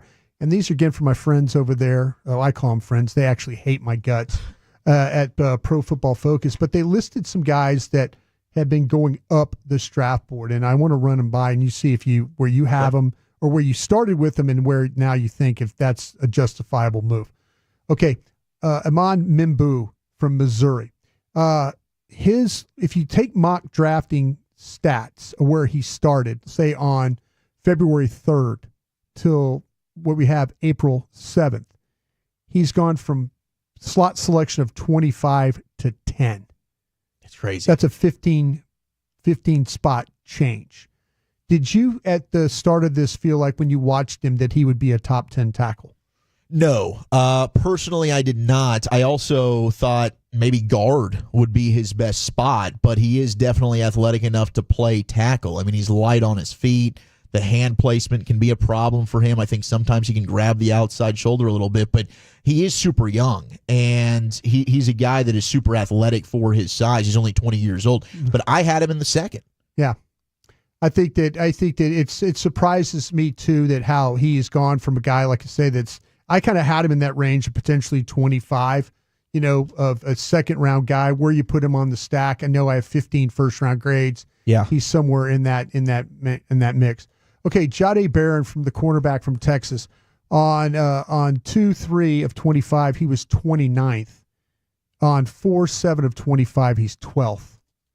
Surprised of the position of the change, the jump of 17 spots from 29 to 12th. No, because initially we were kind of thinking this is a top half of the first round. I agree. That so like this kind of indicates what we saw early on. I mean, we were all campaigning for Jahdae Barron, and then we're kind of being told like, oh, is he like late first rounder? You've got him way too high. He wouldn't be in the conversation at 12.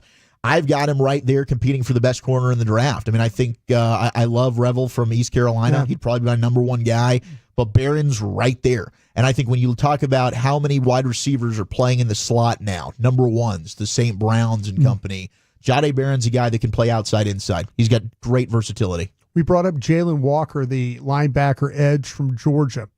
In February, he was 49th. In April, he's 17th. That's a 32 position slot change for him. Are you surprised that he has gone that high up the board? No, I mean he's the 8th best player on my board as of right now. I think he is a top 10. I never thought he was out of the top 20 myself. I'm with you, man. I never believed that people thought that he was the 49th player in this draft. He is far, far, far better than that. How about this one? How about Derek Harmon, the tackle from Oregon? In February, he was 56th on folks' board. Now, in April, he's 31st. That's a 25 slot change for Derek Harmon from Oregon. I love that. He's my number 2 defensive tackle, and I've kept him there. So for me, I'm fine with him moving up. I was kind of hopeful at one point maybe he'd be a 44 guy. But no, I think he is a top 20 player in this draft. Yeah, I agree with you on that. When I started to do my stack, he was one of the first guys that I thought about into that 20 range on my board. So that's really not a surprise to me at all. If you can trade down and snag him around 20, it'd be gorgeous. I love Harmon. Yeah, big fan of his game. He's a beast, dude. We've talked about this, right? We're totally okay trading back if we don't get value. Yes. I mean, as long as it's in the neighborhood of respectful. Depending on who you're trading away from, yes. But, I mean, we're okay going from 12 to, say, in the 20s and maybe not getting a second round, but getting a 3. Yeah, it's a bummer, but I think that's kind of what you're looking at this year. If you want to move, I think everybody wants to move back. Yeah. Yeah, the likelihood of moving back is pretty low, but I would be down for it. Because this is a team that's not one player away by any stretch. They got a million holes. And they don't have enough picks. Okay. Nick Amanawari, the South Carolina safety. In February, he was the 83rd best player. In April, he's the 35th best player. That's a change of 48 spots. Gosh. I kind of feel like that I don't think he plays like the 35th best player on my board. I don't think this jump is only because of how well he tested, not how well he's played on film.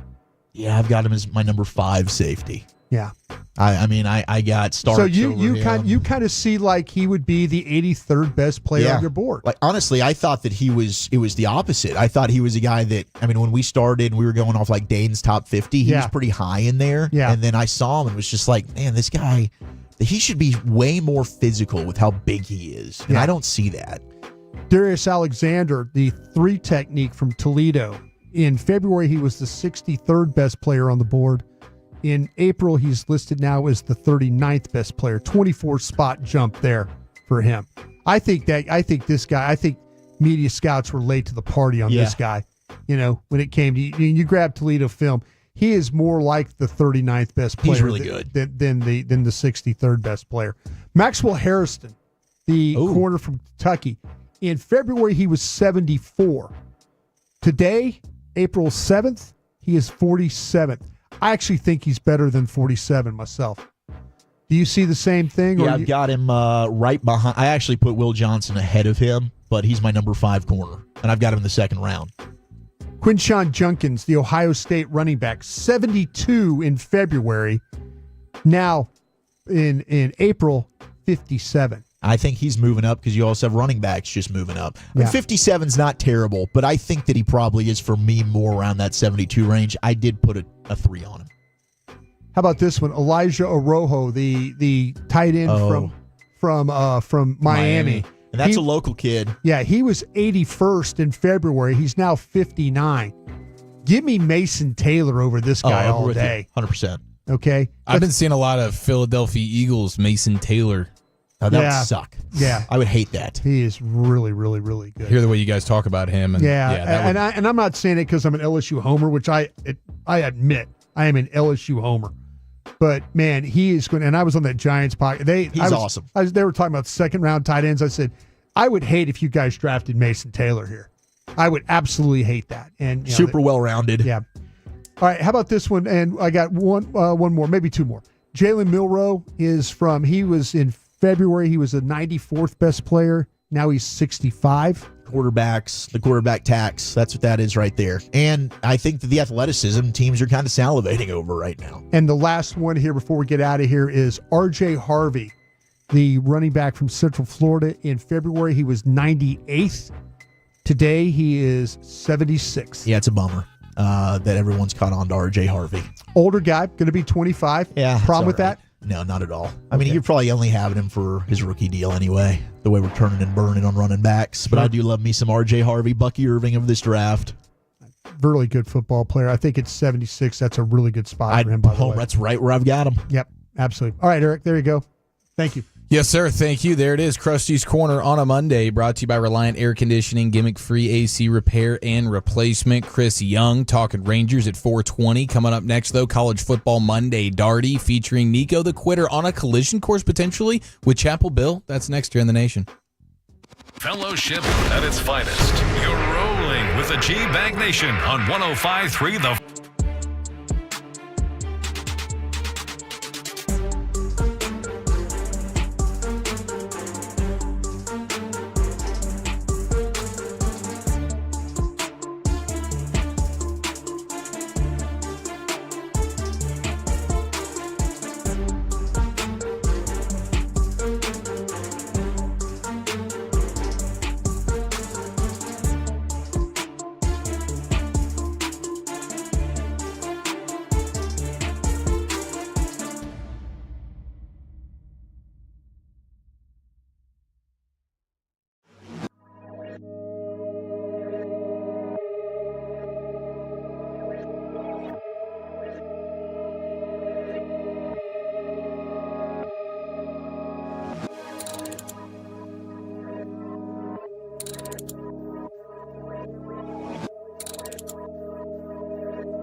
haircut. That's like a little shag. I've never seen that before. Well, I mean, of course you have. It's the Rachel. Oh, is that your name? No, I mean, like, your name. No, I'm Jen. My name's Jen. Right, but I just mean, like, this is your haircut. But that's hair on your head. I'm not saying this is your hair. Okay, freaking me out a little bit.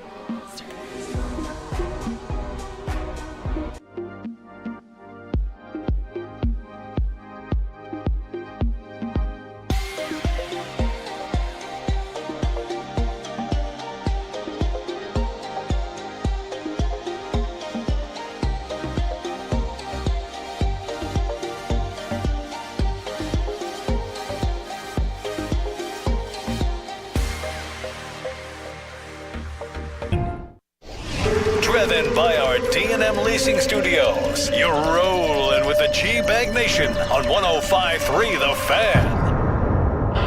Absolute craziness in the college sports world, and we're going to get to some of that. It's going to be a college football darty. We are less than 20 minutes now away from catching up with your president of baseball operations for the Texas Rangers, Chris Young. The CY Show every Monday here on the G-Bag Nation, brought to you by Anheuser-Busch and PlayScore.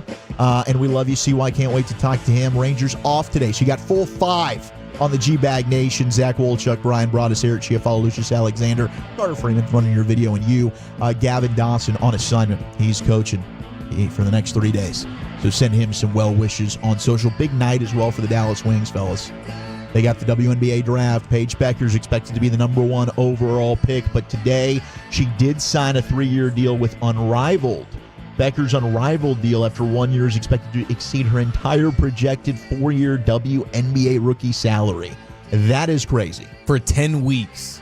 That is unbelievable. 10 weeks of, so I guess over the course of a 3-year deal, you're talking about 30 weeks worth of work. It doesn't coincide with the WNBA season, so there's no conflictions there from a scheduling standpoint. Yeah, because we saw a lot. Like, I think Angel Reese. Yeah, a lot of the WNBA players were doing that. Caitlin Clark did not. I know. She took some time off. And I guess obviously to each their own.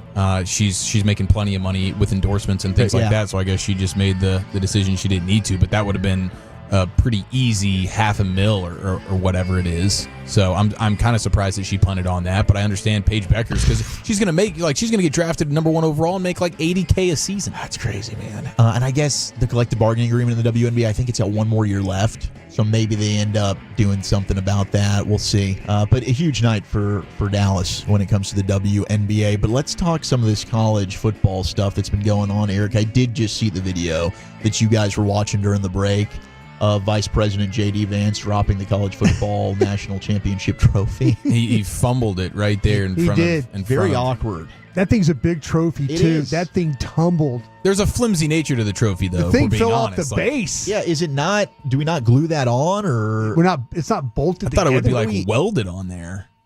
That's just poor construction. They used to have just the crystal ball, I miss the crystal ball. So he ends up having to present it like he's got the base without the base of it on there because they can't put it back on there. It's like, all right, screw the base. Gosh, that thing fell hard too. The base of that thing, if that landed on a toe or something, that would have hurt. It hit the deck pretty good. That is hilarious. That thing's got to be dented. Ohio State is being honored at the White House today for being natty champs, and isn't J.D. Vance an Ohio guy? He is an Ohio rep. He is a Buckeye, so this was a proud moment, a really proud moment for him. Super excited, and then it's a want to get away. Oh, to drop that is really disheartening. That is a funny visual, though. Trump's just standing there with the helmet looking around like, oh geez, what just happened? We just fumbled the trophy. Me. We just broke the trophy. Okay, we got plenty to get to here because the Nico story out of Tennessee. Bad year to be a Nico, I would say. Certainly in sports. Nico Iamaleava, the quarterback, former now of Tennessee, decides to on Friday when the team has spring ball going on just to not spring game, just no call, no show. Spring game on Saturday. Yeah, Saturday was the game. He was apparently at his quarterback coach's house with teammates on Wednesday night. Everything's going fine. They had no inkling that he was about to do some level of a holdout, and then they call his bluff. He doesn't show up to practice on Friday, and they're like, okay, what's the deal? He wants more money. Of course he does. $2.4 million wasn't going to be good enough for him. even though he was not very good at all last year by any standard, let alone a guy who's trying to parlay his previous season into more millions of dollars. And so they say, no, we're not giving you $4 million. You can go ahead and kick rocks with it. So, and salute to Tennessee for that. I love that they didn't cave to it, because I don't know how this is the most important position on your team and at your program. This guy cannot come in here, especially being the type of quarterback that he is. If you were one of these unbelievable, you're off a season where, you've just dominated in a huge way and now you feel like you deserve more. One, don't you do that at the end of the season? You don't wait till now. I mean, that adds to the strong-arming nature of all this, because you're waiting to where the hay's in the barn in terms of what your team is supposed to look like. You're about to break camp, head into the summer, and get ready for a fall kickoff, and now you're trying to He thought that was the leverage. Oh, this is leverage. They're going to need me now. Yeah. Exactly. I'm the last guy to be there. Yeah. You need me. Yeah. You're not going to have any choice. Nasty. It's a nasty move. Oh, it is. Very much so. And what I saw today, Josh Pate of CBS Sports. Oh, we have the sound. We do? Okay, perfect. This is crazy. Yeah. And this made me really dislike him anymore. In fact, he is the subject of the top 10 list today, which will be at 440. The top 10 most hated college football players of all time. Wow. Because he is moving up the list here. Yeah, so it's not just that he's trying to strong-arm the program into giving him more money now on the doorstep of summertime. He apparently, alongside some other teammates at Tennessee, before their playoff run, tried to do the same type of strong-arming, saying, hey, we're not even going to play in the playoff game if you don't give us some more money. That wasn't reported, but it is being reported now. A lot of the people who have been pushing for the changes that are happening in the sport, they would call them progress. I would call them just changes. A lot of the stuff they told you didn't have to worry about, a lot of the stuff they told you that wouldn't happen, it's funny how it keeps happening. These are the same people who would tell you players would never opt out of playoff games. If we had more playoff games and less meaningless bowl games, then players won't opt out of playoff games. That same crowd fails to mention that this past December, cats like Nico Iamaleava almost held out of playoff games because they were trying to renegotiate contracts in the middle of a playoff run. He wasn't the only one. But just understand, all these people who cannot take a piss without getting the front of their pants wet, that claim to know what's best for this sport and claim to be visionaries, and boy, they can type a lot of words per minute, can't they? They have not the slightest clue what's best for this sport. And so we've taken the stance on this show for the past several months that we'll just ignore them. I don't really care. I don't care if you label me anti-players' rights. I don't care. I am pro-college football. So that is pretty alarming and pretty damning. I'm sure Tennessee wasn't the only team in the playoff that maybe had some of their guys that were trying to do something like this. To threaten to not play in the playoffs is about as crazy as it gets. You see it in players punting on meaningless bowl games all the time. But one of the things that we thought when they expanded the playoff, like, okay, that'll eliminate a lot of that, because guys are going to want to play, especially guys that are actually starting and playing. They're going to want to play in the playoffs. But now we're living in a world where that's not necessarily true, even for a guy who wasn't even very good, like Nico wasn't last year. So it's a crazy deal. And he's a grown man at this point. Like, you're an adult. You get to decide what you're going to do to some extent.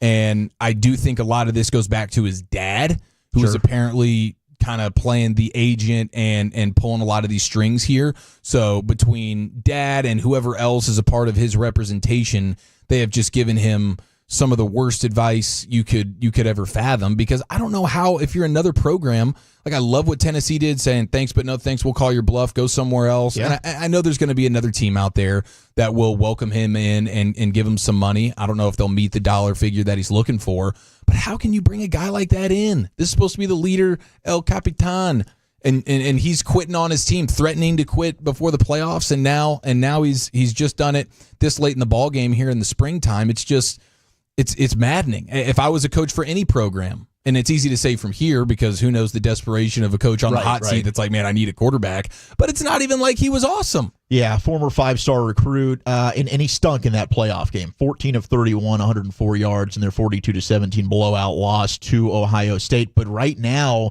John Bryce of Football Scoop reporting that it doesn't seem like he's got a great transfer market. USC nor Notre Dame have shown interest in him. Texas Tech's going to stick with Baron Morton, and they've got a bunch of NIL money to throw out there. We'll see. where he ends up going. I know Chapel Bill, that's been floated out there as well. Des Bryant, I retweeted something. Des Bryant was like, listen, if I was this kid, I'd try and go to North Carolina, is what he said. Now, we'll see, how that all plays out. I think a lot of this has to do with what he's seeing happen ahead of him. And I think it really goes back to if you look at the quarterback, if Carson Beck, I think he's looking at Carson Beck at $4.3 million a year and saying, okay, Carson Beck left Georgia, and you can say what you want about, was it him that got them national champs? Was it, what was his situation? Really it wasn't. He didn't play very well, but here he gets $4.3 million from Miami. And he's kind of looking at that like, well, wait a minute, I'm a $3.1 million player, and that guy's getting that. And, you got DJ Langway at Florida. That's a $3.8 million player there. So I think he's looking at some of these guys. Garrett Nussmeier at my school, $3.6 million player. He's probably thinking, well, I got my team to the playoffs. These guys really haven't done that. Which is, hey, totally fair. And I'm talking about Langway and Nussmeier and, and he's probably looking at Bryce Underwood, who was recruited by LSU. Bryce Underwood went to Michigan. He's getting 2.9. He hadn't played a down in college. Hasn't. But then do what Carson Beck did and enter the portal. Yeah. Leave. Yeah. Do it the right way. In the winter. Yes. Not in the springtime. Don't be trying to strong arm your team. I'm just saying and that threatening to hold out of a playoff game. That is sort of the going rate now. That $4 million. I get the business side of it. Make your money, dude. Yeah. But there's a right and wrong way to go about it. Oh no, there's no question. But he's probably looking at those other quarterbacks and saying, "Wait a minute, my team got in the playoffs, because of some of the things." And he wasn't great. You're absolutely right about that. But they did get into that playoffs. They're one of the 12 best teams in the country. And, so he's looking at like, I'm making, there's a guy who has not even played a down that's making just $200,000 less than me. I think that's the things he's looking. But you're right. The way he's going about it, until we get these contracts. And I think there's some coaches that came up. I forgot the coach that is at Grambling now. That he came up with the idea about, how about buyouts? Yes. How about buyouts? If you're one of these guys, and like the coaches have, the coach at Grambling, God dang it, I wish I could remember his name, but he's saying, listen, I understand this kid is going to leave my program. I can't afford him. I'm going to develop him. Mickey Joseph. God bless Mickey Joseph. Mickey Joseph said, I can't afford to keep a guy here. And he's going to go on and play somewhere else. But you know what? You ought to give me money for taking him. There ought to be, if there's coaches buyouts, why don't we have player buyouts? You want to take one of these kids, you got to pay me to put him on your roster. And that way then I'll get money for my program and maybe I can compete. I think it's a damn good idea right there. Yeah, I think it's a great idea. And look, for Nico, this is a what not to do for the other quarterbacks out there. The way that he's gone about this, because now his reputation is taking a big hit. You're threatening to hold out of a playoff game that all your team, your coaches, you've worked towards getting here, and you're like, I'm good on this. I'm going to try and strong arm the school. I mean, what's your commitment to the team, to the program, to winning? It's not a good look. And he probably did get some bad advice. It's probably not all on him. He's probably kicking himself now. But do it the right way, like Carson Beck did. If you want to leave, if you want more money, hey, do that, man. But this whole thing has just been a bad look for him. Yeah, and Colorado and Deion Sanders were one of the teams that were initially, it was like Oregon, Ohio State, and Colorado as the three teams that might be interested in him. I think it was actually Dan Lanning that alerted Josh Heupel in Tennessee about the fact that their quarterback was putting out feelers to places like Oregon to try and do what he's ultimately done now and make himself sort of a free agent. These coaches looking out for each other then. Yeah, I like that from Dan Lanning if that report is true. But Deion Sanders responded to the Twitter post about mentioning Colorado with him, and he said, not true, and God bless, we're good. So Deion saying thanks but no thanks. But I think there is... I don't want none of that bull junk on my squad. Yeah, not playing the money games here. Not going to do that. But we'll see if Bill Belichick has the stomach for it. I can't imagine that he does to some extent, but he's a guy right now that's looking to to get that program off the ground, and I don't think they have a quarterback that's worth even really discussing. We'll see if his girlfriend approves. Yeah, we got to get to the girlfriend stuff a little bit later. We'll probably do that at 5 o'clock in the finest. But I did see 24/7 Sports has their transfer crystal ball for Nico, and it's 100% North Carolina. So maybe that is already in the works. We'll see how that unfolds. All right, let's hear from Chris Young, your Rangers president of baseball operations. It's the CY show coming up next here in the G-Bag Nation. But first, Solos, I got to... Do you think it's true that you've got to forget something else to remember that Uber Eats has groceries? No, that's absurd. Hey, remember when you used to be a pepper lady? Pepper lady? Wasn't it Cinnamon Sisters? Basil Babes. Saffron Squad? Nutmeg Maidens? Paprika? No. Nutmeg Maidens. I just said that. Was it Spice Girls? Doesn't sound right. Was it Saffron Squad?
Rangers president of baseball operations, Chris Young, is set to join us here in the G-Bag Nation in just a moment. Segment here in the Nation brought to you by Frankel & Frankel. You can give those guys a call at 214-333-3333. Also brought to you by Cars for Kids. Donate today at carsforkids.org. We'll get you the Wooly Bully Top 10 list of the day coming up at 4:40. But right now, brought to you by Anheuser-Busch and PlayScore, it is Chris Young of the Texas Rangers. CY, happy Monday, man. How you doing?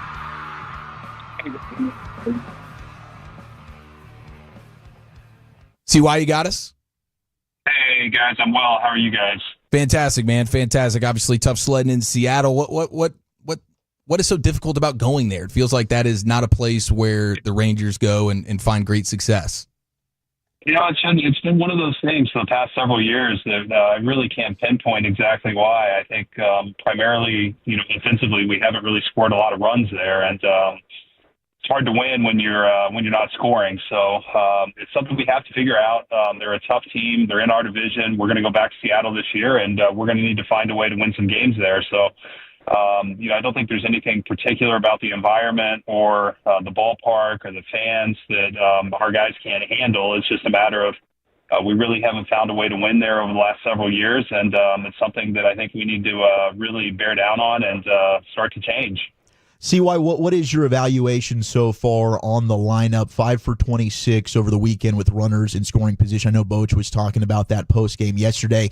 And for us, I know fans kind of live and die, knee-jerk overreaction every game. But for you, what is a good sample size to really kind of evaluate, hey, maybe I should make some changes or just let people figure it out?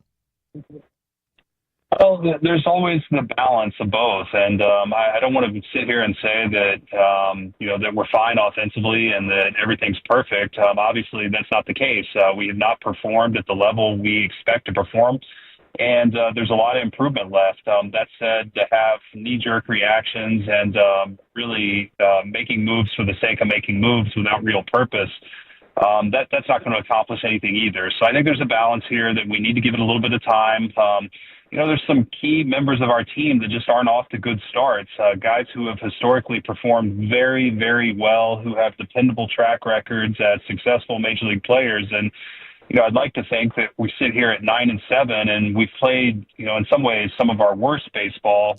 I'd like to think there's some really good baseball ahead for us. And when we start to see some positive regression from some guys who have established track records, we're gonna win a lot of games.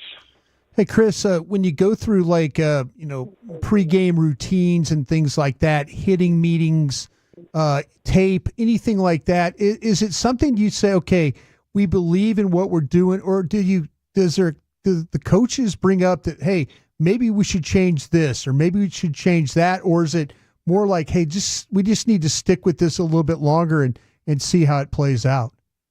Well, I think when you're going well, it's easy to stick with what works, and you say we're everything's fine, Sure. And then you go through periods where maybe you're not going well, and you want to evaluate everything, and those are the times where you tend to overreact or you tend to make irrational change, which may or may not be necessary. Oftentimes it's not. You do the same things when you're going well, and Right. You don't think twice about it. And so I think it's just a matter of guys pressing a little bit, guys not really being relaxed, wanting to do too much in each at bat. And I really believe this group is going to score a lot of runs, that they're going to come together. I think back to a conversation I had last year with the Arizona Diamondbacks president of baseball operations, and they started the season as not a very good offense. And by the end of the year, they led baseball in runs scored. And I just come back to that we have very, very talented players with established track records who are going to figure this out.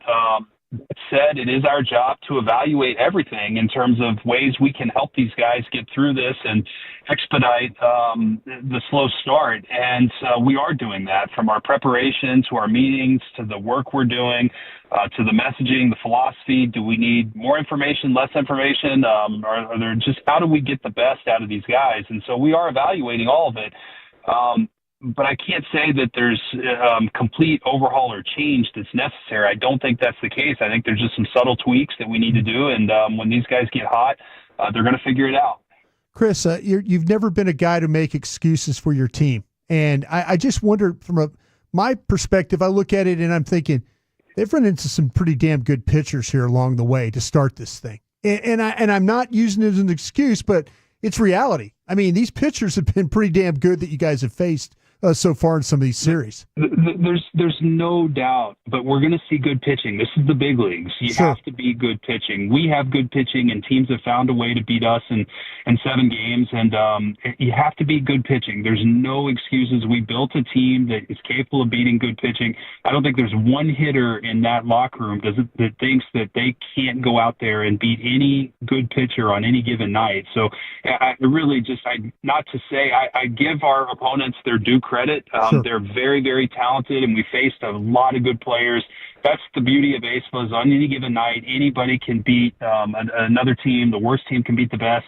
That said, championship teams find a way, and you have to be good pitching. If we make it to the playoffs, we're going to have to be good pitching. That's part of baseball. It's the Chris Young Show, brought to you by Anheuser-Busch and PlayScore. I love that you brought up pressing.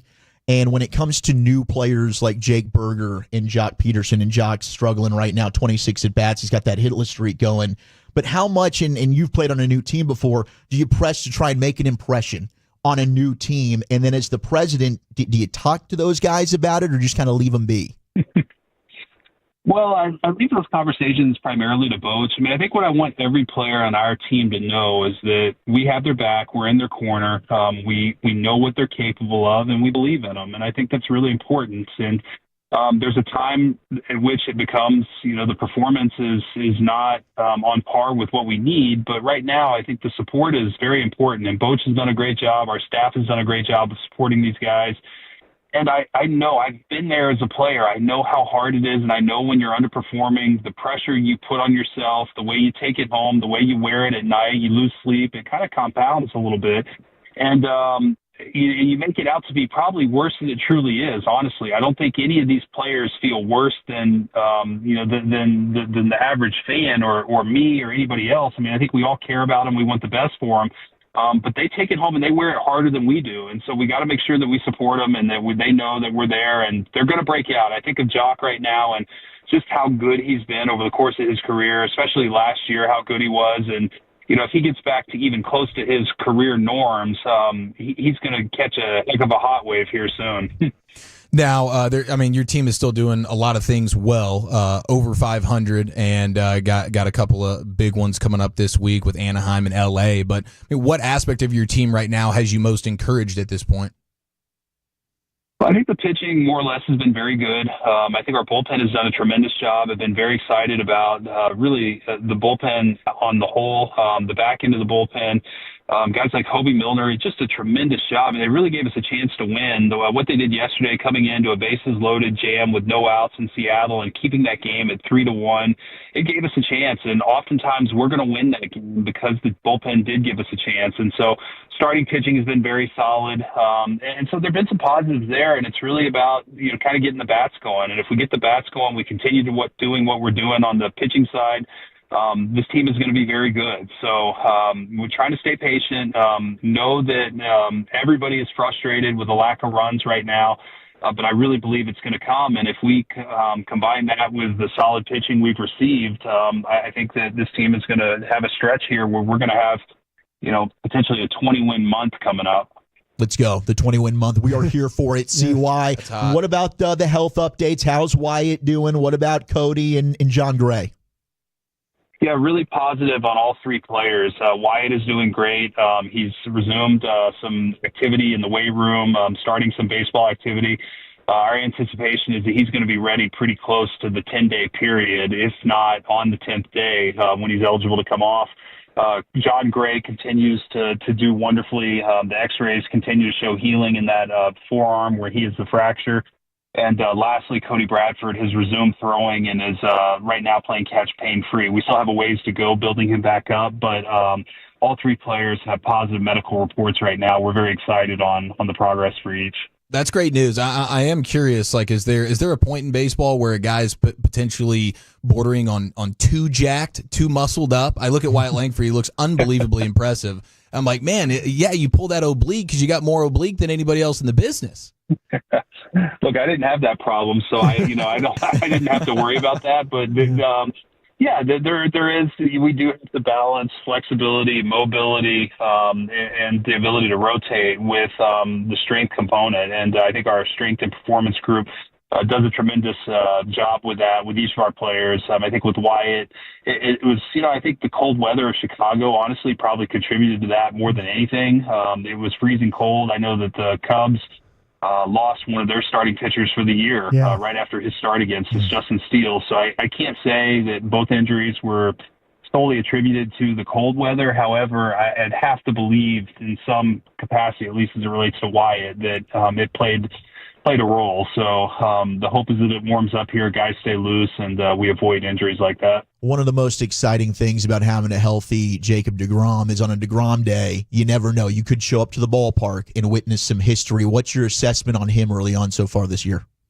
Yeah, no, you're exactly right, and it's been fun having Jacob out there. I know his last outing wasn't as good as he expected it to be. However, just having him out there gives us a chance to win. We had chances to win that game, and they got away from us.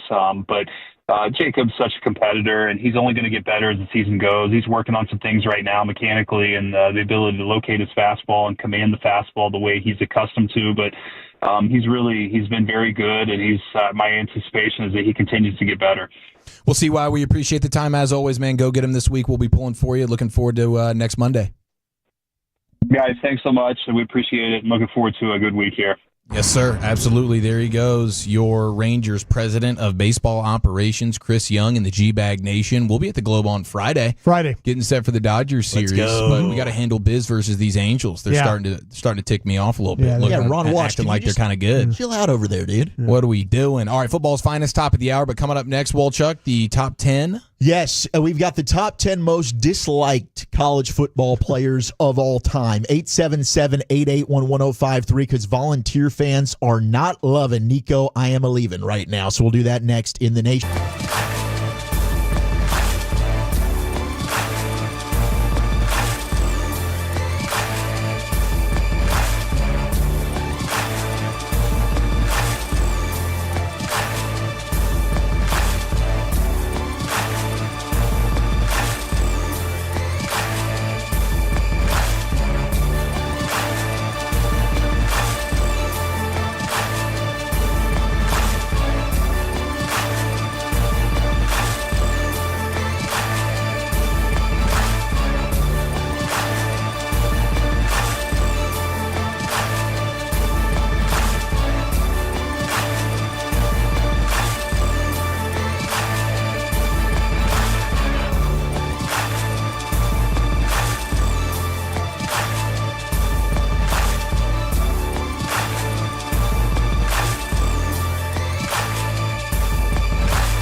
product? I gotta remember that. You know, they say in order to remember something, you have to forget something else.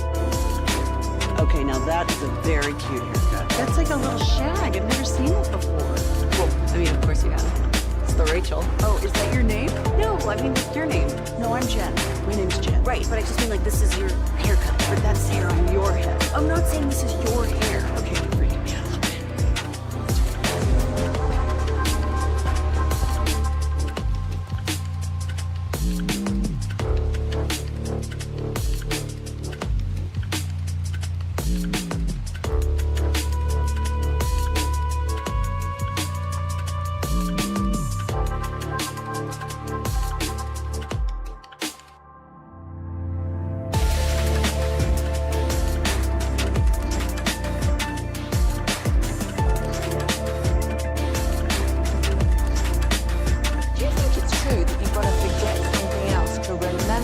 Uber Eats has groceries? No, that's absurd. Hey, remember when you used to be a, what was it, Pepper Lady? Pepper Lady? Wasn't there a senior? Razor Babes. Saffron Squad? Nutmeg Maidens? Pre-curve? No. Nutmeg Maidens? I just said that.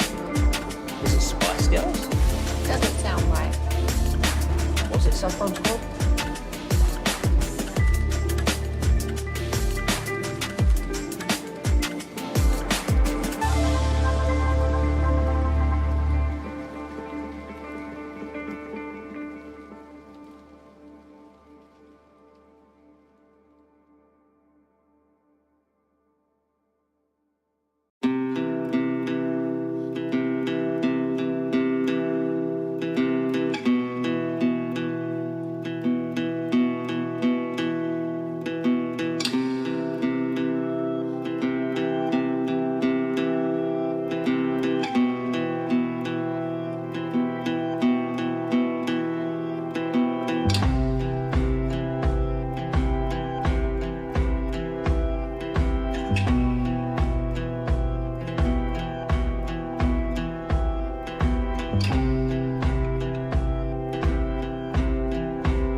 Your vehicle gets a classic Chevrolet and Grapevine. Back-to-back #1 Chevy dealership in the world. They've got more new Chevys than anyone in their all-prices sales. Silverados, Tahoes, Blazers, Malibus, Equinox, and more. Visit ClassicChevrolet.com. This is Texas. This is Classic Chevrolet. Together, let's drive, relax, and enjoy the difference. Based on new Chevrolet registrations 2023 and 2024.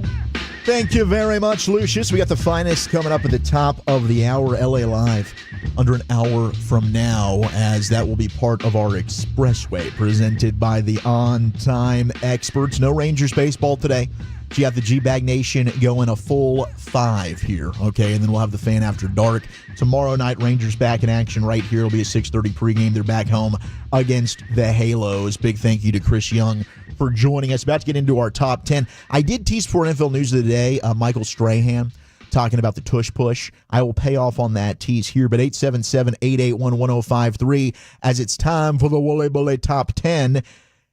Who is your most disliked college football player of all time? And a lot of these are going to end up being probably either quarterbacks, and they're probably good players, and that's why you don't like them, because they were so darn good, you just couldn't stand them. Maybe it was a punchable face. Shout out to you, Spencer Rattler. I don't know. Whatever it might be. 877-881-1053, most disliked college football players of all time. But the tush-push conversation in the NFL, that's really, over the last month, ramped up. Are we going to end up getting it banned? Are they going to tweak the language of it? I don't know. Michael Strahan jumped on with Carmelo Anthony, and they were talking on the pod about how Michael Strahan would stop the tush push. The tush push, I'm like, if everybody could do it as effectively, they wouldn't be trying to ban it. That's a fact. Prime Mike, are you saying, yo, we should try this? Yeah, because I'm like, we can't stop it. Y'all got to figure out a way that we can do it. How would y'all stop that? Are you jumping over the line? The way I would try to stop it would probably get a fine. Uh-oh. I'm going to tell one of them dudes, hey, yo, when they hike it, just put your helmet right on that quarterback's head.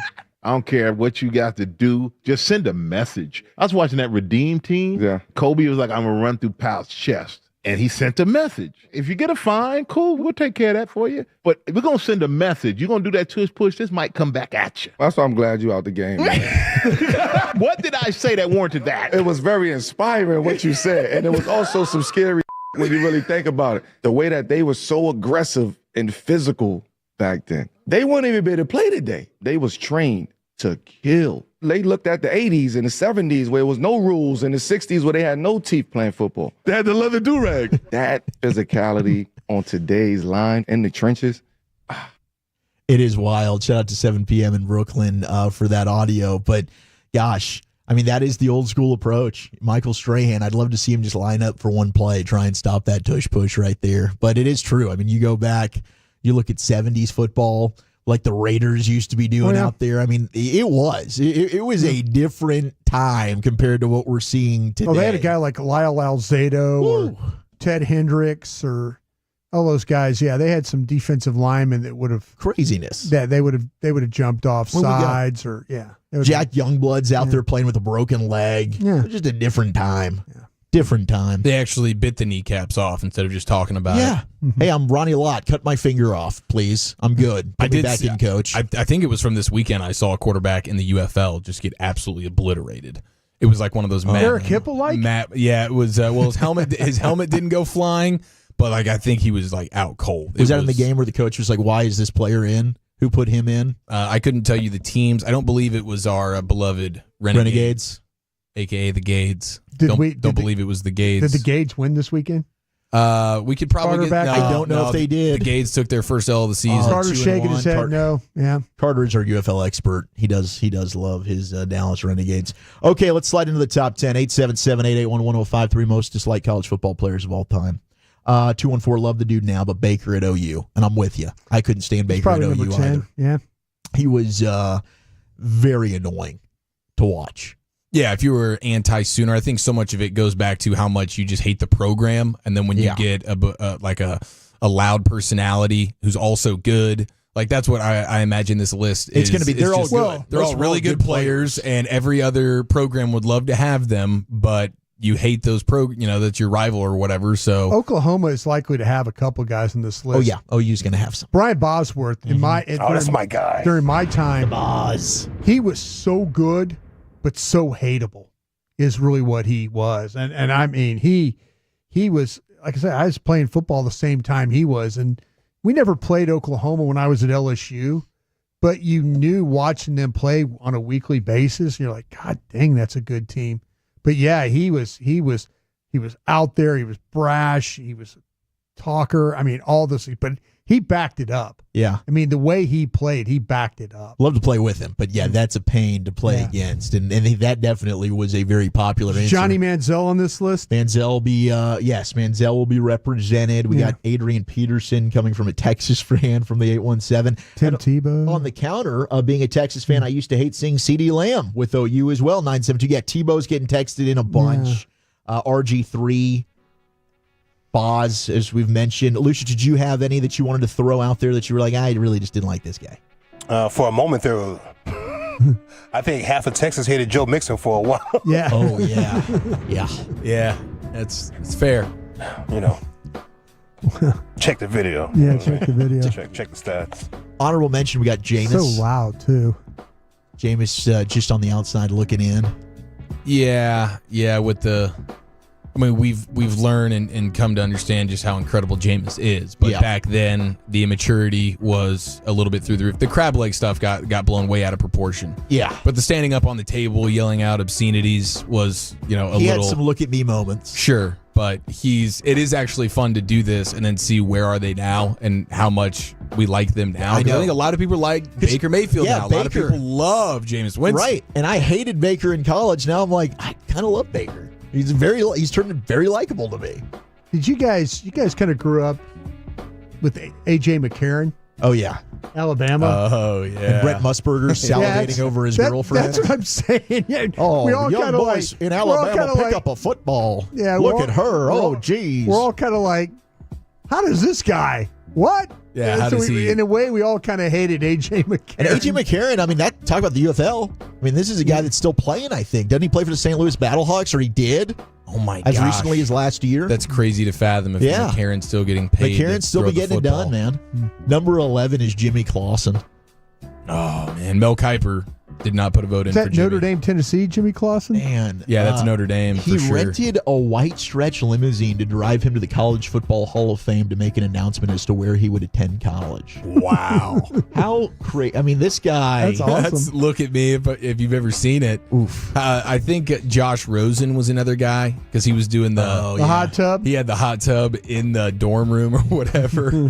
That was a funny one. Trayvon Boykin. Oh, TCU. Yeah, it seems like every other week he was getting in trouble for something. Yep. Yep. Does Art Briles count from the 817? It's players, but yeah, you could probably college football. He always deserves a mention when we're talking about hated college footballers. Number 10 is Chris Sims. Yeah. AKA the quarterback born with the silver spoon in his mouth. Never lived up to the hype at Texas. But he was given every opportunity by Mac Brown. He was just a little too plastic for a lot of fans. Oklahoma fans, though, sure loved him, writes this article. A lot of Texas fans are talking about Michael Crabtree on the text right now. Oh, I bet they hate Crabtree. Yeah, Look, Cam Newton just ripped their hearts out. Yeah, Cam Newton on this list. Absolutely. Number 9's Kellen Winslow Jr. Oh, gee. Miami. The Soldier. Oh, yeah. Soldier Boy. I'm the Soldier. Wow. After the Tennessee loss in 2003. Yeah. Wasn't he all lubed up in the car at one point? Yeah. Oh, yeah. He did something. Yo. I think he was naked and he was exposing wildin', himself fam. to He an was old lady. Wildin', bro. Yeah, it was weird. It was a bizarre story. He had to be on something. He's not one of those guys that we look back on and are like, hey, I can't believe we hated on him. No. It got worse. It got worse with him. No, he gave us reason to. Terrell Pryor. We hated on Terrell Pryor. All he did was get some tattoos, bro. Yeah. We was jumping down his throat. Yeah. Oh, you got to know better, son. Number 8 is Dudes Dion. like me telling him that, right, Lucius? Yeah. You got to know better. Number 8. Hold this opportunity, man. Dion comes in next. Deion Sanders? Yeah, Neon Dion. And I guess people probably just didn't like him because, he was loud and flashy. Yeah, he's kind of set a new trend, though. Manti Te'o's getting texted in. Oh, come on. We didn't hate Manti Te'o, did we? We felt sorry for him, didn't we? There was a time period where we thought he was in on the whole thing. Yeah. And so he got a ton of hate. There was now, a lot of hindsight tells a completely different story. Now he's a sympathetic figure. Yes. And he's crushing it. He's all over television now with the NFL Network and whatnot. Yeah, Good Morning Football. 7 is Terrell Pryor, Lucius. Yeah, we tore him up, man. Poor kid. 6 is Marcus Vick from Virginia Tech. No, he earned it. He's earned it. Yeah. And I see photos of Michael Vick out there at Norfolk State, getting the team together, and you see Marcus Vick in the background. And I'm saying, no, don't do this. Stop it. Is he coaching? Get him away from the program respectfully, bro. He's the what not to do coach. Oh my God! Stay away from The bad Mark. example. I just remember the middle finger incident that took place where he flipped the bird to was it the road fans or maybe his own fans? I think it was his own fans coming off the field or whatever. Yeah, he's got a rap sheet, dog. He does. Just Google his. My kid's got. Scary stuff. Yeah, a lot of legal infractions. Oh my A lot. goodness. Top 5 most disliked players in college football history. 5 is Tebow Bryan. Oh, I mean, he's I'm polarizing. reading this. I'm reading Vic's rap sheet right now. Got him. Yeah, rattle it off. Do you want me to? I would like to. I don't know. Just look it up. There's some wild stuff. Yeah, just look it up. I don't want to go into some it. of the stuff sticks with you for life. if Yeah, you know what I mean. don't. Yeah, just look at it. 4 is Cam Newton. If you're not an Auburn fan, probably people don't like Cam Newton. 3, Johnny Manziel. Johnny Football. 2 is Maurice Claret. Oh yeah. See, that was when he came in on a 30 visit. I was his host, and I found him he's a good dude, charming. I really did. Yeah, he was a nice guy. Now, he is not the brightest guy. Oh, but he is. But he is. Right. Well, neither am I. But so that's why I guess they paired us up. Let's put these two idiots together. Yeah, a couple of dumb guys talking to each other. I hope y'all had a babysitter together. They'll be fine. I'll tell you what, though, he was super honest about his time at Ohio State. I mean, I was driving with him back from the airport, and I was asking him questions about playing because he was trying to get to the league quicker than he was supposed to. Yeah, he fought the NCAA when they weren't ready to fight. I guess he yelled at some assistants and school officials, and then he gets kicked out of the school. Then he tried unsuccessfully to enter the draft early. Yeah, exactly. Because of the age thing. He goes around talking to troubled youth now. He does. You got some knucklehead players on your squad? Yeah. Clarice going to show up. Hey, man, don't be like me, bro. He will. He'll show up in his Ohio State Letterman jacket, Hey, what a great college aesthetic, though. It's rare for the number 13 as a running back to be looking like a badass. He was a badass. He was awesome, Gosh, dude. he was good. He was hard to stop, man, that freshman year for sure. But number 1, it is the Boz. Brian Bosworth coming in at number 1 with that slick back looking hair. The Boz was a polarizing figure. Courted attention and tickled people or ticked people off. What? Didn't tickle anybody. Didn't tickle anybody. It'd be violent tickles. He wasn't tickling. He was ticking people off. You had the mohawk. He was tickling people all the way off. It was one of the most legendary tickles of all time. Bosworth on He's the a true tackle. tickle He's master. tickling him in The best tickles. Elmo knows nothing on the Boz. The ice cream bee. He's tickling in the A gap. You had the positive steroid test, but that was the dude during my era. He was an absolute stud. He was. So there's your Wooly Bully top 10 for today. That was tickling. It was tickling. Thank you very much. I hope everybody was as tickled as I just was. Let's go do some finest, though, shall we? Not to the point where it's all the way off, but it was pretty impressive. Football's finest. We do have a hated quarterback that is in the news that we're going to have to discuss. And Bill Belichick is also, he's taking shots. The pettiness is through the roof. The girlfriend stuff, this is ridiculous, too. And we got some draft stuff for the fellas next year in the nation.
they say in order to remember something, you have to forget something else. Okay, now that is a very cute haircut. That's like a little shag. I've never seen it before. Well, I mean, of course you haven't. It's the Rachel. Oh, is that your name? No, I mean, it's your name. No, I'm Jen. My name's Jen. Right, but I just mean like this is your haircut. But that's hair on your head. I'm not saying this is your hair. Okay.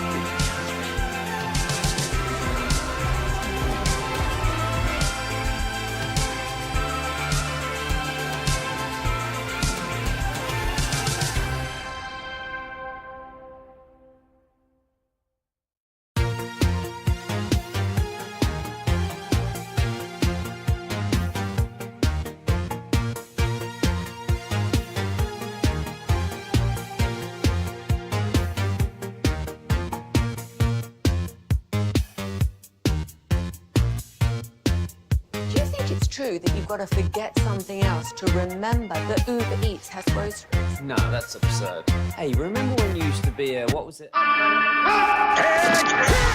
by our D&M Leasing Studios, you're rolling with the G-Bag Nation on 105.3 The Fan. About to do some football's finest, hour number 4 of the G-Bag Nation. We're getting closer and closer to LA Live. We've got your expressway coming up.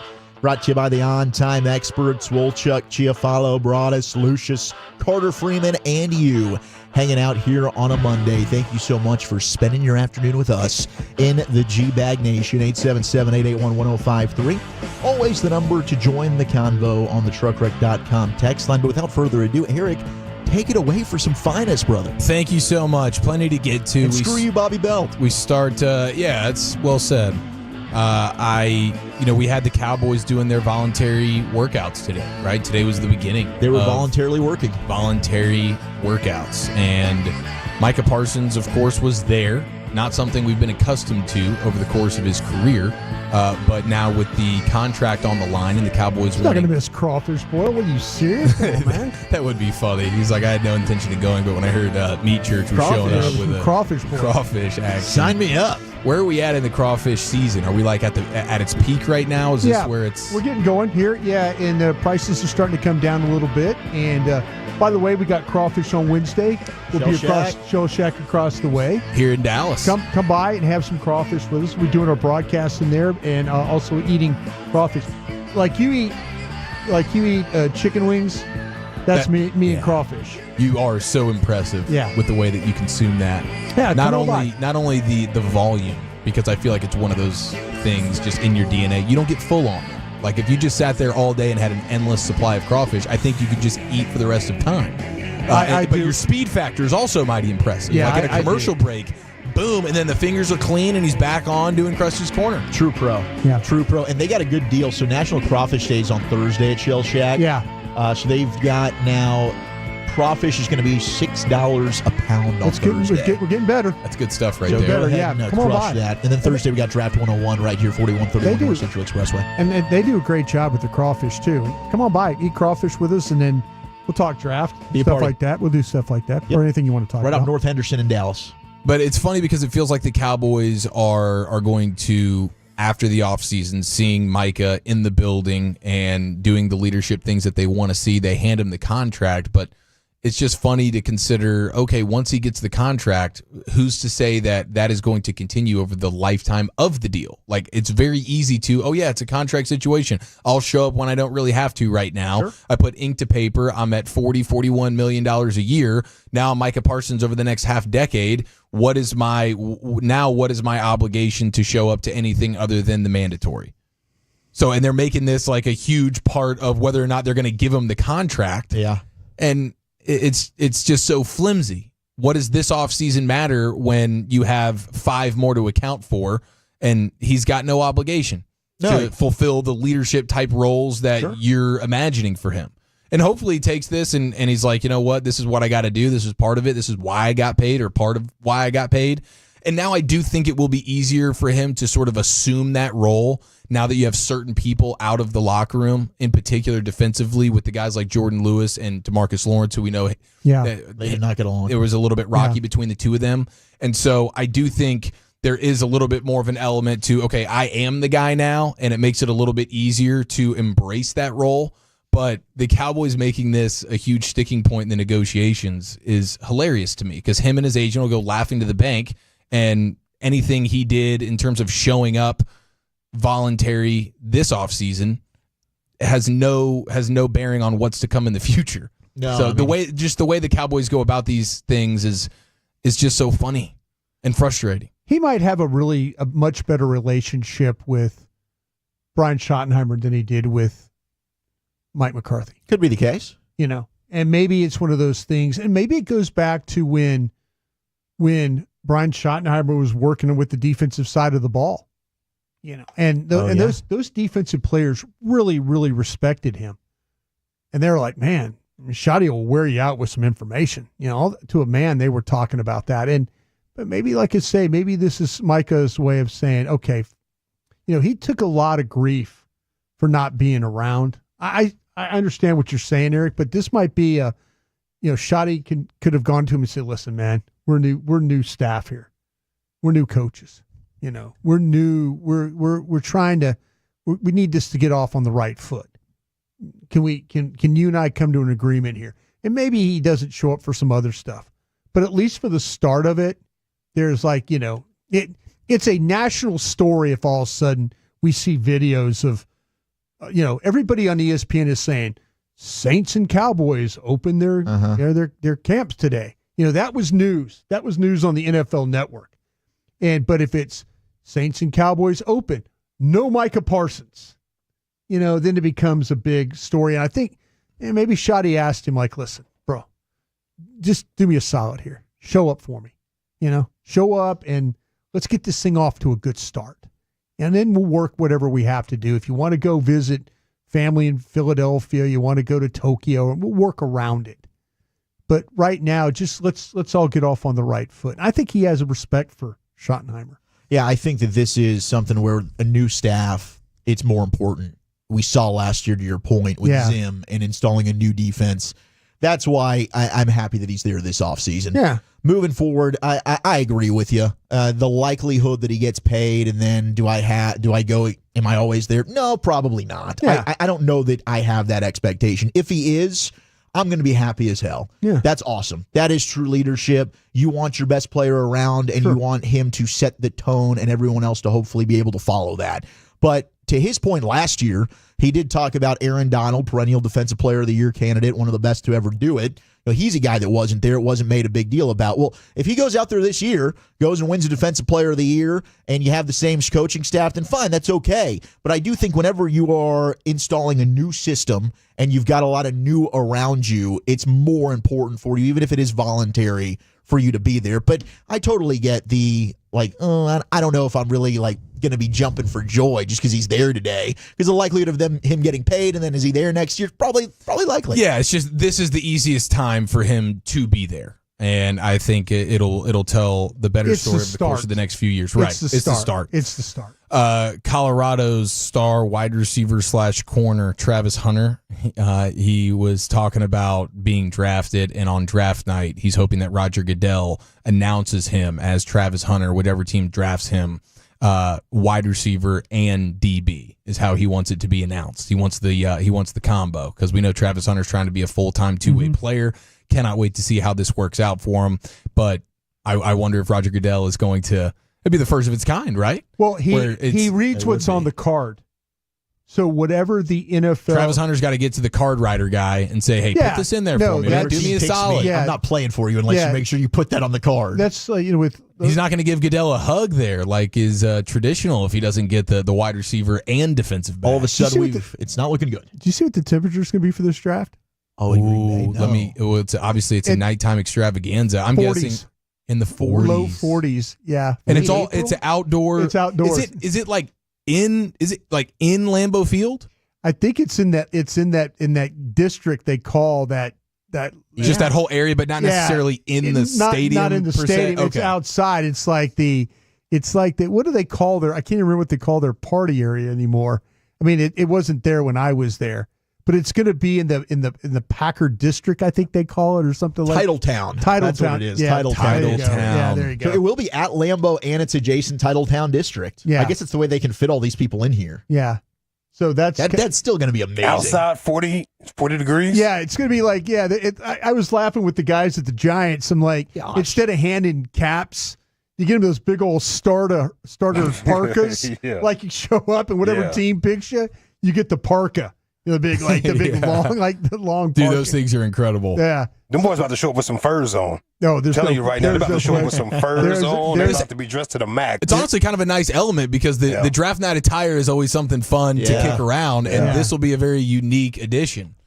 Yeah, this thing is some custom made. So wait, it wasn't Titletown until after you got done with the place. Well, I didn't know what the area was called. I mean, there's they've done this whole renovation of trust me, there was 90,000 people in the town when I was there. I think still might be the same, but they've added so much to it.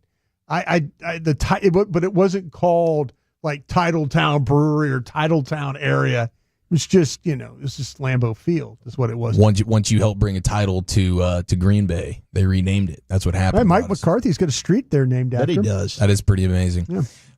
Now, one of the guys in this draft that's very interesting, corner out of East Carolina, Siobhan Revel, and you guys like him quite a bit. If it wasn't for the ACL injury, he'd be a surefire top 15 pick. I'm a big fan. Kind of hoping he's there at 44 when they pick. Be amazing. Blue Star special. Yeah. But I saw from Dane Brugler, who's going to be joining us later on in the week, Wednesday, 4 o'clock. Wednesday, 4 o'clock, live from Shell Shack. Dane Brugler, one of the best in the business when it comes to the NFL draft. That's exciting. But he says that Revel actually, before he got to East Carolina, he was working overnight shifts at Amazon is the one that he mentioned. Amazon. Yeah, I'm sure he was juggling a couple of different gigs. There's another corner that's a McDonald's guy. I'm sorry about that. So Revel, he was an overnight shift worker at Amazon, and he actually left his graveyard shift to go try out for East Carolina. Yeah. Of course, probably just blew them away with the tryout.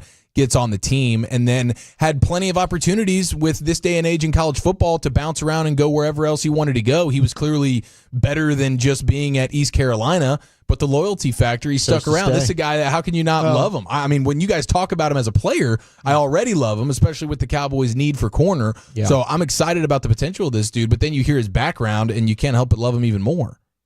Yeah, he is. This is my hope that somehow, some way, he gets through the draft. And I know people they freak out about, they're taking a corner. This you'd love to have this kid at 6'2", 194 pounds. This guy plays with a chip on his shoulder. I mean, he is one of the best in the country. In 2023, he's one of the best in the country knocking down footballs, and deflecting passes. And I mean, he's got some violence in mind with the way he plays. So I'm looking for Dr. Cooper, Dan Cooper, Cowboys team doctor, orthopedic doctor, did his surgery, and they brought him in. I believe he's the only corner. There's 7 players. I can't find 7 players. We don't know from the 30 visits. Yeah, there's 7 more to players. my knowledge, so I think he's the only corner. He's the only corner that they brought in. Now, maybe there's of the 7, there's somebody that I need to know, and I'm maybe trying Will to Johnson find was out. One, who knows? Yeah, but anyway, here we are. But he is this guy. If you get a chance to get him on your team, then you need to do that. Are you guys going to be fired up for the Netflix new Tell All documentary featuring Green Bay's number 4, The Fall of Favre? Wow. Telling the story of Brett's pursuit of Jen Sturger and his involvement in the Mississippi welfare case. It's going down May 20th on Netflix. Oh, wow. So they're going to hammer him, huh? I'm definitely interested. I would imagine he's not much of a sympathetic figure at this point. This is not a puff piece, as they would say? I don't believe so. I can't imagine Brett himself has much to do with the making of this particular documentary. Netflix will go after you now. At times, they're going to get into the Jen Sturger stuff. Yeah, the crock shots that he sent. My gosh. Unsolicited. Yeah. The Fall of Favre. Yeah, the Fall of Favre in the making. I'll be looking forward to that. How about Bill Belichick? He's got a book coming out, and he's talking about his success as an NFL coach. And at no point throughout the entire book do the words Robert Kraft make an appearance. Oh wow! I think that's I love the petty level right there from Bill Belichick, who right now is going viral because he's on the practice field in Chapel Hill. and his 24 whatever year old girlfriend. She's running the practice / assistant. I thought she's like the bones fossil of their. I thought Mike Riccardi was the general manager of this thing. I think she is. She's the shot caller. Well, we had the story about him requesting that she gets attached on all emails. Yeah, because she's the COO of Belichick Productions or whatever, and it looked like she was trying to like mic him up during the practice. So it seems like it's mostly business related. Like she's not just walking up to him on the practice field to talk about dinner plans or whatever that night. At least it doesn't look like it. It looks like she's trying to be sort of all business here, but it's just a interesting crossing streams of girlfriend on the field during practice because she's a part of the entire procedure. She seems very gatekeeping like. Is that the right word? Gatekeeper? She's allowing access to Bill. But she's in control of who and when and exactly. where. Yeah, she's kind of gatekeep. Bill's like, but she's dressed to the nines. In high heels, walking out on the practice field, stopping Bill from coaching to give him whatever news she needs to feed him at that time. Maybe a reminder for his medication or something. I don't know. It is strange. I don't know if it's like a legendary or if it's just cringy and what the hell are you doing here? It's a little bit of both, but like as a player you're thinking like, damn, my coach had his balls chopped off. Yeah, or it's like a huge flex. I don't know, because it's like your girlfriend is your assistant and you're thinking Riz God Bill. She seems like she's making it about her. You know, she's trying to find the camera. She's getting out there. I mean, on the practice field seems like a no-go zone. Well, like there's nothing so important right now, honey, that you need to tell me as I'm trying to conduct a practice here at a big-time college football program. Let's wait till after practice. He doesn't look like really distracted or pissed off. I think he absolutely loves it. I think this is part of his flex of being like, I'm the sheriff here, and however I see fit is what's going to happen. I'm the daddy. So at any point, you could see anybody from my direct family out here floating around. There's my son. He's on staff getting paid a boatload of money. All those coaches are getting paid some big-time bag, but I cannot wait for the tell-all after all of this brought us. Yeah. Potentially off the record with your guy Michael Lombardi, just to get the details like 5 years from now about what this experience was all like. Because this is very unique. Having your girlfriend in heels interrupting practice to whisper in your ear whatever it is and mic you up for your Bill Belichick Productions. Good for Bill. Good for Bill, huh? Good for you, man. Hey, the flexibility factors there. She's clearly got him feeling young and spry. There it is, football's finest. All right, thank you so much, Eric Chiafalo. Football's finest every day here in the 5 o'clock. It's time for the Expressway Uninterrupted Radio Gold, brought to you by the On-Time Experts. We got LA Live as well, brought to you by Greystone Roofing and Construction. That's greystone-roofing.com. That's next here in the G-Bag Nation. Wasn't it Cinnamon Sisters? Basil Babes. Saffron Squad? Nutmeg Maidens? Pre-curd? No. Nutmeg Maidens. I just said that. Was it Spice Girls?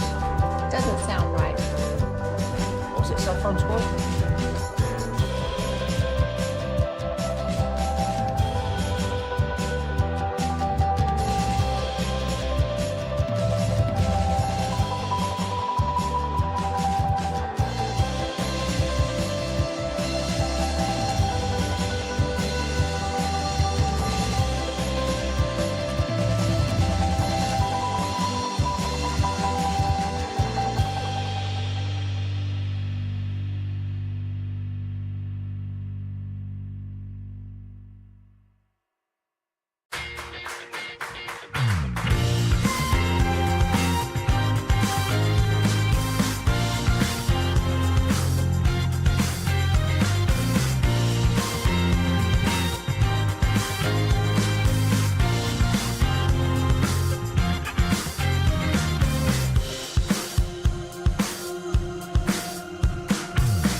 All right, let's go commercial free to the top of the hour. We'll cap it off with some LA Live here on a Monday in the G-Bag Nation segment brought to you by Cars for Kids. Donate today at carsforkids.org. And thank you to the On-Time experts for allowing us to go commercial free here to the top.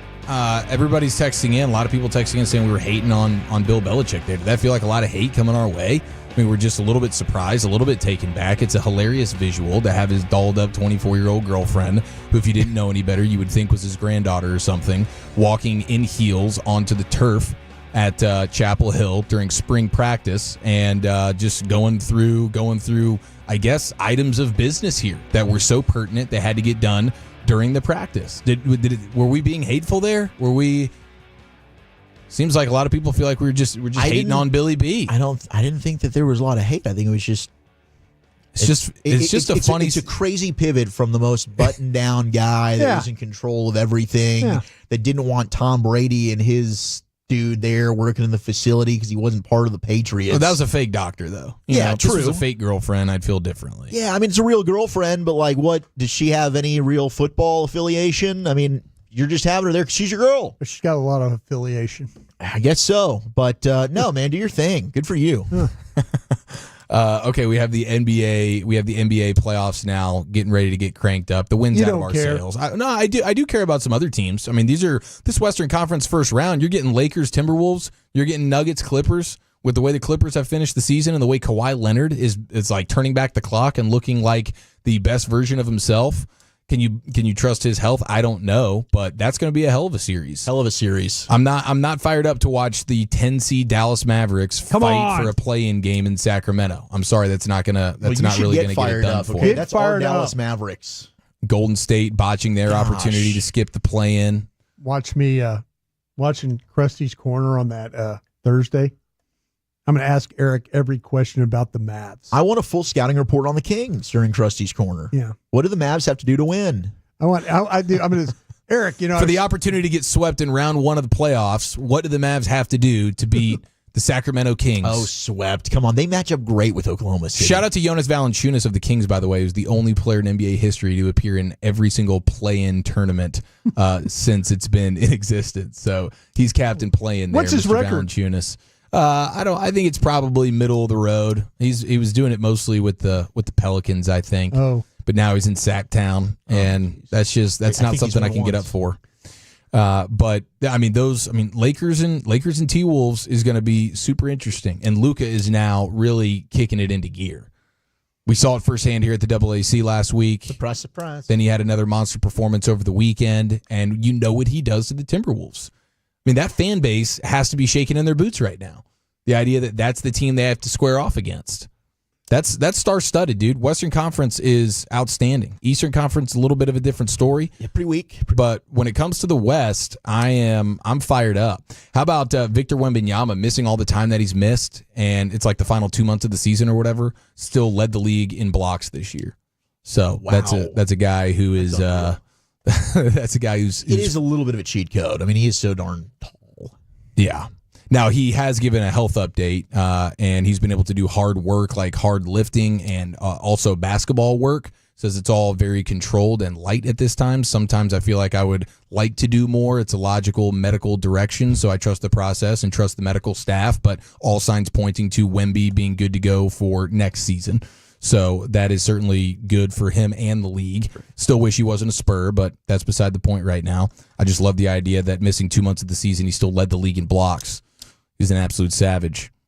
Now, I saw this from Kurt Goldsberry, who is with The Ringer, and he handed out some shooting awards for this season. Oh, shooting awards. In the NBA.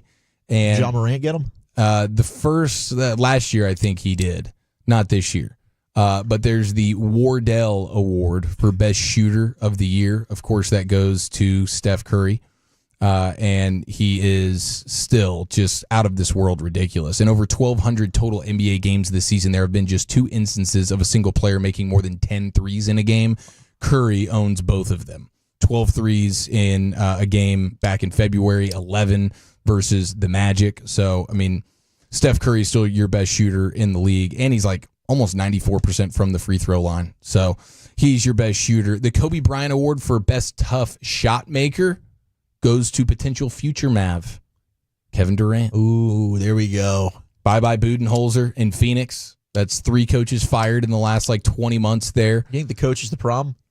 I think there's a lot of problems there. Kevin Durant is on the outs though. It's going to happen, but it seems like the Suns are putting up quite the bargain in terms of they want a lot. They're treating Kevin Durant like he's in his Oklahoma City days or whatever. Like if we're trading this guy, we've got to get way more than what the Mavs, for instance, got for Luka. Like they're trying to get way too much for Kevin Durant at this point. So good luck. I don't know how I necessarily feel about that. It's still kind of up in the air. There's conflicting reports on how interested the Mavs actually are. But Kevin Durant will definitely be playing in a new uniform next season. He's still the best tough shot maker in the sport. James Harden Award for best step back 3. How about Anthony Edwards? Anthony Edwards made a commitment to not get to the rack as much this year just because the general wear and tear that can welcome. But, I mean, the step back 3 league-wide go in less than 33% of the time. It's James Harden and Luka that have been the most impressive with this particular move over the course of the last few years, but they've never even been as good as Anthony Edwards when it comes to this particular play. So, I mean, he just became the first person in the player tracking era to make at least 100 step-back threes while also converting over 40% of his That's threes amazing. This season. He updated, he's usually a 6 threes a game type guy. This year he was 10 threes a game, 40%, and he was hitting the step back at a pretty rapid rate. So those are the guys right now that are your best shooters when it comes to the NBA.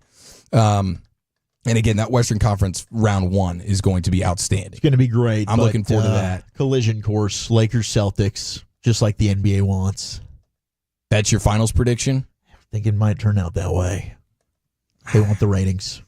I can't even bring myself to root for the Lakers. I want Luka to have great games, but I would love to see the Lakers lose in the first round. That'd be Nobody's rooting for the Lakers, just the player. Okay, now that Rory has won the Masters, next year, he's in control of the Champions Dinner menu. Okay, so what do we have in Bangers and Mash? 877-881-1053. We have the spuds with tuna on it. What is going to be on the Champions menu with Rory in control? Northern Irish cuisine offers things like Ulster fry. The hell's Ulster fry? We'll have to do some research on that. Hold on. Ulster, like with a U? ULST, like an ulcer. It's like just a fried ulcer, basically. They're gonna have Mike Tyson just lay it out on the table, frying up all of his ulcers. Traditional Irish breakfast. Why do they do so many beans? Well, they could have stew. They could have some Irish stew. That's here. Soda bread. He could do that. They could do lamb or beef, potatoes, carrots, onions, parsley. Damn, that sounds good. Slow cooked, hearty. This dish is a national staple. So he's going to have some kind of maybe some stew. There's a thing called colcannon. It's mashed potatoes. Colcannon. What sets it apart? It's mashed potatoes with kale or cabbage and butter. Is what it is. The cabbage. Yeah. And Northern Irish love the cabbage. There's corned beef and cabbage. Yeah. Maybe he does that. Yeah, and he can serve whiskey. We know he can definitely some Irish whiskey. He can serve Guinness. I never really see a cocktail menu. That's actually a great question about the Champions Dinner. I never really see I don't know if all those dudes. Maybe it's too posh. He could have some Jameson, some Redbreast, or Bushmills. Yeah, I like the shape of them. That's the name of a whiskey, I guess. Jameson, Redbreast, or Bushmills. I think I said that right. We're getting beans on toast texted in, haggis and mushy peas. Haggis is a Scottish dish. Thank you very much. What about a Scottish egg then? No go?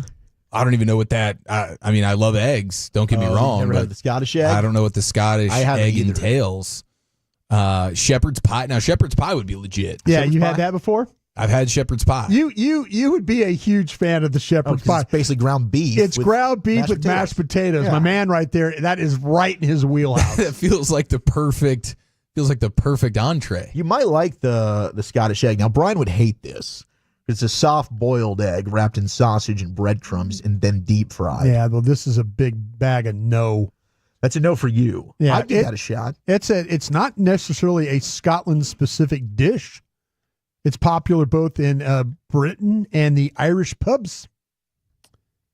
So, do they do cold beans? Do they eat cold beans there? Yeah, on toast. I thought they were warm. Because I know in South Africa, a lot of texts South about Africa does the beans too. Cold beans. I think a lot of people do the beans for breakfast. Yeah, in other countries. I'll tell you what, though, if you've ever like an English breakfast is pretty impressive without the, I don't know about the lies, blood, the blood sausage.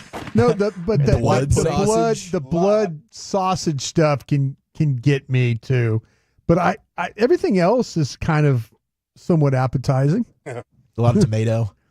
Come on, man. Yeah, I see that. Terrible, brothers. You know it is. No, it's not. No, Can't believe they serving this eggs, bacon, sausage, the bangers, grilled tomatoes, mushrooms, baked beans, toast or fried bread. You could add black pudding. That's what I was thinking of. That's that blood sausage. I could probably do without that.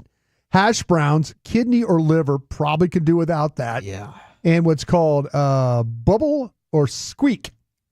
That's leftover potatoes and cabbage mash. Bubble or squeak. Bubble and or squeak. squeak? And squeak. Oh. Bubble and squeak. Leftover potatoes and cabbage. Come on, I think Lucius is right. This has a chance to be the worst champions dinner of all time if he leans into his heritage here. Now, maybe he doesn't. Maybe he says, "Screw this." Maybe he has too much respect for all of his peers to do that. But I'm sure there will at least be some level of a hometown twist to his menu. Hopefully, it's just not trying to be the star of the show. Hey, Rory, we're not going to be able to make it, man. Sorry about that. We got to catch a flight. Wait a minute. A lot of late scratches. Right? Yeah. It's the least attended Masters dinner of all time. Did you say though, Broadus, they have like a side menu for the folks that don't want to get in? You can order off the menu if you want.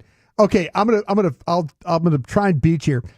Sandy Lyle, he won the Masters in 1988, and he won it. And let's see, man, it doesn't have his meal, but I think if we look up Sandy Lyle's Champions Dinner, that's the one that had haggis. Oh, see, that just sounds. Wait, so that's actually happened before? Yeah, that's actually happened. That is like that's I believe it's meat in a in a gut. He had some things that I don't know. Do you have a list of what the menu is? He served haggis, neeps, and tatties.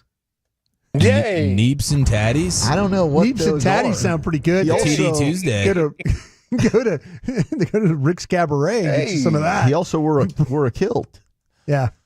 Now that's nice. I like that. If he wants to bagpipe this thing for a little while. Yeah, but you're sitting around with nothing on underneath at the table. What the heck are tatties? Well, I don't think you free ball when you're going with the. You do when you wear a kilt. You don't wear anything. That's the standard? Yeah. You free ball in a kilt? He didn't even go to the damn dinner and he made people eat this. Trolling. Why did he go? He didn't go? Personal reasons. He didn't even attend. He's trolling. Oh, he didn't attend this year. Oh. He didn't attend this past season. Yeah. Well, neither did Tiger. He didn't want to wheel around with the Achilles problem. My gosh, Yeah. this 1989 haggis menu sounds like ass, my dude. Yeah, we can't be doing that, Rory. But tip of the cap to Rory after an incredible run there. Yesterday was special. We do have some news in regards to Nico, the Tennessee quarterback who is out now. A lot of people tying him to North Carolina, but Pete Nakos is reporting that North Carolina is out of the mix for Nico. Nobody wants him. The Tar Heels are viewed as the favorite to land the South Alabama quarterback Gio Lopez, who is in the portal, and apparently that Cheaper? dude. I'm sure cheaper and just not a known quitter and bailer on his own football team and program. So I think that probably gives him the leg up there. All right, now it's time to go into the Pimp Cut with Lucius for a Monday edition of LA Live. Yeah. Yeah, let's get into it. Right into the great Rick James. All right, you squares. Time to smoke. Fire up this phone. It'll make you dance to some of everything. Get focused. Haggis. Everybody get high. Phoenix Sun, Capri Sun, Mohegan Sun, the sun about to set. It like a divide. CP3, C3PO, it doesn't matter. Star Wars and Luke Skywalker. That's who he is. Lakers and five. It doesn't matter. Chris Paul, Cliff Paul, Jake Paul, Logan Paul. Lakers and five. You can have Harden, you can have a Pard, you can get a guard. Lakers and five. Serge Ibaka, Chewbacca, Waka Flocka. Lakers and five. White side, back side, sunny side. Lakers in five. Lakers in 5. It's a great band. Yeah, it really is, dog. And did you hear Wendy try to do it? No. Hold on, bro. No Hold way. on. That must have been great. Wendy hit him back. Oh, here we go. I'm waiting to hear Steph Curry, Chicken Curry, Tyson Fury, Lakers in 3. That's what I'm waiting for. I thought that was pretty Draymond good. Green, Shecky Green, Mo Green, Al Green, Lakers in 2. He said Al Green. Al Green. Lakers in 2. Hey, this is LA Live for Monday, April 14th, 2025. It is a Monday, Friday edition of LA Live. Welcome, people. Welcome, Tolos. Welcome, first-time listeners. Welcome, last-time listeners. It was nice knowing you. Nice knowing you, man. Yeah. And shout out to the now disbanded Dallas hip-hop group PPT for naming today Monday, Friday. Yeah. LA Live is sponsored by Greystone Roofing and Construction. That is greystone-roofing.com. All right, y'all seen the LeBron James Barbie? Y'all seen that? Yes. I know y'all seen that at some point, right? Yeah. LeBron Barbie. LeCan, I believe. It's called LeCan? I've seen that floating around. I don't know if it actually What'd you call it? Okay. LeCan. They're calling this It's a Ken doll. I like that. Yeah, Oh, that's no, true. I'm not mad at that. I'm not mad. Would you buy a LeBron James Barbie? I guarantee you. I Does mean, it come with a book? I have a friend I that don't I have a friend that I think would probably buy this because he loves LeBron so much. And put it in his sports room. Like, this Yeah. is more about memorabilia. I'm going to got the LeBron James Barbie. Like a bobblehead. That's crazy. Yeah, in the That's most wild. important room on a mantle somewhere. Yeah. Respectfully. If you want to do that, that's your thing. There was a guy that pulled up in Cali that wanted to pick up the LeBron James Barbie. He was dressed in Laker gear from head to toe. LeBron James, of course. Like that dude that's me in that Michael Jordan gear out there in the court. He looked kind of like that. He had the LeBron James shoes on, too. And this fool had a whole choir with him. Made a spectacle of picking up this Barbie. He had to pay for this. You know what I mean? Yeah, it's embarrassing. Yeah. LeBron James, I'm talking about the man on the Lakers. Yes. LeBron James, no message against any mirror. If you want to make the world a better place, take a look at the sky and say this. Hey. That's fire, though. Man on the Lakers. They hit that really respectfully. Really That's did. good. Yeah, you've been seeing all the, like the LeBron James songs and stuff, right? That's going viral for the past maybe a month. Y'all been seeing some of I those? saw a Bronny one that was like an iCarly kind of like remix deal, but otherwise, I think this is a blind spot for me. There's been so many LeBron James songs. So is there A lot of them are is this corny. a trend? Like, is It's there a a trend. reason for Yeah, it? Okay. it's a trend. It's a viral thing to Yeah. do. Make a LeBron James song, get some Chat GPT to help you out, whatever. They're all kind of corny. Oh, But are this one right here might have me. I might not be mad at y'all on this one right here. They said this was glazing to the max. Bet LeBron loves it. Yeah, LeBron probably loves it. The song's called One Bron. Reminds me of the game song. One Love. Love, love. You remember heard that song before? I've not heard that, but I do respect the game. All right, let's see. Hold on. Well, yeah, if you never heard it, you won't get the reference. Let me see if I can find it. Hold on. I'll find this for you. I'm sorry. I need to be better, Lucius. I am, yeah. No, you're good. Who's the all-time leader of postseasons? The answer's Bron. Bron.